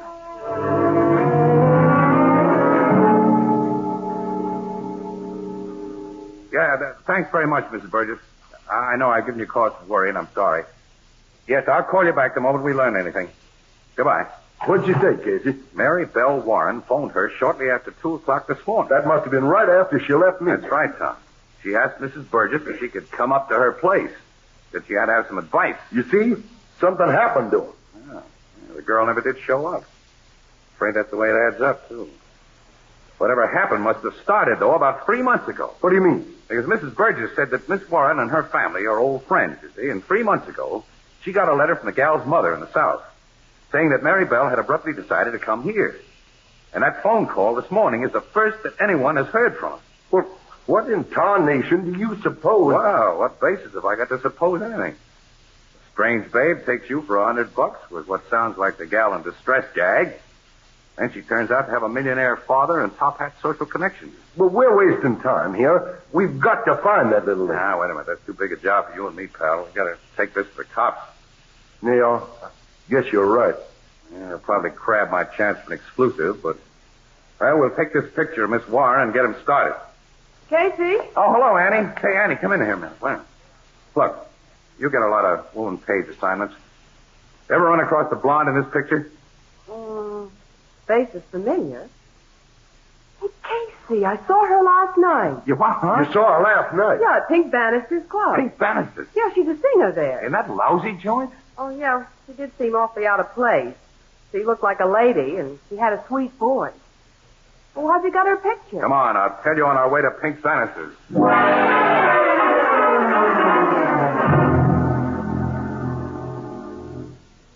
What makes you interested in my blonde singer, Casey? Oh, Miss Williams heard her here last night, Pink. Thought she was good. Good enough to deserve a little free publicity, Mr. Bannister. This cowboy going to help you get it? I've already explained that Tom Morrissey is a friend of ours. We just brought him along. That's right. What's the girl's name, Mr. Bannister? I didn't catch it last night. The name's Lottie Dunbar. Lottie Dunbar? Yeah. How long has she worked for you? Ooh, about 2 months. Where does she live? Montrose Hotel. Oh, not a very classy joint. How late does she work here? Well, our last floor show is 3 a.m. Did she work that late this morning? No, she said she was sick. She left early. We need more than that information. I want to know why she wait a left minute, you. Tom, I asked you to keep your mouth shut. I'm sorry. Hey, I don't get this. All right, might as well give it to you straight. We have reason to believe that something's happened to Lottie Dunbar. Something's happened? Yes. What made her leave here early? I've already told you. Did she come to you and say she was sick? Yeah, here in my office. Now, that's all I know. Was, anyone with you at the time? Well, yeah, a couple of chumps had gotten into a fight on the floor. My boys had brought him in here for a cooling off. I talked one of them out of it, sent him home. The other was still in here with me. Well, that checks, Casey. I told you about that fight, and I saw Gallo leave this office, and the other man hadn't come out when I left with Uncle Wilmer. Hey, who was this other man, Pink? Just a quarrelsome drunk I'd never met before, and I never want to see again. Well, after I collected the bill he owed, one of my boys put him out, told him not to come back. Now, suppose you tell me why you think something's happened to the Dunbar girl. Well, it's too long a story to go into now. But if we don't find her soon in good health, you'll hear all about it from the cops. I can't tell them any more than I told you, Casey. Okay, Pink. Come on, Annie, let's go. Come on, Tom. We'll try the Montrose Hotel. So long, Pink. So long. Goodbye. Yeah. Huh? Hello? Yeah, boss. Come here. Want me I should follow them wise guys? Yeah, I want to know every place they go and about everyone they talk to. I'll be with them all the way. And, if it seems necessary... Sure, boss. I know what to do.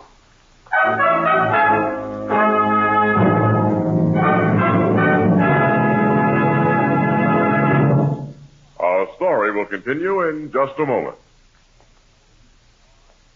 Well, Alex, here's tonight's question. What was the world's first one-way container? Shoot, Tony. What was the world's first one-way container? An egg. An egg? Hey, you're right. When you open an eggshell, you know that you're the first and last to use it. And it's the same way with the new Anchor Glass one-way no-deposit bottle. It's never been used before. It will never be used again. The Anchor Glass one-way bottle brings you beer and ale as it's meant to taste. Clean, clear, sparkling. Beer that's brewery bright. Unaffected by any foreign flavor. And when you've enjoyed the beer, you dispose of the empty bottle as you would any other food container. No deposits, no fuss, no empties to be returned. The one-way bottle. The safest, most convenient way to buy beer. Yes, indeed. And that's why the revolutionary new Anchor Glass one-way no-deposit bottle is sweeping America. For perfect flavor, demand beer in glass bottles. For extra convenience, demand your favorite brand in the new Anchor Glass one-way no-deposit bottle. A product of Anchor Hocking. The most famous name in glass.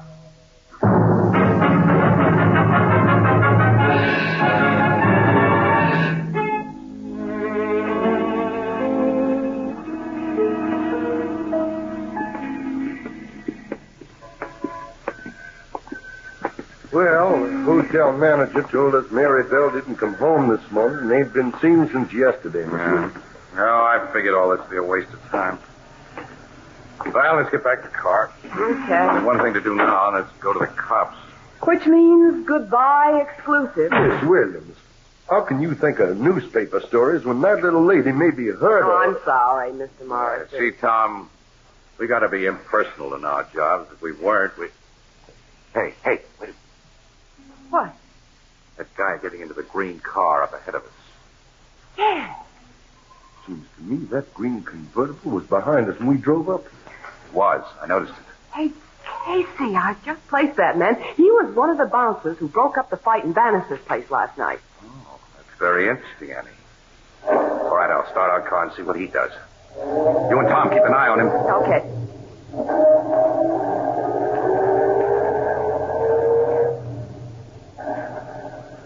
Yeah, he's following us, all right. See you alone in the car? Yeah. He may be closer to information about Mary Bell Warren than we figured a few minutes ago. If that guy is tailing us, I've got an idea.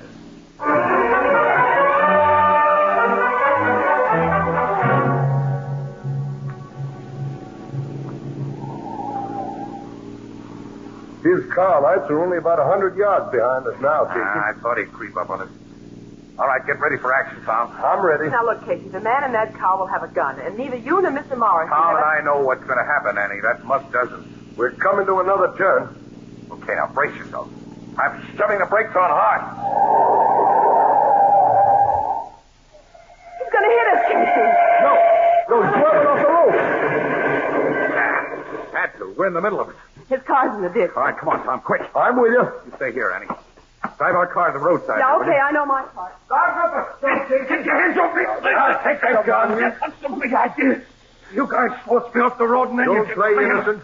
Are you going to tell us what you know about Mary Bell Warren? I don't know what you're talking about. You're one of Pink Bannister's gang. You've been following us. You got me wrong. We've got you right. It choked at me, cowboy.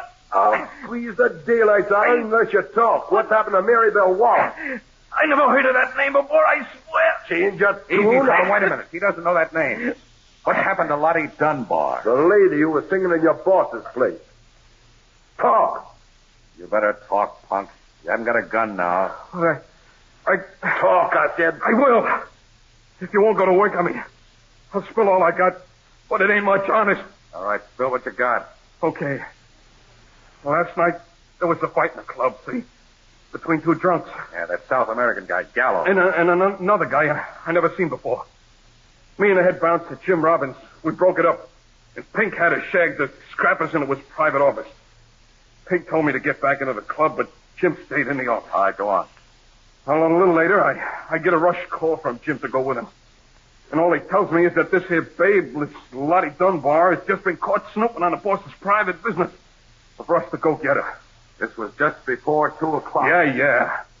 Well, me and Jim rush out of the joint just in time to see her get into a cab with this here cowboy. So you followed us? No, I didn't follow. Jim sent me back to tell Pink everything was under control. Jim Robbins followed us. Yeah, in another cab.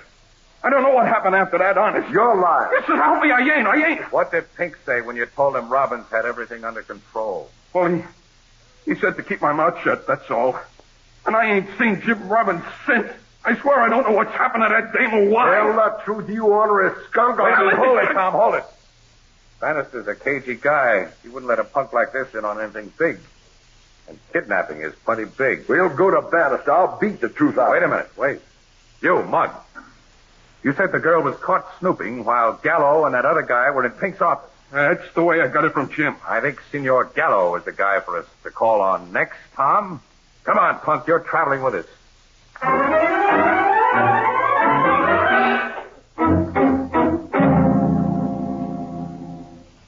I can tell you nothing more.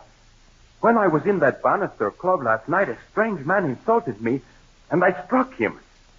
Then in his office, Senor Bannister made the man apologize, and I came back here to my hotel. That is all that happened in Senor Bannister's office. I think you're forgetting something that happened there, Mr. Gallo. No. Yes, look here. The girl has been kidnapped, possibly killed, because she saw or overheard something in Bannister's office that you can tell us about. You got to cover up for the rats that snapped her? I do not know. You do know. I'm sure of it because you're scared. You're scared, and it shows in every move you make, every word you say. What are you afraid of, Gallo? Well, If you don't tell us, mister, we'll find out. Yes, you will find out. And the police. I was a fool to think it could be kept this secret. Let's have it. Last night in that office, I killed a man. You killed a man? Yes, I am a murderer. Who did you kill? The man who insulted me. I was drinking too much champagne and I have bad hot temper. In that office, this man insulted me again. I remember that. Then I struck him. Then he hit me back hard and knocked me down. Everything went black. When I again knew what was going on, Senor Bannister and a man who worked for him were holding my arms. The man who hit me was on the floor, dead. And it was my gun that shot him. What happened then? Senor Bannister, he said he will not tell police. He said he and that man who worked for him will hide the dead body and protect me. That's what Mary Bell overheard, Casey. Yes, of course. What did Bannister say it'd cost you for his protection, Mr. Gallo? He did not say anything. He only told me to go home, that he will take care of everything, and I will hear from him. Oh, you'll hear from him, all right. We've got all we need to nail Bannister now, Casey. I'll say we have. While you call the police to arrest this murderer, I'll be on my way to Bannister's place. I'm going to make him tell me what's been done to Mary Bell, and if she ain't alive... Oh, wait, Tom, wait. You'd only be tipping our hand, maybe losing our chance of finding that girl. Casey's right, Mr. Morrissey. Well, what shall we do? Well, first I'll call the cops. To arrest me? Yes, Mr. Gallo. Thing doesn't add up. Not at all. What do you mean, Casey? I've seen him. Oh, hello, headquarters. Connect me with homicide, will you, Captain Logan? Tom, here's what I mean. Yeah. If Miss Warren was snooping on Bannister while he covered up a murder, he had reason for kidnapping her. But why was she snooping? Why was she working in his joint? Why didn't she run to the cops? Yeah, there's a lot of funny things. Yeah, including that crack about her family honor. And another thing. Oh, wait a minute. Hello, Logan. Casey speaking.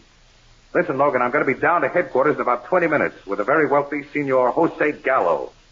Because he says he's a murderer. And he just made a confession. Yeah, well, wait a minute. Now, let me tell you something now that's really important. Put a tap on Pink Bannister's telephone lines, Logan. Yeah, right away, yes. And put a shadow on him, too, the best you got. I'll tell you why when I see you. Logan, it's too long a story to go into now. But do it, will you, pal, and quick. We're starting right away. Goodbye. Tom, I think we can expect action from Mr. Pink Bannister very soon. You want him shadowed? And his phone line's tapped. Because he's going to receive a report from one of his hired hands as soon as it's done. Who? The punk right here. Who, me? Yes, you. With my fingers around your neck. And you'll tell him you're still spying on us. That we've been talking to Senor Gallo, that we've just left his hotel with him, and you overheard us say we were taking him to police headquarters. We'll be at police headquarters when you phone that report. I get it, Casey. Bannister will guess that Gallo's confessed to us, and he'll make some kind of a break. I think so, Lenny. You know, I've acquired a hunch about that family honor gag of Mary Bell's. Oh? What is it? No. The kind of hunch I might talk myself out of if I talked about it. Let's get down to Logan.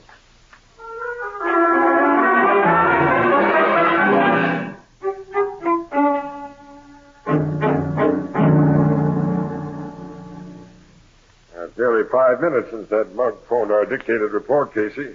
You figured Bannister'd make a move right after. Look, allow him a few minutes to think, Logan. The punk handed him a shock with that news about Gallo. Also, the man on his tapped wire and those covering the club have to have time to phone you after he does something, Captain. Now, this phone's completely cleared for their calls, Miss Williams, and if Casey hasn't guessed wrong... If Casey's guessed wrong, Miss Maribel's life won't be worth a nickel. Will you give my guess a chance, Tom? Hey, there's our ring. Logan speaking. Now, go ahead. Yeah? Yeah? 1287 Jastrow Street? I got it. Okay, Flanagan, get out there the quick way. We'll be right behind you. Bannister's left the club? Just now, with 2 guys tailing him and Sergeant Flanagan with the squad going direct, as we'll go. Come on.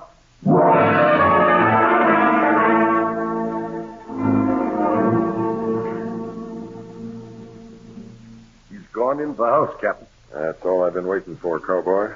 My men have the joint completely surrounded. Come on. That big window in front, Logan? Yeah, watch out for flying glass, Miss Williams. Yeah, my head's down, Captain. Here goes.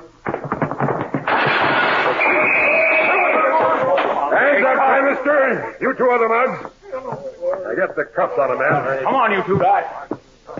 Hey, that black-haired man, Casey. He's the one Gallo had the fight with. Alive. That proves my hunch, Annie. He's the guy Gallo was supposed to have murdered. Supposed to have murdered? Yes, Logan. There wasn't any killing. Those guys simply put on an act that was convincing to Gallo. Expected to collect millions for covering up his crime, but Miss Warren got wise to the gag, and Gallo confessed. Where's Miss Maribel?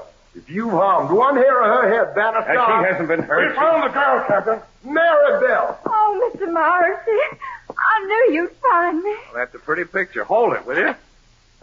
It's like romance, Casey. At least a reasonable facsimile there. How'd you get wise to this fake murder business, Casey? Well, Logan, all the parts wouldn't fit together in any other pattern. Look, after I get a few more pictures, I'll tell you why. Smile for the camera, Bannister, will you? You dirty lousy. Such a sour disposition.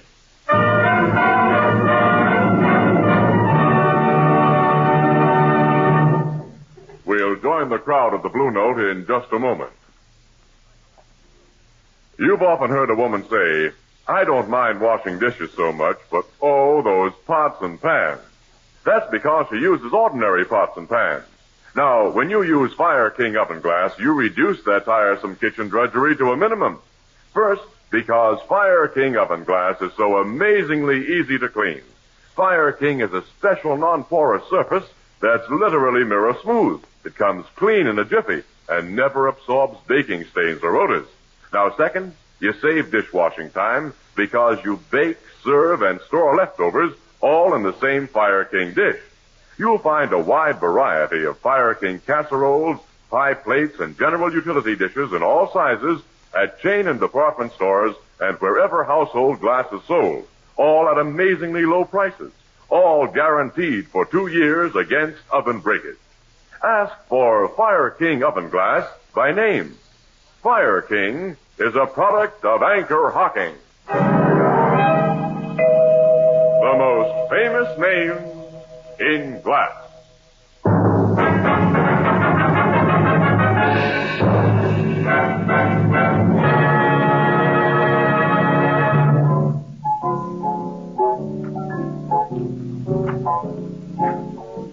You figured Mary Bell Warren had taken a job at Bannister's joint in order to spy on him, huh, Casey? Well, we know now, Ethelbert, that Bannister worked his fake murder gag on Miss Warren's brother about a year ago.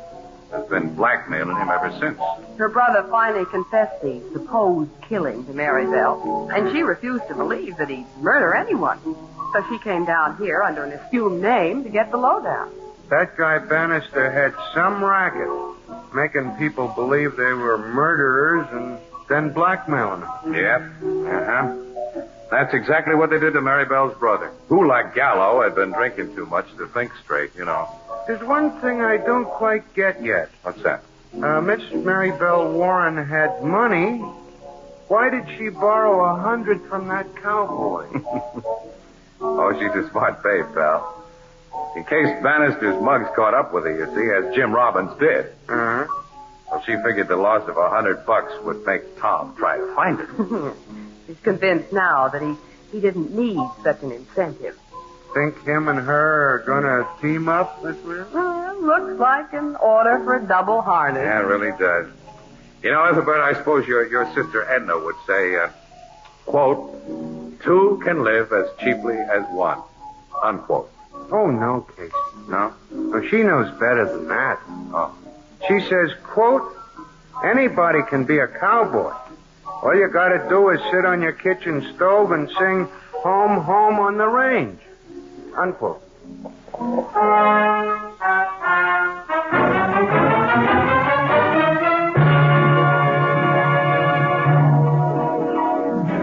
Crime Photographer, starring Stotts Cotsworth as Casey, is brought to you each Thursday by the Anchor Hocking Glass Corporation, makers of Fire King oven glass, Anchor glass containers, Anchor caps and closures, all products of Anchor Hocking. the most famous names in glass.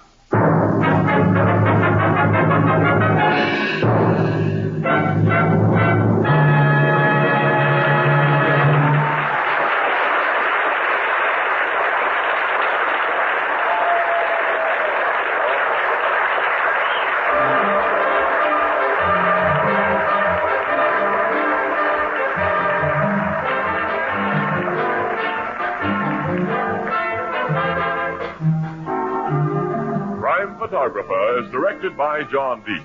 The original music is by Archie Blyer, and the program features Miss Jan Miner as Anne and John Gibson as Ethelbert. Herman Chittison is the Blue Note pianist. Once a year, you have the wonderful opportunity of helping your community through your community chest. You're urged to give generously because in no other way can so many needy people and so many worthy causes be helped so well. The community chest. Everybody gives. Everybody benefits. This is Tony Marvin saying goodnight for the Anchor Hocking Glass Corporation of Lancaster, Ohio, with offices in all principal cities of the United States and Canada. Say, Thursday night on CBS is the biggest show in town, so stay tuned for exciting dramatizations on Reader's Digest Radio Edition, which follows immediately over most of these stations.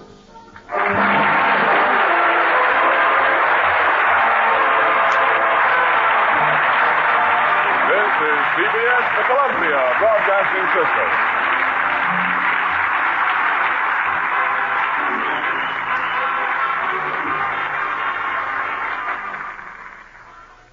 The Anchor Hocking Glass Corporation brings you Crime Photographer.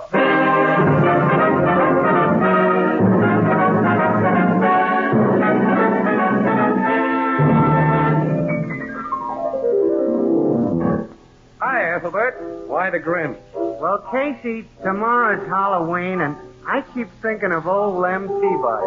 Why him? Old Lem could think up more tricks for Halloween. Nobody could beat him. He was famous for his tricks. Well, I suppose that's one way to get famous. To do something better than anyone else. Ah, you're so right, Casey. And you know, when you make something better than anyone else, you become famous, too. And that's why Anchor Hocking is the most famous name in glass.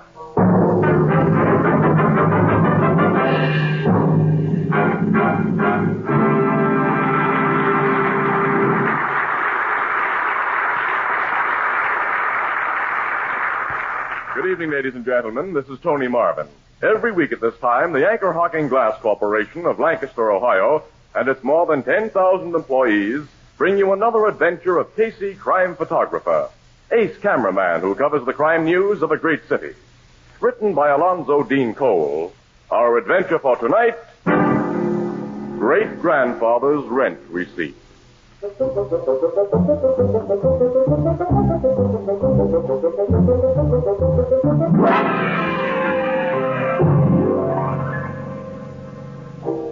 Blue Note Cafe, the night before Halloween. Strange, that's tonight. In honor of the event, the long mirror behind the bar has been more or less tastefully decorated with the decorations used last year and for a number of Halloweens before that. And Casey, regarding them critically... Ethelbert, why don't you ever get some new decorations in this place? Yes, and those witches look awful tired. I know, Casey. I told the boss, but he said the only guys who'd be critical of our old Halloween decorations were a few of our old customers who always owed us money anyway, so... Boy, did I step into that one like a dope. Why, Casey, you know I'd never dream of hinting. But if you got $28.40 in your pocket... All right, here's 20. I'll let the 840 ride, and give me a receipt. A receipt? Since when ain't you trusted me? I always take receipts. You never asked me for one before. You didn't let me finish. I always take receipts for dough paid out just before Halloween. Just before? It's been an old family custom, Ethelbert. Ever since my great-grandfather's terrible experience. What was that? Well, maybe I'd better let sleeping ghosts lie. Sleeping ghosts, did you say? Yeah. Great-grandfather's experience was with the supernatural. Uh-oh. I think we've stepped into something, Ethelbert. Is it scary? It scared my great-grandfather plenty. Like to hear about it? You're set to tell it anyway, so go ahead. Yeah, we're listening. Well, to begin with, great-grandfather was a Casey, and the Caseys were Irish. Now he tells us that. My great-grandfather Casey, whose first name was Patrick, by the way, was a young guy when this happened.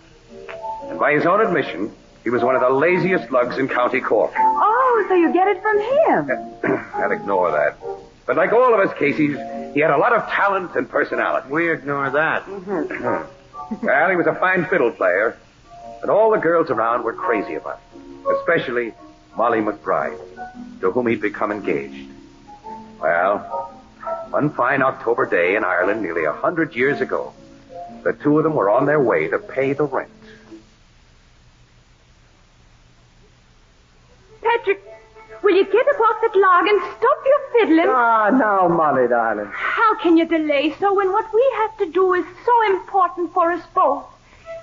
By noon, you promised to pay Sir Timothy the rent you owe him. Dark night will be upon us before you reach his lordship's door. Ah, the old man won't mind. Sir Tim dotes on me, Molly. Why, when I served under him in the army, Pat, my boy, he used to say, Pat, my boy. Give me that fiddle. Here, now, let go, Molly, you'll break it. Patrick, last night when me father, against his better judgment, lent you the farm rent you owe Sir Timothy, 'twas faithful you promised him you'd settle down to work and stop idling with your tune. That is a promise I'm keeping from the day you and me are married, on the day after All Saints' Day. Oh, so you're putting off keeping it. Patrick Casey, unless you make up your mind and turn over a new leaf this very second, there'll be no marriage between you and me. I promise. Sure, I swear it. Then let's be on our way to his lordship. We start this very instant after you give me a kiss. No, that's wasting time. Kissing you is never wasting time. Now let me go, Pat. Let me go. Ah, no, darling. Oh, Patrick. 'Tis so much stronger you are than I am. Ah, I love you, Lana. You really are going to settle down. You'll no longer be just procrastinating Pat, the lazy fiddle player, as folks call you. I so want you to be known as Mr. Patrick Casey, the ambitious businessman. 'Tis that I am right now, Molly. Then let's be on our way to Sir Tim's. 'Tis like the wind I'll go there, but first let's have another kiss. No. Ah, just one, Molly. No, I tell you, Patrick, no. Oh, Patrick. 'Tis so much stronger you are than I am.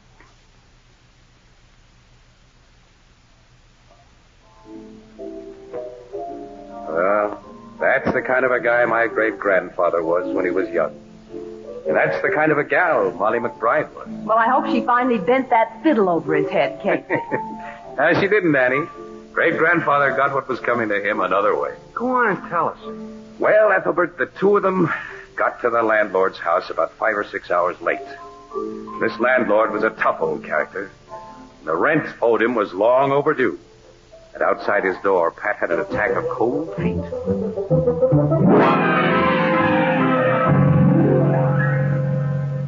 Molly, I've been thinking. Poor Sir Timothy's a very sick man, and we shouldn't disturb him so late in the evening. Now, let's come back in the morning and... Patrick, no. It's not a second longer. I'll let you procrastinate. Here, now, don't pull that bell cord, Molly. If you're going to take me as your bride on the day after All Saints' Day, Pat Casey, it's a house you've got to have for me to live in. And there'll be no house unless your rent is paid. Have you still the money that my father lent you? It's safe inside my pocket. Now, when you pay it to Sir Timothy, mind you get a receipt for it. A receipt? Well, 'tis a businessman I'm making of you, Pat. You get a receipt. Oh, darling, you don't understand. No, I don't. Someone's unlocking up the door. It'll be old Michael Feely, his lordship's body servant. And another hard, rough man. He was once a sergeant over him. Oh, so it is you, Pat Casey. You're late. Get you inside here. Yes, sir. Come on, Molly. Here he is, your lordship. At last you stand before me. Good evening, your lordship. Good evening, you bid me. When at noon you said you'd be here. Come close to this chair I'm chained to with me sickness, and I'll twist your lying throat. Stay where you are, Pat. Yeah, I will, Molly. Blood and bones. He's brought a woman with him for protection. He did no such thing. As a responsible tenant of your lordship, he brought me here to introduce me. Do it, Pat. Sir Timothy O'Hare, this is Molly McBride, my future wife. You are the future wife of procrastinating Pat? I am going to marry Mr. Patrick Casey on the day past All Saints' Day, Your Lordship. Mr. Patrick Casey? Oh, me fat size. Oh, me condolences, young woman, and me heartfelt pity. But future wife or no wife, Pat, I want the money you're owing for a full term's rent. And since you can't pay, as I know you couldn't, I'm going to wring your neck. Lordship, I have the money for you. Huh? Here, look. It's in this bag. Oh, Michael Feely. Bring me brandy quick. For the full term, Your Lordship. I borrowed it to pay you with. Oh, borrowed it, yeah. That explains everything. For a moment, I thought you'd gone to work and earned it. Give me the money, Pat. And may the Lord help its lender. Me father lent this money, sir. Your father? And sure, you mustn't take a word I've said in earnest. See, I told you, this man dotes on me. Molly, we'd best be going now. Not till you get your rent receipt. Molly, I beg you. 'Tis a matter of business. The man might die and we'd have naught to show. Sir Tim will never die. Because heaven won't have his likes and the devil will be fair to take him in. What are you two whispering to yourselves about? Please, Your Lordship, for the rent Patrick's paid you, we want a receipt. A receipt? No, Your Lordship. Yes, Your Lordship. You've got this regard to Miss Thurston O'Hare. No, sir. But just the same, we want a receipt. Oh, brains and bones. All right, young woman. You shall have it. You pick the cutting for yourself who knows what she wants and gets it. And a seat she wants for procrastinating Pat. And she's going to marry the ninny. The master has a poor weak heart, Pat. You should take shame for yourself making him laugh like that. Your Lordship, what's the matter? Pat, he slumped over in his chair. Michael Feely. Dear master, Sir Timothy, he's dead. Dead? I was mistaken about the devil. He wasn't afraid to take his lordship. Pat, we didn't get our receipt. Oh, well, it's all right, Molly. The silver we paid is here to prove our claim. Where is the silver? He laid it beside him on the table. Well, it's not there now. Molly, the money's gone.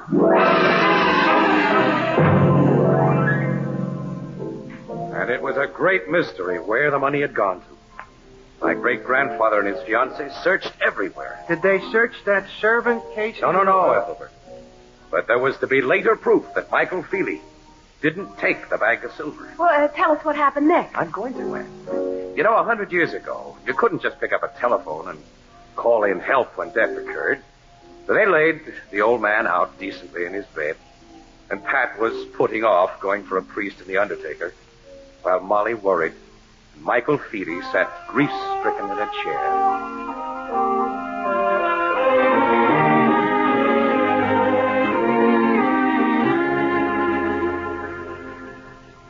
We've no receipt to show you ever paid that money, Pat. When Sir Tim's son John takes over the estate, he can hold you for the whole term's rent again. Why, he can do no such thing, Molly. Not when there's Michael Feely to testify that he saw us pay it. I'll testify if I'm able, Pat. If he's able, he says, Pat. Mind you don't stop him laughing himself to death. I can't realize me dear old master's gone. Pat, do you really think the devil took him, as you said a while ago?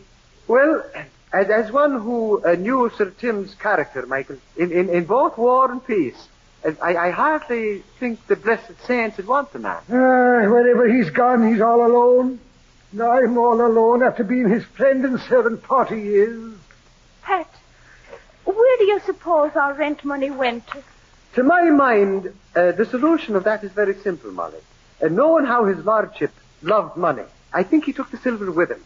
Sure, and it'll be entirely melted by now. But you shouldn't be talking to the dead this way. Whatever else you may say of him, Sir Tim was a man. And now I shall hear him not call me Michael Feely no more. Michael Feely. Michael Feely! Michael Feely! Patrick! Molly! Michael Feely! Michael Feely! 'Tis the voice of me master. I'm coming, Sir Tim. Old Michael's come to join you. Stop him, Pat. He's our only witness. Here, Michael, wait, come back. I'm here, your lordship. Again. We together again. Here, Michael. Michael. Here, now stand up, man, and speak to me. Ah, Molly. He's not... Yes. The man's dead.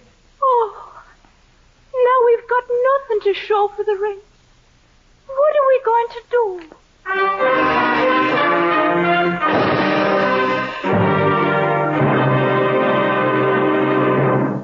Our story will continue in just a moment. America is literally a land of milk and honey, and thousands of American beekeepers are producing just about the best honey on earth, straining it and bringing it to your table in convenient, crystal-clear glass jars. These jars of liquid sunshine range from a pale, pale gold to a deep, rich amber, and each is packed with energy, quick energy, safe energy.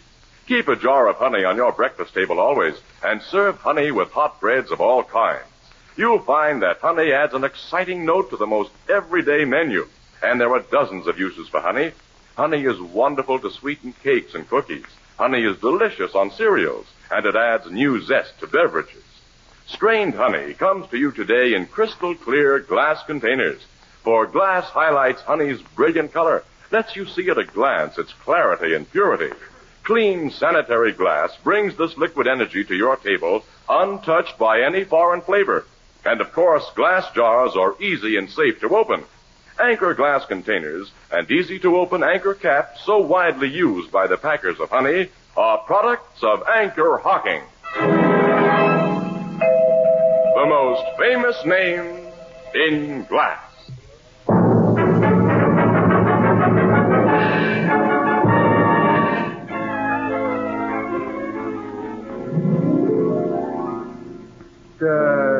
The ghost of that old Sir Timothy called the servant, huh, Casey? My great-grandfather said there could be no mistake about the voice, Ethelbert. Huh? It was Sir Timothy O'Hare, and he was dead.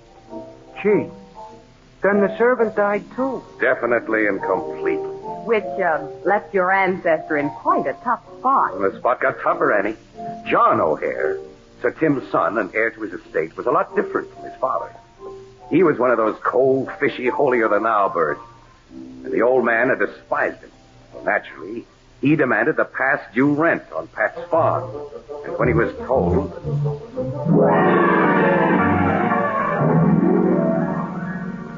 I swear I paid the rent, Sir John, just like we said. But you have no receipt. We had a witness. And like my honored father, that witness is dead. Enough of this farce. Patrick Casey, at terms rent you owe. If you do not pay, I turn you off your farm. Oh, we meant to be married on the day after All Saints' Day. Better for you, Molly McBride, that such misfortune be averted. Casey, tomorrow is All Saints' Day, and I want my money then, or out you go. I can't borrow the money twice, sir. I care not how often you borrow it. I ask only that you pay it once. You traduce my father's holy memory when you say you gave him that of which he left no trace behind. Well, how could he leave a trace, sir, when his master took him off so sudden? What do you mean by his master? The devil, of course, sir, who took both man and silver. You dare insult the sacred memory of my parent, holy, pious man who is now with the heaven's angels. Patrick Casey, I gave you till All Saints' Day to pay the money that you're owing. Now I won't accept the money. Instead, you must bring proof of the vicious scandal you've just mouthed. And when you don't, I'll not only turn you from your farm, I'll have you jailed for slander. Oh, Patrick. Oh, Molly. It seemed to great-grandfather that he didn't have a possible out after that one. He took Molly to her home, and that night on Halloween, the two of them sat on her doorstep while he played the hopeless thoughts he was thinking of. Don't play any more sad tunes, Pat. Put your fiddle down. All right, Molly. It's a fine mess of things I've made. Is there nothing that we can do? Well, you heard the young lord. Tomorrow I must produce proof. That you paid his father money. And that his father took it with him to where I think he went. 'Tis a difficult assignment. 'Tis a tremendous assignment. You'd have to die yourself to get such proof. Molly, Do you insinuate that if I died, I'd be thrown into association with the likes of Sir Tim? Oh, no, the Lord forbid. No, if I could only meet the devil here, in a personal, friendly way. Patrick Casey. Molly. Tis me father calling from inside. Molly, they're not good for nothing and come into the house. Your father don't like me since I lost the money that he lent. Molly. I must go in. I love you, Pat. And I love you. Good night, darling. Good night, Pat. Sure, and a cold doorstep is soon the only place I'd have to rest. Well, come, Fiddle. After tomorrow, it'll be you and me wandering in the cold, hard world alone. Tomorrow, come All Saints' Day, Molly will be lost to me forever. Could I have another chance, I'd mend my ways. I'd even go to hell for another chance. Would you, though? What? Procrastinating, Pat. His lordship's voice. His laugh. Michael Feely. Yes, Lord. It's both of them speaking from the dead. Michael Feely, fetch that lady scoundrel down here. That I will, Sir Jim. Where are you? I can't see you. No, I see you now, Michael Feely. Your ghostly form. Come, Pat, to his lordship. No, go away. If you fear, stay where you are. If you dare for the chance you wish but now, then come. You mean for money? Aye. Sure, and it's dreaming I am, but lead on. You have not far to go. The door lies here. Door? Is but a hole in the ground. It will close like a door once you enter. You dare? For money? Aye, Sir Tim waits below with your end twisted. Lead on, man. I follow. First lay down your fiddle. It must be left here. The fiddle? 'Tis wood and very dry. Oh. I get your implication. Stay here and scorch, fiddle. Now lead on quick, Michael, before I change my mind. Come. I come.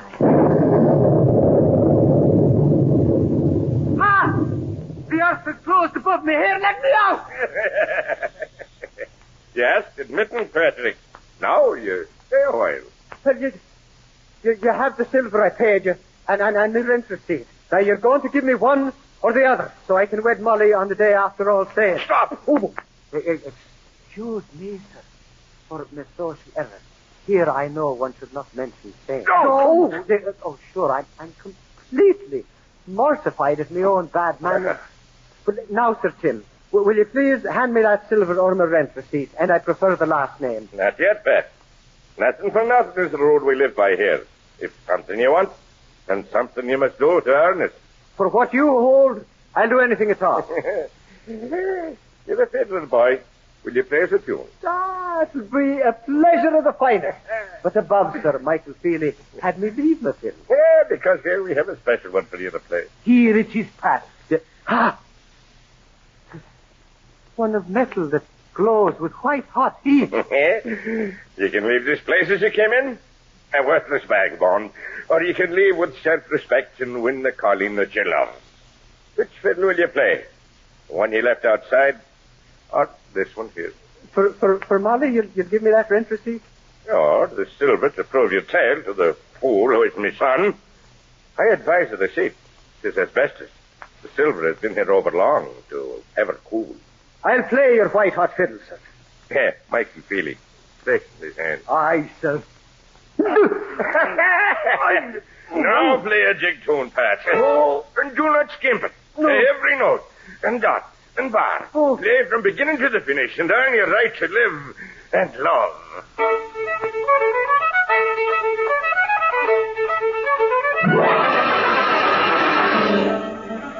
Great-grandfather didn't remember the details of what happened right after that. But next morning, on All Saints' Day, the sexton found him lying in the churchyard in a peculiar place and in a peculiar condition. He ran to tell Molly McBride, and she lost no time in coming back with him. Speak to me, Patrick.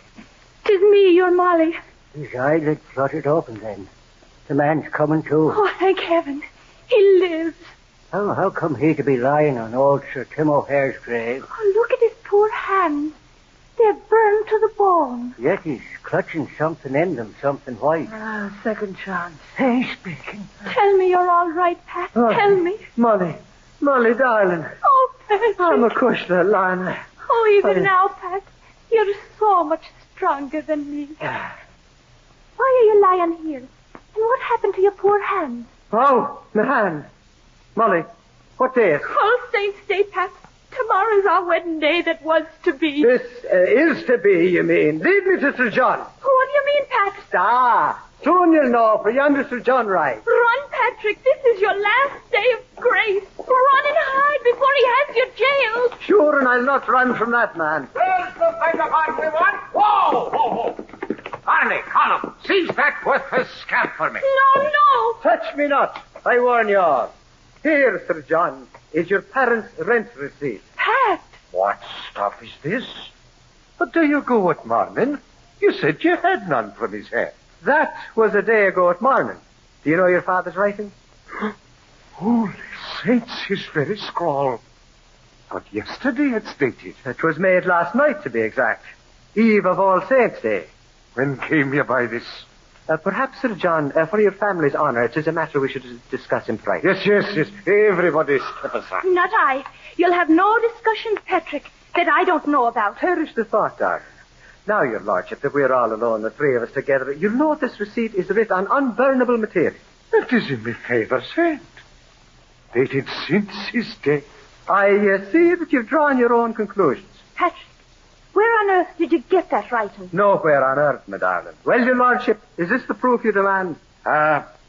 Patrick, my friend, if you'll just give me that receipt, we'll let the matter drop. To preserve the reputation of your sainted father, I'd be glad to let you have it, sir. But this receipt is all I have to show that I paid my rent. I'll give you another gladly. Well, now I have a fancy for this one. I'll give you a receipt for 2 years, Pat. No, now I'm thinking that the signature of a dead man on asbestos will be worth much more than that to autograph collectors. We'll say 5 years free rent, and the money you borrowed I'll pay back myself. Pat, take it quick. Hold your horses, Molly. I am thinking, Sir John, that the bride I take tomorrow should have a fine wedding trousseau. That too I'll give. And a wedding trip, the two of us, would like across the seas to America. It's yours.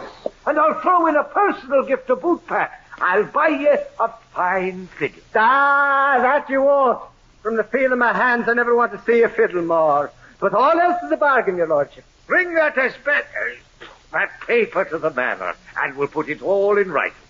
Goodbye to you now, and blessings on your wedding. Oh, Pat. 5 years free rent, a bridal trousseau, and a trip to America. Kiss me, my darling. Would you have me waste time before I get the deal in writing? I am now Mr. Patrick Casey, the ambitious businessman. Oh, Patrick, I don't like you this way. Oh, and don't you know? Come to me, Molly, my darling. You know, your way. 'Tis much stronger you are than I am.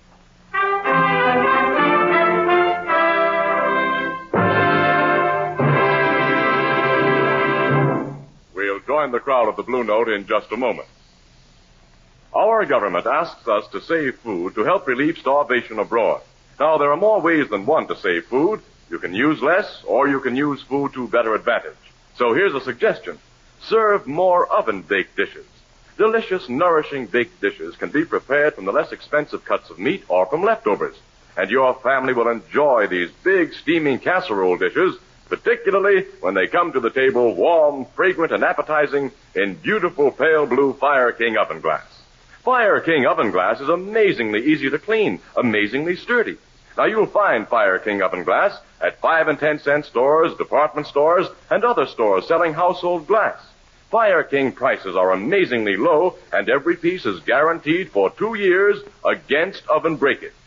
Fire King oven glass is a product of Anchor Hocking, the most famous name in glass.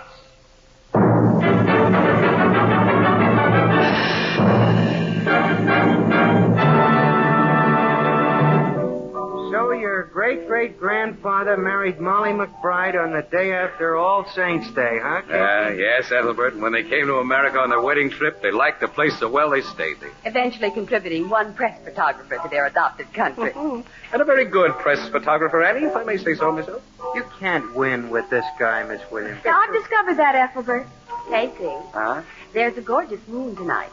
It's a real harvest moon, Annie. You like to drive home the long way? Oh, if I didn't. Sure, just much stronger you are than I am.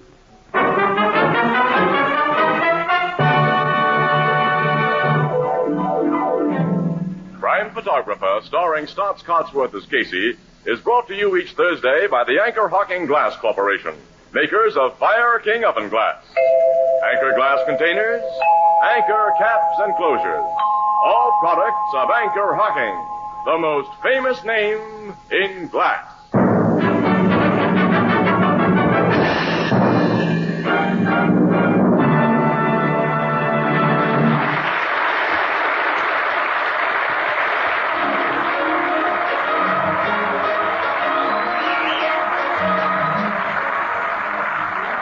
Photographer is directed by John Deeks. The original music is by Archie Blyer, and the program features Miss Jan Miner as Anne and John Gibson as Ethelbert.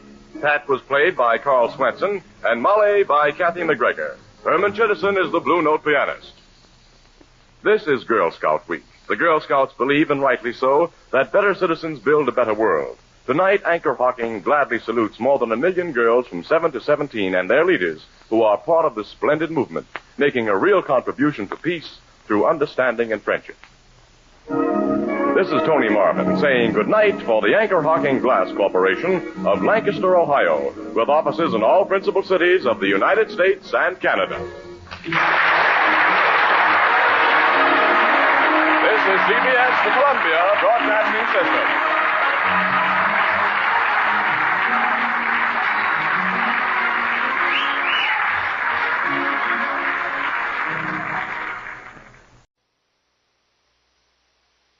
The Anchor Hocking Glass Corporation brings you Crime Photographer.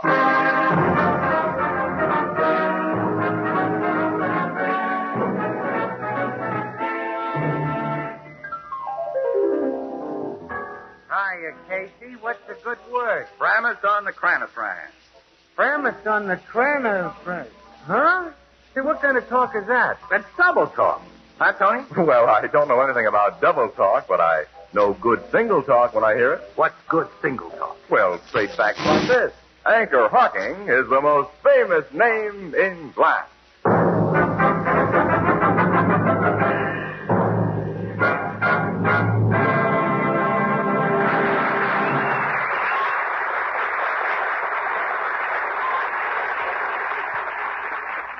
Good evening, ladies and gentlemen. This is Tony Marvin.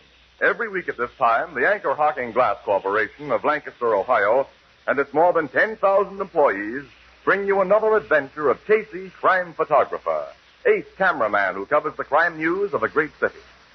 Our adventure for tonight, the Blonde Lipstick.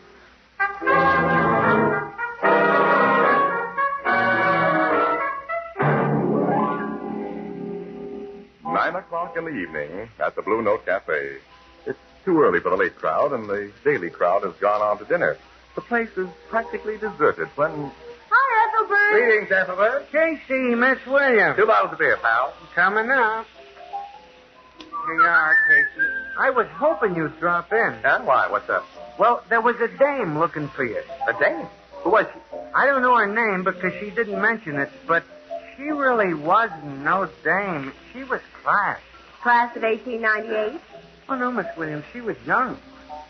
And when I say a girl has class, I mean she had... Well, it's not what she had, it's the way she used it. You know, class. I take it, Ethelbert, she was good looking. Yeah. What'd she want with me? I don't know, Casey. Not that I didn't inquire. She comes in and asks me if I would point out Casey, the photographer for the Morning Express. Uh-huh. With a note of regret in my voice, I says I would if I could, lady, but Casey ain't among those present. Oh, then you probably said, is there anything I can do for you, lady? Yeah, how'd you know? Well, you told me she was very pretty. Sure. Oh, now, wait a minute, Casey. I wasn't trying to cut in on you. I only asked her, is there anything I can do for you? And she says to me, oh, no, I wanted to see Mr. Casey. It's rather personal. So I told her you'd be around about this time, and she said she'd come back. So you don't know her angle? She didn't have no angle, Miss Williams. So she sounded more like she admired Casey from afar. Well, don't choke, Annie. What's so funny about that? Oh, be your age, Casey. Well, she did tell Ethelbert that her business was personal. Oh, and the way she said it. Men can tell about things like that. Well, it might be a case of hero worship, you know. Lots of girls go for big names. Well, stick around and see. Maybe after all, I'm not a... Casey. What? What's the matter, Ethelbert? She's here. The one near the door. Oh. Wow. Yeah. That's what I said when I first seen her. Shall I call her over? Ethelbert, do not delay fate. Okay. She sees me. She's coming over. Annie, how do we look? Well, nothing wrong that a tailor and a barber couldn't fit. Right here, miss. This is Mr. Casey I'm pointing to, but I didn't get your name. My name's Laura Neely, Mr. Casey. I hope you'll excuse me, but I just had to meet you. It's a pleasure, Miss Neely. This is Miss Williams, an acquaintance. Yes. Mr. Casey has no friends. Oh, I read that honest newspaper men can't afford to make friends. Oh, you're just as I pictured you, Mr. Casey. Really? Well, don't go building up any romantic ideas about me, Miss Neely. Oh, but it's true. Well, you reach the public every day. You have great power for good or evil, for influence. Oh, for goodness sake. You wanted to see me about something? Something personal, Miss Neely? Oh, yes, Mr. Casey. It's very personal to me. Oh, that's all right. You see, I want some publicity. Publicity? Oh. You see, I'm working for a certain charity, Mr. Casey, and I know that if you give me publicity with pictures in the newspaper, I'm bound to collect a lot of money. Yeah, I bet. Don't you think, Mr. Casey? Not at the moment, Miss Neely. I think Mr. Casey is nursing a case of severe disappointment. Pardon me? Is that what you've been hanging around for, some free publicity? Oh, but it's not for myself, Mr. Casey. It's for a worthy cause. Oh, I know. The old story. How do you want your picture? In a bathing suit? Oh, Mr. Casey, you don't understand. This is a very worthy cause. Oh, I know, yeah. Sure, yeah. Getting a picture in the paper is the first step in interesting some movie producer. No, I'm sorry, Miss Neely. No go. Oh, you really got me all wrong. Now, I'm sure you've heard of the City Welfare Fund, and I thought that as a newspaper What did you say? I'm working for the City Welfare Fund. I think everybody should help. Oh, why didn't you say so instead of beating around the bush? You mean you'll help? Well, I'll be glad to help with the City Welfare Fund anytime. Oh. But every newspaper's collecting for the fund. What's your special angle? Well, you know how people are, Mr. Casey. They intend to send a contribution, but they just never get around to it. But I call on them after work, and they're glad to give. Would you give all your time to collecting? Oh, as much as I can. You see, I work for the Stevens Electrical Company. Uh-huh. After work, I visit people eating. That's not a bad angle, you know? Look, I'll do a series of shots of you getting donations from prominent people. Annie, look, how does this strike you? I'll snap Laura getting a donation from Logan behind his desk at police headquarters. I'm filled with enthusiasm at the novel. Good, we'll start right here and now. Come on, Ethelbert, kick in.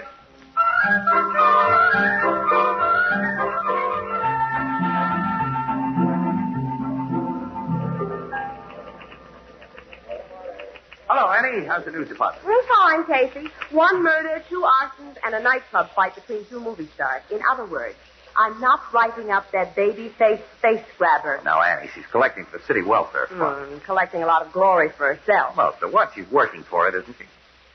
Every newspaper guy I sent her to has made a donation, even though he'd already given before. You know that Laura's collected over $10,000 already? It must be that perfume she was sporting. Twilight in Paris. Guaranteed to land your man. Oh, look, why don't you give the gal a break, Annie? She's okay. Oh, is she? Oh, I've tried, Casey, but I don't go for it. Well, why not? The way you hate her. I don't hate her. All right, the way you dislike her, then. Well, there isn't any reason for it. I knew I'd dislike her before I met her. That's what I mean.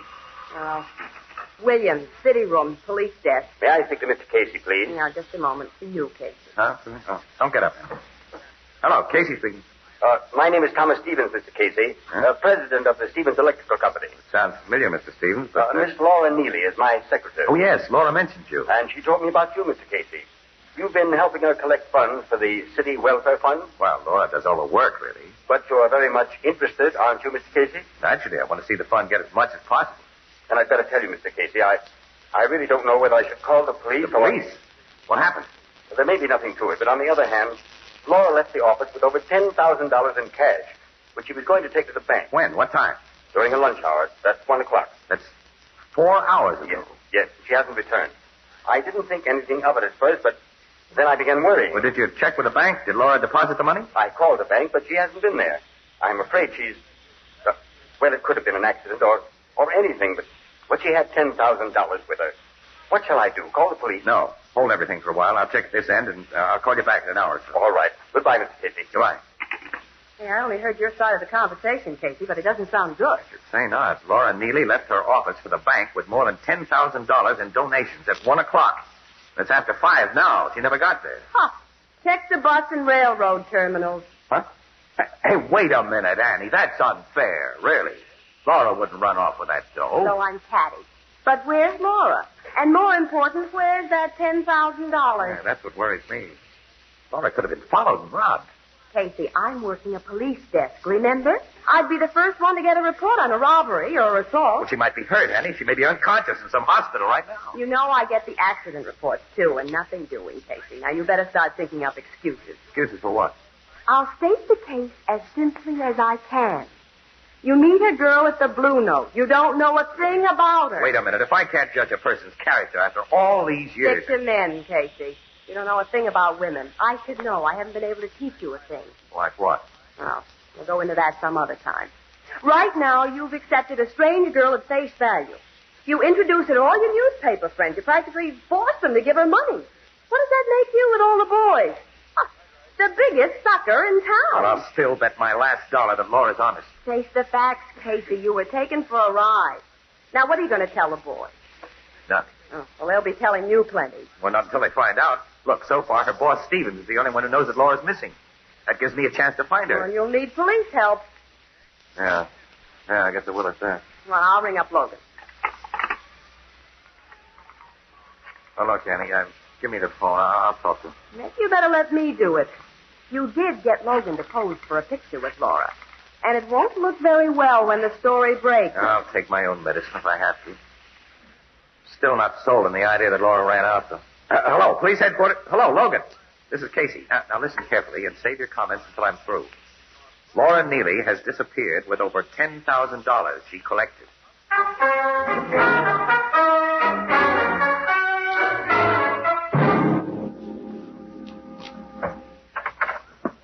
Come in, Miss Williams. How are you, Captain? Fine. And who's the gentleman with you? Oh, cut the comedy, Logan. The gentleman is Mr. Casey. Impossible. Oh? Why, Captain Logan? Because a certain photographer named Casey wouldn't dare show his face around here, not after what he's done to me. Go ahead, rub it in. Now, what'd you expect me to do, roll out the welcome mat for the guy who's made me the laughing stock of the police department? Every paper in town's going to dig up the picture of me handing a donation to Laura Neely. And are they going to go to town? Quote, Captain Logan gives official sanction to bunco game, unquote. Now, hold on, Logan. I'll admit it looks bad for Laura. Oh, and you'll also admit that Hitler might have been guilty, I suppose. When you cut the sarcasm, we might get to work. Laura disappeared. She was carrying 10 grand. Well, now, lots of guys in this town could knock her off for less. Why don't you investigate before you jump to conclusions? You know, Casey, the same thing occurred to me, too. I did investigate. Did you find out anything? Not much. Laura Neely was making $55 a week. And last week she buys $970 worth of dresses. Well, so what? Every girl saves for clothes? For sure. But Laura's personal bank account was $200. She didn't touch that. And on top of the $970 for dresses, she spent $300 for 2 suits and bought $150 worth of luggage. When I got all those reports, I began to suspect that Laura might have been preparing for a trip. How about the railroad and bus terminal? Well, my boys checked them, but not a trace. Well, you see, now. But I found the record of an automobile sale in her name. Yesterday, Laura bought a blue convertible roadster from a second-hand dealer. Today, she's gone. She bought a car. Pick her up fast in the blue convertible. Not many of them on the road. So we pick her up. Then what? We put her on trial, and the whole story comes out. How she took the wise boys in town, the newspapermen and the police. Oh, I know. I'll take the blame for that, Logan. The boys will be glad to pass the buck to me. But, if you take all the blame, Casey... What else can I do, Annie? I fell for a story. I introduced her around. Well, it would be pretty hard to live it down. Who's worried? Yeah, I can always get a job. Who says I've got to be a crime photographer? I can go around snapping baby pictures. Captain Logan, I'm afraid for him. You'll blow his top and then calm down. Well, I better stay with him. In case he ever needed me, he needs me now.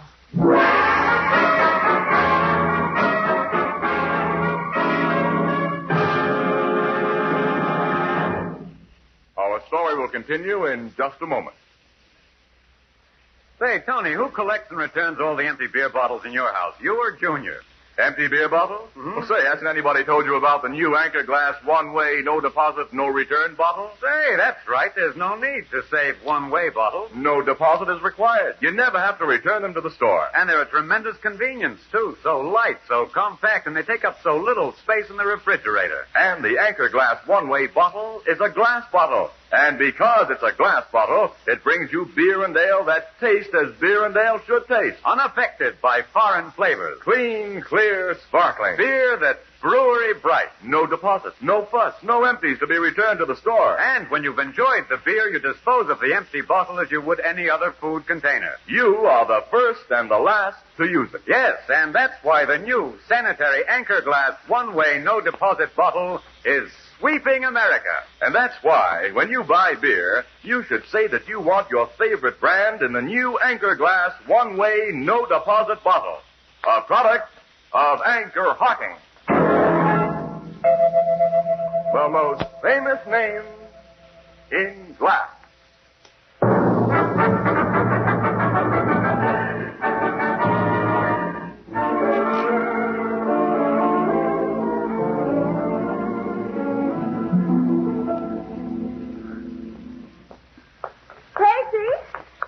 Wait. Sorry, I'm in a hurry, Ann. Oh, now, Casey, I'm going with you. Why should you? All right. I've helped before. I don't need any help. Sorry, Annie. What are friends for? Thanks. Wasn't I always? Sure. Thanks, Casey. Now, what are we going to do? Gotta find that blonde. Well, the police will pick her up. Oh, sure they will. Sure. But I've got to get to her first, Annie. If this story ever gets in the paper. Well, what can you do? The way I figure is, if Laura was getting ready to leave town, she might have got some hint to somebody. Well, she doesn't have any family that we know of. Her boss is probably closer to her than anybody else. She may have a lead to girlfriends or boyfriends. I'm going to call on Thomas Stevens right now.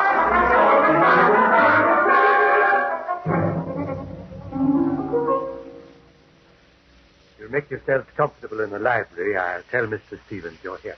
Thank you. If I may take your valise, sir. Oh, that's all right. That's my film case. I'll set it down right here.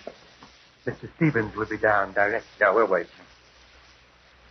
Boy, the electrical line must pay off plenty. Uh-huh. This is a lovely house. Oh, an original painting by Van Houten. Oh, good evening. Do you like my wife's portrait? Oh, good evening, Mr. Stevens. Your wife is a beautiful woman. Oh, thank you. She's out of town right now, Miss... I'm sorry. I'm Miss Williams, and this is Mr. Casey. Oh, yes. I spoke to you on the phone, Mr. Casey. Yes. Do you have any news of Laura? Yes, bad news. You mean Laura's hurt? No. Laura has run away with the money she collected for the city welfare fund. Oh, it's impossible. I don't believe it. They had a pretty hard time convincing me, too. But can't argue about it anymore. Police found that Laura bought a flock of new clothes, luggage, and a car, and then she disappeared. She did. And I You what? I donated $300 to our fund myself. Huh? You're in good, smart company, Mr. Stevens. Quite a few people like to catch up with Laura. And I'd like your help. Well, what can I do? Well, answer some questions, if you will. You see, the way we figure, Laura was with you during her working day, and she might have dropped a hint as to where she was going. Nothing that I can remember, Mr. Casey. Oh, did she ever say she wished you were in California, we'll say, or Florida, or someplace? No, as a matter of fact, I know very little about her. And there isn't anything you remember that could give us some lead. I'm afraid not, much as I'd like to. Oh, sorry to bother you, Mr. Stevens. Well, if I think of anything, I'll call you, Mr. Casey. Yeah, thanks. You can reach me at the newspaper office. Or perhaps the police will catch her. Maybe. Yeah, but by that time, Laura Neely will have run through the money for the welfare fund. Here we go, Annie.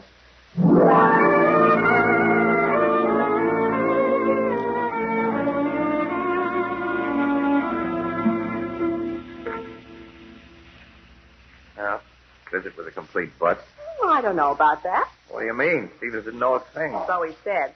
Come on, let's get into the car. We are. Go ahead, Anne. Okay. Will you please tell me why you think Stevens knows something? Casey, I've got something I want to show you. Switch on the dashboard light. Huh? All right, here it is. Now, what do you think of this? Well, what is... To the lipstick. Well, look closer. Well, let's see it. All right, I still think it's lipstick. Of course, but it's strawberry lipstick. Get it? Strawberry, huckleberry, raspberry. What difference does it make? Oh, none to a man, I guess. But this is the lightest shade of lipstick made. It's used by very blonde women. Keep talking. You remember when I sat down on the couch? Well, I found this lipstick between the cushions.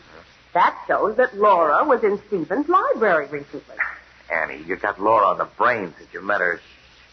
Lipstick could belong to any blonde woman. It might even be Mrs. Stevens. Didn't you notice that portrait of Stephen's wife? She's a brunette. Her shade would be deep red or purple. True enough, but Mrs. Stevens might have dozens of blonde friends. Stephen said his wife was out of town, didn't he? Well, none of her friends would come around when she's gone. I still can't see it, though, Annie. All right, let's say for the sake of argument that I agree that Laura was in Stephen's library. She was. All right, does that make any sense? What should she be doing there? Oh, she might be in love with Stephen. In love with... Well, all right. Now, let's see. Now, suppose he were planning to run out with Laura. So what does he do? He lets Laura steal the 10 grand which she collected for the welfare fund? Think, Annie. Stevens is a very rich man. $10,000 doesn't mean very much to him. Why would he let Laura take the money and get the police after them? Well, when you put it that way. Well, sure, that's a fact. Stevens is no dope. How do you get around that? Oh, I don't know, but I do know that this is Laura's lipstick. How? What are your reasons? When something is true, you don't need reasons. Oh. And I know this is Laura's lipstick. And if we could get back into Stephen's home, I'll bet that you'd find more clues that she was there. What am I supposed to do? Tell Stevens that I think he's harboring Laura and search the house? Or shall I pull the gag about reading the gas meter? All right, get sarcastic if you want to. But I'd get into that house if I wanted to find Laura. Well, we could wait until Stevens left the house, and I could walk in and tell the butler I left my film case behind. Yeah, that's it. That'll give us a chance to examine the library again. Well, okay, Annie. But I'm doing this for one reason. Oh? What reason? Your intuition was right once about Laura. And even if it's 1,000,000 to 1 against you being right again, I'm not leaving myself open.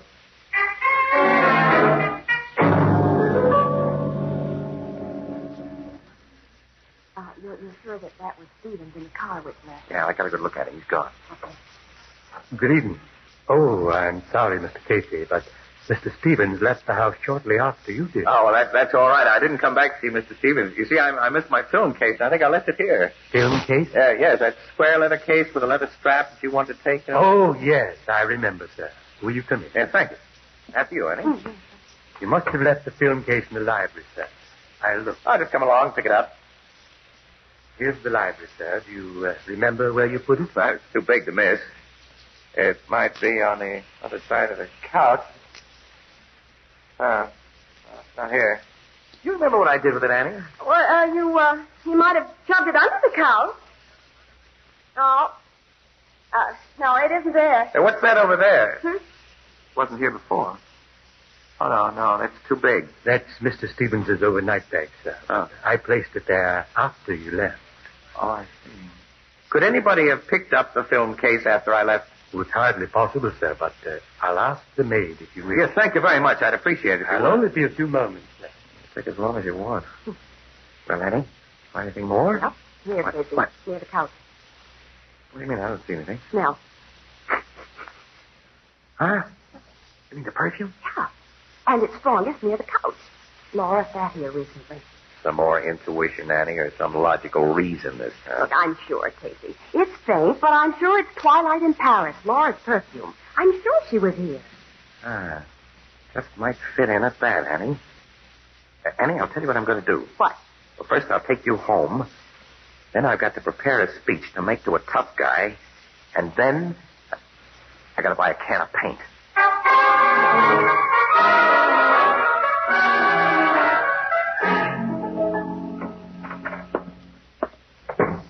You're late, Tom. I had to be careful driving up here, Paula. Where's Laura? In the cabin. Did she give you any trouble? Everything went like we planned. She came to the house with some papers from you, and I offered her a drink. That stuff you put in the liquor kept her out cold. And nobody could possibly have seen you put her in the car? Nobody. All the servants had the day off. Fine. All your friends, Paul. I must have told 1,000,000 people that my wife was out of town for a few days. This summer cabin of ours is certainly out of town. Where's the blue convertible roadster you drove up? In back of the fence, naturally. It can't be seen from the road. Every policeman in the state is looking for that car. Tom, how did it go in the city? Did the police accept the fact that Laura bought the car and the clothes with the welfare fund money? They swallowed it hook, line, and sinker. The blonde wig was an inspiration, Paula. Buying stuff in Laura's name wouldn't have been enough if you didn't fill her general description. So they accepted the story exactly as we built it up. Yes, by help from that newspaper photographer, Casey, that the police are convinced it was Laura who bought the car and the clothes with the fund money. Good. And now when Laura is found dead... Paula, we have to kill the girl. After all, it's not her fault that I carelessly left my second set of books on the desk. What difference whether it's her fault or not? She did see the books, and she does know that you didn't pay nearly $1 million income tax. I wish I hadn't listened to your boss. Don't be a fool, Tom. They'll send you to jail, and think of me. But to kill. Look, Paula, that's murder. Tom, we can't take chances. If you had to pay fines on the $1 million you held out, we'd be ruined. And you'd go to jail. Oh, no, Tom, I couldn't stand the disgrace. Well, I don't like it. Are you Paula. falling for her baby face, too? Well, I'll take care of her.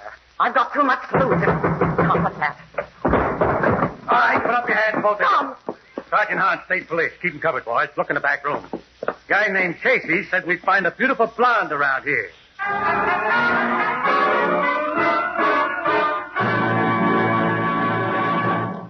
We'll join the crowd at the Blue Note in just a moment. You know the old adage, the pot calls the kettle black? Well, maybe you think it's natural for all cooking utensils to become scorched, blackened, and hard to clean. Well, that's because you've been using ordinary pots and pans. Now, when you use Fire King oven glass, that just doesn't happen. Fire King oven glass has a special non-porous surface that's literally mirror smooth. It doesn't absorb baking stains or odors, and it's amazingly easy to clean. And because you bake, serve, and store leftovers all in the same Fire King dish, you save hours of kitchen drudgery. Now, you'll find a wide variety of Fire King casseroles, pie plates, and utility dishes at chain and department stores and wherever household glass is sold. You'll be surprised at the amazingly low prices. Be sure to ask for Fire King oven glass by name. Fire King is a product of Anchor Hocking. The most famous name in glass.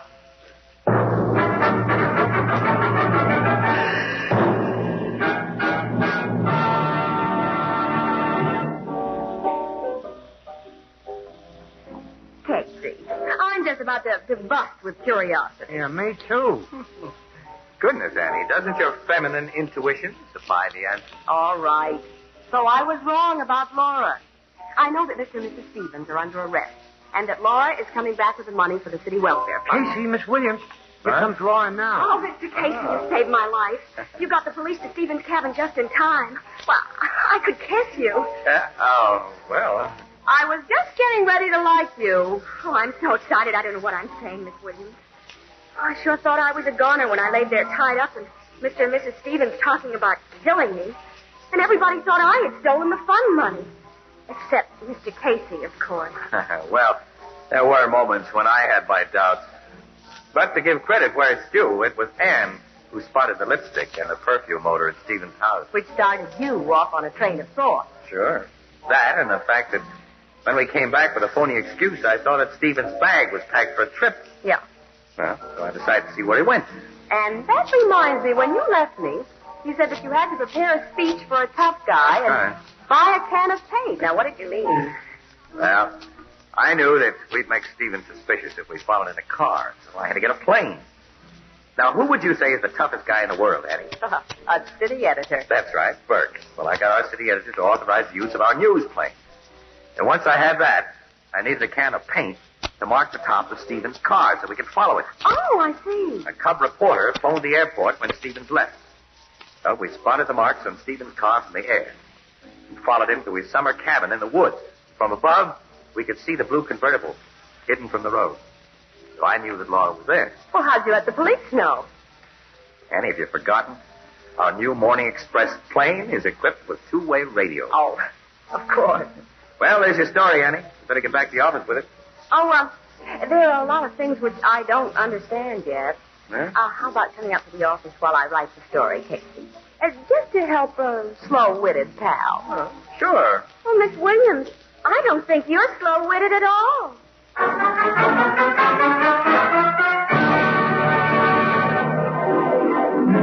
Crime Photographer, starring Stott Cotsworth as Casey, is brought to you each Thursday by the Anchor Hocking Glass Corporation, makers of Fire King oven glass, Anchor glass containers, Anchor caps and closures. All products of Anchor Hocking, the most famous name in glass.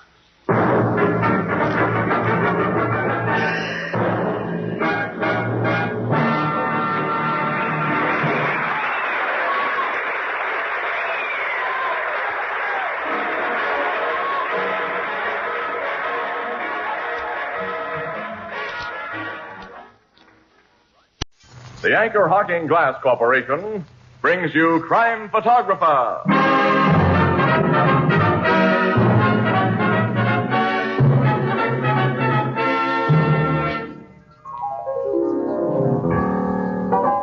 What's new, Ethelbert?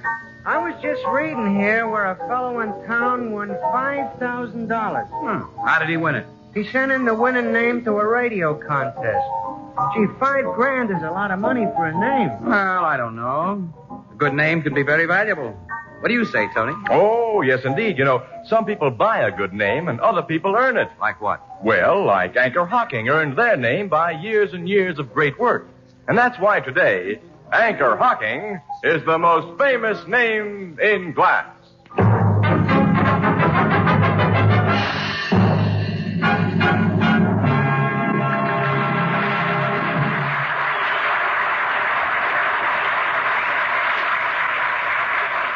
Good evening, ladies and gentlemen. This is Tony Marvin. Every week at this time, the Anchor Hocking Glass Corporation of Lancaster, Ohio, and its more than 10,000 employees bring you another adventure of Casey, crime photographer, ace cameraman who covers the crime news of a great city. Our adventure for tonight, Too Many Angels.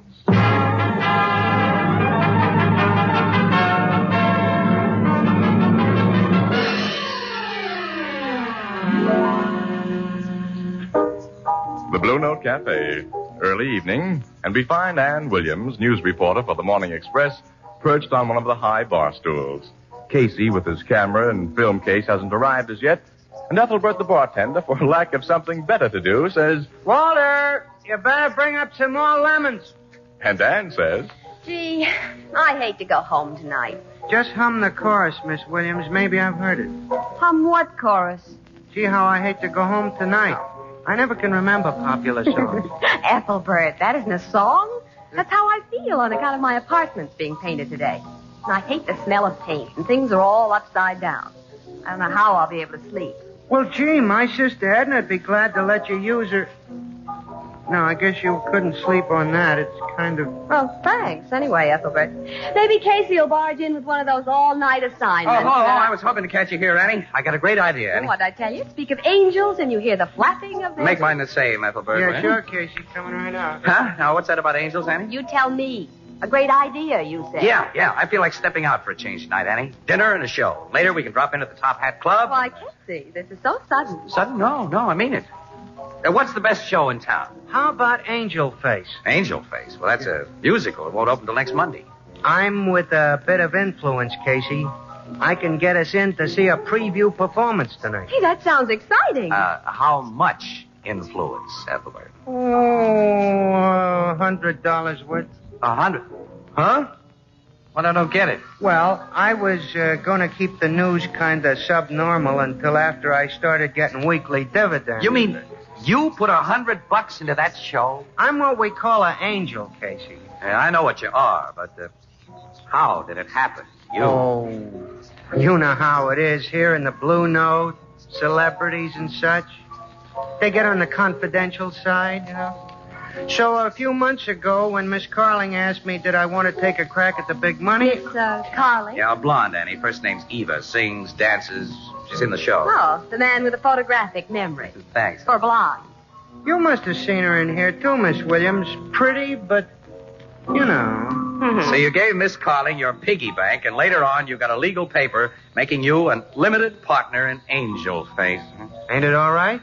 It's legal, as I say. So, if you folks will do me the honor, I'll be glad to escort you to the preview. Suits me. I think it'll be fun. I'll get my other coat.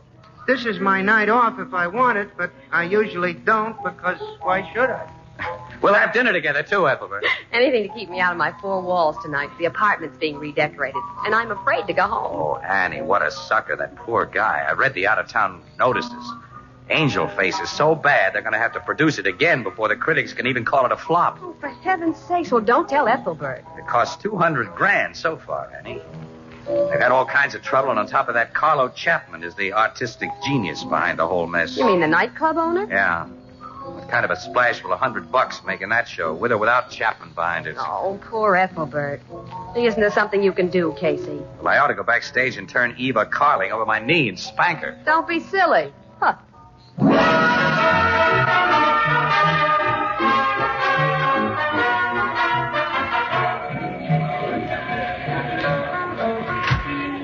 I'll pay the taxi, Casey. Well, there seems to be quite a crowd going into the theater. Yeah, friends, relatives, and chief mourners. Now, don't let Ethelbert hear you. That was a funny driver. I gave him a dime tip and he handed it back. Said I might need it myself. Well, let's go in by the stage door. Why the stage door? I want you should both meet Miss Carling. Miss Williams, she's a very charming chanteuse. What? That's theatrical language for singer, Casey. Oh, I see. You've been studying up. Yeah. Okay, Ethelbert, let's go. Now, this, Miss Williams, is the behind of the scenes. Sorry, no visitors. The doorman should have stopped you. Mister, maybe you don't know it, but I own a considerable hunk of this show, and these here are friends. Mr. Casey and Miss Williams of the Morning Express. Morning Express? Oh, I'm sorry. I'm Jack Blake, stage manager. Anyone from the press is always welcome. But please excuse me, so many last-minute details, and it's almost curtain time. Make yourselves at home. See, Casey? Angels always get in where fools fear to come. Yeah. Well, let's find Miss Carling's room. I want you should meet it. Yeah, wish her luck, too. He's gonna need it with his turkey. Annie, what you stepped with cables on the floor and sandbags overhead. The backstage of a theater's a dangerous place to... Uh-oh. What? Over there near the door. The door with a star on it. That's Carlo Chapman, owner of the Top Hat Club. Well, tall, dark. That crook is one man you're not gonna meet, lady. Oh. By the way, who's the star of Angel Face? Andrea Ballou. Should I be impressed? You mean, does La Ballou have talent? Well, just average. She's queen bee in this show, though, thanks to Chapman. Oh, so it's that way. And there's some gossip everybody knows. Well, let's move along or we'll lose Ethelbert among these gorgeous gals. What's bothering you, Ethelbert? Say, Casey, are those real? Those diamonds?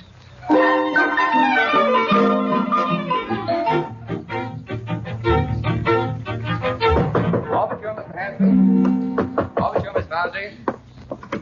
Overture coming up, Miss Carling. Overture, Miss Carling. Well, we've enjoyed meeting you, Miss Carling. We'll get on out front. Good luck. You look lovely, Miss Carling. That's a very original hairdo, sort of Veronica Lake-ish. Yeah, it certainly hides your sort of blonde, I mean. Thanks. Sort of you to wish me luck. I'm sorry I'm not myself tonight. We understand. Preview butterflies, huh? Yeah, something else. Nobody can kid me. This show is going right down the drain. Right now, I know it. I sure wish you had your money back, Ethelbert. Well, gee, Miss Carling, where there's life... Life? Yeah. Angel Face might live if Andrea Ballou dropped dead. She's a double-crossing microbe with a neat pan and a mink coat. Don't you like her? Ever since I can remember, Ballou has been in my way. I should have had that star part, so I'm lucky to be her understudy. Someday I'll take care of that she-devil. She can't push me around. I won't take it. Sorry to have to shoo you out, folks. Oh, that's all right. That's all right. We understand. Well, what's wrong with you, Eva? Nothing at all. You ought to know everything's just that. Sorry, Mr. Casey, Miss Williams. Everybody's keyed up tonight.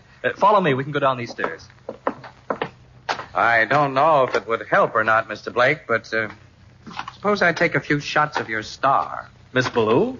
You mean now? Why not? Why, yes, we can use some publicity. That's her dressing room. I'll see if she's ready. This is your night to howl, all right, Mr. Wolf. What? Why, Annie. Only trying to help Ethelbert's investment. Miss Ballou, I have a gentleman outside. Ah, the diplomat. I'd better put my head inside and ask if it's safe. You know how temperamental it is. Miss Ballou, I was wondering if...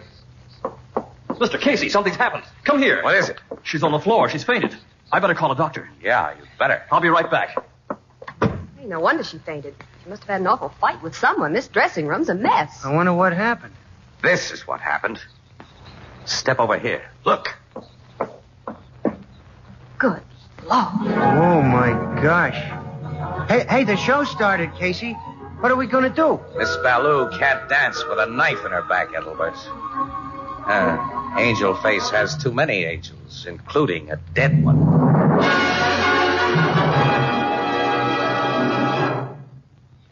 Our story will continue in just a moment. Here's how to enjoy beer at its best. I know. Pour it right out of a clean glass bottle. Yes, that's important, because glass and glass only can bring you beer and ale that taste as beer and ale should taste. Clean, clear, sparkling, unaffected by foreign flavor. Beer that's brewery bright. And now you have a new kind of bottle. The Anchor Glass one-way, no deposit, no return bottle. One way means it's sanitary. You are the first and last to use it. When it's empty, drop it in any waste receptacle as you would any other food container. No deposit means no more deposits to pay. No return means no more empty bottles to save and clutter up the back porch or cellar. Or lugging back to the store for refund. And this compact bottle saves space in the refrigerator. It's easy to open, safe to drink from. It protects that true brewery flavor. As only clean glass can protect it. Yes, the revolutionary new Anchor Glass one-way, no deposit bottle is sweeping America. For perfect flavor, demand beer in glass bottles. For extra convenience, demand your favorite brand in the new Anchor Glass one-way, no deposit bottle. A product of Anchor Hocking. The most famous name in glass.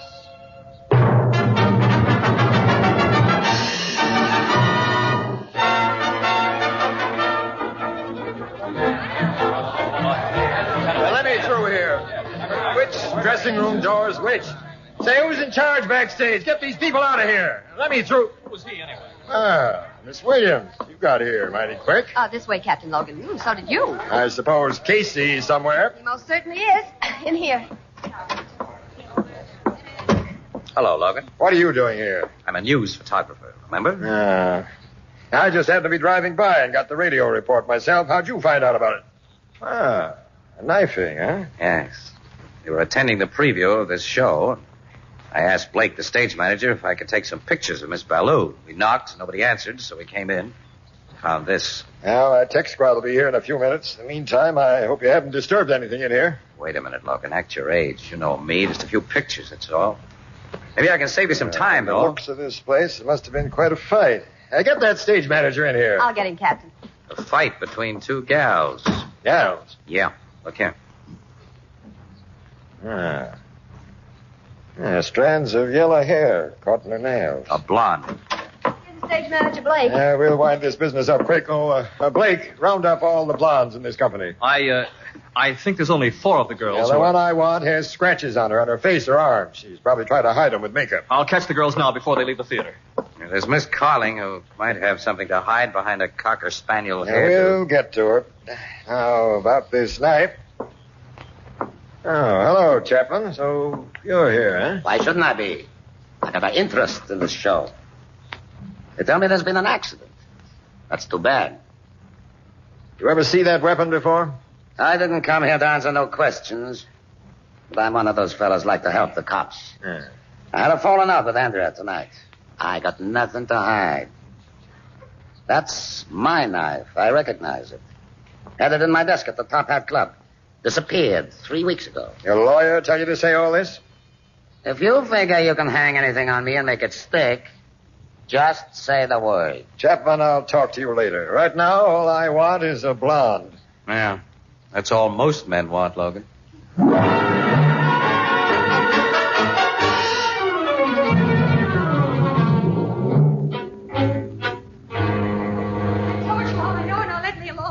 Why do you keep on asking me over and over again? I told you I was in a room and we had a scrap.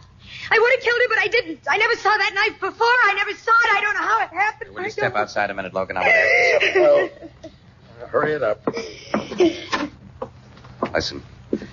Miss Ballou was killed, Logan, by a single, clean knife thrust in the back. Well, now, is it logical, after a wild fight between two women, that the knife was only used once? No other cuts or slashes? Well, I'll bet you little Eva can't even peel potatoes without cutting a finger off. Can't I go home now? Can't you just let me go home and rest? We were just talking about you, Miss Carling, and I... Hold on, Casey. Casey, look out! Look out, Casey. Oh, it was a heavy sandbag. I saw it start to slip from up there. Yes, yeah, well, we're okay anyway. It must weigh 100 pounds. Yeah, they use them for counterweights in the curtains. Yeah. Hey, look at this cord. Yeah. This didn't wear out or come loose. It was cut with a knife. Flanagan, get some more light on back here. Come on, Casey. We'll take a look up there in the catwalk, all right? I'll go up to the flies this way, Logan. If anybody's up there, we'll soon find out. Be careful, Casey.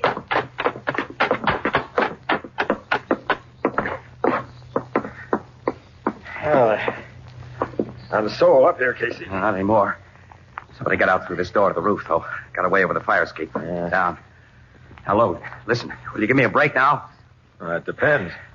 Eva Carling couldn't have cut that sandbag loose. She was standing right beside us. Yeah, that's right. She's pretty worked up. I'll tell Annie to take her home, and you can pick her up later if you want her. Okay. Let's go over and have a talk with Carlo Chapman.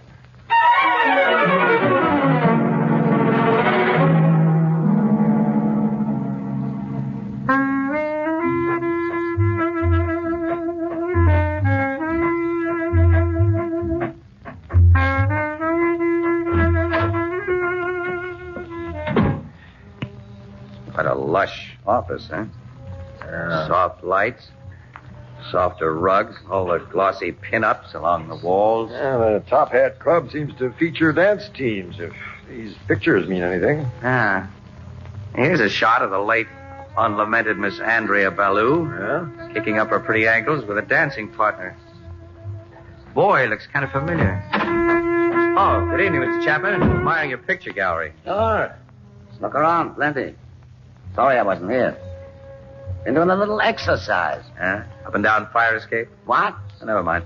Say, who's the lad with Miss Ballou in this shot here? He used to be part of the team. Blue and Ballou. I gave him their start here at the club. Blue and Ballou.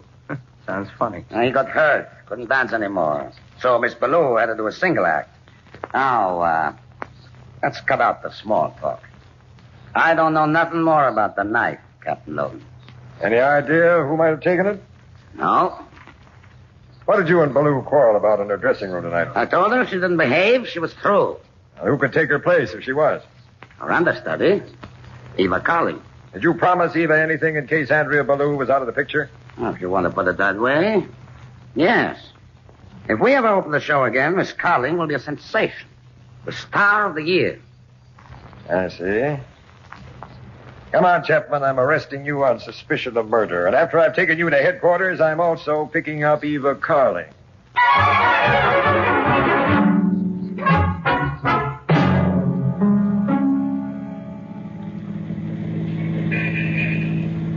Casey, there's no use sulking. I'm not sulking. I'm going to pick up Eva at her apartment and book her on a charge of homicide at least.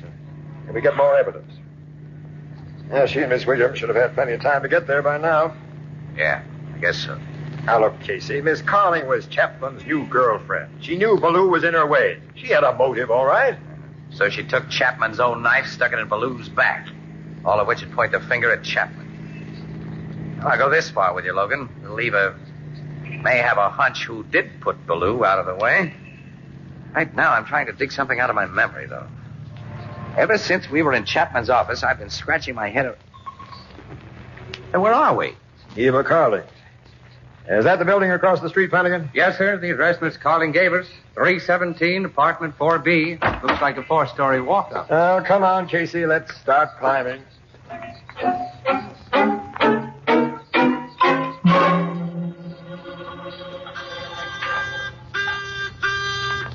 Don't answer. Don't let them come in. Now, you just relax. Nobody's going to hurt you. Whoever it is, I don't want to see anybody. I'm afraid.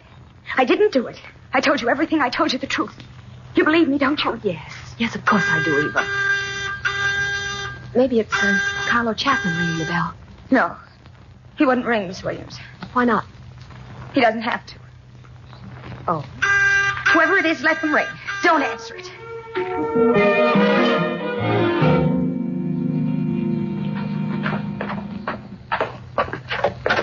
That's funny.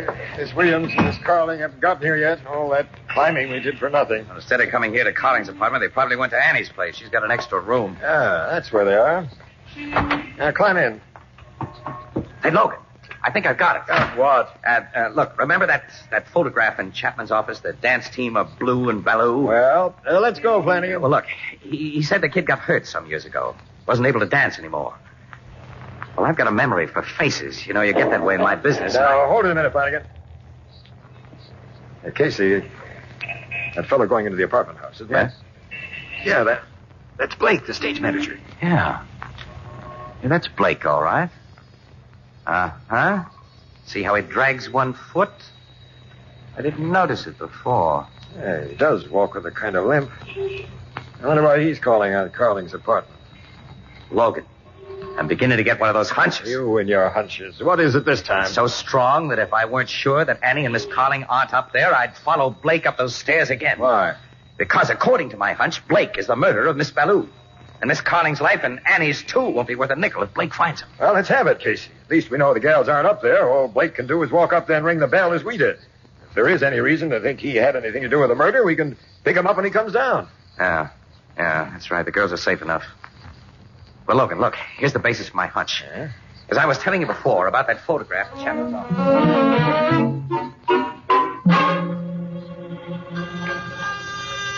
There they are. There they are again. Don't let them know we're here. Believe me, Miss Carling, I think we should answer it. No one wants to hurt you, and if it is the police, they'll only want to ask you some more questions. All right, Miss Williams, if you think so. Let them in. It couldn't be worse than sitting here whispering. Good. I'll ask who it is. Who is it? It's Blake. Oh, see, it's only Mr. Blake, your stage manager. I'm coming, Mr. Blake. Come in. Get over there and sit down with Eva. But I don't see what... You see this, don't you? Get over there. It's a lot more effective than a knife. What do you want, Jack? You saw me go into Ballou's dressing room just after you came out, after you scrapped with her. But you'll never tell the police. No, I didn't see you go in, Jack. I tell you, I didn't. I thought I'd pick you off with that sandbag, but now I'll have to try again. You're a fool to think you can use that gun and get away with it. Listen, I waited a long time to take care of Andrea. 7 years. She knew Chapman crippled me, so I couldn't dance again. Well, she'll never dance again either. When I leave here, I'll take care of Chapman. I couldn't make the cops think he used his knife on Andrea. It's too bad you had to be up here tonight, Miss Williams. But that's how it is.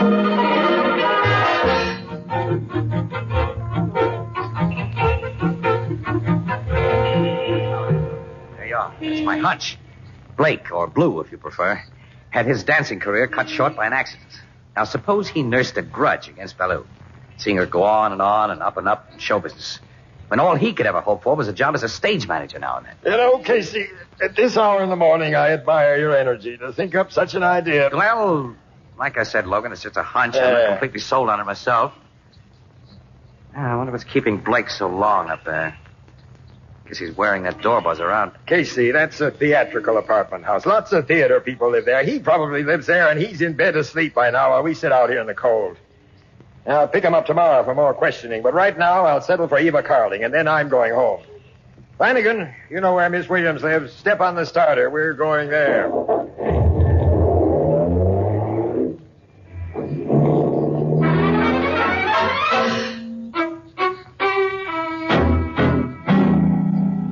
But didn't Chapman recognize you backstage?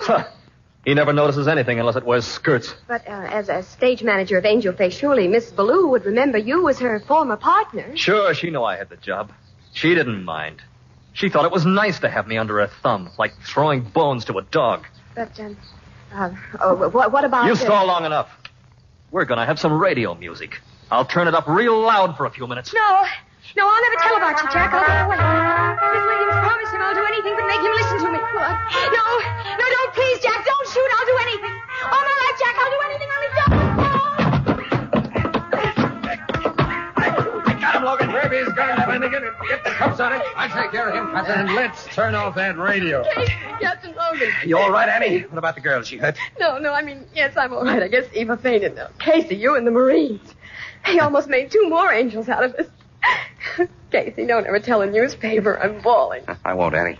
It's a good thing I remembered one thing, Annie. Yeah, you remembered just in time. Remembered? Remembered what? Well, never mind now, honey. Come on, I think we can just make the Blue Note before it closes.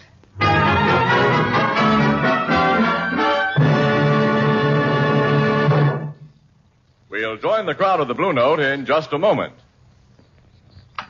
It's not far from Thanksgiving, and all reports are that turkeys are plentiful and big. And that means in most homes, there'll be lots of delicious turkey leftovers. And many a smart housekeeper is going to make delicious, tasty dishes from leftover turkey, because she's going to oven bake them in a big Fire King casserole. And how the family will enjoy those big, steaming casserole dishes, particularly when they come to the table warm, fragrant, and appetizing in beautiful pale blue Fire King oven glass. Now, Fire King oven glass is amazingly easy to clean, amazingly sturdy. Now, you'll find Fire King oven glass in 5 and 10 cent stores, department stores, and all other stores selling household glass. Fire King prices are amazingly low, and every piece is guaranteed for 2 years against oven breakage. Insist on genuine Fire King oven glass by name. Fire King oven glass is a product of Anchor Hocking, the most famous name in glass.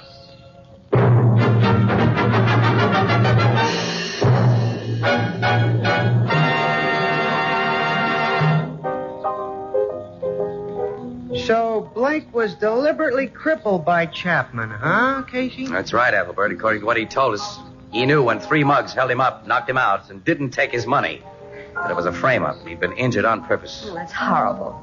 That was 7 years ago, you say. And there's no way to pin it on Chapman? Well, if Miss Ballou was alive, she might, but... But why did Chapman bother with Blake 7 years ago? Well, Blake and Ballou had an ironclad contract that neither could break.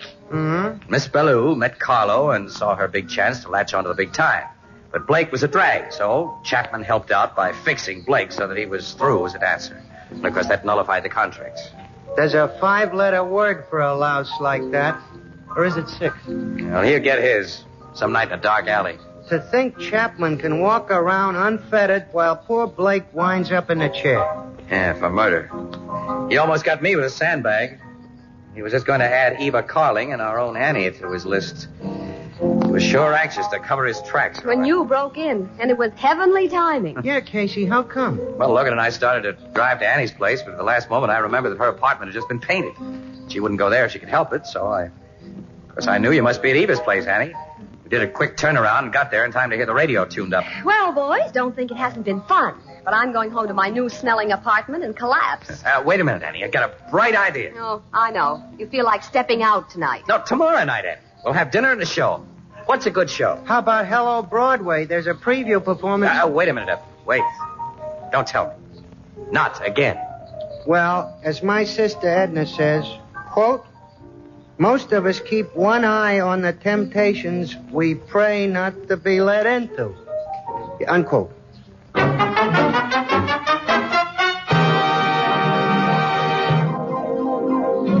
Crime Photographer, starring Stotts Cotsworth as Casey, is brought to you each Thursday by the Anchor Hocking Glass Corporation, makers of Fire King oven glass. Anchor glass containers, Anchor caps and closures. All products of Anchor Hocking, the most famous name in glass.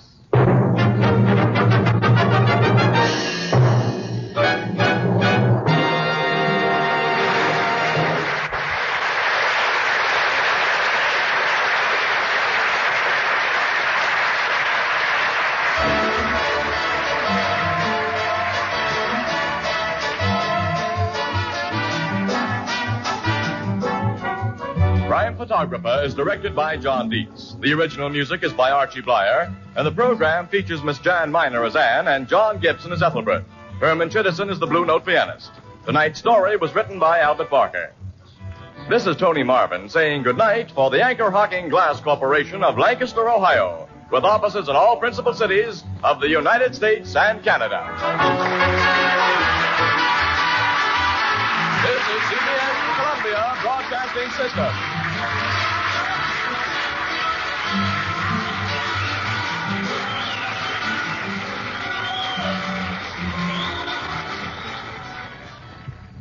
The Anchor Hocking Glass Corporation brings you Crime Photographer.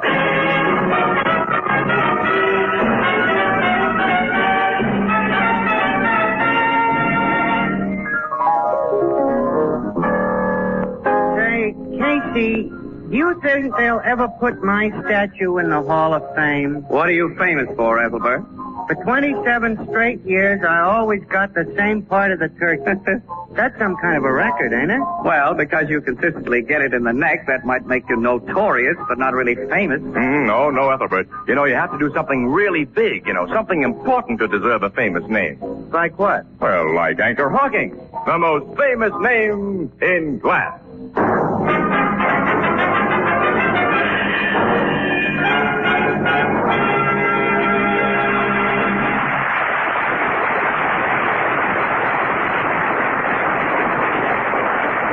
Good evening, ladies and gentlemen. This is Tony Marvin.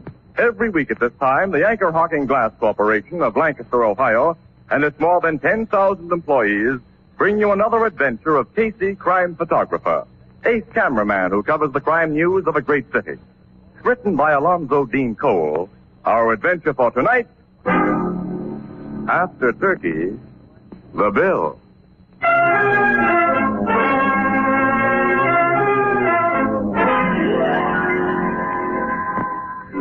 7 o'clock in the evening. A medium-priced uptown restaurant known as Petrarchus' Olympian. At a table for two, a flashily dressed young man pushes aside his empty plate and says to the pretty girl who sits opposite, Hey, that turkey wasn't half bad. You didn't leave much of it. Neither did you. Shall I order dessert now? Uh-huh. Hey, waiter. Gus. Okay, Keith. What do you want now, Joe? We're ready for the plum pudding now. 2 plum pudding. That's what you want, too, isn't it, Lottie? Yes, and coffee. Same here. Okay, Keith. I don't know why you won't let me do anything for you in a classy way, Lottie. I asked you out for a Thanksgiving spread, and you made me bring you to a cheap place like this. Joe, you can't afford to throw your money away. Well, you know what I can afford. I may not have as good a job as my cousin Bird yet, but it doesn't mean What's Bird got to do with it? He's got plenty to do with it. You didn't have to work today. You'd be out with him now instead of me, I know. Bird isn't working tonight, Joe. He came home before we left there. I could have had dinner with him if I'd wanted. Yeah. Oh, don't be like that, please. Why shouldn't I be? While I was away, you and him became awful good friends.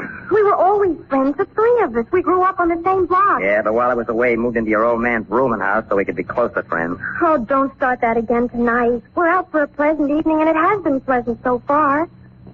Please, Joe. All right. Comes out dessert. 2 plums pudding. And coffee. You know, when you go out with me, Lottie, you're going to get class whether you think I can afford it or not. I'm going to take you to Danceland. I'm going to buy you a whole roll of tickets. Best you'd get out of that tightwad bird is a soda and a movie. All right, that's all now, Gus. Bring me a check, will you? Yes, Daddy Joe.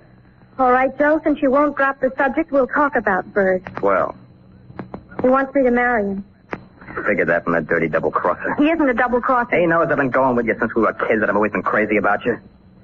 And while I was taking that bum rap on the reformatory... You didn't take a bum rap, Joe. You asked for what you got. All right, so the cops had the goods on me. So that gave Bird no right It gave me a right to do a lot of thinking. And so you decided a sneaky yellow drip like my cousin is a better bet than me, huh? I don't think Bird is sneaky or yellow. You don't, huh? No. And I don't think you're a criminal. It's nice of you to say that. I'm not being nice. I'm saying what I believe. If you make me sure you've learned your lesson, Yeah?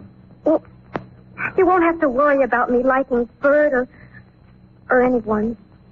There's never really been anybody but you, Joe, only I've got to be sure. How do I make you sure, Lottie? Just show me and Dad that you're steady, that's all. And I've been showing you that since I came back. Didn't I get a job right away? Yes, Joe, but I don't see how you can afford those 2 new suits and that overcoat with what you're making. Oh, I get it. Bird can buy clothes or take you out, and it's okay, isn't it? He's never had trouble with a cop. But the minute I spend an extra buck, you and your old man figure I've glommed it somewhere. Oh, no. Oh, yes. Your old man especially. Hates my insides. He don't want you to have anything to do with it. If Dad hated you, he wouldn't let you stay at our rooming house. He rents rooms and I pay for the one I rent. That's business. And to ease your mind about the extra dough I spent, Lottie, I'm a lucky guy with dice and a good pool player. Here's your check, Keith. Thanks, Gus. Pay you so we can get out of here. We're going to Danceland. What? Joe? I haven't got my wallet. Oh, you lost your money? I don't know. Maybe I left it home. Well, phone Dad. He'll look in your room. Well, if he found it, I'd have to go there for it. It's only a few blocks. You stay here, Lottie, while I go... Oh, you don't have to leave the lady here, kid. You're an old customer. I know you come back and pay. Well, thanks, Gus, but I can make better time alone. Hand him my overcoat with even that racket see blue in there. Sure. Oh, it's a fancy coat. Nice and bright with red stripes. You got a class, kid. Yeah, but right now I got no dough. I'll come back as soon as I can, Lottie. I hope you find your money. Yeah, I hope so, too. And how?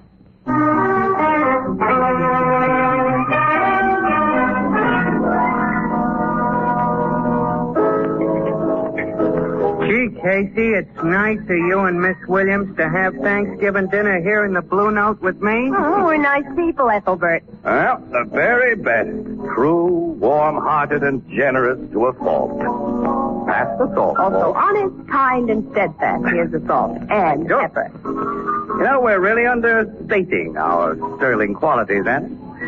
We've risen to the heights of magnanimity, whatever that is, by chewing Thanksgiving turkey in this crummy joint we see every day, simply because our little pal here had to work. He could only get away from his bartending long enough to grab a meal on the house. We hope you appreciate our sacrifice, Ethelbert. Oh, I do. Good. You can pay for our dinner. Yeah, well... Tabasco, Annie? Huh? Thanks.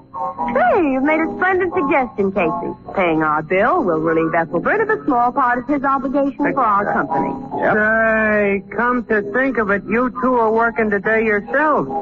You didn't have time to get a full meal any further away from your office than this crummy joint. Ethelbert, you impugn our motives. He destroys my faith in human nature. Yes. The spirit of the day is entirely lost upon this lug. Casey, if you'd pay me what you already owe this crummy joint, I'd be only too happy to buy you dinner. Get it, Walter? This guy's too wise for us, Annie. I'm afraid so, Casey. Casey. Yeah, Walter? You wanted the bar phone, you sit down. Oh, nuts. I'm only just finished my turkey. No, this means no dessert, Casey. I'll see what Bert wants. Well, stall him off if you can. Yeah, I'll do my best, Annie. Oh, Grace. Hello, Casey speaking. Look, Bert, we haven't finished our dinner yet. Oh, all right. Wait till I get my pencil. Corner of Whitestone and Evans. Well, what happened there? What, is that all? For a run-of-the-mill story like that, we gotta leave our dessert? Well, okay, Bert. All right, goodbye. Why I stick to this newspaper racket, I don't know. What was it, Casey? All the Look, we got to get out to Whitestone and Evans, Ann. Some mug just held up a filling station there and got away with a couple of $100. Did he shoot anyone? No. Huh? Just one of those inside page fillers. Burke says news is light and we got to cover it. All right, where is Whitestone and Evans? Way uptown, not far from Petrakis Olympian Restaurant. You know, we've eaten there a couple of times. Yeah, I remember. Any description of the hold-up guy? Yeah, he wore a flashy blue overcoat with red stripes. See you later, pal. So long, Ethelbert. So long. Hey, wait! Who's gonna pay for this crummy joint?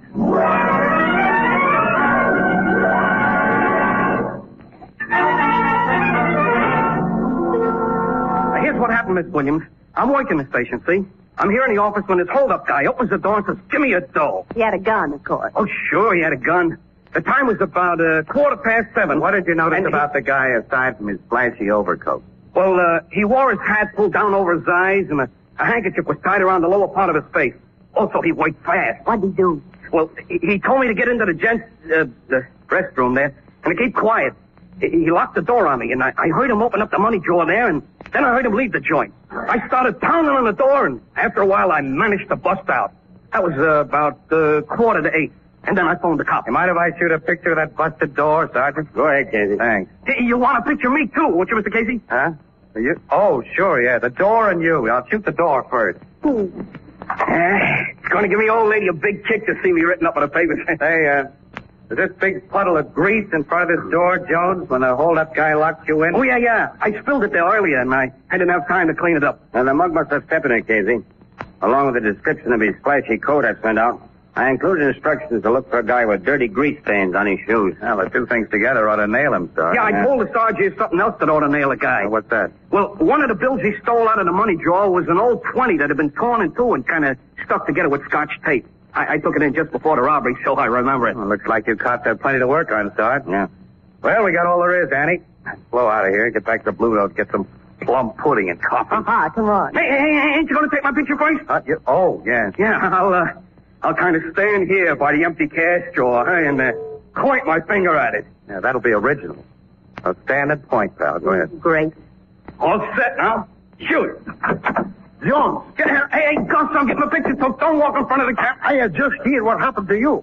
About that guy in the blue overcoat which hold you up. Well, I'll tell you all about that later, Gus. As soon as I get my picture. No, I tell you and those cops about it now. You'll tell. Who are you? Oh, I am Gus Nikopopoulos. I am waiter in Petrakis Olympian Restaurant 3 blocks from here. And I know who is the kid who robbed my good friend Jones. You know? Yeah, I know as soon as I am told the news about that fancy overcoat. What are you talking about? Yeah, what are you talking about? I tell you cops everything.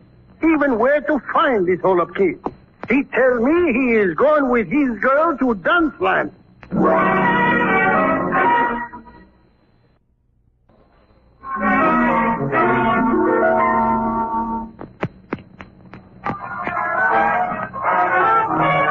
You got no right to pull me off that dance floor, copper. Don't believe this waiter, Sergeant. Joe hasn't held up anybody. We're going to see about that. Close the door, will you, Casey? Okay, Sarge. Now, this overcoat we got from the check room, it's yours, isn't it, Bowers? Yeah, that's my coat. And you, Jones.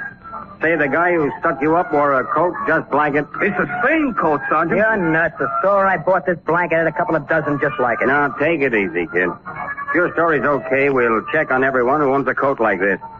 I'm going to search you. While I'm at it, you can tell us what you did after leaving Protractor's restaurant.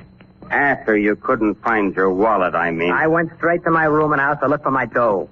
Finally, I found it in the dresser drawer.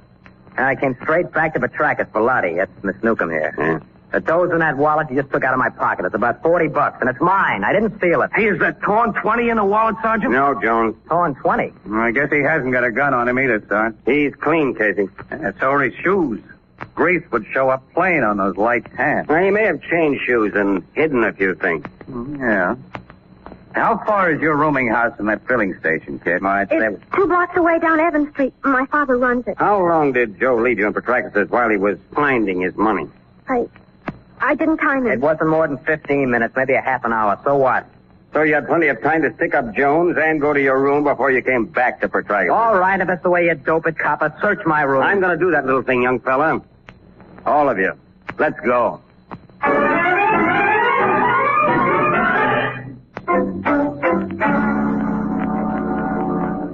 Lottie, why have you and Joe come home with all these people and these policemen? Everything's all right, Dad. They've made a mistake about Joe, but it's going to be all right. A mistake about Joe? A big mistake, Mr. Newcomb. I don't understand. I'm Sergeant Healy, 5th Detective District.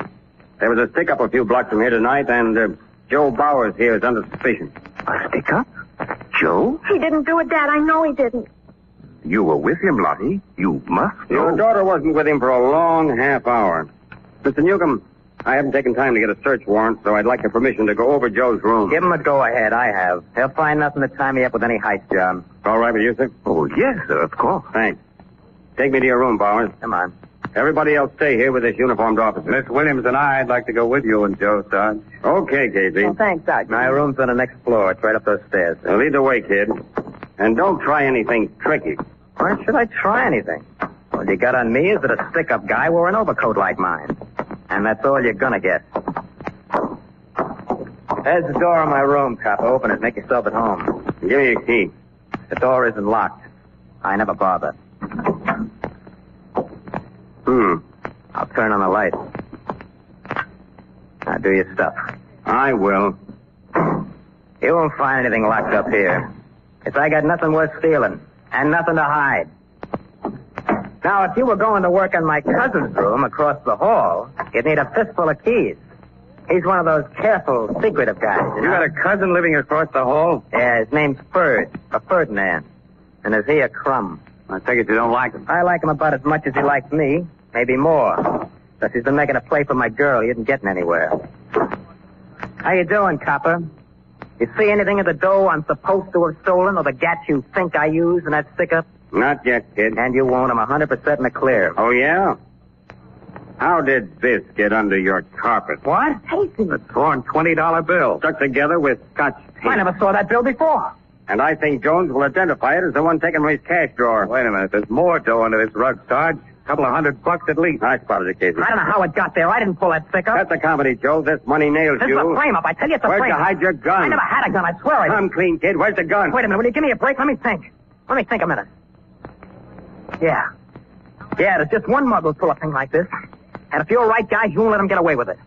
Question Ferd, Sergeant. Question my cousin Ferd. His room's right across the hall. Might be a good idea, Sergeant. Okay. Let's go over. There's the room. Yes? I'd like to talk to you a minute. This is the police. Just a second. I'm just starting to get ready for bed. I'm Detective Sergeant Healy, young man. This is Miss Williams and, Mr. Casey. All right. Hello there. What do you want? Let me close this door. Your cousin Joe here has made some accusations against you that it's my duty to investigate. Oh, he has he? Do you own an overcoat like Joe's here? Blue with red stripes? An overcoat like that? Or have you ever worn one? I wouldn't wear a jute blanket like that if you paid me. You say? Yes, I say. Mind if I look around your room? Why? Bert, someone wearing an overcoat like Joe's held up the Whitestone filling station tonight and... What? You know where I bought this coat, Ferd. I think you got one just like it on the QT. I think you slipped my wallet out of my pocket just before I left here with Lottie tonight, so I'd have to leave her and look for it. You were watching the rest, and when I left it, you went to that filling Why, station. you're crazy. Sergeant, you can't believe it. Maybe I don't. But I want to search your room. Oh, wait a minute. Huh? Have you got a search warrant? No. Then get out of here. Say. I know my rights. Unlike a certain relative of mine, I've got a clean record. Who you calling a lousy You, rat? Joe. Why, I'll knock And you his teeth out. Cut it, both of you. So you don't want me to search your room, hey, young fella? You heard me before, Sergeant. Hey, pal, wait a minute. You're taking the wrong attitude. You got nothing to hide. This isn't the way to show it. He's got a good reason for saying you can't search, and I'm going to prove it. Keep out of that closet, Joe. Hey, see if you can. I'll make you hold it, Bert. Let me go. Come on there, Joe. I'll get a warrant. You won't need a warrant, Sarge. Look there. What? In the back of his closet, covered with other clothes. Oh. An overcoat like yours. Just like mine. And in his pocket, there's a gun. I never saw that coat before. I never saw that gun. Well, somebody did. Come on. I'm taking you both to headquarters.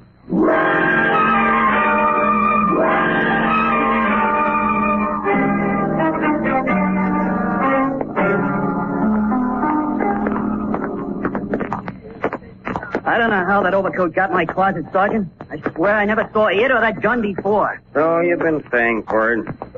Both of you get into this car. You did this to me, Joe. Sure, I got wise to your frame up, you louse. I threw it right back at you. We'll continue our discussion at the station house. Of course, you'll only hold me long enough to get my testimony. I'll be back home in an hour or so. Maybe. You and Miss Williams tagging along after us, Casey? No, Sarge. I may give you a buzz later, though. We still have our Thanksgiving dinner to finish. So why don't you two get jobs that won't make you work on holidays? Why don't you? You mean like Captain Logan?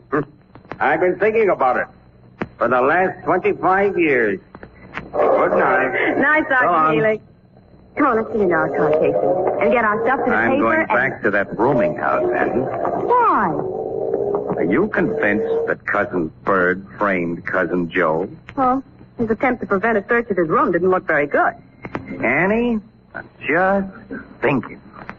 Well, Joe found that overcoat with what might be called surprising ease. Mm-hmm. It's hard to believe that Joe would invite his own arrest in order to frame his cousin. Why, one little slip. Framer, whoever he is, did make a slip, Annie. His plan didn't anticipate a grease puddle. And he had to get rid of a pair of shoes that may walk back and kick him. None of the shoes in Joe's room or in Bird's had any grease stains on them. No? Sergeant Healy hasn't forgotten those missing shoes, and he'll be back pretty soon to really look for them. So I'm going to start looking right now. I'll ring Newcomb's bell. Sometimes I wish your snooping instincts were more restrained, Casey. I'd like a cup of coffee now and... Hi, Mr. Newcomb. Mr. Casey? Yes. May we come in? Of course, but We didn't go with Sergeant Healy and his prisoners. Wanted to ask, how's your daughter now?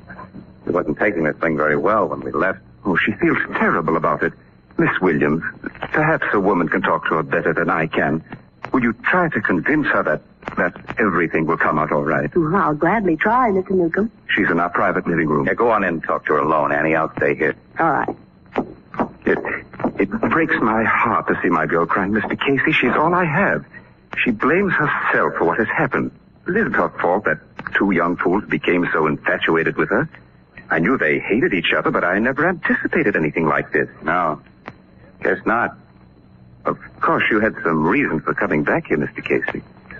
Yes, I came back to ask your permission. Yes? I want permission to ask a few personal questions between ourselves and off the record. Very well. You haven't wanted Joe for a son-in-law, have you? In my place, would you? The boy has served a reformatory sentence that, according to my observation, has failed to steady him or improve his sense of value. Ferd has been Joe's opposite, I imagine. He always seemed so. Lottie strikes me as a pretty sensible girl, Mr. Newcomb. Unless one of those fellas confesses he framed the other, or it can be definitely proven, she'll doubt both of them too much to marry either one of them. Yes, I think that's so. And as there'll be no confession or definite proof, things should work out exactly as you planned. As I planned? You're the guy behind this double frame-up. Oh, Mr. Casey. You didn't think I'd be back, did you? You shouldn't have changed back into those comfortable old shoes after Sergeant Healy left here. You did a lousy job of cleaning off that grease. Oh, but you held up that filling station and framed both the boys to keep your daughter from marrying either one of them. I was very foolish, wasn't I? Yes, I think so. Shall I call Sergeant Healy? All right. You can call Sergeant Healy, Mr. Casey. I'm ready to confess. Wait a minute. Wait. Let me take a close look at those shoes. What? The pool of grease in that filling station you heard us talk about wasn't deep enough to reach far above the soles of a shoe. Hey. You greased those shoes yourself. You spread it on so thick it covers the toes and heels. I didn't spread it up. Hell, you're a beautiful liar. And I'm a beautiful dope. You greased those shoes and put them on knowing the cops would come back and spot them. You were willing to take the rap. Because your kid is in love with one of those punks. You can't prove that. Nobody can. And when I confess, that's all that's needed. You forget. The police lab will compare the grease on these shoes with a filling station grease, and it won't be the same. And then Sergeant Healy will go right back to work on Joe and Ferd. The police laboratory can tell? Yes, definitely, Mr. Newcomb. But if it couldn't, don't you think your confession would be much harder for your daughter to take than the loss of a little rat she thinks she cared for? Well, I couldn't bear to see her cry anymore. All I could think of to do was what I tried. You see, I know the guilty boy, Mr. Casey, and she's loved Joe ever since they were children. You know Joe? I found his grease-stained shoes hidden in the cellar tonight. His taste in shoes is like his taste in overcoats, so I could make no mistake. Huh? Well, let's get him and take him to the cops. Later, Mr. Newcomb, your daughter's going to realize that the lowdown she'll get on Joe tonight is a cause for real Thanksgiving.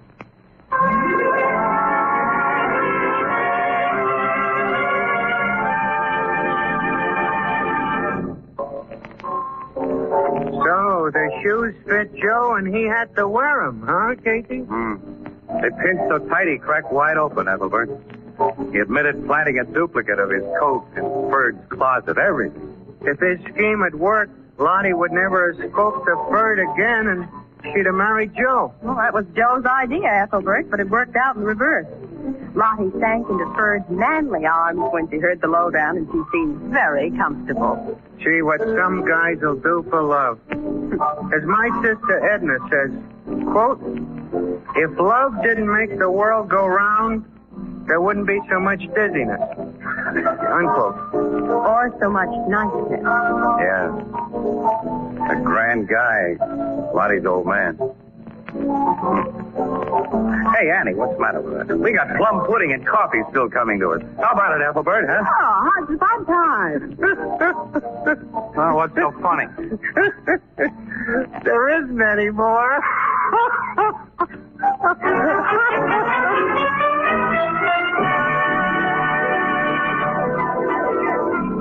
Crime Photographer, starring Stotts Cotsworth as Casey, is brought to you each Thursday by the Anchor Hocking Glass Corporation, makers of Fire King Oven Glass, Anchor Glass Containers, Anchor Caps and Closures. All products of Anchor Hocking, the most famous name in glass.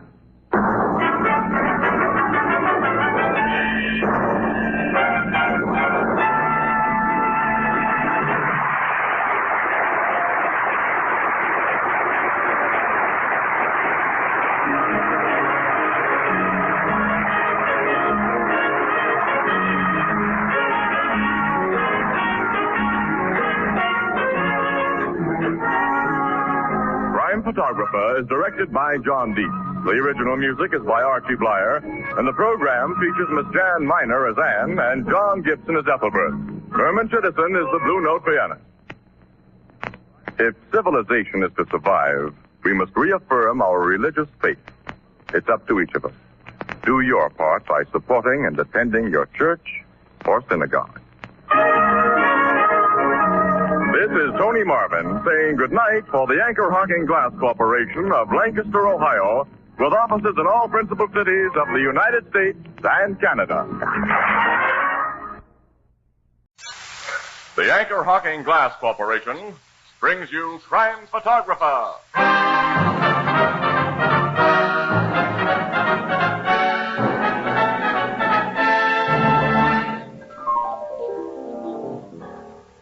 Say, Casey, I'll bet you photographed a lot of famous people. Well, I'm not so sure, Ethelbert. How come? Well, it's like this. Many a guy who looks like a ball of fire today is nothing but a wet match tomorrow. Oh, I get it. You gotta wait before you're sure a guy is really famous. Right. Sometimes it takes years and years to ensure fame. Sure, like the years and years of leadership that have made Anchor Hocking the most famous name in glass.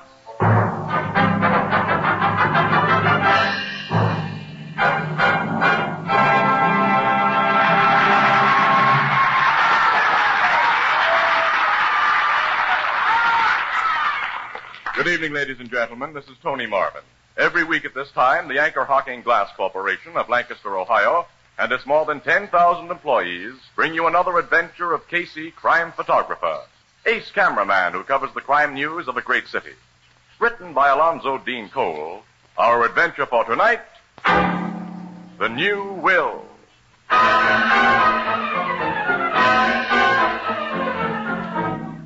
One of the showplaces of our city is the mansion of multimillionaire Bradford Randall. In the richly furnished library of this mansion at 8 o'clock in the evening, Randall, his daughter Agatha, and a dapper, handsome man face each other and... This is one time, Father, that you're not going to have your own way. I've made up my mind to marry Giuseppe, and that is that. Oh, no, Agatha. You only think you're going to make this gigolo my son-in-law. Do not call me a gigolo, Mr. Randall. Oh, then what are you? I'm a man of honor who comes to you like a gentleman and asks for your daughter to be my wife. And for that, I'm insulted. How much money have you got, Mr. Ranover? I'm Count Ranover. All right, Count. But answer my question. Money is not everything. Well, you're not finding a soft spot with me. Father, I won't let you. Shut up, Agatha. Now then, you get out of here, Ranover, and stay out. If he goes, I go with him. If you do anything foolish, Agatha, you'll regret it. And so will your boyfriend. And to convince you both that I mean business, I'm going to make out a new will tomorrow that will cut off Agatha with the minimum bequest allowed by law. Father. You know I don't bluff, Agatha. Tomorrow morning, I'll have Devons draw up a new will. And it'll stand until you come to your senses. Come on, Giuseppe. Let's get out of here. Yes, Agatha. You'll be back, my dear. And still single. You? Oh, I absolutely hate you. I'll show you I don't bluff.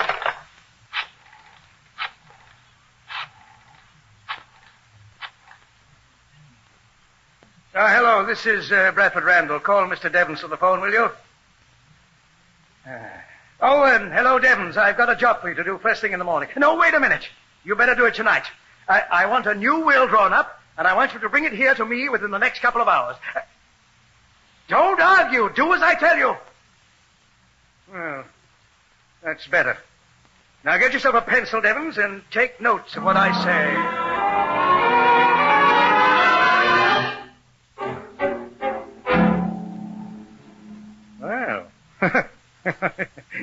Looks as though you've done a pretty good job with this new will on short notice, Devons. So, I'm leaving practically my entire estate to, the Society for the Relief and Rehabilitation of War Victims and Displaced Persons. You told me to name some charity. Any charity as your beneficiary? Oh, it'll do.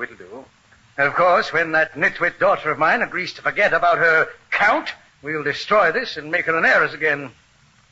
Yes, I was going to have you draw this new will up tomorrow, but Agatha and her lounge lizard might be getting married while you're doing it. But they won't after I spring this on her at breakfast. Oh, we'll need witnesses to make this good, I suppose. Naturally. Well, I'll get my butler and Fieldston! Yes, Mr. Randall. Fieldston, get one of the other servants and come in here, will you? There's only the upstairs maid on duty now, sir. It's after 11 Well, o'clock. she'll do. Get her and hurry up, will Very you? well, sir. After 11. By the time I get Now, home... quit your crabbing, Devons. Well, why shouldn't I You'd crab? better not. I made you, and I can break you. Oh, I didn't mean it. Here is Sophie, the maid. Come in, Sophie, come in. I want you and Fieldston to sign a paper. What kind of paper? What does that matter? Here's a pen. Here. Excuse me, sir, but I have been told never to sign my name to anything I have not read over, sir. When you work for me, you do as I tell you. Wait a minute, Mr. Randall. From a legal standpoint, this girl and your butler must know what they're signing. Sophie, Fieldston, this document is a new will in which Mr. Randall bequeaths the bulk of his estate to the Society for the Relief and Rehabilitation of War Victims and Displaced Persons. Well, if that is the case, You sir... needn't have explained all that in order to make the thing legal, Devons. I'll tear this will up as soon as that girl of mine gets some sense. Well, here's my John Hancock. Now, you sign here, young woman, as a witness. Yes, sir. You, Fieldston, here. Very good, sir. All right. That's all. You can go now. Thank you, Mr. Randall. Fieldston. Yes, sir. Have me called at 7 in the morning. Yes, And get my daughter up at the same time.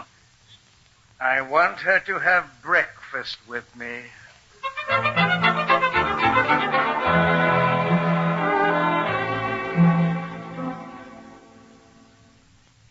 Bring up some more lemons, Walter. Okay, Ethelbert. I should get more sleep. Hello, Ethelbert. Huh? Casey. Hi, pal. I think so. I'm never sure at this hour of the morning. What are you doing around here? It's only a little after 8. Working the early shift this week, 8 in the morning till 4 p.m. Have Walter rustle me up some coffee, will you, pal? Hey, Walter, breakfast for Casey. Bring it here to the bar. Okay. I suppose you reported for work, then made a quick sneak before your city desk got wise. The guy's got to eat, doesn't he? Well, look at me. I already had 6 wheat cakes, half a grapefruit, a plate of ham and eggs, 2 cups of coffee. Right now. I feel fine. Yeah, you're lucky. Well, don't mention food again till I get some. Casey. Hello, Annie. Good morning. Come on, get on your bicycle. We're going places. What? Not till I exercise my Oh, teeth, yes. Annie. We're going to Bradford Randall's house right now. Bradford Randall? The Bradford Randall. One of his servants went to call him about an hour ago, about 7 o'clock, and found him dead with a bullet through his heart. Captain Logan and his homicide squad are at the house now. Holy Jump. Bradford Randall's one of the biggest guys in this town. And one of the crookedest, too. But his murder is front page and double column, Casey. Come on. Okay, cancel my breakfast, Ethelbert. It'll be on the fire by now, Well, then Casey. eat it yourself. But I had... Well, after all, I ate just a little snack almost an hour ago.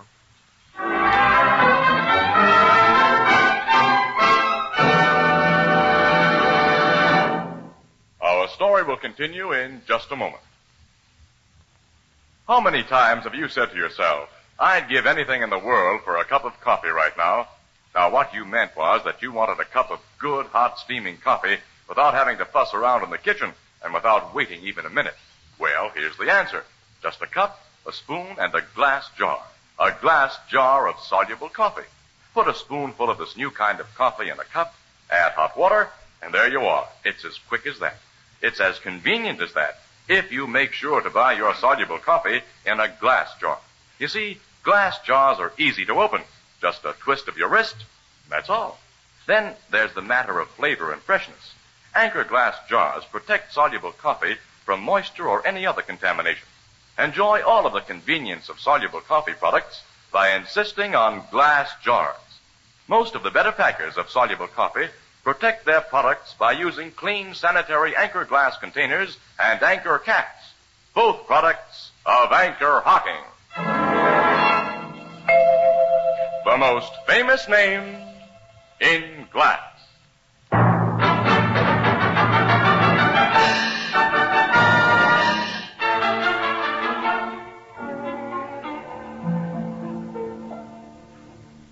What happened, Captain Logan? One of the servants discovered Randall dead in his bed when she went to call him, Miss Williams. He'd been shot through the heart around 3 a.m., the M.E. says, with his own gun, a .45 automatic. We found the gap, but it had been wiped clean of fingerprints. That rules out suicide. Any suspects, Captain? Too many, Miss Williams.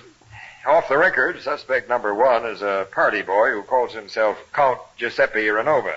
He'd been out with Randall's daughter and brought her home about an hour before the murder was committed. What's his possible motive? You don't read the gossip columns, Casey. Miss Ronova's been giving Miss Randall a heavy rush. Yeah, she was all set to marry the guy.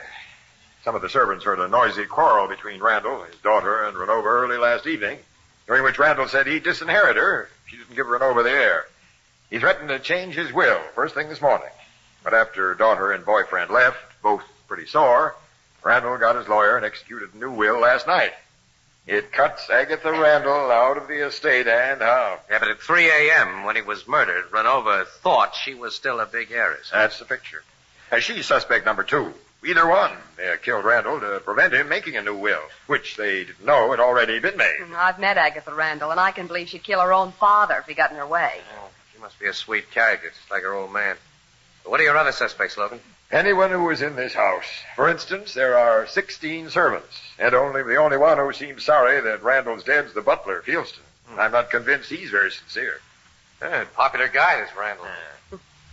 Renova, after he left Miss Randall at the door downstairs, could have gotten into this bedroom by climbing that trellis, Logan. You know? Sure. And so could anyone else.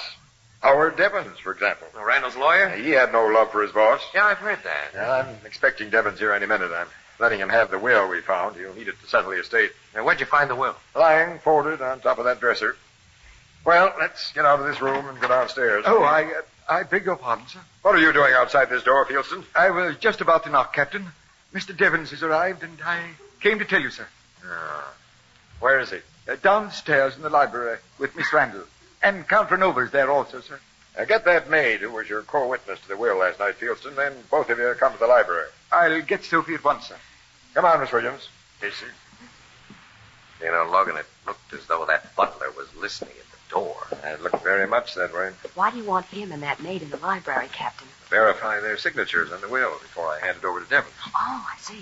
Now, there's the library. Now, I won't believe that will can stand up in court, Mrs. Evans. My father never meant to cut me off. I drew that will, Miss Randall, and it'll stand up. But... Oh, Captain Logan. You're Mr. Devens? Yes. Mind if I shoot some pictures here, Logan? Go ahead, Casey. I mind. I've had enough of you policemen and newspaper people around here. This is my house, and I want... Remember the will, Miss Randall. This is not your house. Oh, Giuseppe, what am I going to do? Do not worry, my Agatha. I will find lawyers who will break for us that crazy will. Well, of Count course, is an optimist, Annie. And how he declares himself in. Isn't this a gorgeous room? It's about the last word, I say. No windows in it. I guess that's for all year-round air conditioning. Mm-hmm. And invisible lighting. I'll lay down this film case and get a few shots. Oh, excuse me, Captain. Here's the maid, sir. Oh, yes. You're the girl who witnessed Mr. Randall's will last night with Fieldston? Yes, sir. Well, look, I can't make out this signature. What's your name? Zofia Jadwiga Elżbieta Kupolwajczyk. No. I think Captain Logan will call you Sophie. Yeah. Well, look at this document, Sophie. Is it the one you witnessed? I have been told never to say a thing I'm not sure of, sir. Can I look at the paper close and careful? Yes, I want you to. Here, take it. Thank you, sir. What is that? It shot a picture of you, Sophie. Sorry if the flashbulb startled you. It did, sir. Excuse me for being so foolish. Look, do you identify that will? It looked like the paper I saw. Look at the signature, Sophie, and the rest of it. Is it your signature? Oh, yes, it is me. I write that last night. It is the will. Well, I'm glad we got that settled. Hey, what happened to the lights? Where's the switch? Turn on those lights. I'll find the switch, sir. Oh, there. Oh, what? Sophie. What happened to you? Somebody hit me when the lights go out and pulled that paper from my hand. The will. The will is gone.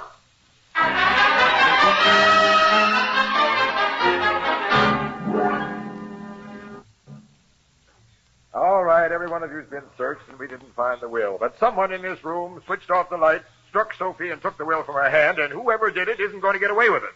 Now, the thing's somewhere in this library, and my men will find it if they have to tear the walls down. Sergeant, you and the boys go to work. Okay, Captain. Everybody else, get out of here. You can seriously believe that I had anything to do with this strange theft? You were in this room, and the will disappeared, Devons. But of course you consider poor Miss Randall your principal suspect, Captain. What makes you think my principal suspect isn't you, Mr. Renova? Count Ranova. Now, all of you get out of here. Now, don't try to leave this house. Come, Giuseppe.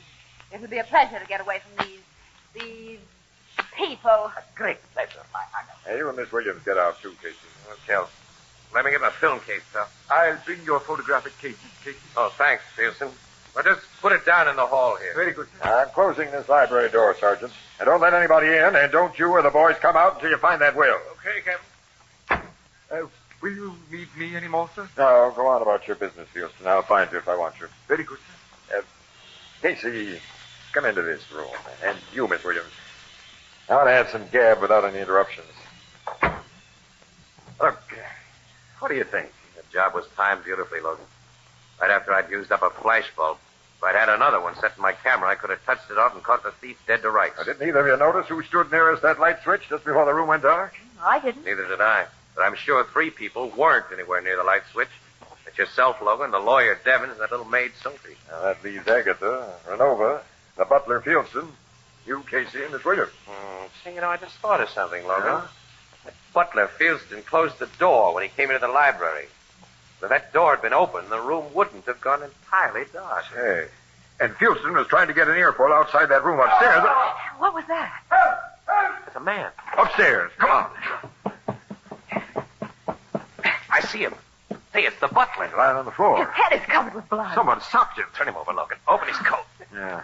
Now, his heart's beating. He's only knocked out. Hey, that paper sticking out of the inside pocket of his coat. Casey, it's the stolen will.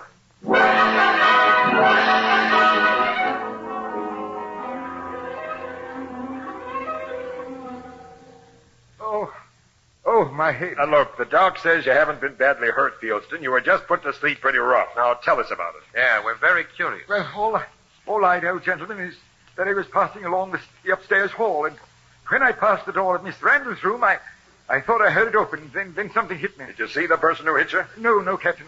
This is what you were hit with. That silver candlestick. You recognize it? It usually stands on Miss Randall's dressing table. You heard Miss Randall's door open just before you were caught. I thought I did, yes. Captain, do you think Miss Randall... I'm asking the questions, Fieldston. And here's the one that pays the grand prize. Why was that will in your pocket? Will? Randall's new will. No, I don't know. Now, don't try to play innocent. You hit Sophie in that library and snatched the will. I did nothing of the kind. You searched me. We know why the will wasn't on you when you were searched, fella, and how you got it out of the library. Mr. Casey, I swear... Save it. The way I helped your scheme, Fieldston, with my film case. You stuck the will in that film case after you snatched it and before you turned on the lights. Then you carried the case out in the hall where I was dumb enough to leave it. Then you opened the case and put the will in your pocket. That isn't true. What possible motive could You knew that Agatha Randall, or Ranova, would pay anything you asked for that will. They wanted to destroy it. And evidently, they double-crossed you. Now, are you going to protect the person who tried to kill you, or are you going to talk?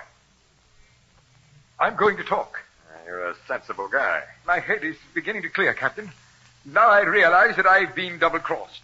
Count Renova told me that he and Miss Randall would pay me $500,000 if I could get that new will. Well, I got it. But they double-crossed me. One of them tried to kill me. You bring them here, and I'll tell them that to their faces. Get him, Sergeant. Yes, sir.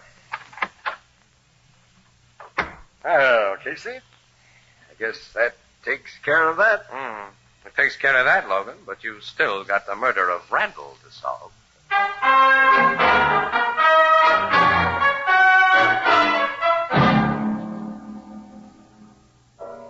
Captain Logan put Miss Randall and that Count Runover under arrest, huh, Casey? Yeah, he's holding him for questioning, Ethelbert, which means they're in jail without formal charges being lodged against him. They've admitted nothing and denied everything, Ethelbert. And as sore as the butler is against them, he admits he didn't see either of them hit him. I have a hunch that neither Agatha nor her phony Count bumped off Randall. Hunches aren't accepted as evidence either, Mr. Casey. Well, who else could be the culprit, Casey? Culprit? Yeah. Oh, look, pal, you've been reading that bad literature again. Culprit. Where do you get words like that? Out of True Detective comics? No, William D. Shakespeare mentions culprits, and Ellen Edward Poe and Charles Makepeace tickets.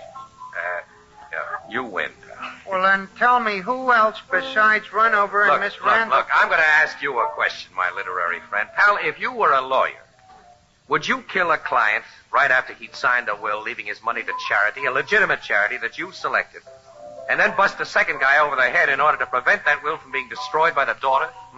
This is a hypothetical question, okay? Yeah, highly hypothetical, Ethelbert. Extra highly hypothetical. Oh, Andy, lay off. Come on, what's your answer, pal? Am I a lawyer making good dough? Plenty. If I got a wife and kids? No wife, no kids. How do I get along with the old lady? Okay, at least there's no scandal about you.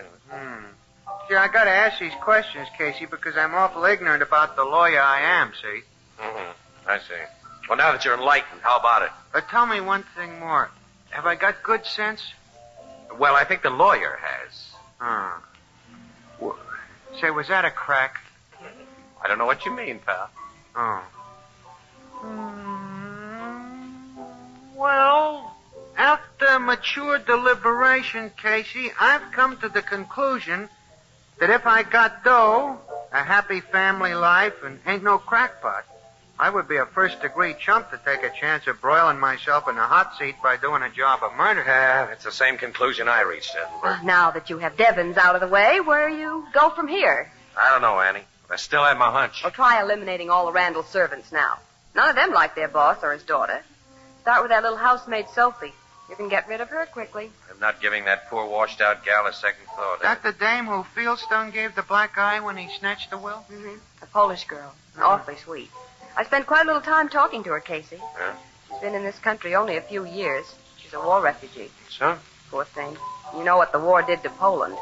The Germans invaded and the Russians invaded. And she and her family had a terrible time. How could she stand working for a guy like Randolph? Amongst all the other crooked things he did, he was a notorious war profiteer. She witnessed that new will. She was told its provisions. Annie, come on. We're going to call on Sophie.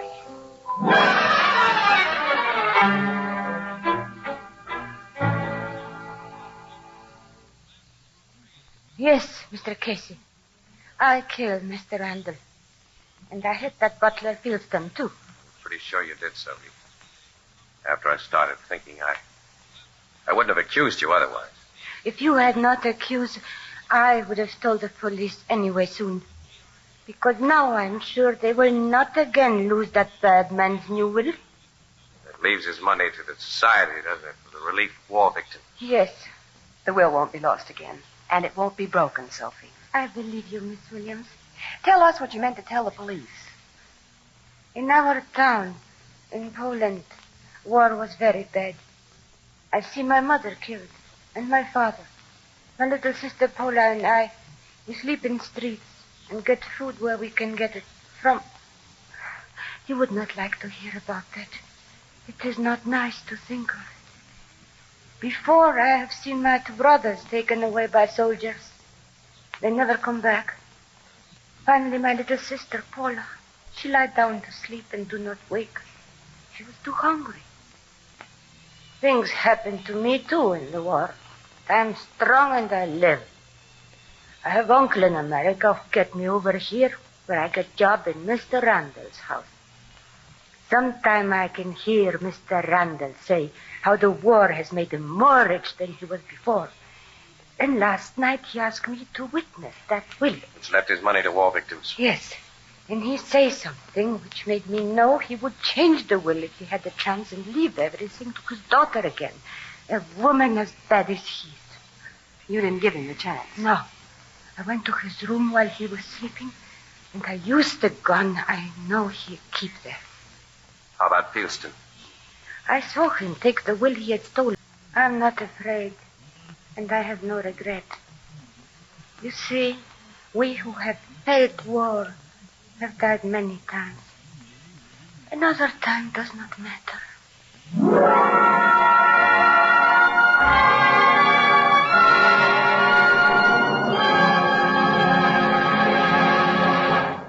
We'll join the crowd at the Blue Note in just a moment.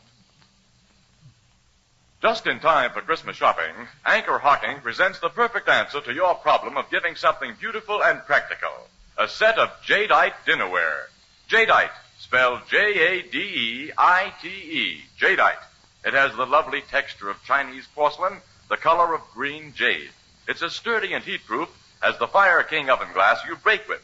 Almost anyone will be delighted to receive a beautiful 35-piece jadeite dinner service consisting of 6 cups, 6 saucers, 6 dessert plates, 6 salad plates, 6 dinner plates, 1 vegetable bowl, a platter, and a sugar and creamer set. All of this for less than $5. Jadeite, a product of Anchor Glass, can also be purchased in open stock. Now, you'll find jadeite dinnerware at chain stores, department stores, and most other stores selling chinaware and glass.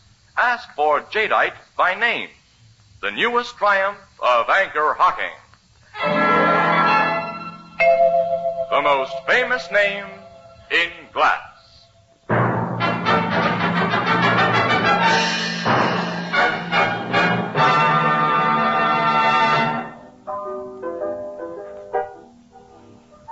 We who have felt war have died many times. Another time doesn't matter. What's that, Casey? Huh? What'd you say? Oh, nothing. He's been muttering to himself like that ever since Sophie repeated her confession to the cops, Ethelbert. I guess I have, eh? What'll be done about that girl, Sophie? Should be sent to a hospital for the criminal insane. The docs say she's crazy, huh? In the legal definition. She's incapable of distinguishing between right and wrong. She never had much chance to get acquainted with what's right in the legal definition, did she? No, Ethelbert. She didn't even realize that there's never a justification for murder. That's a fact, Annie. Yeah, and many people in Europe and Asia are just like her. People who as children saw nothing but war, and whose only teaching was that might makes right, and that the end justifies the means. Boy, we're just lucky that philosophy hasn't become basic training for a lot of American kids. So far. The anniversary of Pearl Harbor was last Sunday, and in 2 weeks we celebrate Christmas. I think a lot of people over here have forgotten the meaning of both those days. It's time all of us started thinking and doing.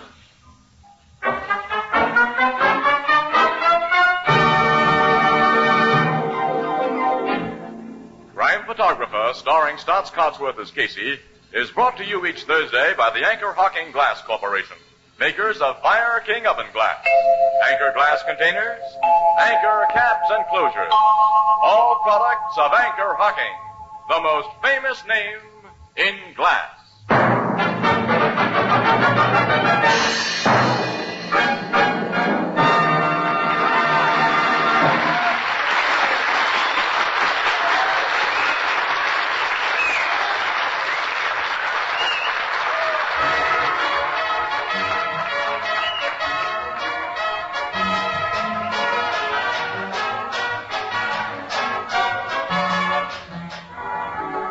Crime Photographer is directed by John Dietz. The original music is by Archie Blyer, and the program features Miss Jan Miner as Anne and John Gibson as Ethelbert. Herman Chittison is the Blue Note pianist. Lives are lost needlessly every year when people die of tuberculosis. You do your part to prevent tuberculosis when you buy and use Christmas seals. And be sure to do your Christmas mailing early. This is Tony Marvin saying goodnight for the Anchor Hocking Glass Corporation of Lancaster, Ohio, with offices in all principal cities of the United States and Canada.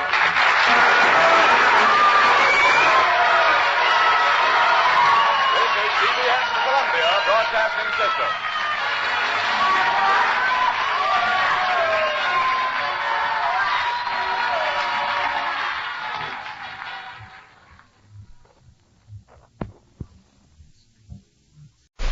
The Anchor Hocking Glass Corporation brings you Crime Photographer.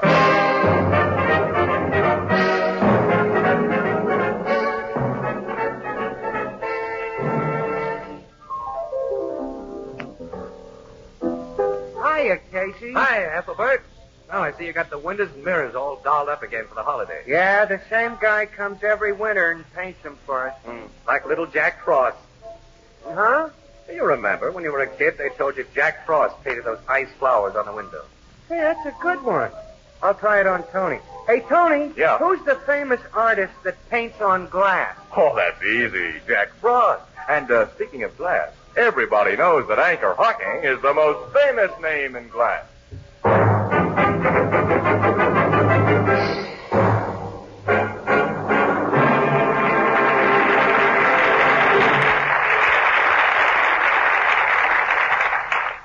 Good evening, ladies and gentlemen. This is Tony Marvin. Every week at this time, the Anchor Hocking Glass Corporation of Lancaster, Ohio, and its more than 10,000 employees bring you another adventure of Casey, crime photographer, ace cameraman who covers the crime news of a great city. Written by Alonzo Dean Cole, our adventure for tonight, The Life of the Party.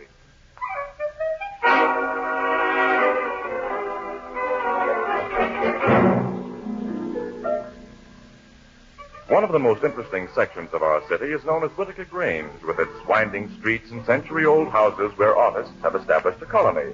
The more successful live and work in a narrow dead-end alley called Gedney's Close, and in the late afternoon, a familiar battered-looking automobile pulls up near the entrance of Gedney's Close. I guess we'll have to park here, Annie. They don't let you drive into this alley. Well, I prefer to walk the rest of the way, Casey. I love to look at these old houses. You do. Well, I got my camera and stuff. Come on, let's go. Okay. Higgins' studio is that big stone barn at the dead end there. I'm going to get a big thrill out of seeing his studio and meeting him again. I think Andre Higgins is our greatest living sculptor. Well, he was. He hasn't been producing top quality lately, though. The art critics say this new bronze group that you're going to interview him about is only run-of-the-mill. I know. He's too busy playing to really work, I guess. Yeah.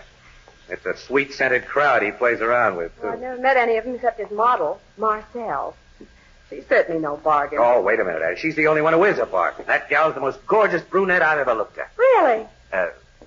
Well, I mean of her type, Annie.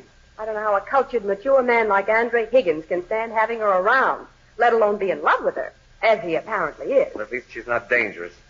I can't say that for one of Andre's other pals. Who? Blister Hoagland. He's a pal of Andre Higgins? Well, they've seen together a lot. Casey, Blister Hoagland's suspected of a couple of murders. The cops have been trying to nail him for years. Uh-huh. How can Higgins associate with a man like that? I don't know. He's a strange guy. Like all famous artists, he attracts parasites who live on reflected glory. He's either too weak or too good-natured to give him the brush off, I guess. Uh-oh. Hey, look at that guy. He just came out of Higgins' place. Casey, he must be headed for a costume party. Yeah, look at the green velvet pants on him.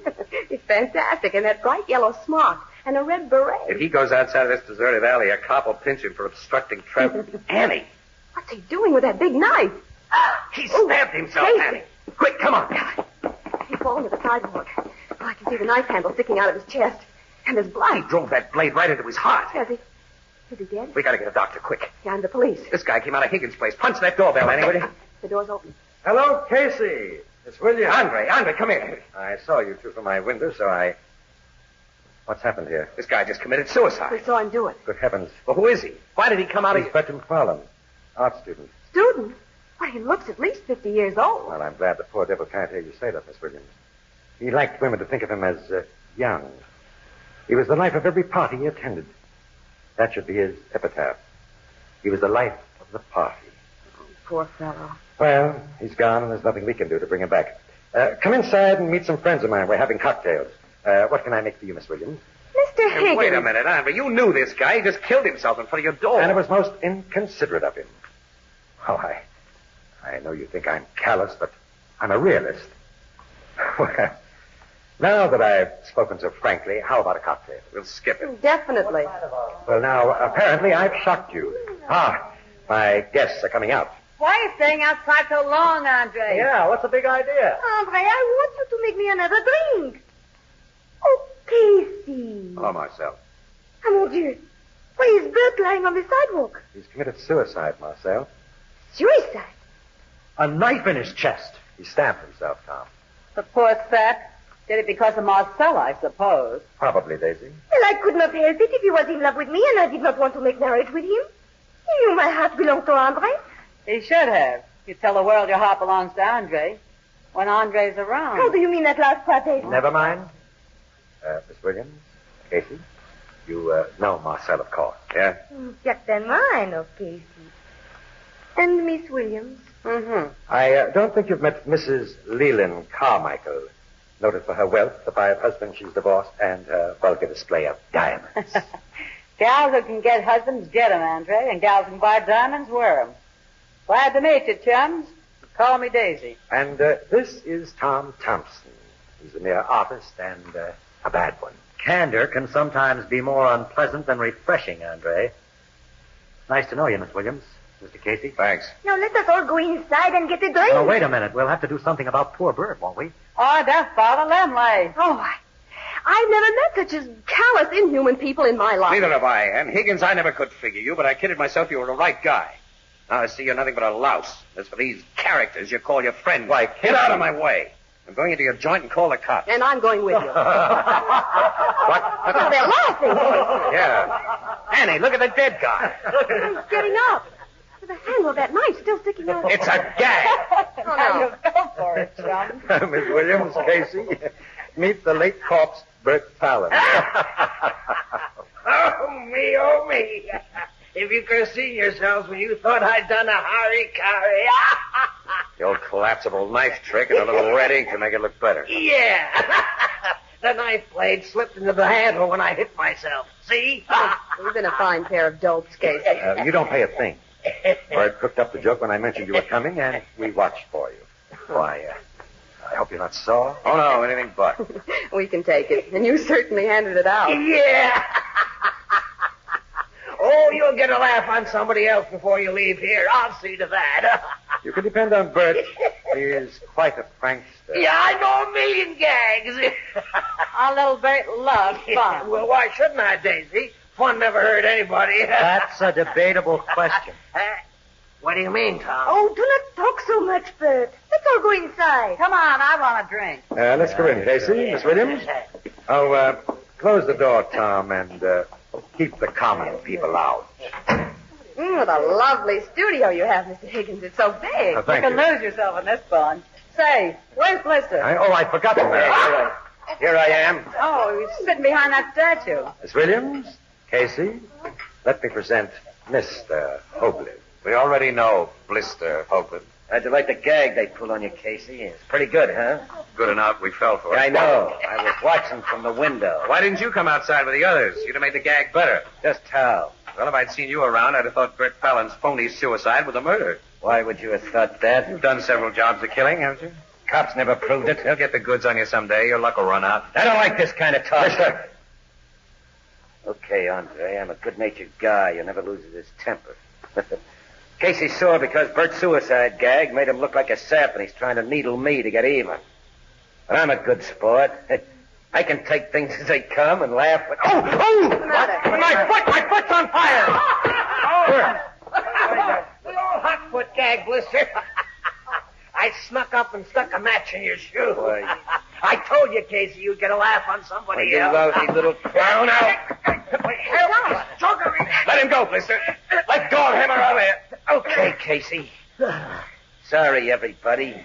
The joke's on me. Have a drink with me, Bert, old pal. Let's all have a drink. Come on. I need Hey, Andre, make me one of my special Blister would have killed that little man if you hadn't stopped him, Casey. Yeah, We really stepped into something when we came here today. I'll say we did.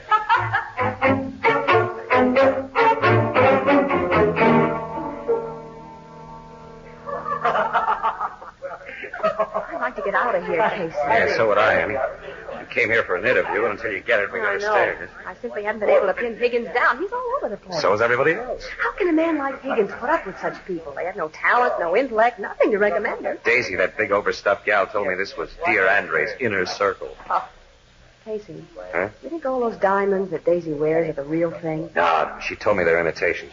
All except the big headlights she wears on her finger. That's a lot of carats of the real McCoy. She says she's superstitious. She always wears it because her first husband gave it to her for luck. She's taking a big chance wearing anything valuable around a crook like Blister Hoagland. And I wouldn't trust that Marcel very far either.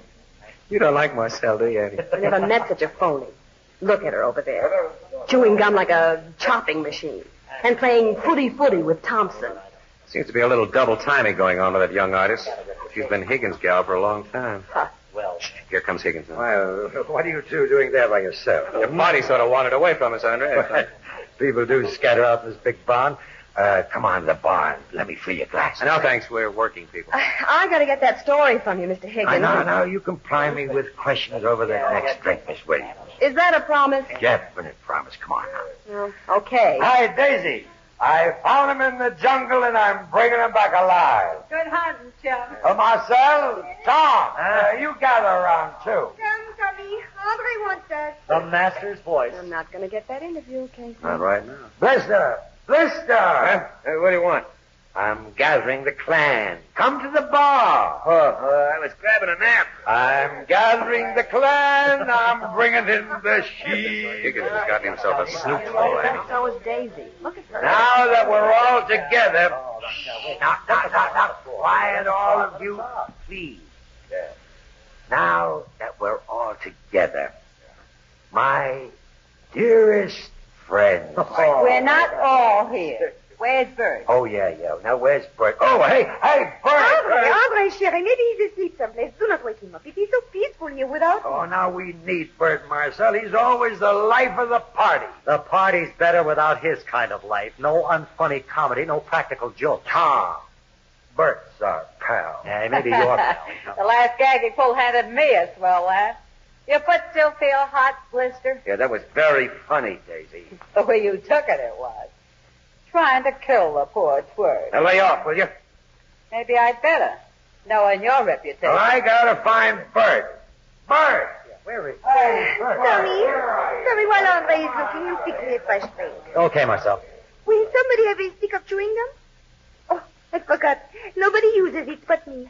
We sometimes get the benefit of it after you've used it. You shouldn't stick the wads of it on chairs. Throw my glass too, Tom. Here. Ow! What's the matter? My ring's gone. You're kidding. My big diamond, the real one. Well, you had it on me. You were talking to me, Daisy. I know it, Casey. I was talking to you and Bert about... Bert! He was holding my hand after you left. He slipped it off. Bert wouldn't steal a ring. Oh, of course he wouldn't, Tom. It's another of his unfunny jokes. Where is our rug? Let me get my hands on him. Don't that hand me a lad. Oh, shut up, Blister. Marcel, Casey. Yes, Everyone, What's the matter? come here. What is it? I just found Bert. Dead. Dead? Is this another gag? No, he's not breathing. I think he's been murdered.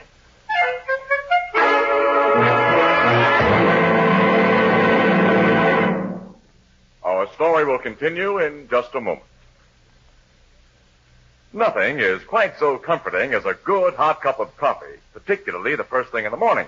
But that's the very time of day when everyone is in a hurry. Well, here's a way to enjoy delicious coffee with no fuss or bother of any kind and in a matter of moments. Simply take a cup, a spoon, and a glass jar of soluble coffee. Put a spoonful of coffee in a cup and add hot water, and that's all there is to it. But make sure to buy your soluble coffee in a glass jar. Glass jars are easy to open. A quick turn of your wrist and the coffee is ready. And then, too, your spoon fits easily and conveniently into the wide top of the jar. No trouble in measuring. And last but not least, glass jars protect the flavor and freshness of soluble coffee perfectly against moisture or contamination of any kind. Now, most of the better packers of soluble coffee protect their products by using clean, sanitary Anchor glass containers and Anchor caps. Both products of Anchor Hocking. The most famous name in glass.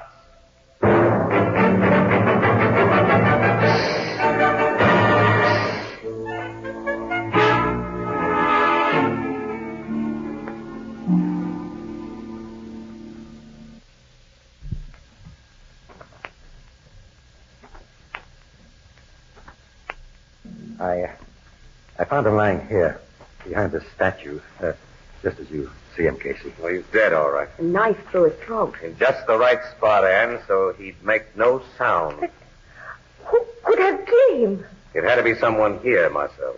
Definitely. You tried to kill him earlier this evening, Blister. Now, don't you point the finger at me, Daisy. You've been suspected of other Now, killings. be careful, Tom. You did it, please. I didn't. I swear I didn't. I think the cops will nail it on you. If all of you against me accuse me, maybe they will. But I'm giving them no chance. I'm doing a lamb. You're not leaving here. Yes, I am. Got a gun, Casey. Keep away from me, all of you. I'm taking a rap for something I didn't do. I'm getting out of here. Anyone who tries to stop me gets a bullet. Andre! Andre, you shot him. One has the right to shoot an escaping murderer. Luckily, I had a gun. Phone the police, Casey. Okay, Andre. Good job of shooting you did.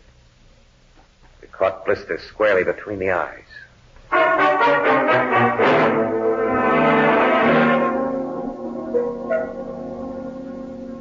That's the complete story, Casey. I don't think I've left out anything, Logan. Now, what do you say, Miss Williams? Well, I can think of nothing that Casey hasn't told you, Captain. Sergeant, you finished searching those two bodies? Just now, Captain. There's no diamond ring on the guy who was stabbed or on Blister Hoagland either. I'll have the man do a detailed search of this studio for us. Yes, sir. You know, that ring may have no connection with Fallon's stabbing, Casey. Look, Logan, when a hunk of ice worth a good 15 grand is missed at about the same time that a guy suspected of taking it is found murdered. I know.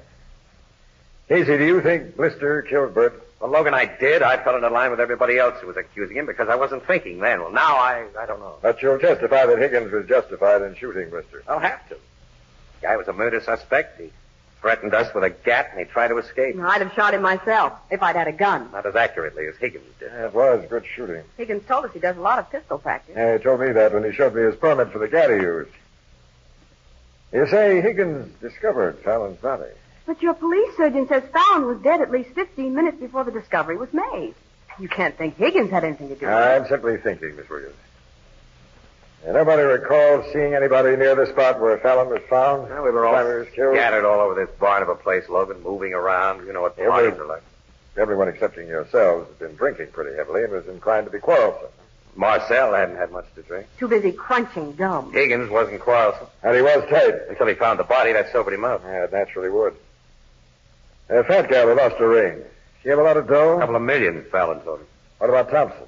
Thompson's an art student. He goes in for, surrealism, that kind of stuff. Goes for that Marcel, babe. Yeah. Captain Logan. Yes, Sergeant? We just found the ring. The diamond ring? There's no diamond in it, sir. The stone's been pried out. Pried out? I see. Here. Yeah. Prongs been forced apart. That's the setting that held Daisy's diamond, Logan. Uh-huh. Now bring the fat gal in here, Sergeant. Bring all the witnesses in here. Yes, sir.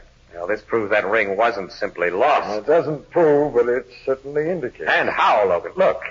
Bert Fallon slipped the ring off Daisy's finger as a joke, but somebody saw him do it and got an idea. Yeah? And that somebody killed the little guy, took the ring, pried out the $15,000 stone because it was easier to conceal, and he just sat tight.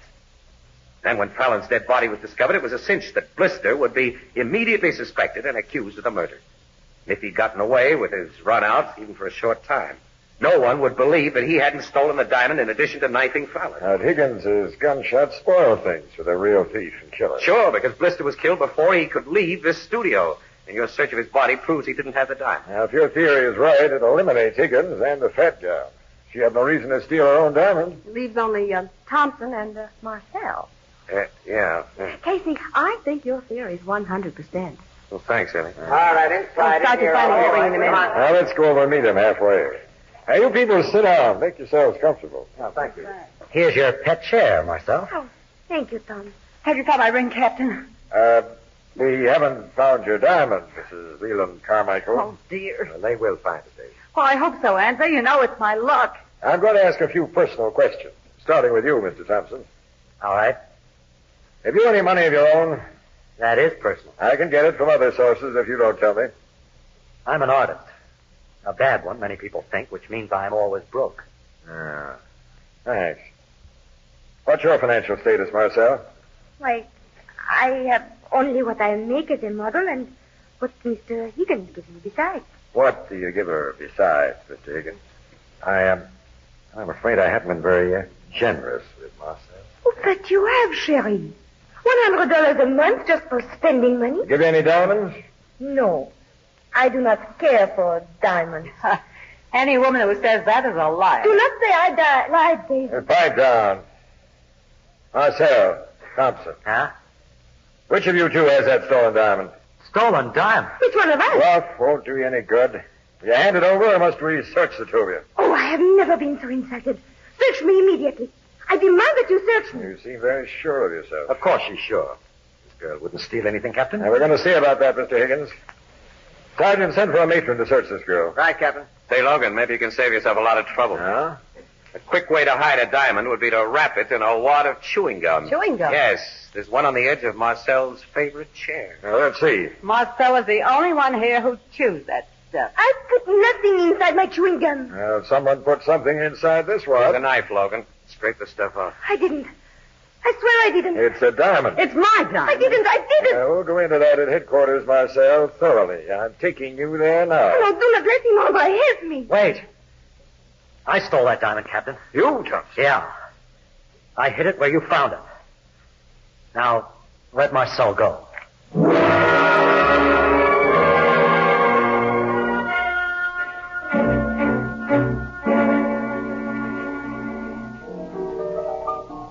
You think this Thompson's confession was just a noble act, huh, Casey? Oh, sure. Of course it was, Ethelbert. So was Lowe. You know, so am I. Thompson's so crazy about that phony Marcel, he'd go to the chair to protect her. Maybe they both done it together. You say the suspects was eliminated down to just them two? On the basis of my theory. Huh? I can't see her doing it cold-bloodedly for no better motive than a diamond too hot to wear and too hot to sell. Well, she could have had a double motive, Casey. You and Miss Williams say the dead guy was one of them practical jokers. Ain't you ever wanted to knock off one of them pests? Ethelbert has something there, Casey. Yeah. Maybe a lot. Excuse me, I'm going for a walk. I'll go with you. No. I want to be alone. Think.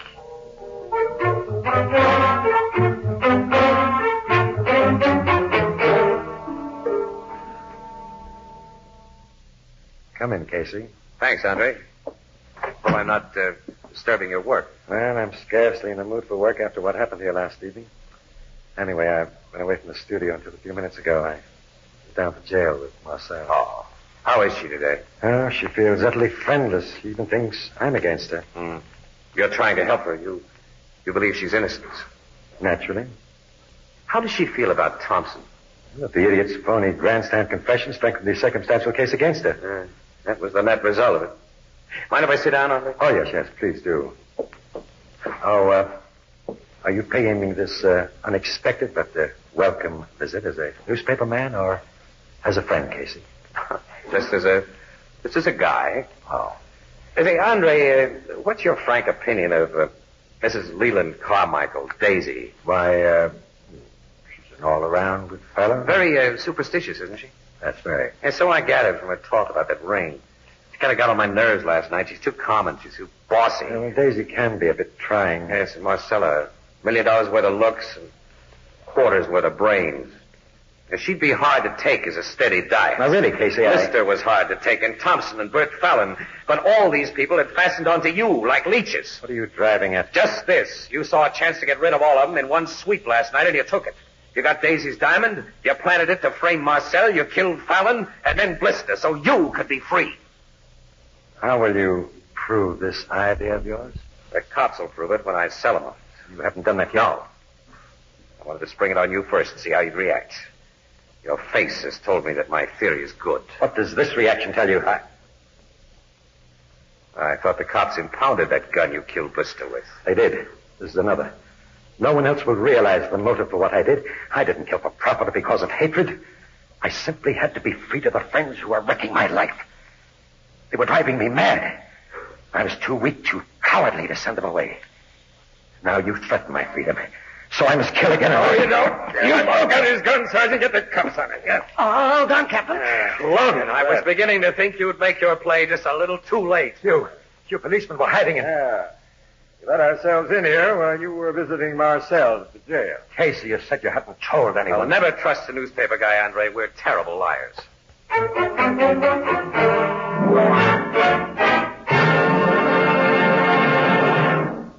We'll join the crowd at the Blue Note in just a moment. 1 week from tonight, when we join you on the air, it'll be Christmas. But there are still 5 shopping days ahead. And if you put off any of your Christmas shopping until this last hectic week, here's a very simple solution. Between now and Christmas, your favorite chain store, department store, and other stores selling chinaware and glass will be featuring the amazing new Anchor Glass heat-proof dinnerware known as Jadeite. And that's spelled Jadeite. Jadeite. Now, jadeite has the beauty of fine Chinese porcelain. It has the color of oriental jade, yet it's as sturdy as the Fire King oven glass you use for baking. And jadeite prices will be particularly easy on your Christmas budget.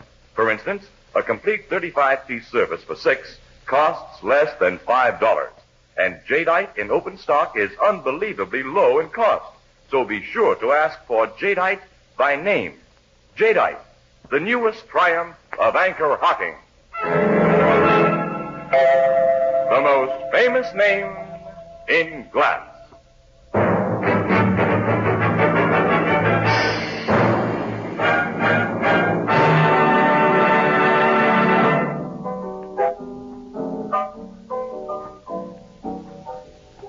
I gave you your notion about Higgins, Casey? You sure did, Ethelbert. When you said everybody would like to kill pests.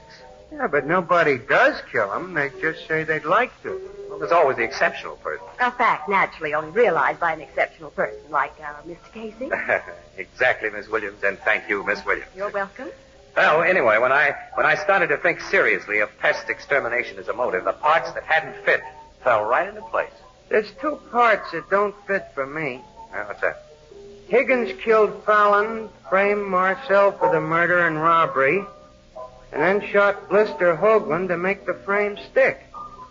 That's 3 pests he figured out of his way, but he wanted to be rid of 2 more, Thompson and Daisy. Well, Marcel was the attraction that made Thompson hang around Higgins' place. Once she was removed, he'd be removed. And Daisy was intensely superstitious.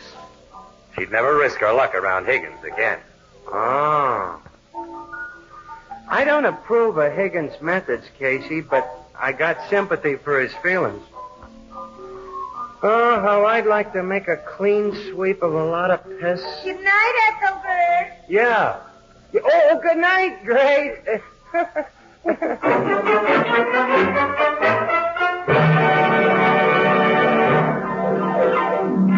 Crime Photographer, starring Stotts Cotsworth as Casey, is brought to you each Thursday by the Anchor Hocking Glass Corporation, makers of Fire King oven glass, Anchor glass containers, Anchor caps and closures. All products of Anchor Hocking, the most famous name in glass.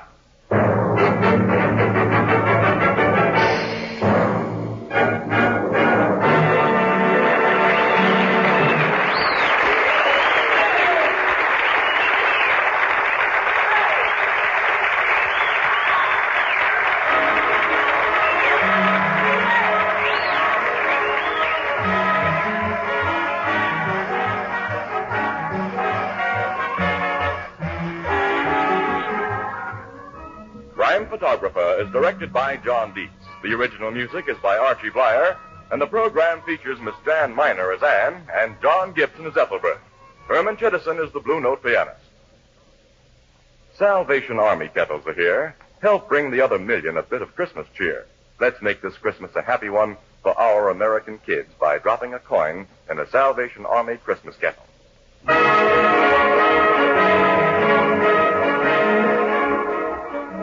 This is Tony Marvin saying goodnight for the Anchor Hocking Glass Corporation of Lancaster, Ohio, with offices in all principal cities of the United States and Canada.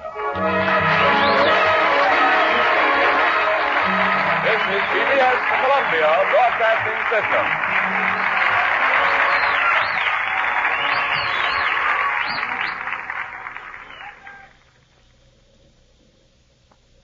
The Anchor Hocking Glass Corporation brings you Crime Photographer.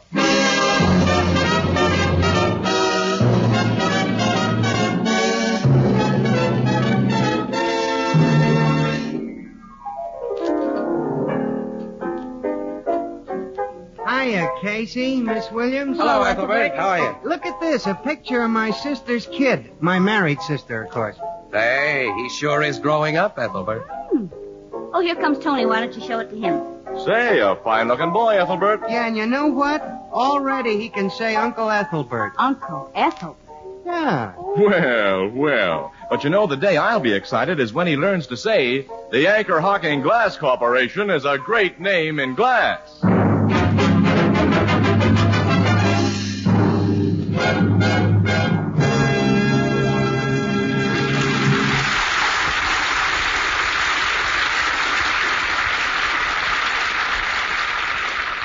Good evening, ladies and gentlemen. This is Tony Marvin.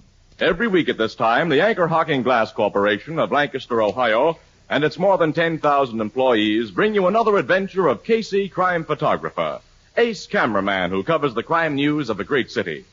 Written by Alonzo Dean Cole, our adventure for tonight, The Mysterious Lodger.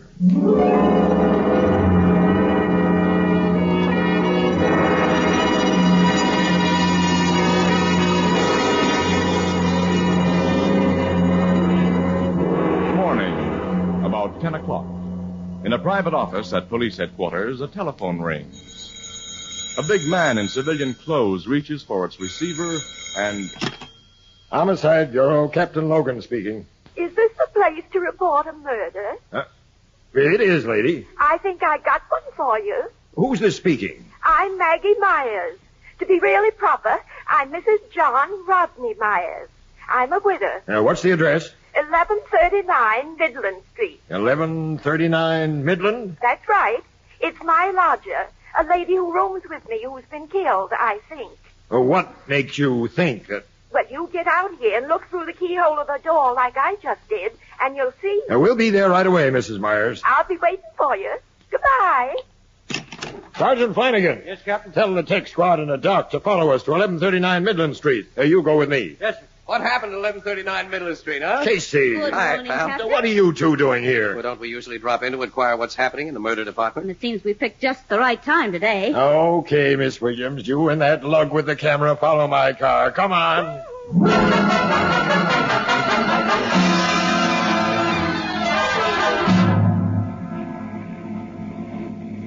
Logan's car stopped in front of that little cottage, Casey. Mm-hmm. I'll park right behind him. Hey, this is a crummy neighborhood, Annie. Yeah. We're not going to get any front page stuff here. Look.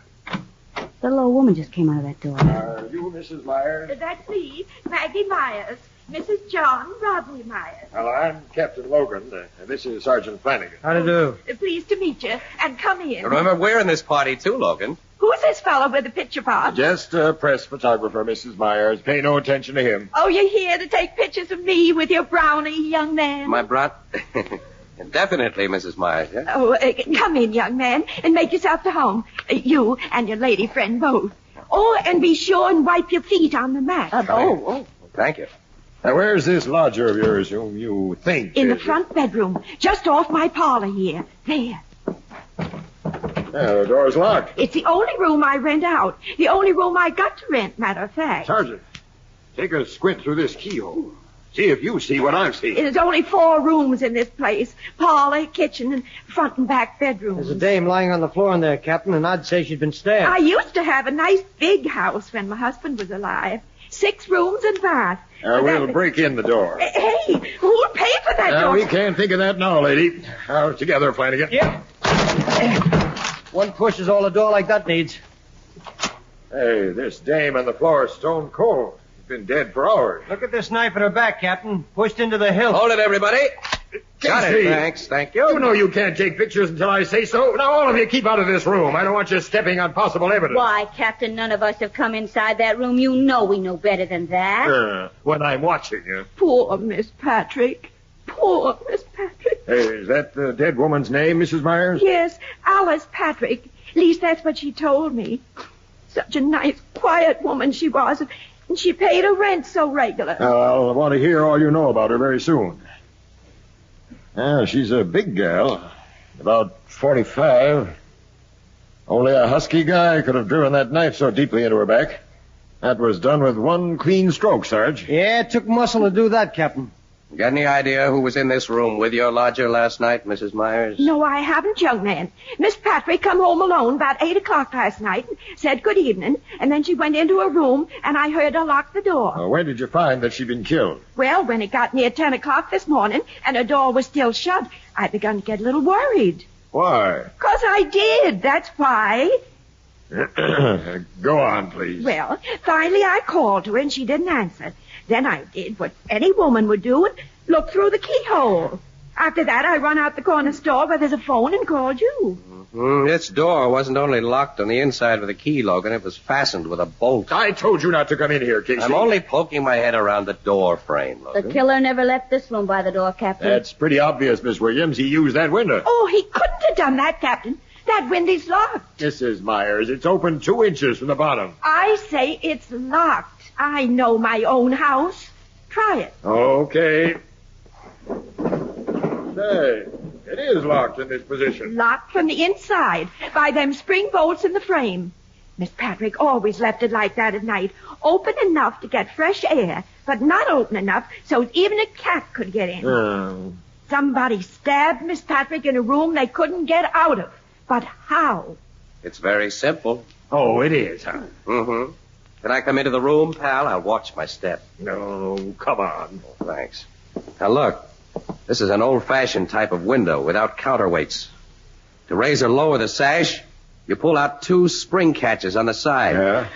Well, the round spring bolts in the sash snap into holes in the casing and lock, which can be prevented. Probably to delay discovery of the body, the killer wanted to leave the window as he found it, open about 2 inches. So he ran a pair of thin strips or something, maybe cardboard, between the sash and the casement. Climbed outside, lowered the window, pulled out his strips, and let the spring locks shoot into place. It could have been done that way easy, Captain. I can see that myself now. Casey, you just ruined a nice mystery. But who could have been strong enough to drive that dagger into Miss Patrick's back? Step back into your parlor, Mrs. Myers. I want you to tell me all you know about Miss Patrick. Yes, sir. Sergeant, that sounds like the tech squad outside. Oh, listen to all the claxons. Let him in and have him give that room the works. Yes, sir. Now, Mrs. Myers, how long have you known Miss Patrick? Only 2 months, sir, since she rented my room. She was a very mysterious woman. Mysterious? Mysterious, Captain. Mysterious.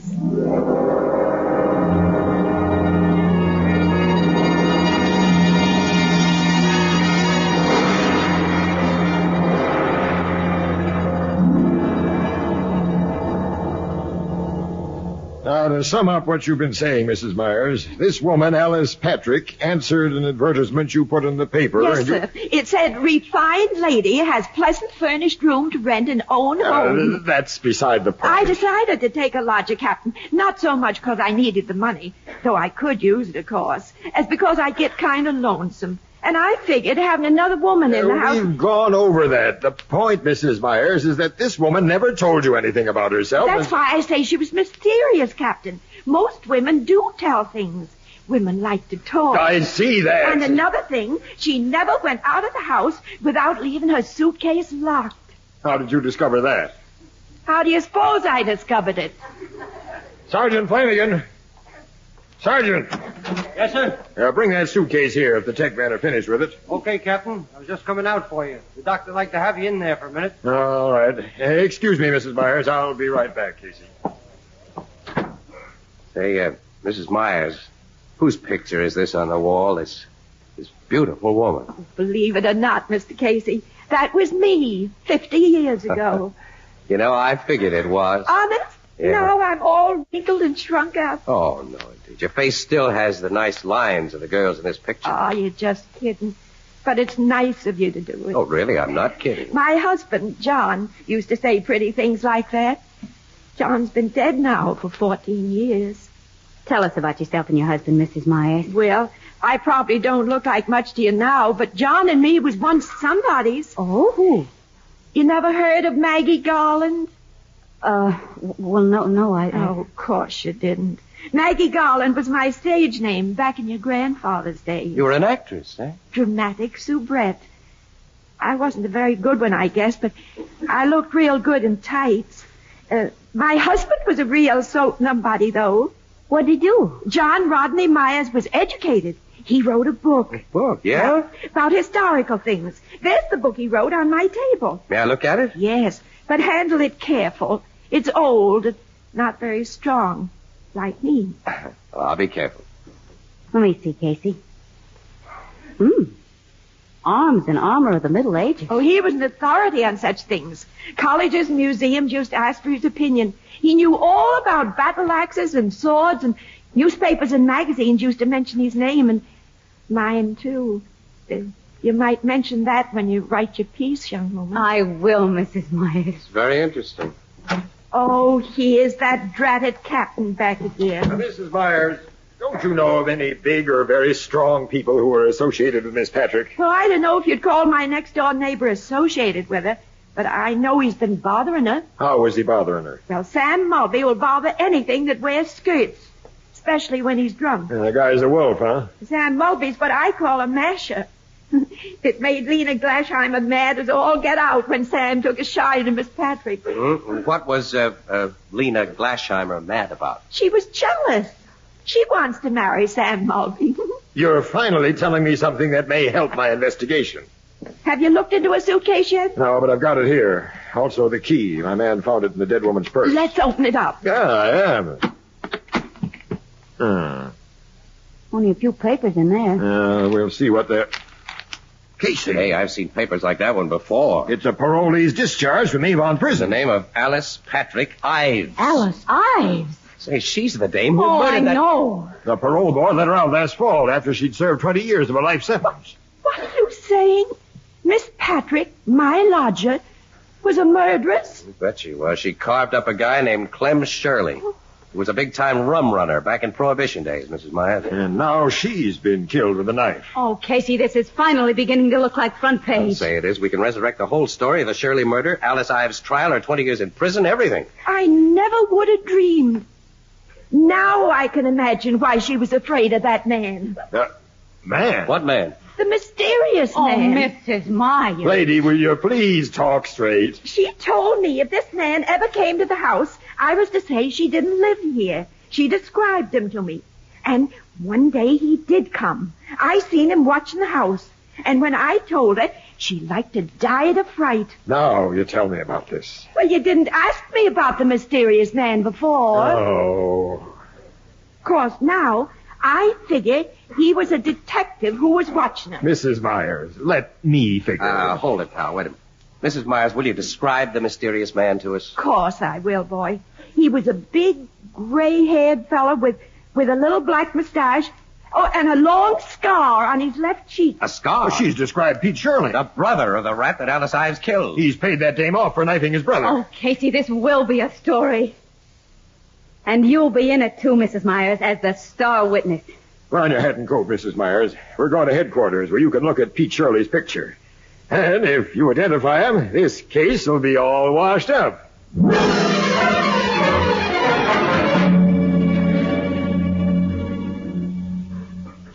That's a picture of the man I saw, Captain. The man Miss Patrick was afraid of. Sergeant Flanagan, get out a pickup order on Scarface Pete Shirley. Have him brought in here and quick. Yes, sir.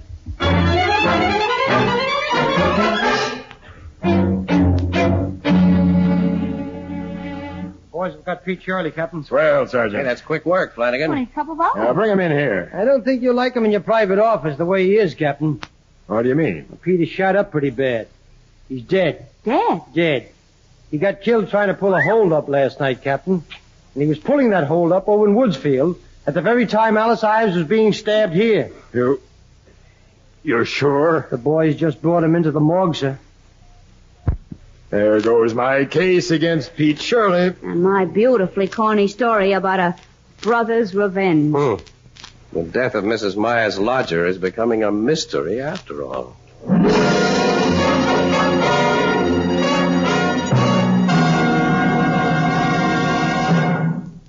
A few nights ago, I had dinner with a friend whose wife is one of the best cooks I know.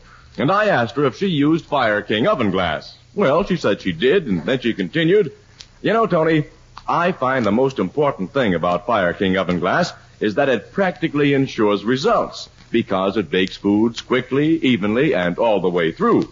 Well, then I asked, well, tell me, how about the fact that Fire King oven glass saves so much time in the kitchen? And she said, well, that's mighty important, too. Why, Fire King oven glass cuts my dishwashing time by a full 2/3, because I use the same casserole or baking dish to bake and serve foods and to store leftovers. Well, that just about sums up the story of Fire King oven glass in the opinion of one of the best cooks in the world. But here are some other facts to remember. Each piece of Fire King oven glass is guaranteed for 2 years against oven breakage. Each piece is incredibly low in price, and you'll find a wide selection at your favorite chain, variety, hardware, or department store. Fire King Oven Glass is a product of Anchor Hocking. A great name in glass.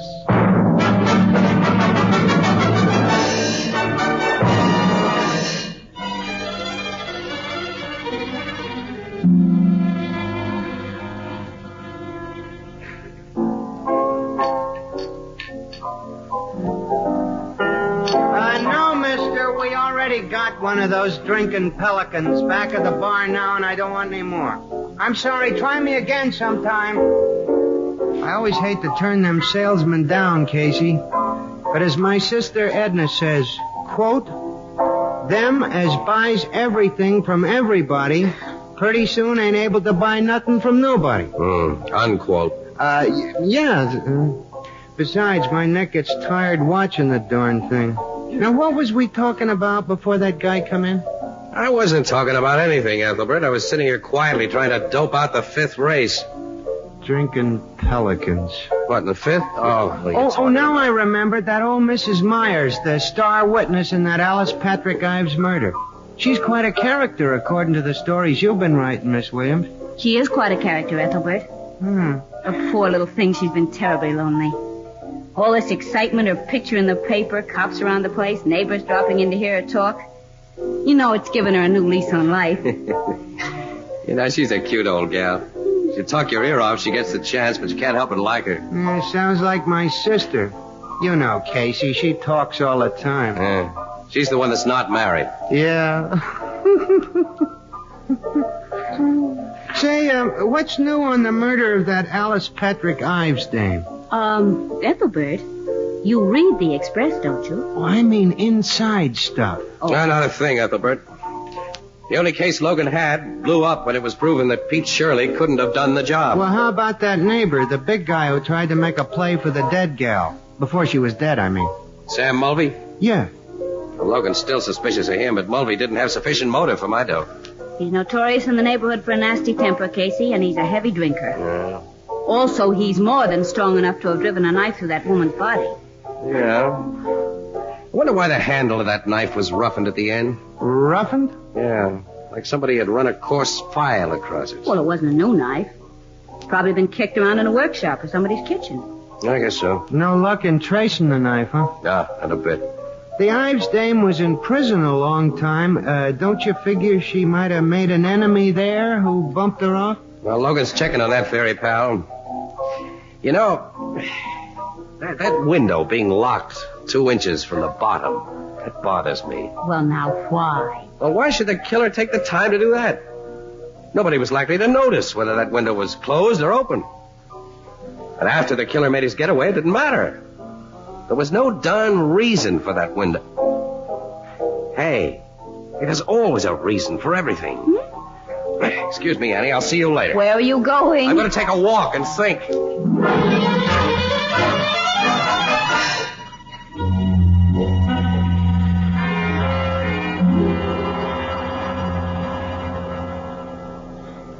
Come in, Mr. Casey. I'm delighted to see you. Thanks, Mrs. Myers. And be sure and wipe your feet on the mat. Yes, I remember.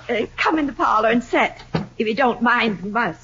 Some of my neighbors was in, and they wanted to hear firsthand about poor Miss Patrick. They just left, and I ain't had time to clear up the tea things we used.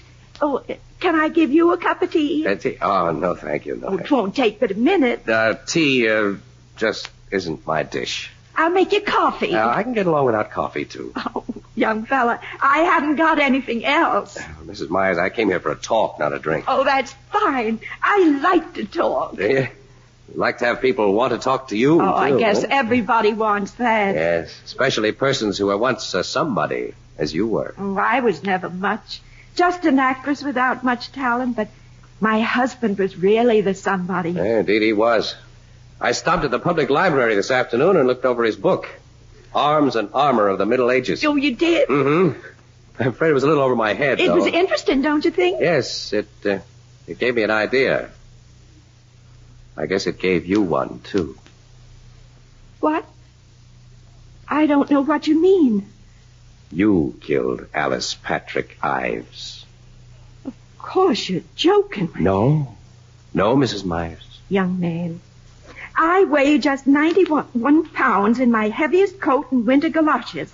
Are you saying I drove a knife completely through that big woman? Uh-huh.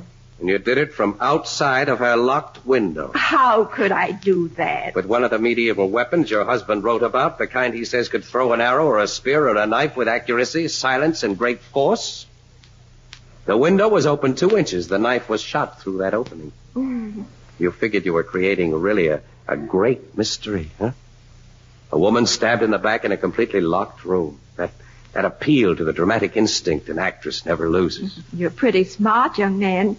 You know, I never figured that window could be shut and locked from the outside the way you said. You kind of spoiled the mystery. You admit you killed Miss Patrick? Oh, of course I don't. I'm just talking. It's nice to talk, even on a crazy subject. Why, in your opinion, did I kill that woman? Well, I guess in order to get attention. The attention you've been without for years. Oh, I have been very lonesome. I've wanted folks to notice me again, but do you think that's a good enough motive for what you say I've done? It wouldn't have been for you if you hadn't learned your mysterious lodger was a freed murderess. After you found that out, probably by getting into the locked suitcase and seeing her parole papers, you considered her life of no value at all. She was a bad woman. I went to the library and got old newspapers and read up about her case. And that's how you found out about Scarface Pete Shirley, the brother of the guy she killed. Mm-hmm. I even come across some pictures of him. He never came here looking for Miss Patrick, as you said. No, but that seemed a good story to tell the cops. Yeah. Well, I guess you're ready now to tell the true story to the cops, Mrs. Myers, huh? There ain't been much in the papers about me during the last couple of days. And next week there wouldn't be anything, maybe. And folks would stop calling on me and I'd be alone again. By me telling the cops, I won't be forgotten so quick. And you'll put more pictures of me in the paper, son? Yes, indeed. We'll go down to headquarters right now. Darn good idea you've given me, young fella. I'll get my coat. Hey, wait a minute. Huh? What do you mean? That I've given you a good idea? You understand English, don't you? Say, look here, wait a minute. Am I wrong about this? Did you kill that woman? For all your smartness, you don't know a thing. I don't... Well, do you? No, I'll get my coat and bonnet. Say, Mrs. Myers, if you're not really guilty, if you're going to confess to something you didn't do, hey, wait a minute, you can't do that. I can't hear you. I say you can't do that. Wait till I get back to the parlor. Now, what did you say I couldn't do? What's that in your hands? The thing that killed Miss Patrick. But you got it pointed at me. That's right. I'm going to let you have it now. There's nothing I can do to stop you, I guess. Of course there ain't. Here, take the darn things out of my hands. What? It's heavy. Oh,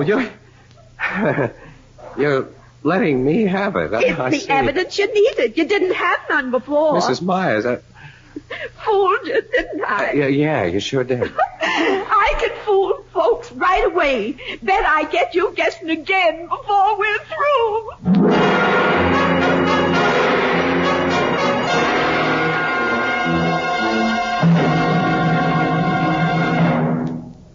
Surveys show that housewives, almost without exception, prefer to buy foods and other household products packed in glass containers. Their reasons are many and varied, but chief among them are 5 important facts.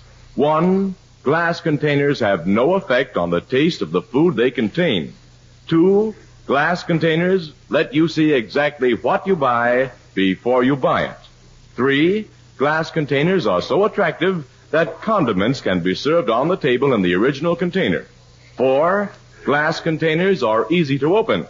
And 5, glass containers can be safely resealed to store leftovers. The better brands of foods are again available in clean, sparkling glass containers. Most of them in Anchor glass containers protected by Anchor vacuum caps. Both products of Anchor Hocking. A great name in glass.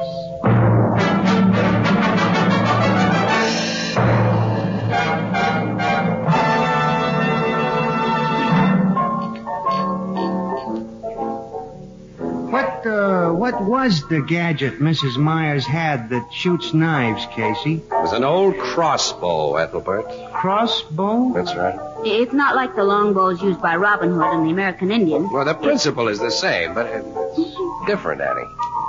See, this gimmick is a short bow set across a hunk of wood that looks like a rifle stock. It was made to shoot short arrows, or bolts, as they were called.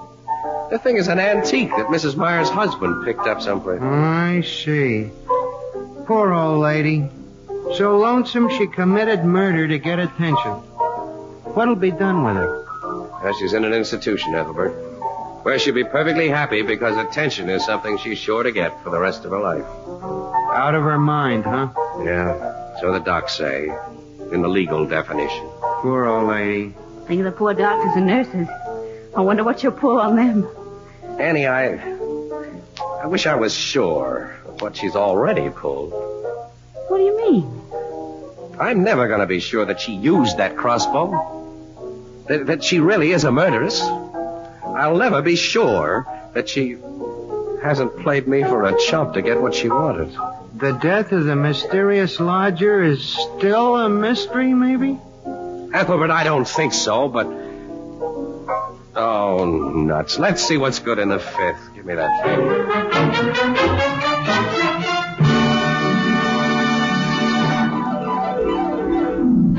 Crime Photographer, starring Stotts Cotsworth as Casey, is brought to you each Thursday by the Anchor Hocking Glass Corporation, makers of Fire King Oven Glass, Anchor Glass Containers, Anchor Caps and Closures, all products of the Anchor Hocking Glass Corporation, a great name in glass.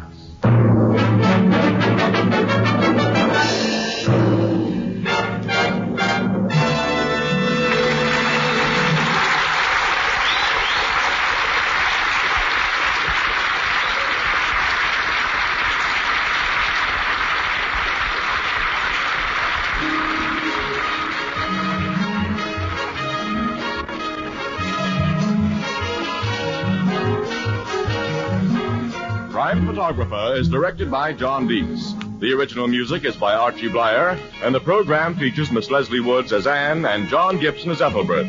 The part of Maggie Myers was played by Miss Eva Condon. Thursday night on CBS is the biggest show in town, so stay tuned for exciting dramatizations on Reader's Digest Radio Edition, which follows immediately over most of these stations. The Red Cross carries on for veterans, for military hospitals, and for all communities in time of disaster. You can help by giving generously now. And this is Tony Marvin saying good night for the Anchor Hocking Glass Corporation, the world's largest maker of household glass. This is CBS, the Columbia Broadcasting System.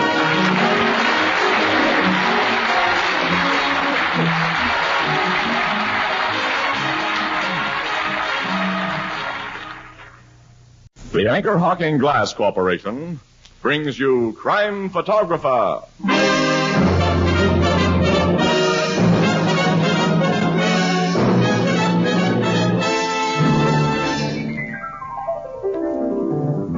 Hello, Miss Williams. Casey? Hi, Ethelbert. Ethelbert, do you know what Casey just wanted to do? What, Miss Williams? Well, they just put in a fresh cement sidewalk next door, and Casey wanted to stop and write his name in it. He'll never grow up. Well, Casey's a great name. Oh, well, I'll go you one better than that. Oh, hello, Mr. Marvin. Sure. What about Anchor Hocking? You know, Anchor Hocking is a great name in glass.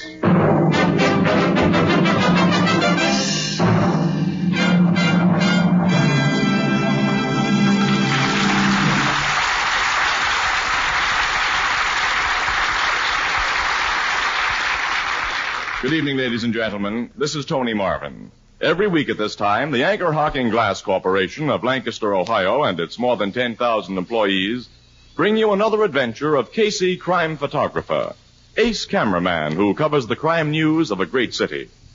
Written by Alonzo Dean Cole. Our adventure for tonight, The Demon Miner.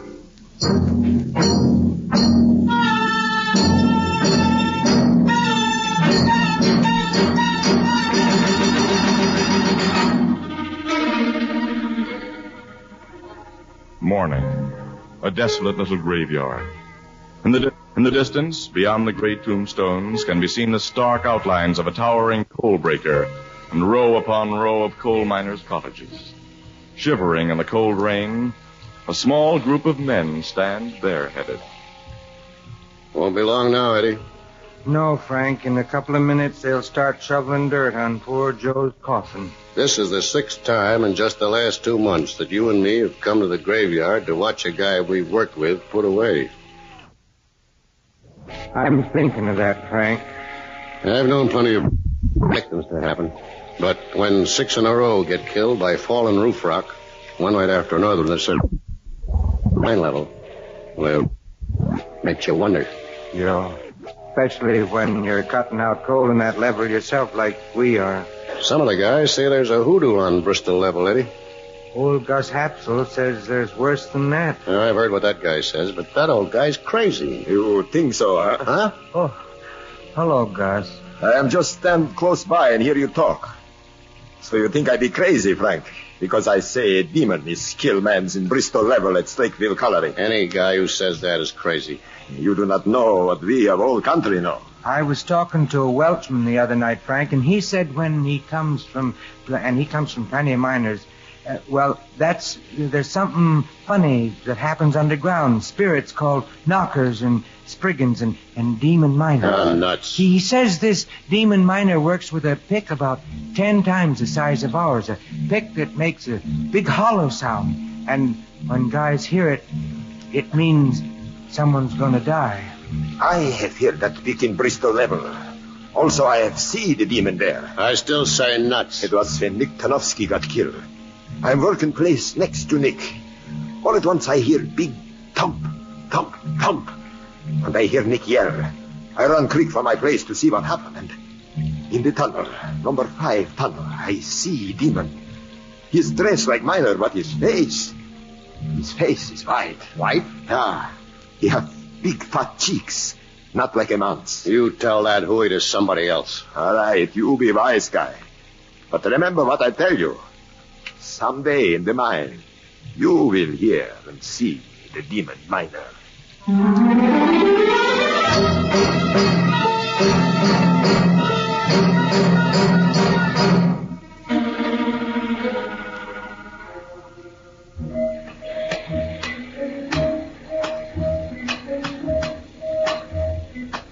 Hand me some more tampon bags, Eddie. Here, Frank. I've only got one more charge to fix, and then we'll hook up to the firing box. You're putting in a lot of powder. 30 sticks. You know, we've got the old croaker working next to us today. Gus? Gloomy Gus. He's got 63 place. While you were out getting powder a while ago, he came in here to borrow my pick. Said he busted a handle of his. He's as crazy as a bat. He started right in about the evil spirits again.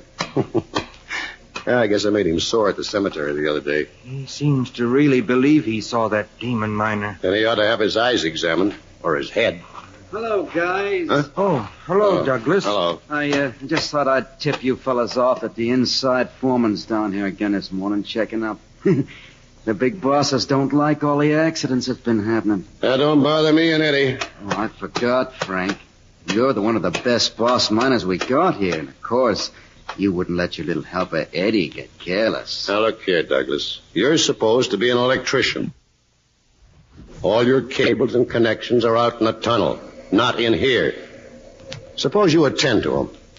Sociable guy, ain't you, Frank? With people I like. Okay. So long. So long, Douglas. Someday I'm going to poke that guy right in the nose. I'm no hypocrite. And I'd like you better, Eddie, if you had a little more guts, enough to tell him off. Well, Oh, I shouldn't have said that. I'm sorry, fella. it's okay. I know I'm kind of a soft. You're all right. And we'll have a couple of beers when we knock off. On me. Thanks, Frank. Well, everything is set here. I'll string these fuse wires to the box outside. Pick up those tools and come on. Yeah. The inside foreman spends most of his time in Bristol level these days. The accidents here have got him plenty worried. Mr. Travers is a nice guy. Too bad he wasn't made superintendent. And Travers would have made a good super. I guess he was plenty sore when Bill Jerome got the job. Well, I'm all hooked up, Eddie. Sing out the warning. Okay. Fire!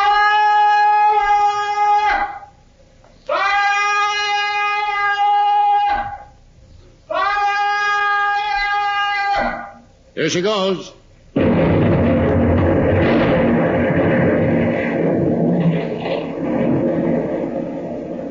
That'll kick up a lot of dust. It'll settle in a minute. We can start loading the cars. Oh, just touch one off, Frank? Hey, Mr. Travers. How are you? I'm fine, thank you. How are you, Eddie? Okay, Mr. Travers. You fellas seen that electrician Douglas around here? Just a few minutes ago. He went down tunnel number 5. Oh, thanks. I want him to do a job. Yeah. Frank. Yeah? You and Eddie are always careful to test roof rock after you blast. Oh, sure, Mr. Travers. Okay. I'll see you later. He's worried, all right. Yeah, I bet he ain't as worried as that new super is. Jerome's the guy the big bosses hold responsible for production. And that's dropped off plenty on account of them accidents. Yeah. A lot of guys are superstitious. They won't work in Bristol level anymore. Croaking old gloomy Gus has had a lot to do with that. Well, the dust should be settled by now. Let's go back. Okay. Hand me that safety lantern. It burns all right. No gases here. Coal broke up nice. Gus has my pick. Get it from him, Eddie. I'll use yours to sound the roof rock while you're gone. I'll get your pick from Gus. You're solid here. This is okay. That chunk has to come off. Yeah, everything looks all right now. What was that? Huh. What makes that knocking? Hey, who are you coming in here? That white face. What is it doing? Don't!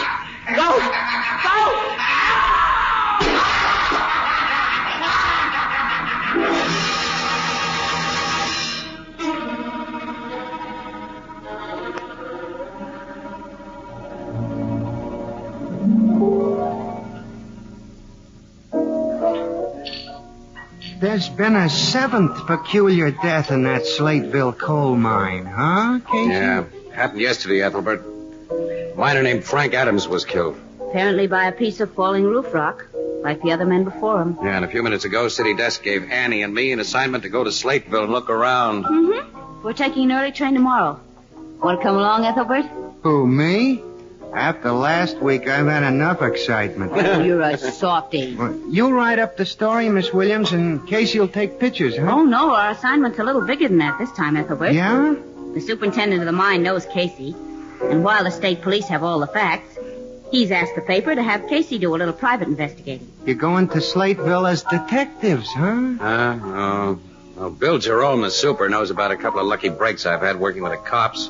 So he's got an idea that well, I don't know. When I'm in the city here, I know my way around. I've got a lot of smart, friendly cops to back me up when I make a play, but, well, I don't know anything about coal mines. Afraid you won't do so good when you're on your own, huh? I think our boyfriend has a case of cold feet, Ethelbert. Huh? What? Mm-hmm. Yeah, I guess you're right, Annie. Look, I'll see you for later. Where are you going? Well, I'm going to the public library. I'll read up on coal mines. Yeah, when I see Bill Jerome tomorrow, I won't be altogether a dope.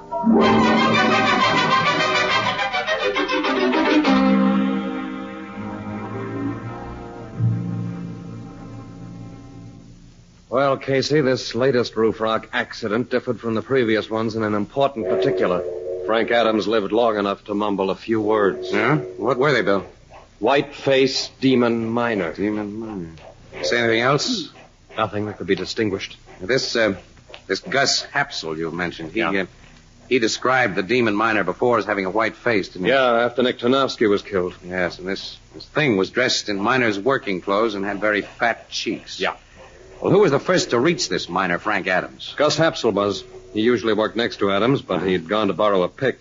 Gus says he heard Adams scream, and he hurried back. Yeah, was Eddie Bliss the second to reach Adams? Yeah. A few seconds later, he and Gus were joined by one of our electricians, a man named Douglas, and George Travers, our inside foreman. Gus claims that after the scream, he saw a shadowy figure disappear into a passage off number 5 tunnel. He's sure it was the demon miner. Where were the other two men? Douglas and Travers were in number 5 tunnel, too, but at a considerable distance from each other. Uh-huh. You've got to find out what's in back of this, Casey. The demon miner theory is ridiculous, of course, but it's ruined morale, cut production in half. Now that Adams' dying words apparently confirm the demon story, now we're in for further trouble. Yeah. Well, just one more question, Bill. Huh? Like on previous occasions, was a large piece of roof rock found near the dead man's head? Yeah. A slab of rock that'd take 3 or 4 big men to lift. 3 or 4? Yes, Miss Williams. As in the other cases, Adam's hard hat had been crushed and his skull fractured. What's a hard hat, Mr. Jerome? Well, it's... It's the miner's name for the protective helmet he's required to wear, Annie. Oh. Yeah. I know a little bit about mines and miners. Library.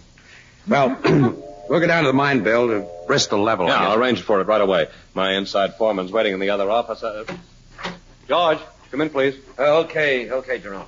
Miss Williams, Mr. Casey, this is Mr. Travis. How do you do, Mr. Travis? I don't know you. Nice to know you. I've told you about these friends of mine, George. They want to get acquainted with Bristol level. I'd like you to be their guide. Well, all right.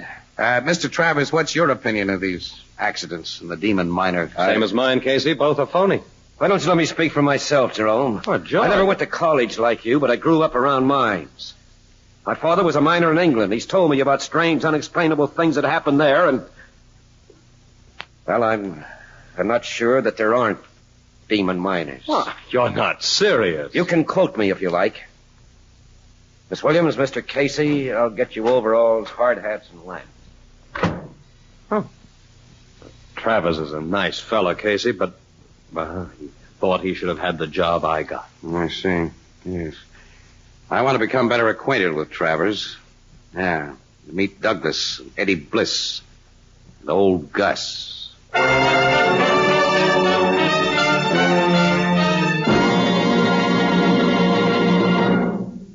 Planning interesting, well-balanced menus is hard enough at any time, and during Lent it's doubly difficult. But here's one more occasion when Fire King Oven Glass comes to the rescue. All sorts of delicious, nourishing meals can be planned around a single big Fire King Oven Glass casserole dish. Macaroni and cheese, baked with milk and covered with a magnificent crown of golden cracker crumbs. Old-fashioned New England baked beans with a rich brown molasses sauce. Scalloped oysters, and literally hundreds of other mouth-watering main courses.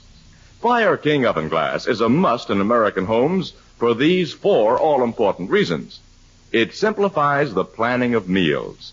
It simplifies housekeeping because it cuts dishwashing time by a full 2/3. It saves the precious vitamins which are boiled out of foods in top of the stove cooking. And its cost? Well, it's incredibly low. Ask for Fire King Oven Glass at your favorite chain, variety, hardware, or department store. Each piece is guaranteed for a full 2 years against oven breakage. Beautiful, practical, inexpensive Fire King Oven Glass is a product of Anchor Hocking. A great name in glass.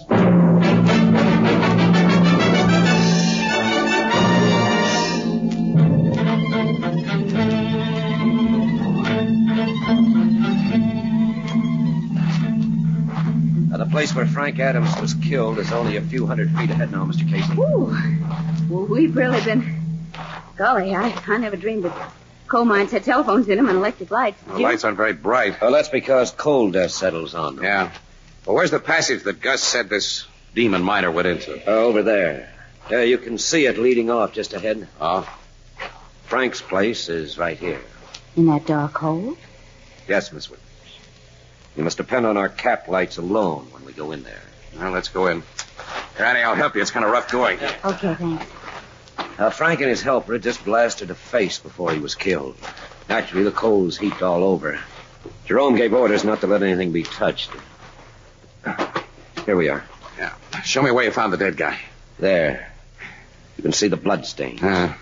This the slab of rock that's blamed for the death? Yes. Must weigh half a ton, Casey. Yeah, at least. That you in there, Travers? Yes, who? It's me, Douglas. The super phoned down for me to meet you here. Where's Eddie Bliss and old Gus? How should I know? They supposed to be here, too? Yeah. Well, this is Miss Williams and Mr. Casey. Bert Douglas. How do you do, Mr. Douglas? Look, if you're a cop, Mr. Casey, I might as well tell you right now. I don't know anything about those accidents. You think they've been accidents, Douglas? Well, I certainly don't believe in that demon miner stuff. Maybe you have more sense if you do believe. Well, here's old gloomy Gus and Helper Eddie. Hello, Mr. Travers. Hello, Douglas. Gus and I just got a message. Mr. Casey here and Miss Williams want to have a talk with all of you. Eddie Bliss and Gus Hapsel. How do you do? All I know about the accident, Mr. Casey, is that poor Frank was lying there with Gus kneeling beside him when I come running in, and that big slab of roof rock. That hunk of roof rock did not kill Frank Adams. It was the demon miner's pick that bust his head. Ah, you're nuts, Gus. Maybe he isn't, Douglas. Say, Mr. Travers, you don't think... I'm keeping an open mind. Wonder how this got here. What'd you just pick up out of that coal, Mr. Casey? Nothing at all. Casey? It was something. You just stuck it in your pocket. Yeah, I see you, too. Never mind, we'll talk about it later. Well, now there's no reason for me to keep you from your work. You can go ahead.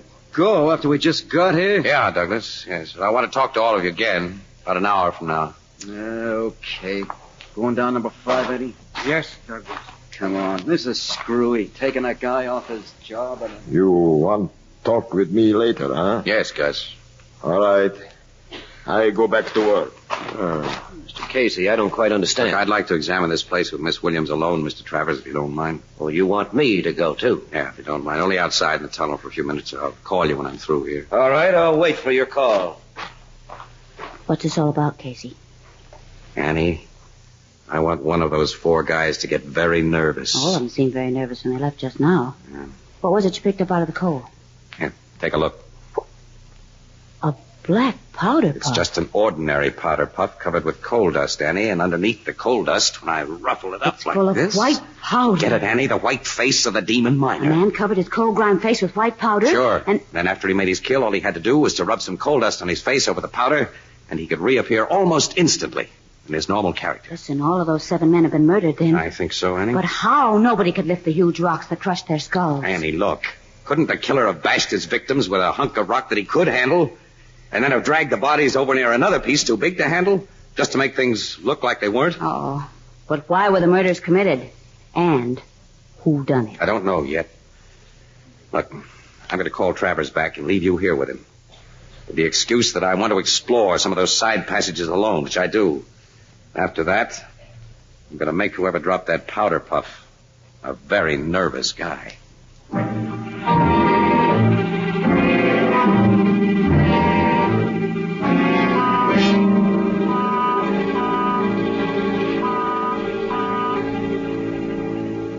Oh, so you're back, Mr. Casey. Yes, sorry, Travers. I had to keep you and Miss Williams waiting over an The hour. time passed very quickly, Casey. Huh? Mr. Travers here has been furthering my education about coal mines. That's good. Mr. Travers, I'm going to throw a question at you.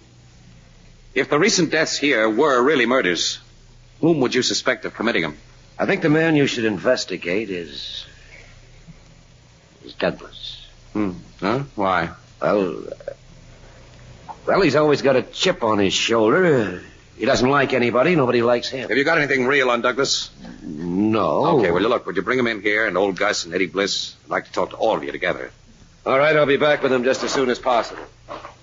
Annie, these boys seem to be playing a game, you know that? Each one trying to throw suspicion on the other. Did you learn anything worthwhile from the others? No. The killer knows he lost that powder puff, and he suspects that I found it in this pile of coal. So he's afraid, see? He's going to try to get it back. And to bump off the only 2 people who know about it. You don't mean us. Who else? Annie, switch off your cap light. Oh, now, why? Look, I want you to stay here in this corner in total darkness. I'll be at the other end of this little working where I can be seen. Don't worry. I'll be set for trouble, Annie. Go ahead, turn the light off. Mm-hmm. Okay, but... Now we wait.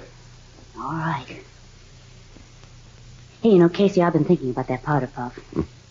It can account for the dead white face of the demon miner, but it doesn't explain the puffy cheeks and all that. Casey. What? That powder puff you found was mine. What? Yours? Of course I had one of that size in a pocket of these overalls before we came down here, and now it's gone. Annie, look, this means the whole idea's cockeyed. Why didn't you tell me? Well, I didn't know it was gone till now. It never occurred to me to look until I just... Casey. Casey, do you hear that knocking? I sure do. That is the sound of a giant pick. Annie, you stay here. Don't leave me, Casey. It's coming closer. Oh, Casey, that face! Listen, this nothing isn't human. It is a demon. And look out, it's going to kill you. Oh, it's not! Casey! I'm okay, Annie. You only broke my cap light. Yeah, but I can't see. Annie, he's broken away from me. Turn on your light so I can see, Just will you? a minute, I can't find the switch. Oh, there, I have it now. Where is he? Well, the thing seems to be going. Wait a minute. He ran back into the tunnel, Annie. I'm going after him. Don't leave me! You stay there. Oh, gee. All right.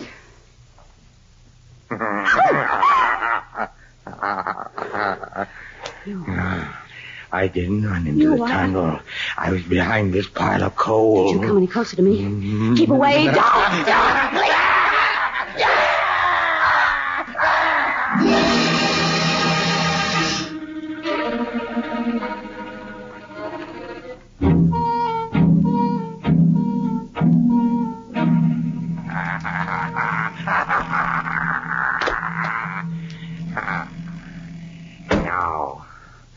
Now no one will find us. Did the lady faint? Or did my fingers press too tight on her throat? We'll switch on a cap light so we can see. What? The lady's afraid when she sees my face. Where have you brought me? To an old working of the mine that's boarded up. No one but me knows that the boards can be moved like a door. I fixed them that way. You're a man. You're not anything supernatural. Look at me. These big cheeks, just wide mouths. Your friend Casey was trying to trap me, but he won't trap me.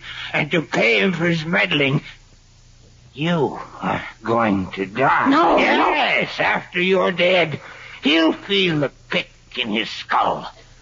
Only it's not a pick I use. It's a heavy rock. Like this. Oh, don't, please, don't. He won't. It's okay, kid. We got our demon miner right on the button. I spotted this place when I was snooping around a while ago. Casey, you know you got here just in time. Seems like that. Yeah, that rat's coming too. Let's have a look at it. Well. Let me go. Casey, it's Eddie Bliss. Yeah. Meet little Eddie. Yes. Meet little Eddie. A guy without guts. That's what chumps have always taught me. 30 years I've worked in mines as a helper. They wanted to keep me just a shoveler of coal. A helper. I've shown them what I can do now. Little bosses like Frank Adams and big bosses like the Super. I made guys afraid to work here. Yes. I've killed.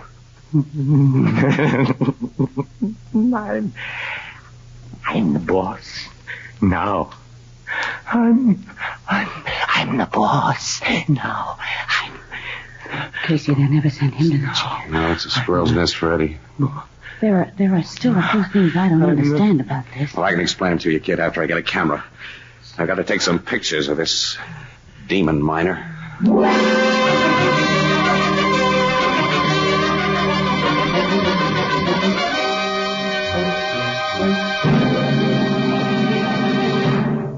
You know, I was brought up on a farm, and we used to figure we were pretty lucky, particularly when we thought of the people who lived in the cities.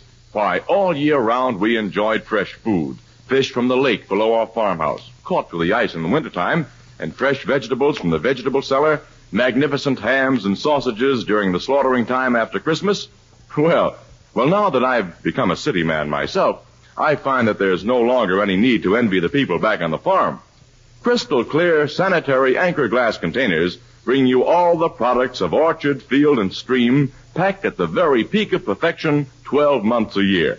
And then, too, glass lets you see exactly what you buy before you buy it. Glass containers preserve their contents perfectly with no effect on taste or flavor. They're easy and safe to open and can be resealed to protect the unused portions. Anchor glass containers and easy-to-remove Anchor vacuum caps, so widely used for the packaging of foods of all kinds, are products of Anchor Hocking. A great name in glass.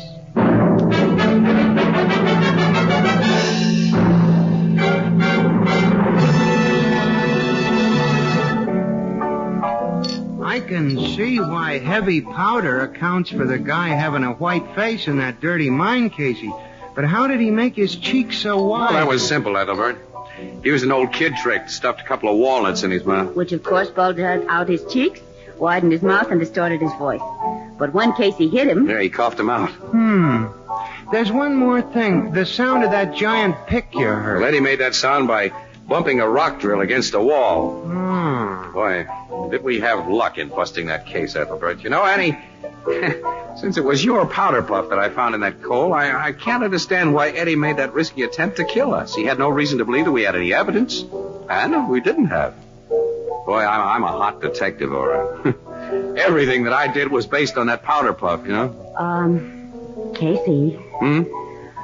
I have a confession to make. What's that? I found my powder puff in my coat pocket. I didn't even take it in the mine. You didn't? Nope. Ethelbert, what's this stuff I hear about a small timer called Sherlock Holmes?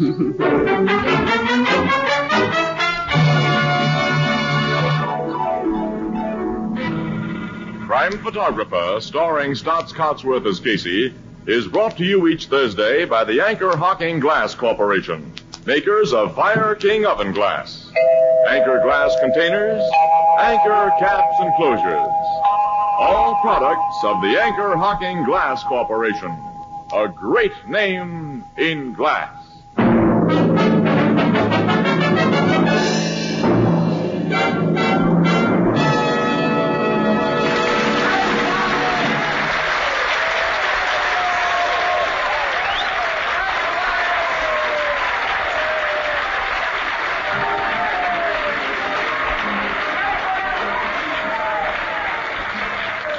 Crime Photographer is directed by John Dietz and features Miss Leslie Woods as Anne and John Gibson as Ethelbert. Eddie was played by Ted Osborne. Thursday night on CBS is the biggest show in town, so stay tuned for exciting dramatizations on Reader's Digest Radio Edition, which follows immediately over most of these stations. The Red Cross carries on for veterans, for military hospitals, and for all communities in time of disaster. You can help by giving generously now. And this is Tony Marvin saying good night for the Anchor Hocking Glass Corporation, the world's largest maker of household glass. This is CBS, the Columbia Broadcasting System.